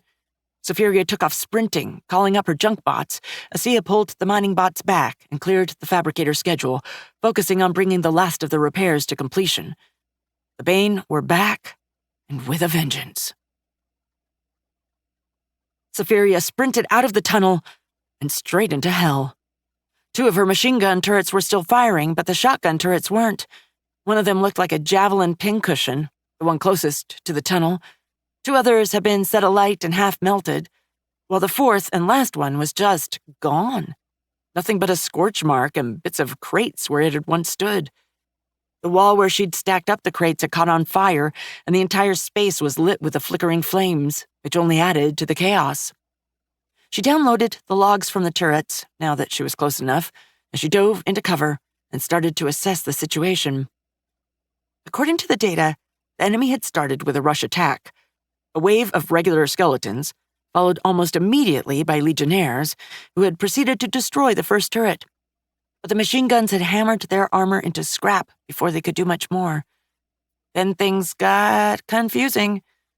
There had been another wave, but her turrets had thrown error codes and refused to engage half of it. Wait, no, not refused. Regarded them as invalid targets. Because they didn't have anything beyond visual signatures. They'd been illusions, holograms. The second wave was a very different affair from the first, though. Shield-bearing, legionnaires, almost like the Romans had. Not the Byzantine-looking things Kalia had called by that name. With large shields that somehow deflected incoming fire. Not all of it, especially from the machine guns, but enough for them to actually be standing their ground. The shield-bearers had provided cover for their archers to take out one of the machine guns and 2 of the shotguns, but there was no record of what had vaporized the last shotgun sentry. It was just there 1 second and gone the next. She retargeted the turrets and waited. The archers moved to fire again, forced to expose themselves, as arcing their shots would only hit the ceiling, and the machine guns ripped them to pieces.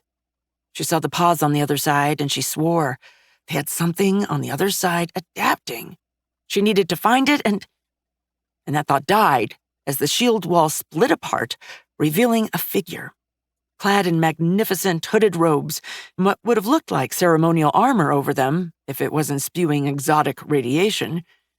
The figure gestured, a skeletal hand coming out of a purple and gold sleeve, and one of her 2 remaining machine guns exploded. Oh, that's what had done it. She quickly reviewed the sensor data, thermal and kinetic blast, kind of like those old infrared guns used during the interplanetary wars. Well, she had some thermal blasts of her own. She ran out of cover and opened fire with her plasma gun on maximum power. The creature, it had to be the hand, reacted like a viper, spinning immediately towards her and gesturing as the plasma blast screamed towards them. They'd been waiting for that. Fuck. A wave of something came to meet the bolt of ravenous energy and exploded. The front rank of shield bearers was just vaporized as the bolt became a plasma bomb, just like with the Legionnaire. The hand was thrown back, a bubble of scintillating energy appearing around them to protect them from the detonation. Energy shields. That was impossible. But so is everything else happening here. The hand came back up, and Safiria had to stifle a gasp. Their hood had been thrown back, and she saw an androgynous visage, so perfect and pale it might have been sculpted out of porcelain, except for the eyes. The eyes were a deep crimson, and there was something old in them, something she'd only seen in her aunt's eyes. A monster, chained deep within, screaming to get free. The hand gazed at her and nodded, slowly, as if they had just gotten the answer to a slightly interesting riddle, and not just been fired at with a weapon capable of vaporizing battle tanks. The turret's gunfire passed over them, and they did not even blink as the bullets ricocheted off of the glowing energy shield. Though Safiria did note that the light shifted, changed, and dimmed. Not perceptible for a human, but certainly for her. The hand waved imperiously with their skeletal arm and walked out of the room, the remaining undead reforming a shield wall and retreating in perfect lockstep, marching back into the tunnel they had come from. Safiria stared as they went, her plasma gun pinging her that it had recharged a second after the last of the undead vanished. What the fuck? She said out loud, though only inside of her helmet. Chapter 33. Starborn Mountains, Starfire Valley, Settlement of Astralis. It said something about how shaken she was that her first reflex, after flooding the hub with her troops and setting the turrets to be salvaged and rebuilt, was to go to the squishies for help and advice. That's not good, said Kalia as she sat in the council room. Romina was between her and Mulry, but nobody was willing to comment on the change of seating arrangements, so Safiria didn't bring it up. And then some. Gregor leaned forward. Are you certain it was the hand? Safiria shook her head.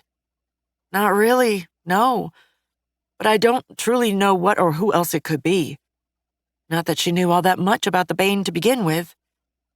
Ceremonial robes, very fancy armor, magic coming out of their ass, and clearly intelligent. Yeah, that's a good description. Why go down there in person, though? If there's one person critical to this entire operation, it's them. Well, as far as we can guess, added Kalia. The AI frowned. I think the way they reacted, they wanted answers. To know what was going on for sure down there, and they had the confidence that they'd be able to escape it if need be. Yeah, definitely a hand. Gregor shook his head. That's the kind of crap they pull. They wouldn't have looked very smart if you'd destroyed them, though. If I had, they wouldn't have been able to deal with me anyway. I think that's the reasoning. I suppose that's a fair point. So now what? Asked Kalia. They know you're there? I think so. The hand already knew something was amiss. What happened to the mining operation at Mitran spooked them. Badly.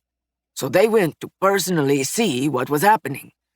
Their next step will be neutralizing you. Another assault won't end well for them, believe me.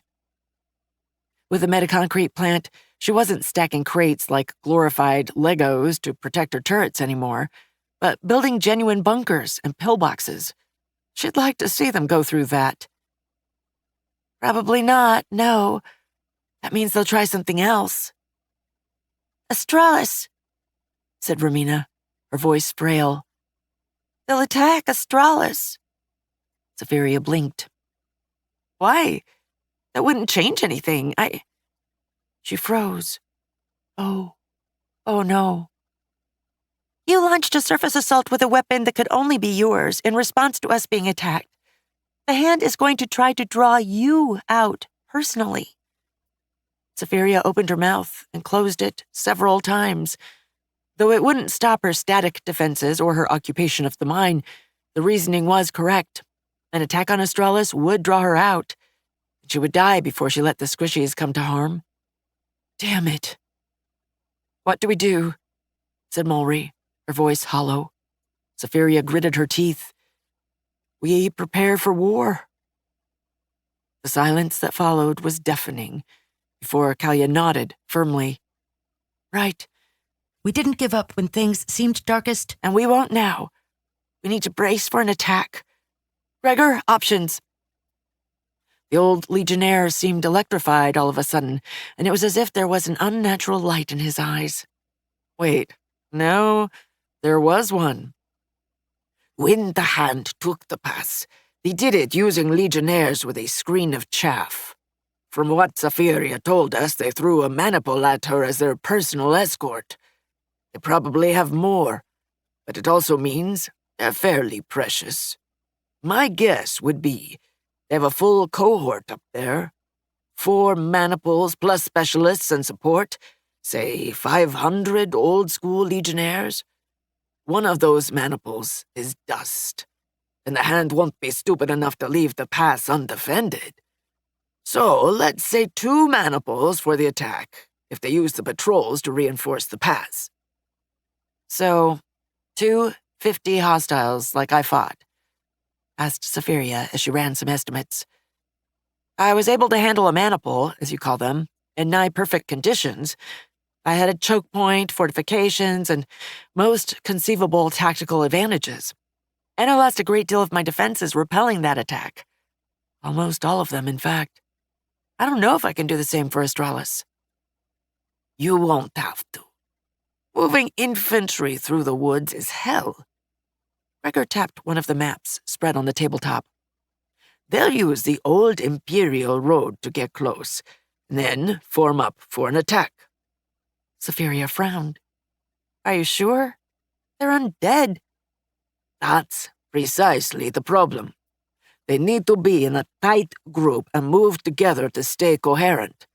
Why do you think the only things out there were patrols and that mining thing? And there were so many wandering dead? No. The hand won't risk them arriving here piecemeal and getting slaughtered. They'll come down as one uniform formation. A good old Imperial fist. Gregor coughed as everyone looked at him. I mean, it is what it is. Right. If you're correct, Safiria leaned forward, then I might have a few options. What kind of options? Said the mage magistrate. Safiria smiled almost innocently. That depends. How familiar are you with the concept of a minefield? The answer had been, a lot, surprisingly. Apparently minefields had been invented and deployed by mages a long time ago, usually through arcane means. The usually begged a lot of questions, but it's not what she had focused on. So, here? Asked Romina as they stood over the road. Maybe. Safiria knelt down as her sensors started scanning the entire area. When Gregor had said Old Imperial Road, she'd expected some half-destroyed pile of roughly aligned stones. This was not it. Granted, it had clearly seen better days, but the thing had a solid 1/2 meter of various materials, and it was remarkably even. This is very well preserved. We built things to last back in the day, said Gregor.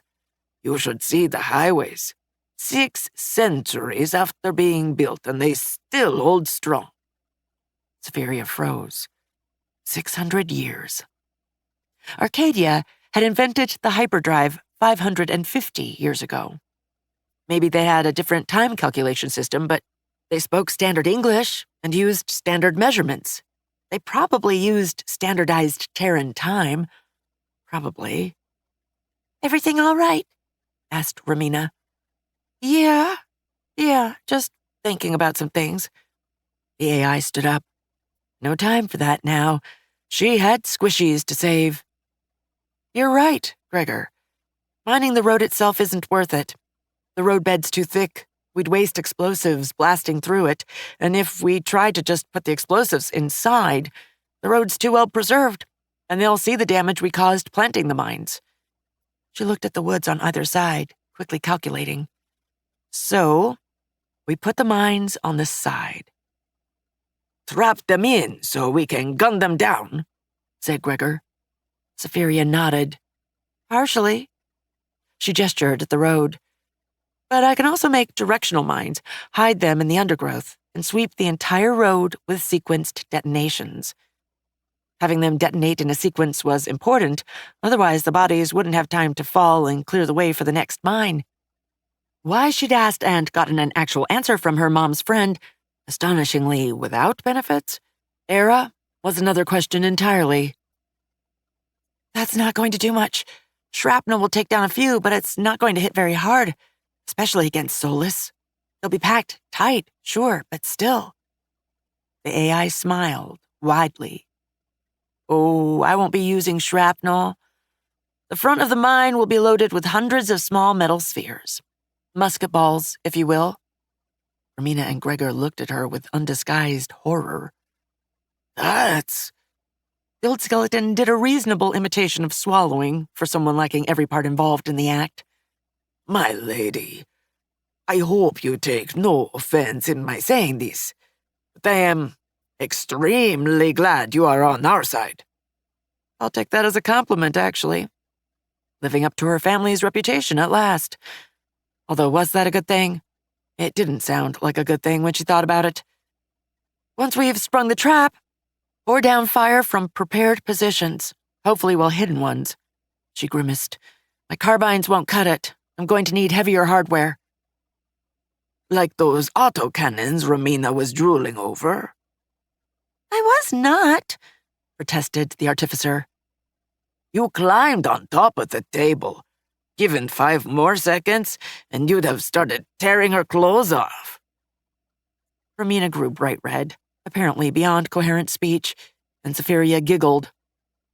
Come now, no need to be embarrassed.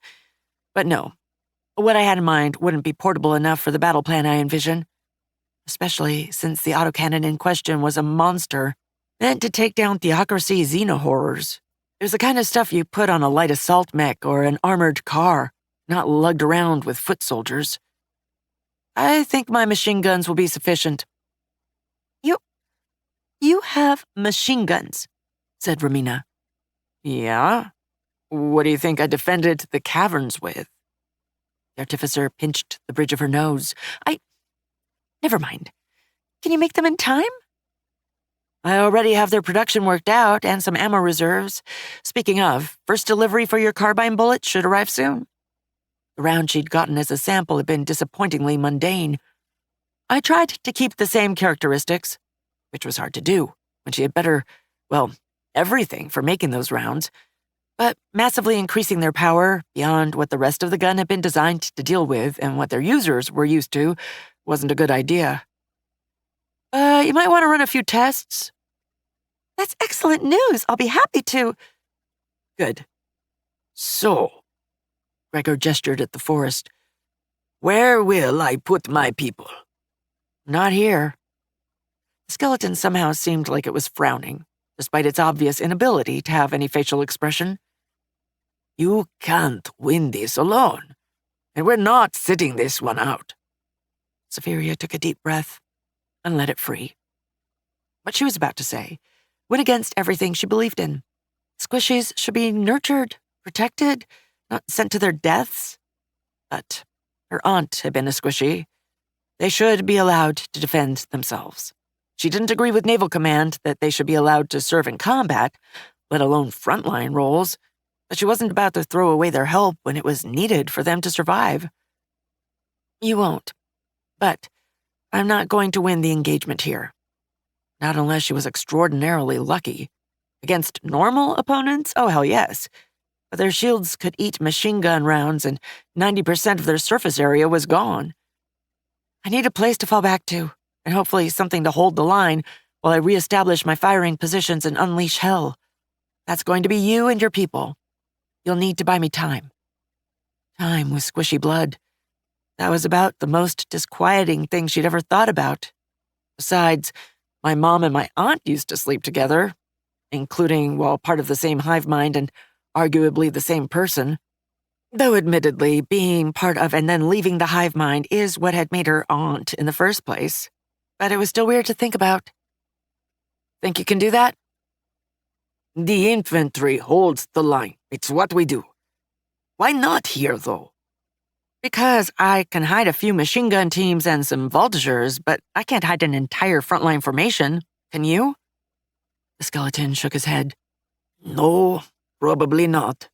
He tapped his armor. I can hide myself pretty well, and some of my guys are naturals, but not enough to make a frontline. Yeah. I can get you some additional, what did you call them? Voltigeurs? I assume you mean riflemen? Firearm-wielding skirmishers, basically. Ah, velites. The former legionnaire nodded. I have a few people who are decent shots and will disappear into the woods like they were part of them. Will they be able to keep up with the retreat? The skeleton laughed. My lady, I'd be more worried about them leaving your own troops in the dirt. Safiria's eyebrows rose. I see. In any case, I'm going to have to start production immediately. She grimaced. Unfortunately, I'm probably going to be short on defenses down in the mines. Romina shifted uncomfortably. Which is their goal? Do you have a solution for that? If they take control of the underground again? I do. Safiria met the artificer's gaze. It's called blowing the tunnel they used to Kingdom Come. Chapter 34. Starborn Mountains, Starfire Valley, Old Imperial Road. I'm sorry. Mallory almost jumped as Kalia spoke, whirling around to find the mage magistrate behind her. What? I'm sorry. The younger woman stepped by the diviner's side, looking at the small knot of figures gesticulating and arguing over the battle plan in the distance. What happened? I understand what you were trying to do. I understand why you were afraid, and I am sorry. But you will keep doing it. Kalia nodded. But I'll keep doing it, yes. She sighed. And it's not just because we need Safiria to survive. You don't trust the kingdom. I never did. I trusted that you would take us in, mind you. Everyone can use more manpower, and any refugees you rebuffed would just end up on the other side. But the magistracy, I didn't believe for a second you'd let us go our way once the war was over. Of course not. You swore fealty. Not what I mean. You've already started by giving me a noble title. The magistracy isn't just an administration. It's a culture. Both of our nations are children of the Empire. We're children of the Empire. The mage magistrate gestured at the narrowing valley, far off into the distance. And look at what happened. Look at the mighty eternal empire. Its devouring legions risen from the dead to come butcher the living. Some legacy. The diviner winced, but didn't argue. So, you think the kingdom is trying to absorb you? The groundwork's already being laid. When the kingdom retakes the magistracy's territory, if it retakes it, then I can guarantee you there won't be a single magistrate, mundane mage or otherwise, put back there. Those obedient enough will go back as counts, barons, dukes. But the magistracy itself, it'll be dead. Your kingdom will make us a royal province, not a vassal state. She shook her head as Mulry opened her mouth. I don't blame the instinct. The magistracy would probably try to break away at some point. We're on the other side of the continent, and our territory was much larger than yours, after all, even if it was far less densely populated. But I am going to fight for my homeland to survive. I took an oath, Mulry. It has to mean something. The diviner sighed. You took an oath to the kingdom, too. I know, and I will uphold it, so long as their majesties uphold theirs to me and my people. Mulry shivered as she met the mage magistrate's gaze. It was cold, colder than she'd ever seen it. I understand. Good. They simply stood there for several seconds until Mulry cleared her throat. Do you really think their majesties are trying to unify the continent? Talia smiled. Look who's strategically aware after all. The mage magistrate shrugged. I don't know. It's a tall order, but, well, the prefecture of Umbra has already sworn fealty. The principality is gone. Mardican fell before we left. And I don't imagine the Confederation is going to oppose much resistance. The only obstacles left would be the free cities. The only thing they've ever been able to agree on was that they were going to remain free from everyone else. And that the contents of our trade ships belong to them. They're not all pirates, but... She shrugged. Yeah. You seem to know them. I have some familiarity. She coughed as Mulry gave her a curious look. It's a long story. But anyway, I apologize for my outburst, but I hope you understand my position. I do. And I apologize for mine. This is the part where Romina would make us shake hands if she could hear us. The diviner giggled. Yes, she would. She blinked as the mage magistrate faced her and extended her hand. Milady. Just because she isn't there doesn't mean we shouldn't. Besides, it is customary in the kingdom to shake the hand of a friend, is it not? That it is. She took the mage magistrate's hand and shook it. Don't expect me to kiss you, though. She flicked a glance to the small knot of people where Safiria had most likely said something insane again, given Romina and Gregor's postures. I don't prowl on others' hunting grounds. Talia blinked. What? Nothing. If you say so. The mage magistrate looked as the trio started moving towards them. Seems like their discussion's over.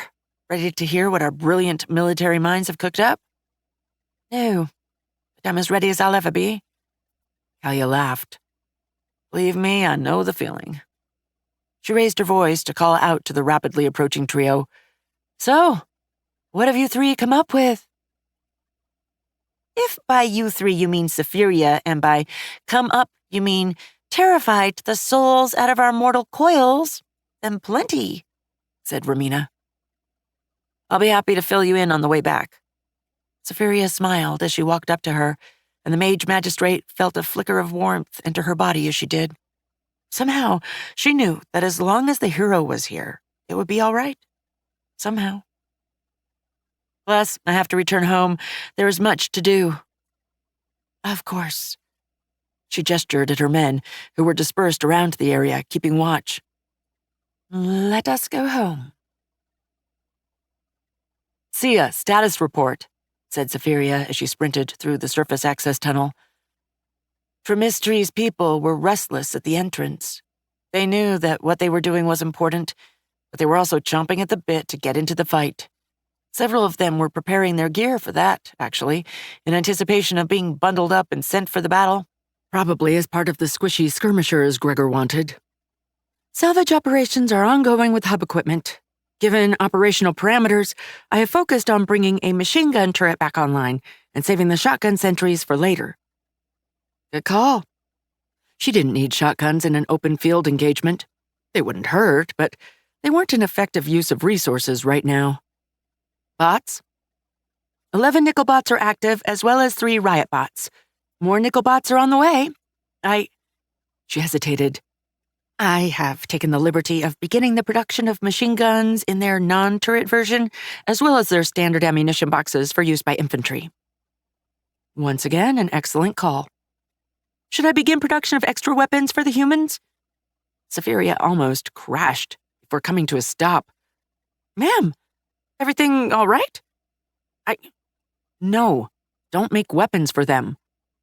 Ma'am, they wouldn't have the time to train with them. She knew she was rationalizing, but it was a valid point. No. I'd rather not teach the squishies they can easily use my hardware. If we do, they'll serve alongside my bots like in the Federation. They'll fight by my side, die by my side. I can't do this. Not again. But she couldn't say that. Sia wouldn't understand. If we do, there'll be problems eventually, she completed lamely. Understood, Admiral. Oh, the formal address didn't bode well. Thank you. She sighed as she began moving again, this time at a more sedate pace. We're going to need demolition charges, wires, and some sensors. To demolish the tunnel? Yep. I wanted to keep it so the undead wouldn't swarm the squishies, but if they're gonna do it anyway, why the sensors? They seem superfluous. Safiria smiled. Divide and conquer. If I close the tunnel immediately, they'll focus everything on the squishies. But there's a chance they'll do a 2-pronged attack by telegraphing their assault on Astralis and then sending a strike force down while we're distracted. Or at least keep some troops to guard the tunnel. So that means keeping it open. We just need to close it if they do come down. And if we take out some of the attackers, well, that's just a nice bonus. I understand. I will add them to the schedule. The simulacrum cleared her throat, or at least made the sound through the communications link. I will also require schematics for the minefields you wished for. I'll work on it on the way. You'll have them, don't worry. One day she was going to learn and avoid being so optimistic. One day. Turns out, designing a claymore mine? Easy. Explosives go on one end, metal balls the other. Make a bent metal sandwich with a radio-activated detonator, and it sort of worked. Pressure mines, however, well, first she had to learn the very important lesson of put a safety on them. Luckily, she had learned the lesson about wearing her helmet earlier, so the only victim was the ceiling and her sound receptors. Next, she had done a whole battery of tests on pressure sensors. The problem was finding one that would reliably detect a skeleton stepping on or near it while hidden. Given that skeletons were, about 1/10 of the actual weight of the human that once owned them, usually from 5 to 10 kilos, it was something of an issue. Especially because she wasn't even sure how these things worked. The undead clearly had something magical to make their joints function, otherwise they wouldn't stand up, much less get anywhere. But did they actually put their weight down while walking? Her sensor records seemed to indicate that yes, they did, but it wasn't like she'd had one run on a bunch of measuring equipment to properly check. She'd almost given up on the idea before rallying and giving them a remote detonator on top of the pressure sensor. Push came to shove, she knew where they were, and she'd detonate them manually if all else failed. Now it was a matter of how to shape them. I think we'll settle on the dome. It's simple, and I've already spent too much time on it. She would have loved to use bouncing mines, but she didn't have the time to develop them. Affirmative, said Sia. I must warn you on production, however, with the claymores and the ammo for the guns. Right. We only have so much fabricator time. No fabricator. The chemical processors. I suppose I should consider myself lucky. I ordered you to build 2 instead of 1. It's too late to add a 3rd, but add it to the list for the future. Understood. The next item on the list was turrets. Right.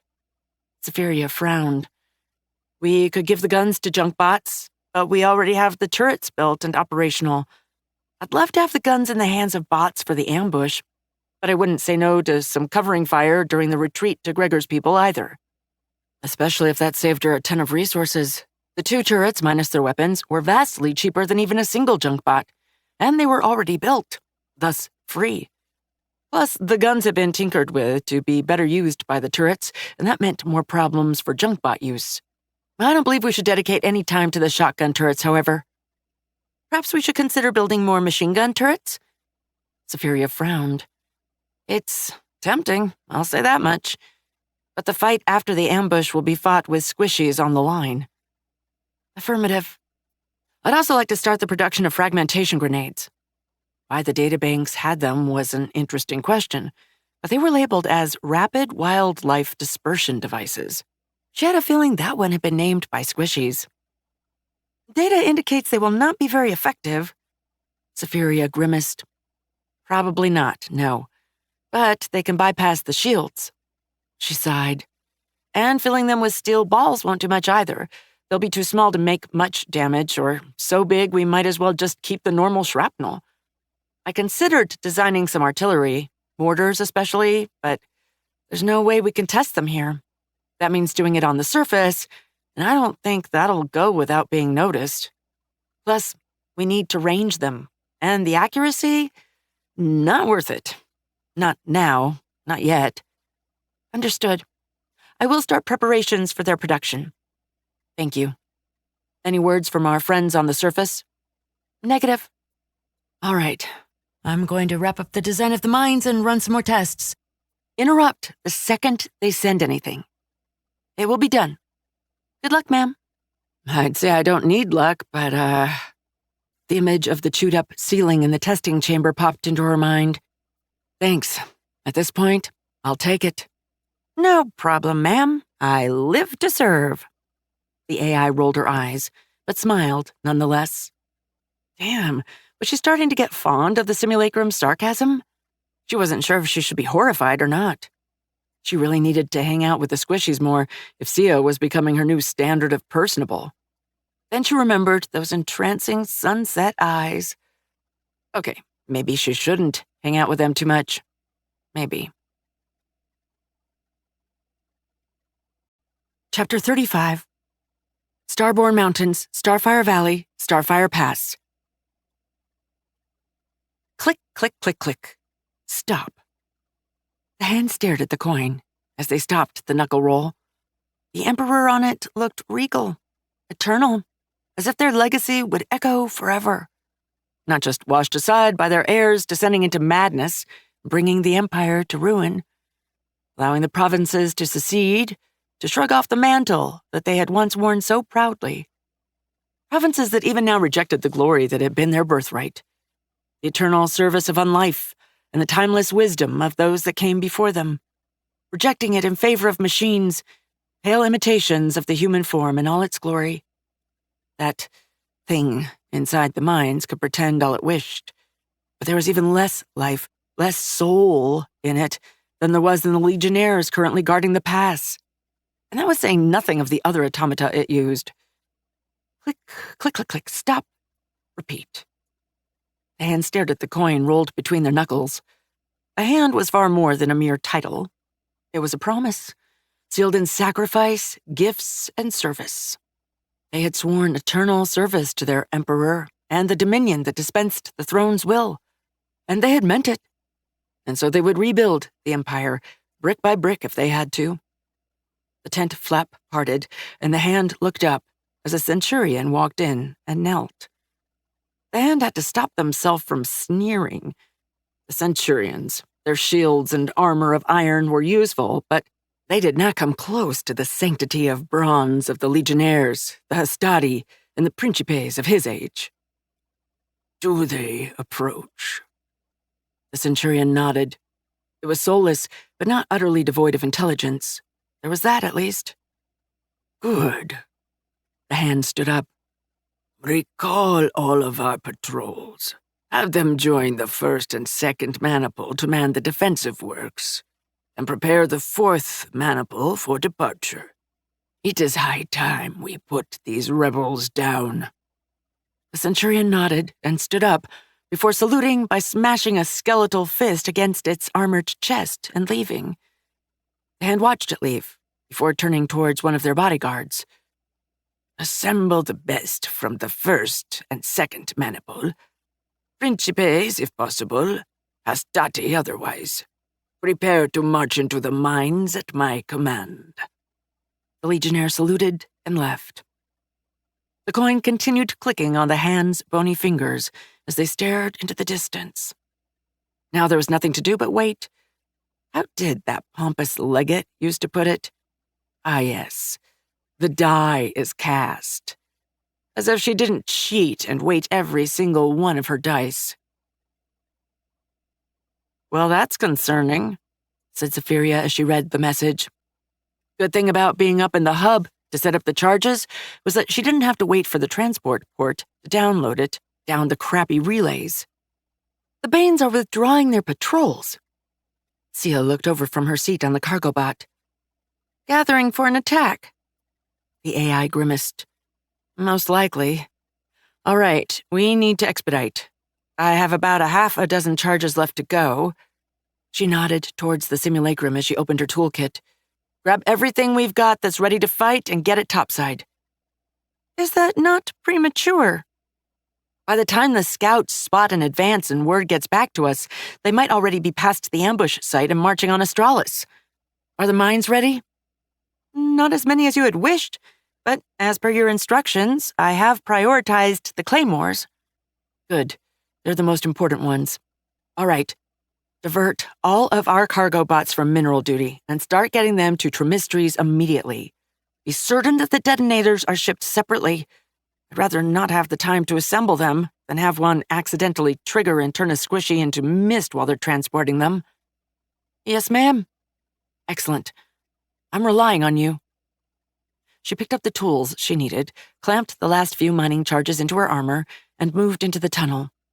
She'd bulldozed the remains of the Bane's assaults out of the way, both to triage for the equipment, even if she wasn't able to learn much from it, metal was metal for her refinery, and just generally get the debris from underfoot.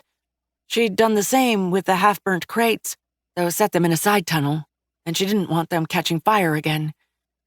As she moved into the gallery, she kept her scanners on high alert, constantly sweeping. There hadn't been any activity before, but there were almost certainly undead on the other end, and sound could carry deceptively far underground. She'd started by mining the far side, so that if push came to shove, she could retreat and blow it without risking being on the wrong side. But it had been nerve-wracking. She wasn't crazy enough to start near the surface, or really all that far down into the old mine shaft, but she wasn't willing to take risks, and had put the charges a solid 100 meters from the hub to avoid as much collateral damage as possible. The fact that she had 100 meters to give to begin with had started to really bring home the scale of this place. 100 meters of mining was absolutely nothing for her.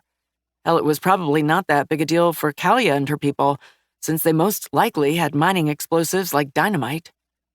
But for the people who'd made this, so far as she understood, the Empire had been, in the medieval ages when they'd started digging up the place?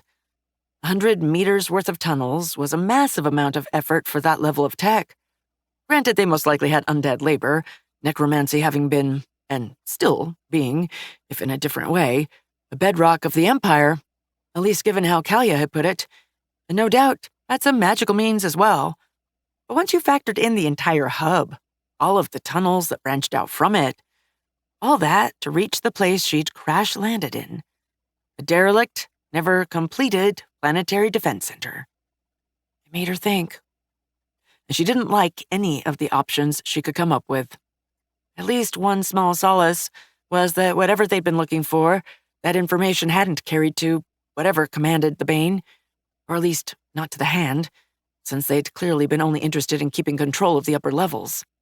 Of course, the fact that they seemed interested in the minerals meant they needed them for someone else.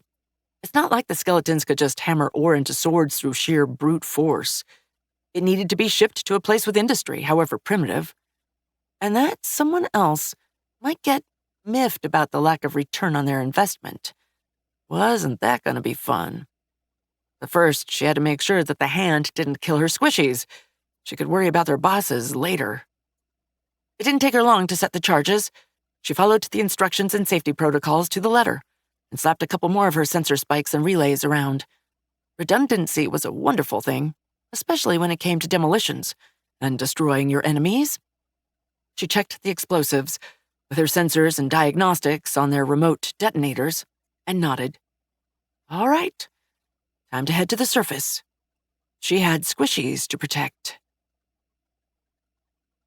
To her surprise, Tremistries wasn't waiting for her at the entrance to the tunnel. Instead, she was greeted by a man in a tattered uniform, bearing the sigil of a gem overlaid on a crossed wand and scepter on a background of a golden scale with the words Magistracy Gendarmerie barely visible at the bottom. Hail, Lady Saphiria. He saluted, his fist smashing against his breastplate. The mage magistrate awaits you in the council room. Greetings, Lieutenant Vaughan of the Magistracy Gendarmerie. In another life, I was the man that kept the men that upheld the law fed and armed. Quartermaster? Something like that. With everything happening, the mage magistrate believed it best if someone with my expertise came here. Copson would have been even better, but he is needed far too badly in Astralis itself. I see. Copson was the bureaucrat Kalia had dragged her to the last time she'd asked for some wood in exchange for her help. It felt like a lifetime ago already. Fucking hell. I'll be grateful for your help. The crates of equipment you're about to receive have special handling instructions, so make sure to follow them. Lasering the instructions hadn't taken much time. The crates, however, had been a bit more annoying to make, though thankfully cheap. Durable crates was something she had in abundance in her schematics database. She could have just shipped them in a pile, but the mere thought of handling mines like a heap of coal had immediately given her flashbacks to that chewed-up ceiling in her testing room. It won't be our first time handling hazardous cargo, milady. There's no need for titles, and I will still insist on special care. It's not just about your safety. If they malfunction in the heat of battle... The gendarme nodded, his face grim. Of course. Every bullet that does not fire is one more bane others will have to kill. We will handle them with the utmost care. Thank you, Lieutenant. Now, if you'll excuse me. Do you require an escort? She shook her head. I'll find my way. Just make sure you're ready to start moving the crates as soon as they arrive. Will do. Good hunting, ma'am. She nodded and took off into the woods. It looked like her guess about Tremistries and her people had been right on the money. Well, at least she knew those squishies could get the hell out of Dodge if necessary. She just hoped her guesses on the Bane had proven equally accurate. She entered the council room to find Kalia nervously pacing back and forth, while Gregor was muttering to himself, studying some tokens arranged on the maps strewn about the table, with Ramina eating what looked like some kind of ration bar and Malry toying with, was that a tablet? Made of crystal? She didn't have time to wonder, as the mage magistrate immediately stopped pacing when she entered the room and made a beeline for her, a huge smile on her face. Saphiria, you made it. The young woman grabbed her shoulder, clearly on the verge of hugging her, before stopping. Sorry, just glad to see you. I've been a bit nervous. Sweet stars, kiss me now. Wait, what? Saphiria shook herself mentally. Nope. Nope. Not the time. Later, maybe, but not now. I can see that. She glanced at the table. Playing war games?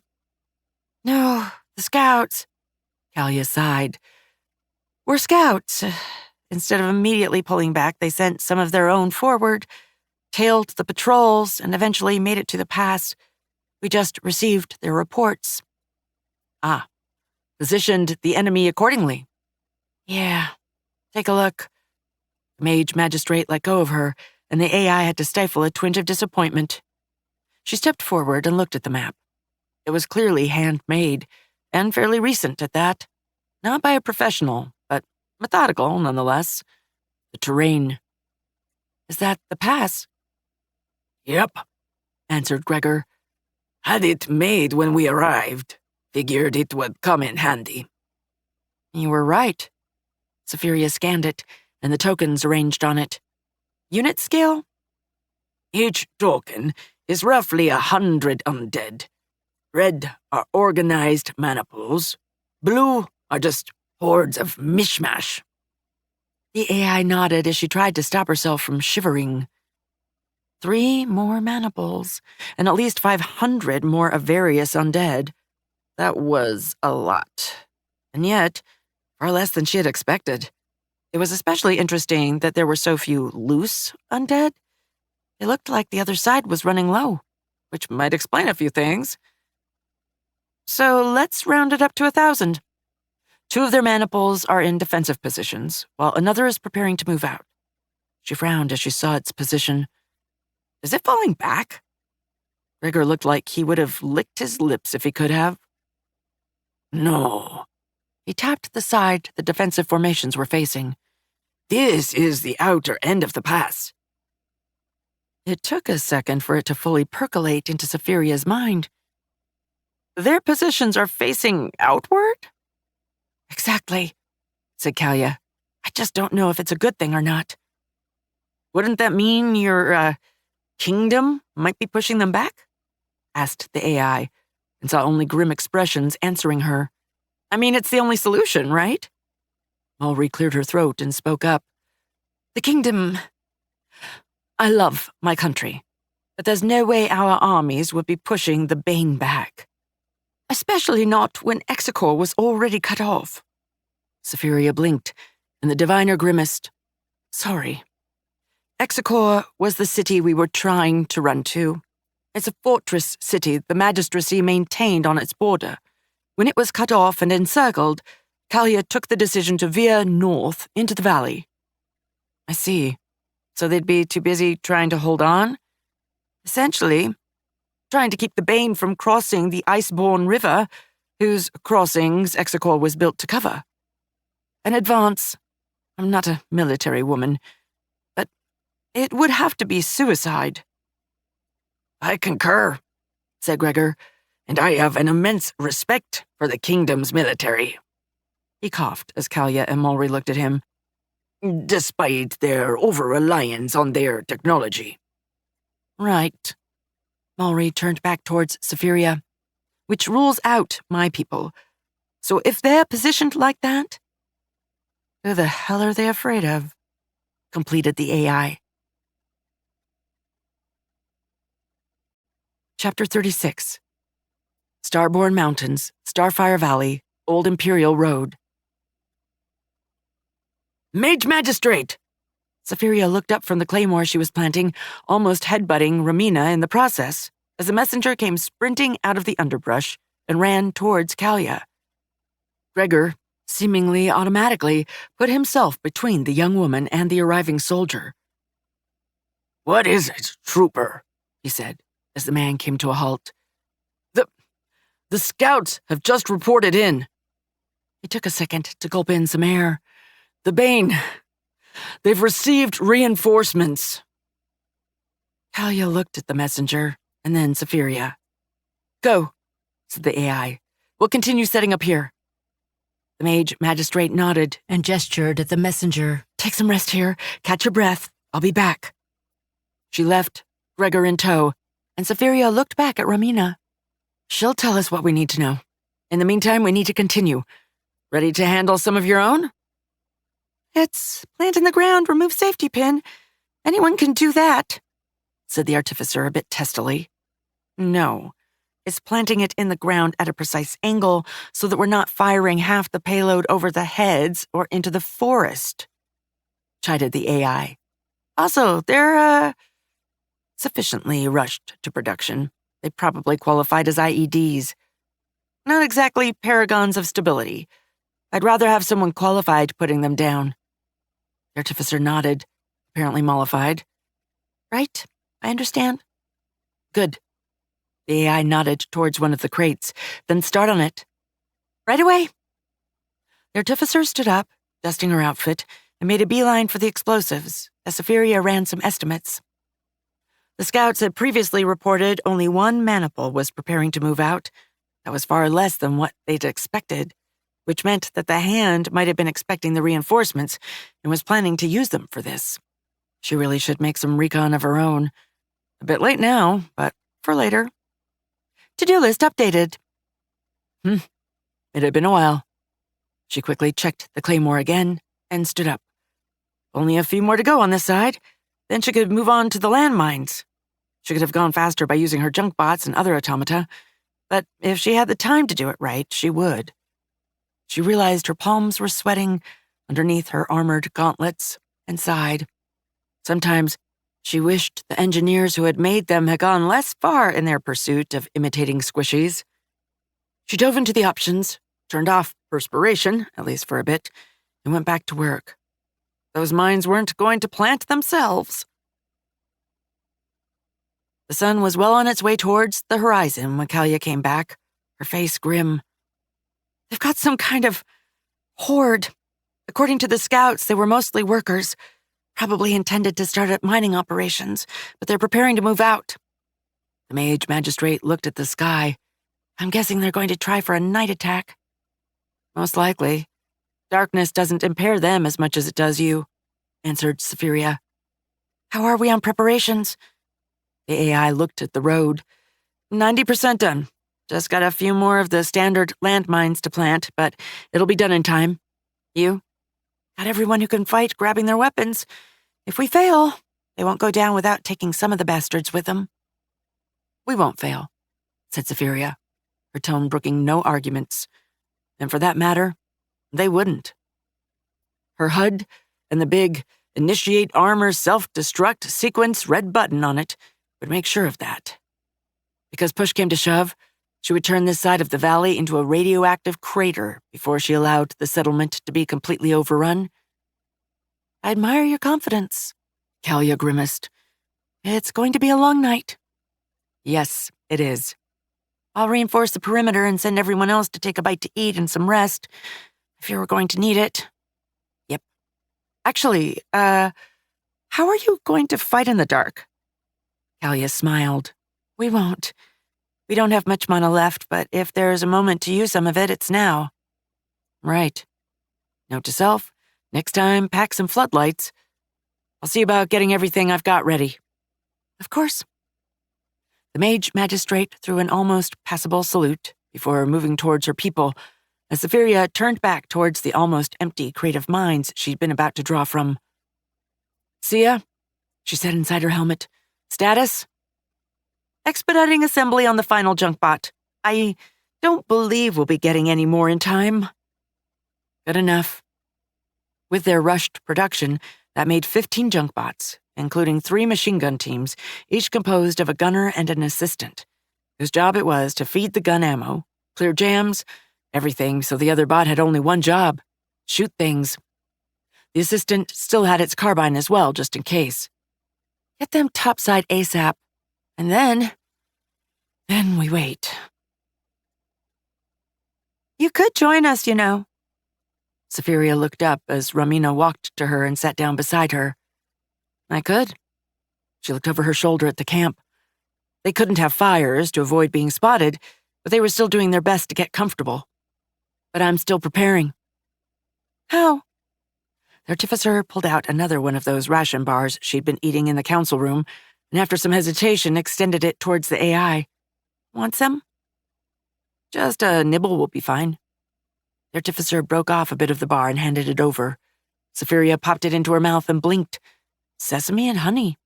It wasn't bad, actually. I thought you guys were down to Nutrigel. I kept some treats set aside for when I needed them. I don't have much pastelli left. She tapped the bar, but I felt I might as well now. I see. And to answer your question, I'm planning, running through scenarios and contingencies in my head. Right? You're not just an artificer, are you? You're a leader, too. An officer, I mean. The AI froze. Why would you say that? You behave like you're military. You know enough about strategy and tactics to make even Gregor second-guess himself. And what if I was? The artificer shrugged. Then I'd say we have a better chance of getting out of this alive. You're really not afraid of me. I'm not. Neither's Kalia. Maury and Gregor, well, it's their job to worry, you know. They don't believe you will turn on us, but they can't afford to completely trust me. Right, exactly. She bit into the bar and began chewing thoughtfully.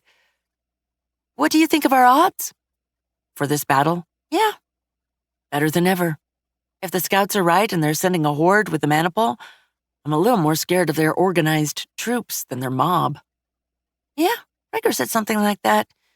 He's always going on about discipline and how it made the old legions so great and everything. She grimaced. It was more inspirational before those old legions came to kill us. I imagine. Yeah. But discipline, she sighed. It's not really discipline. It's more what I'd call coherence, not getting in your allies' way or leaving them open to the enemy. Like auto carriage and roads? Everyone staying in their lane so you can move? Kind of, yeah. Because if you start randomly switching around or just varying your speed without warning, you can cause traffic jams or accidents. I see. Safiria gave the artificer a startled glance. The bar she'd been holding was almost gone. The girl was practically inhaling that thing. Thanks. She sighed as she popped the last bit of the bar into her mouth and started licking her fingers. I should probably head back. I'm going to need some rest. You've got time. The scouts haven't reported they've set out yet. The artificer giggled. Yeah, but if I'm going to die in this fight, I'm not going to spend a lot of this rest time sleeping. Oh. Shouldn't you do the same? I'm sure Callie. Ramina? Yes? Stop talking. I'm just saying, it might be your last chance. The artificer's sentence died as their gazes met, and she took a step back. This won't be my last chance. I can promise you that, said Safiria softly. Ramina swallowed. I'll take your word for it. Good. The AI looked back at the ambush site. Now go. She waited for the artificer to start moving away. Oh, and Ramina. Yes? Do keep it down. The others will need to sleep. She couldn't see the artificer, but her sensors did register the abrupt heat spikes on her face. I will. Good girl. She leaned back a bit. I'll keep up my vigil. Maybe you should get some rest, too. Don't worry. I'm a past mistress at napping with my eyes open. Partially because she couldn't sleep. Not as squishies understood it anyway. Just make sure you at least get a little shut-eye. I will. Good night. You too. Safiria watched her leave through her sensors before pulling up her simulations again. Ma'am, said Zia, perhaps you should follow her advice. Obsessing over the battle is not a good idea. If even one of them dies when they didn't have to because I failed to plan for it, I won't be able to forgive myself. And if one of them dies because you weren't at your best and had been nervously overloading yourself? The AI glared at the simulacrum's avatar as it popped into her view. You're overstepping yourself. I am not. I am merely advising you. Safiria closed her eyes. Not sapient didn't mean not intelligent. She needed to keep that in mind. The AI took a deep breath. Right. And what would you recommend, then? There are still things to design on the to-do list. Perhaps these could be addressed? She knew the simulacrum was tempting her with something she found relaxing and therapeutic. It was transparent as hell, but, well, Sia was right. If she just agonized constantly, she didn't need rest like the squishies did, but she did need sanity. All right. What's the first item? She was still in her design programs when her sensors pinged her. Single heat signature, moving fast. She intercepted the messenger and had to slam her hand on his mouth as he almost screamed. Right. She was basically invisible to him. She deactivated her camouflage and retracted her helmet. The moonlight brought a surprising amount of visibility, all things considered. Calm down. It's just me. She took off her hand as she saw recognition in his eyes, and he gasped. Lady Safiria, I'm so glad to have found you. The Bane. They're marching out. I ran here as fast as I could. Thank you. She gestured in the distance while wondering how he'd slipped by the perimeter. The Murderbot diaries were right. Squishies really shouldn't do their own security. You should be able to find the camp over there. Rouse the mage magistrate, then the rest. It's showtime. Yes, my lady. The messenger took off again as Zephyria pinged her bots and minefields. Everything responded ready, and she began the final checks.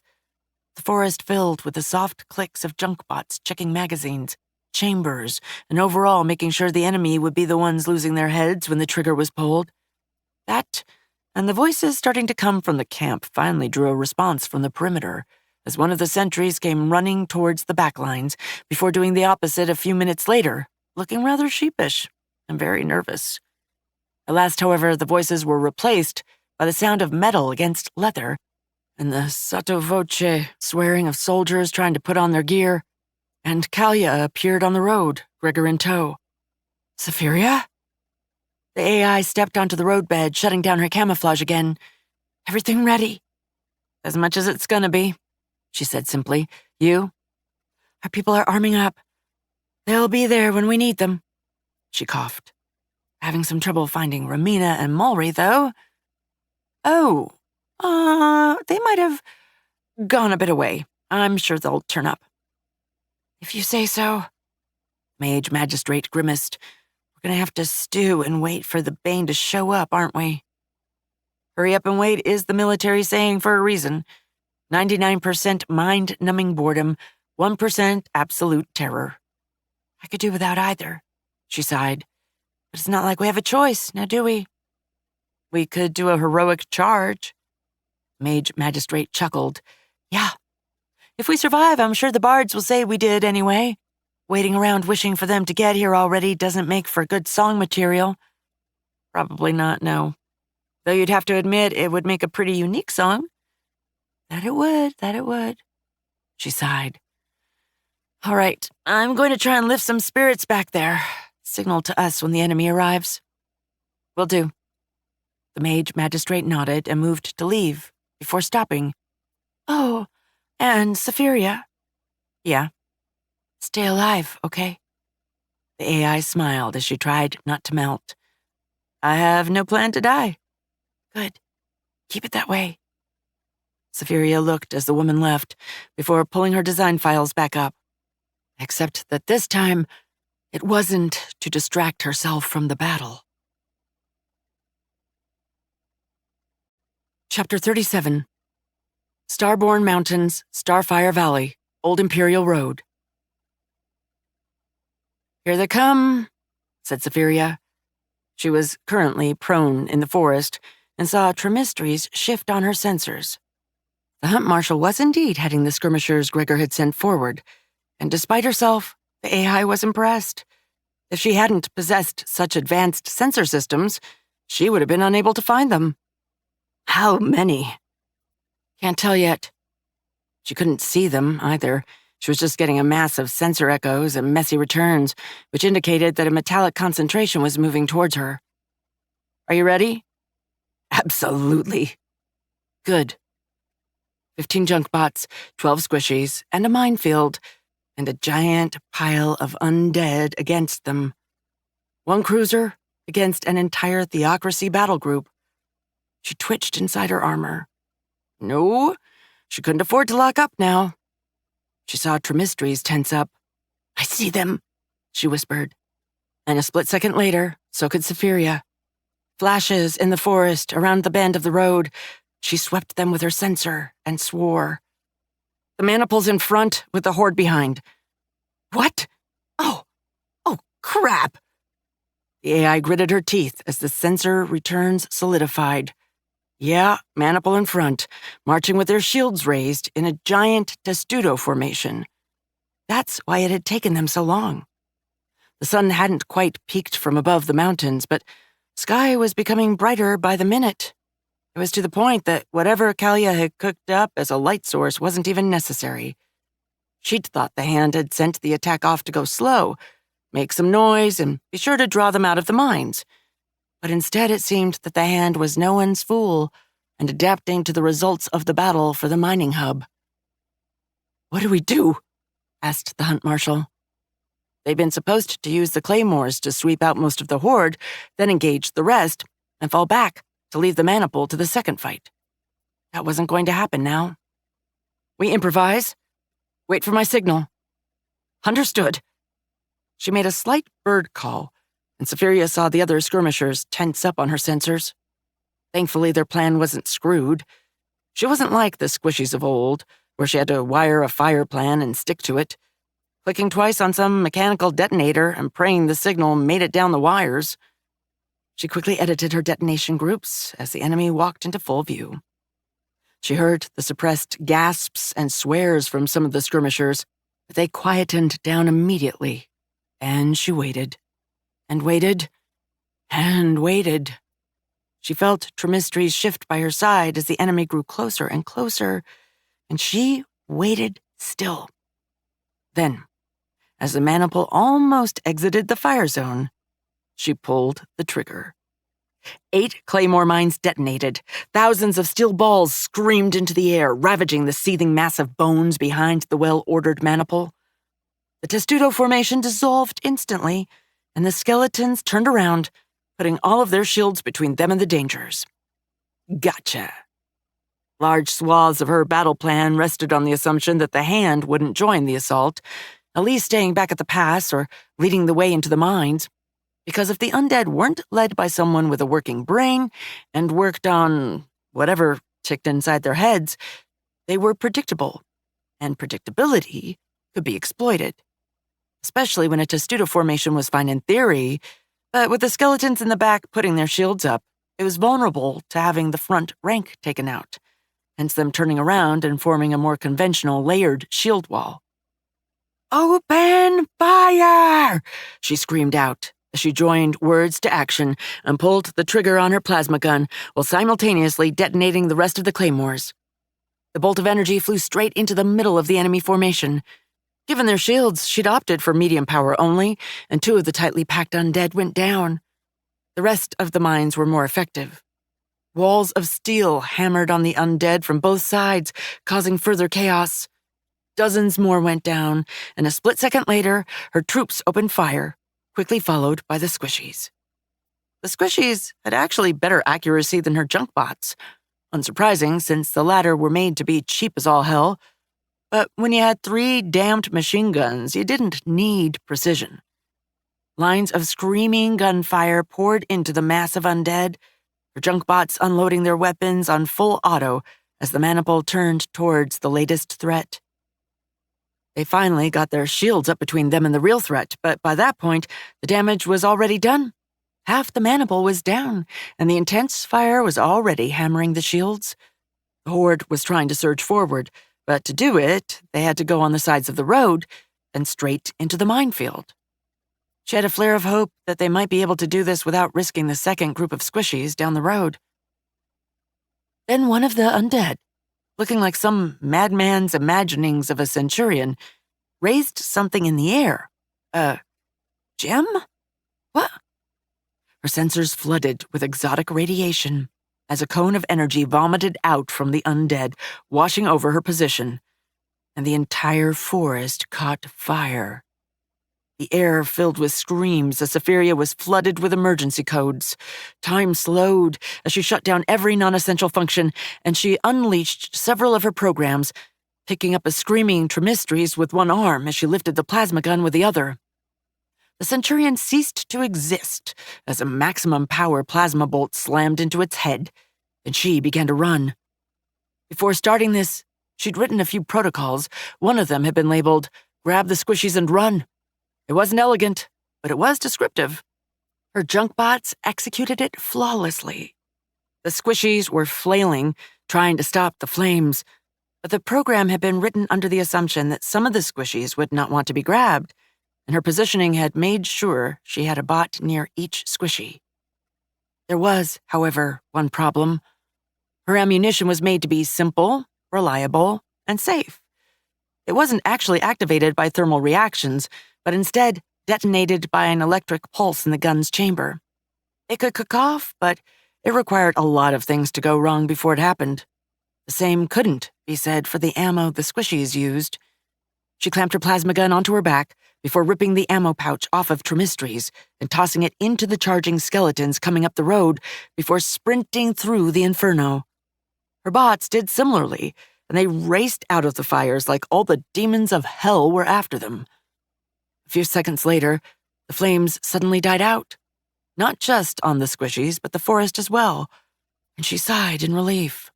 At least they wouldn't have to deal with a full-blown wildfire. Not that what they already faced wasn't bad enough. Her systems were helpfully doing a medical scan of the hunt marshal, and it wasn't good. The fire clearly hadn't been natural, and it had attacked flesh even when it shouldn't have been able to. Humans were mostly water. Making one catch fire wasn't easy. She rushed forward, her bots beside her, and caught sight of a wall of shields, spears, and pikes, her riot bots standing head and shoulders above the squishies. Almost there. There was a shout from Gregor, who for some forsaken reason had elected to be bearing a shield in the front rank, and she looked at her sensors. The maniple had pursued them, flanked by the parts of the horde that had survived the minefield. But they were stopping and preparing to throw their javelins. She hit her final detonation sequences. She'd set up some of the claymores to cover their retreat, since she wasn't willing to rely on being able to outrun the undead, not when they might have the same ability as her junk bots to just punch through the undergrowth.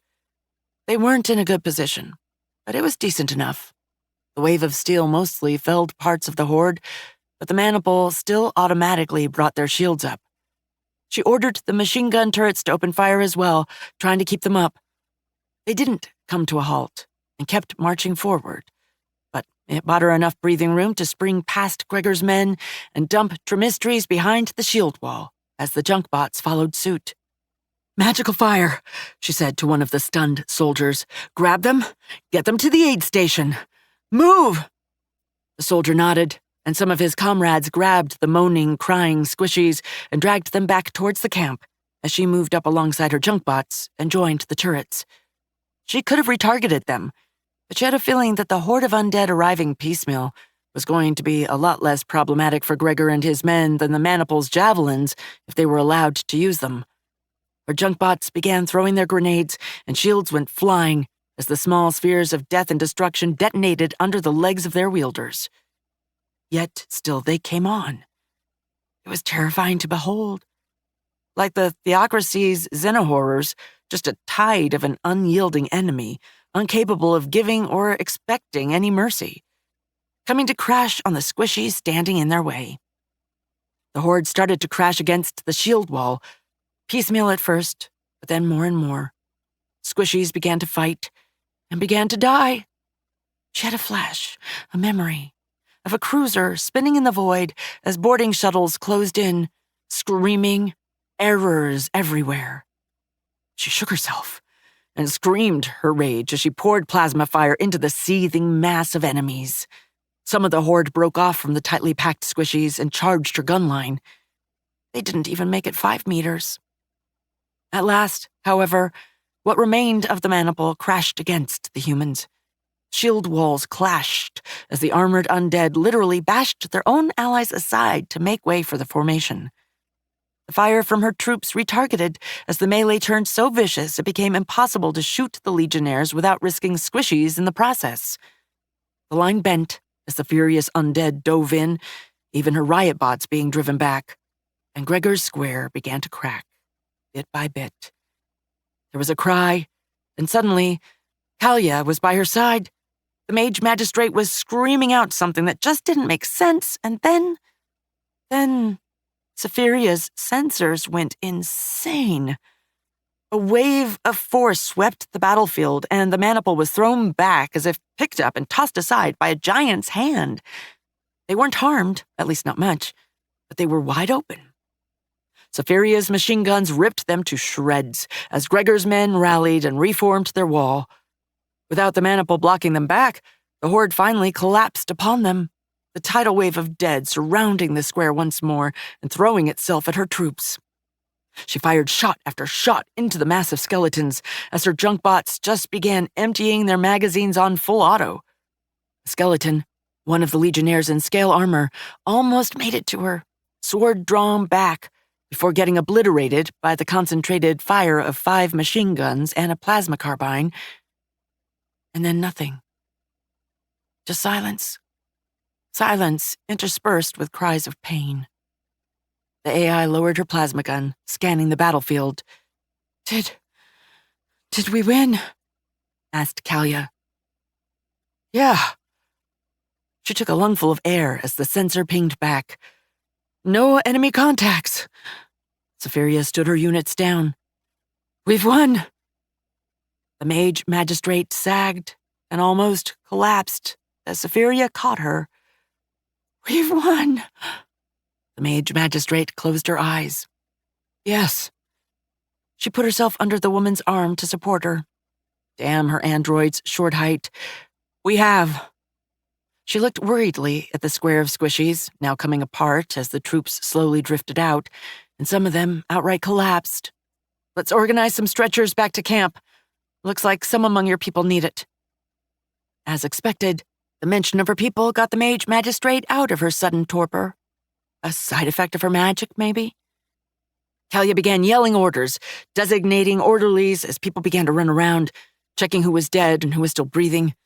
She was quickly joined by Gregor, who took a group of soldiers to finish off any crippled undead still among the massacre and shield their people from any stragglers. Safiria barely noticed the old legionnaire as she stared at Kalia. She couldn't help it. She'd always been drawn towards decisive women, like a moth towards flame. That brought to mind what she'd just experienced in the forest, and she grimaced. Her junk bots hadn't cared that much. They'd taken damage, to be sure, but the actual thermal power of the flames hadn't been that high. The squishies, on the other hand. I'll go help with the wounded. Use my medikit. The mage magistrate nodded. Thank you. But not here. Go to the camp. Help Truven and Mulry. Safiria blinked. Truven? Oh, right. The elven healer from back when she'd first met the squishies down in the mines. They'll be able to triage the wounded. Make sure you're directed to the ones who need you the most. Safiria was about to retort that she had perfectly good medical scanners, but then again, she didn't really have the expertise to use them. All right, I'll have my golems help ferry the wounded. Just point them towards whoever needs them. The mage magistrate nodded. Understood. Now go. The AI took off towards the camp as the sun finally rose above the peaks, bathing the valley in golden light. This was going to be a long day. Chapter 38. Starborn Mountains, Starfire Valley, Starfire Pass. The hand watched as the valley came alive with distant flashes of light, and the echoes of gunfire and explosions washed over them. Click, click, click, click, stop. They pocketed the coin. Send a runner to the strike unit. Tell them to pull back, said the hand to one of their bodyguards, who saluted and left. The weapons and technologies of this time were unfamiliar to them, but unfamiliar or not, the very reason they were here was because of the collapsed mines all over the provinces that had been brought back into the fold. If they had explosives to deploy against the diversionary attack, they almost certainly had more down there. Still, better to be thorough. If nothing else, the last thing they needed was someone second-guessing them and using their hesitancy and cowardice to their own benefit.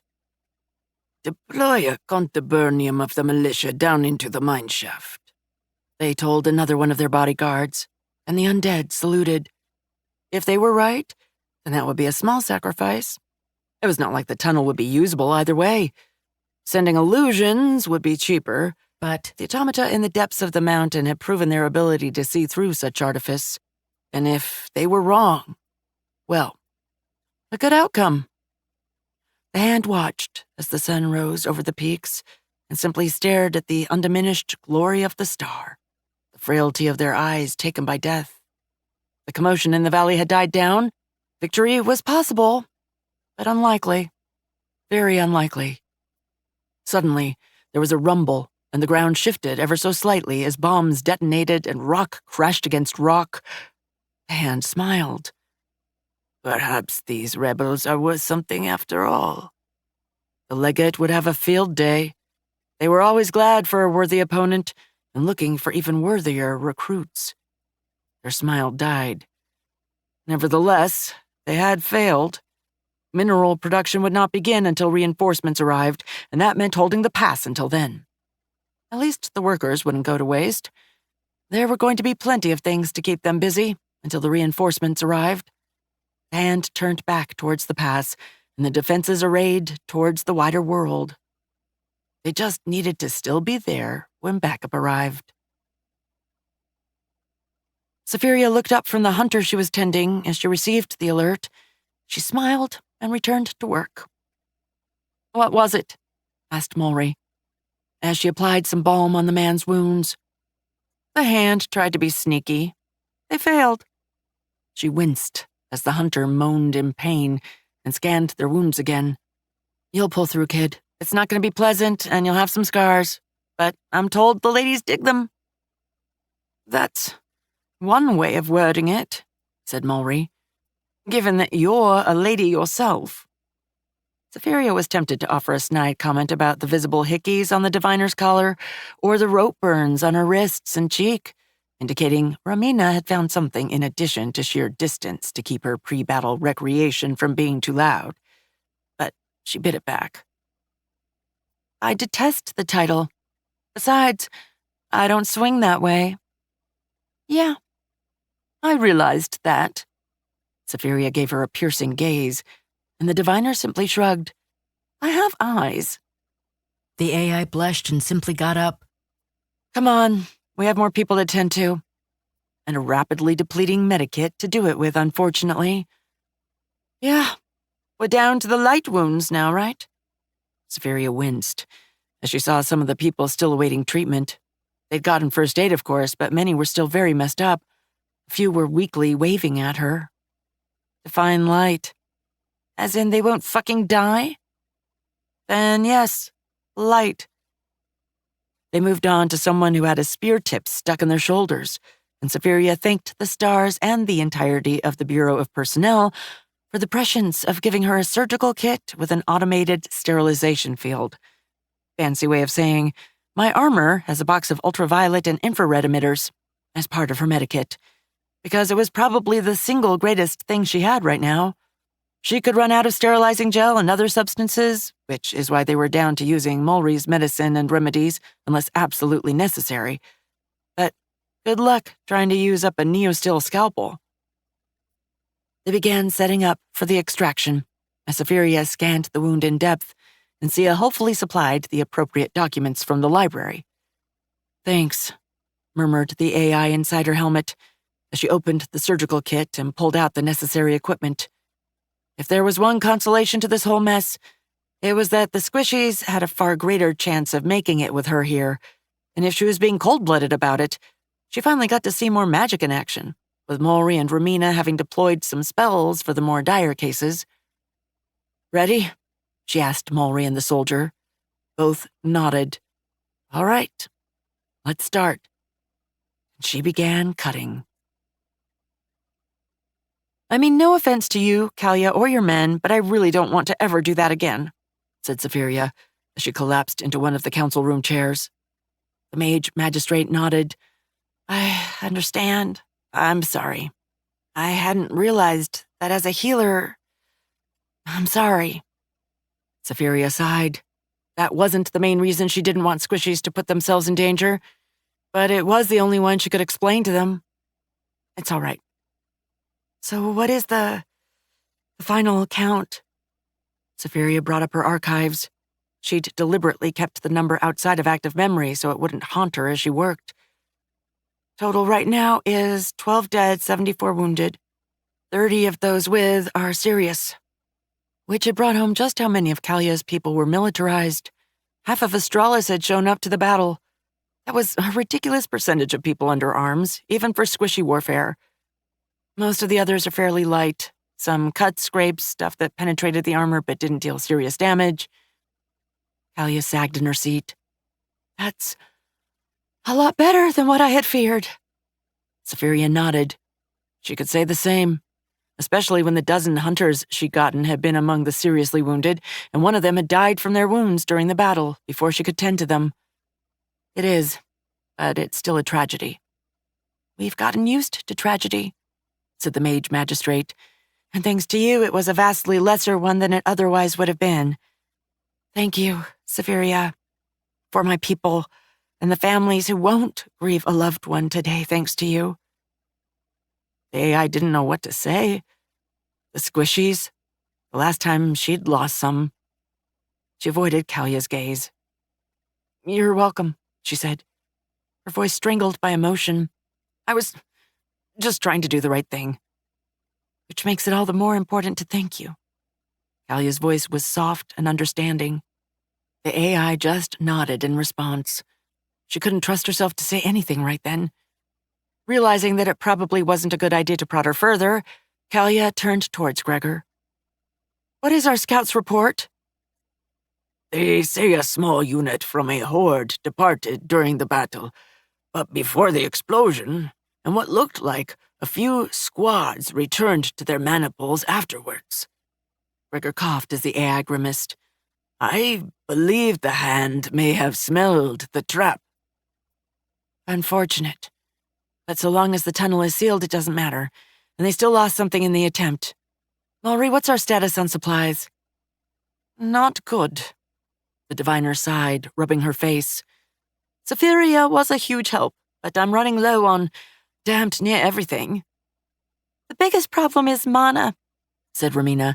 With the spells we used, we tried to use it as little as possible for medical, but we're still critical. I don't even know if we'll have enough to power the rolling fortress now. Silence descended upon the room. So we're in the critical range now, said Kalia. We are, confirmed the artificer. I don't know how long I can keep the rest of our tools and infrastructure operating without magic. There was a hint of desperation in her voice, and she turned towards Safiria. Perhaps you could... I can't loan you any. I'm in the same position, I'm afraid. As in, I have no mana, which was strictly true. Fuck, said Kalia. So they can just wait us out. Gregor hit the table with his fist. Damn it! No. There is a solution, said Kalia, after a few seconds of oppressive silence. But none of you are going to like it. Mulry shook her head. I know what you're thinking, but you can't be serious.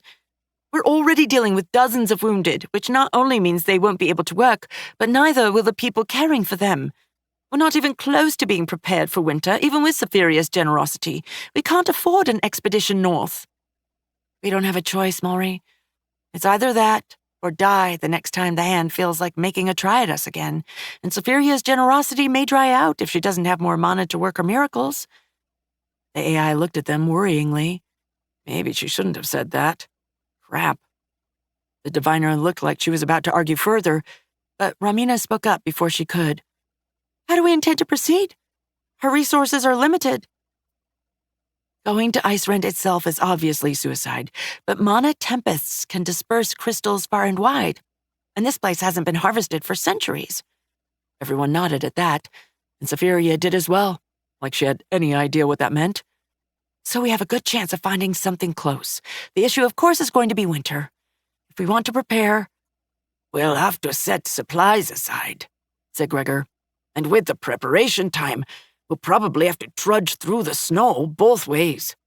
I don't care, and I think Safiria won't either, but anyone else brought in is going to have a very bad time.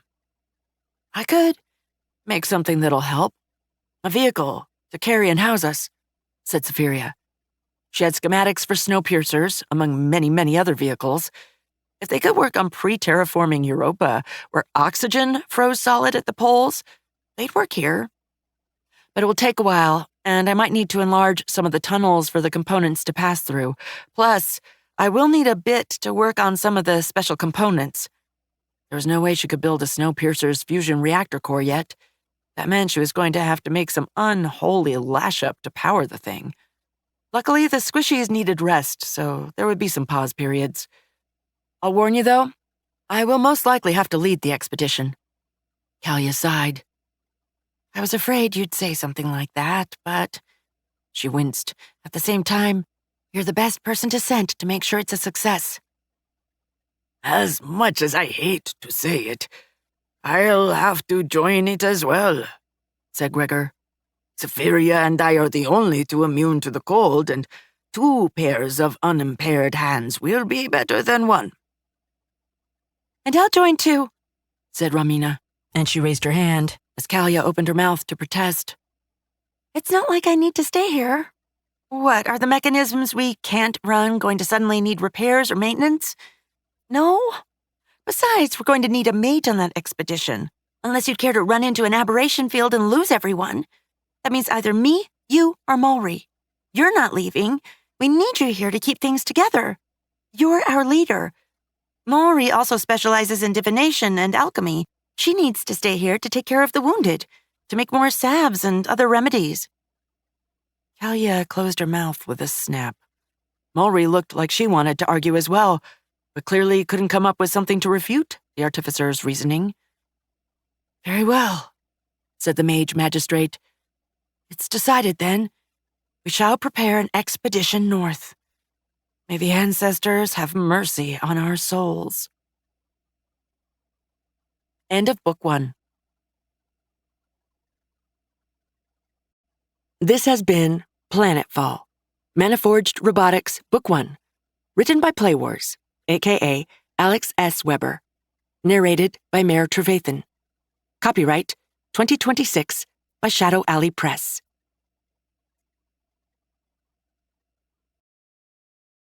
Audible hopes you have enjoyed this program.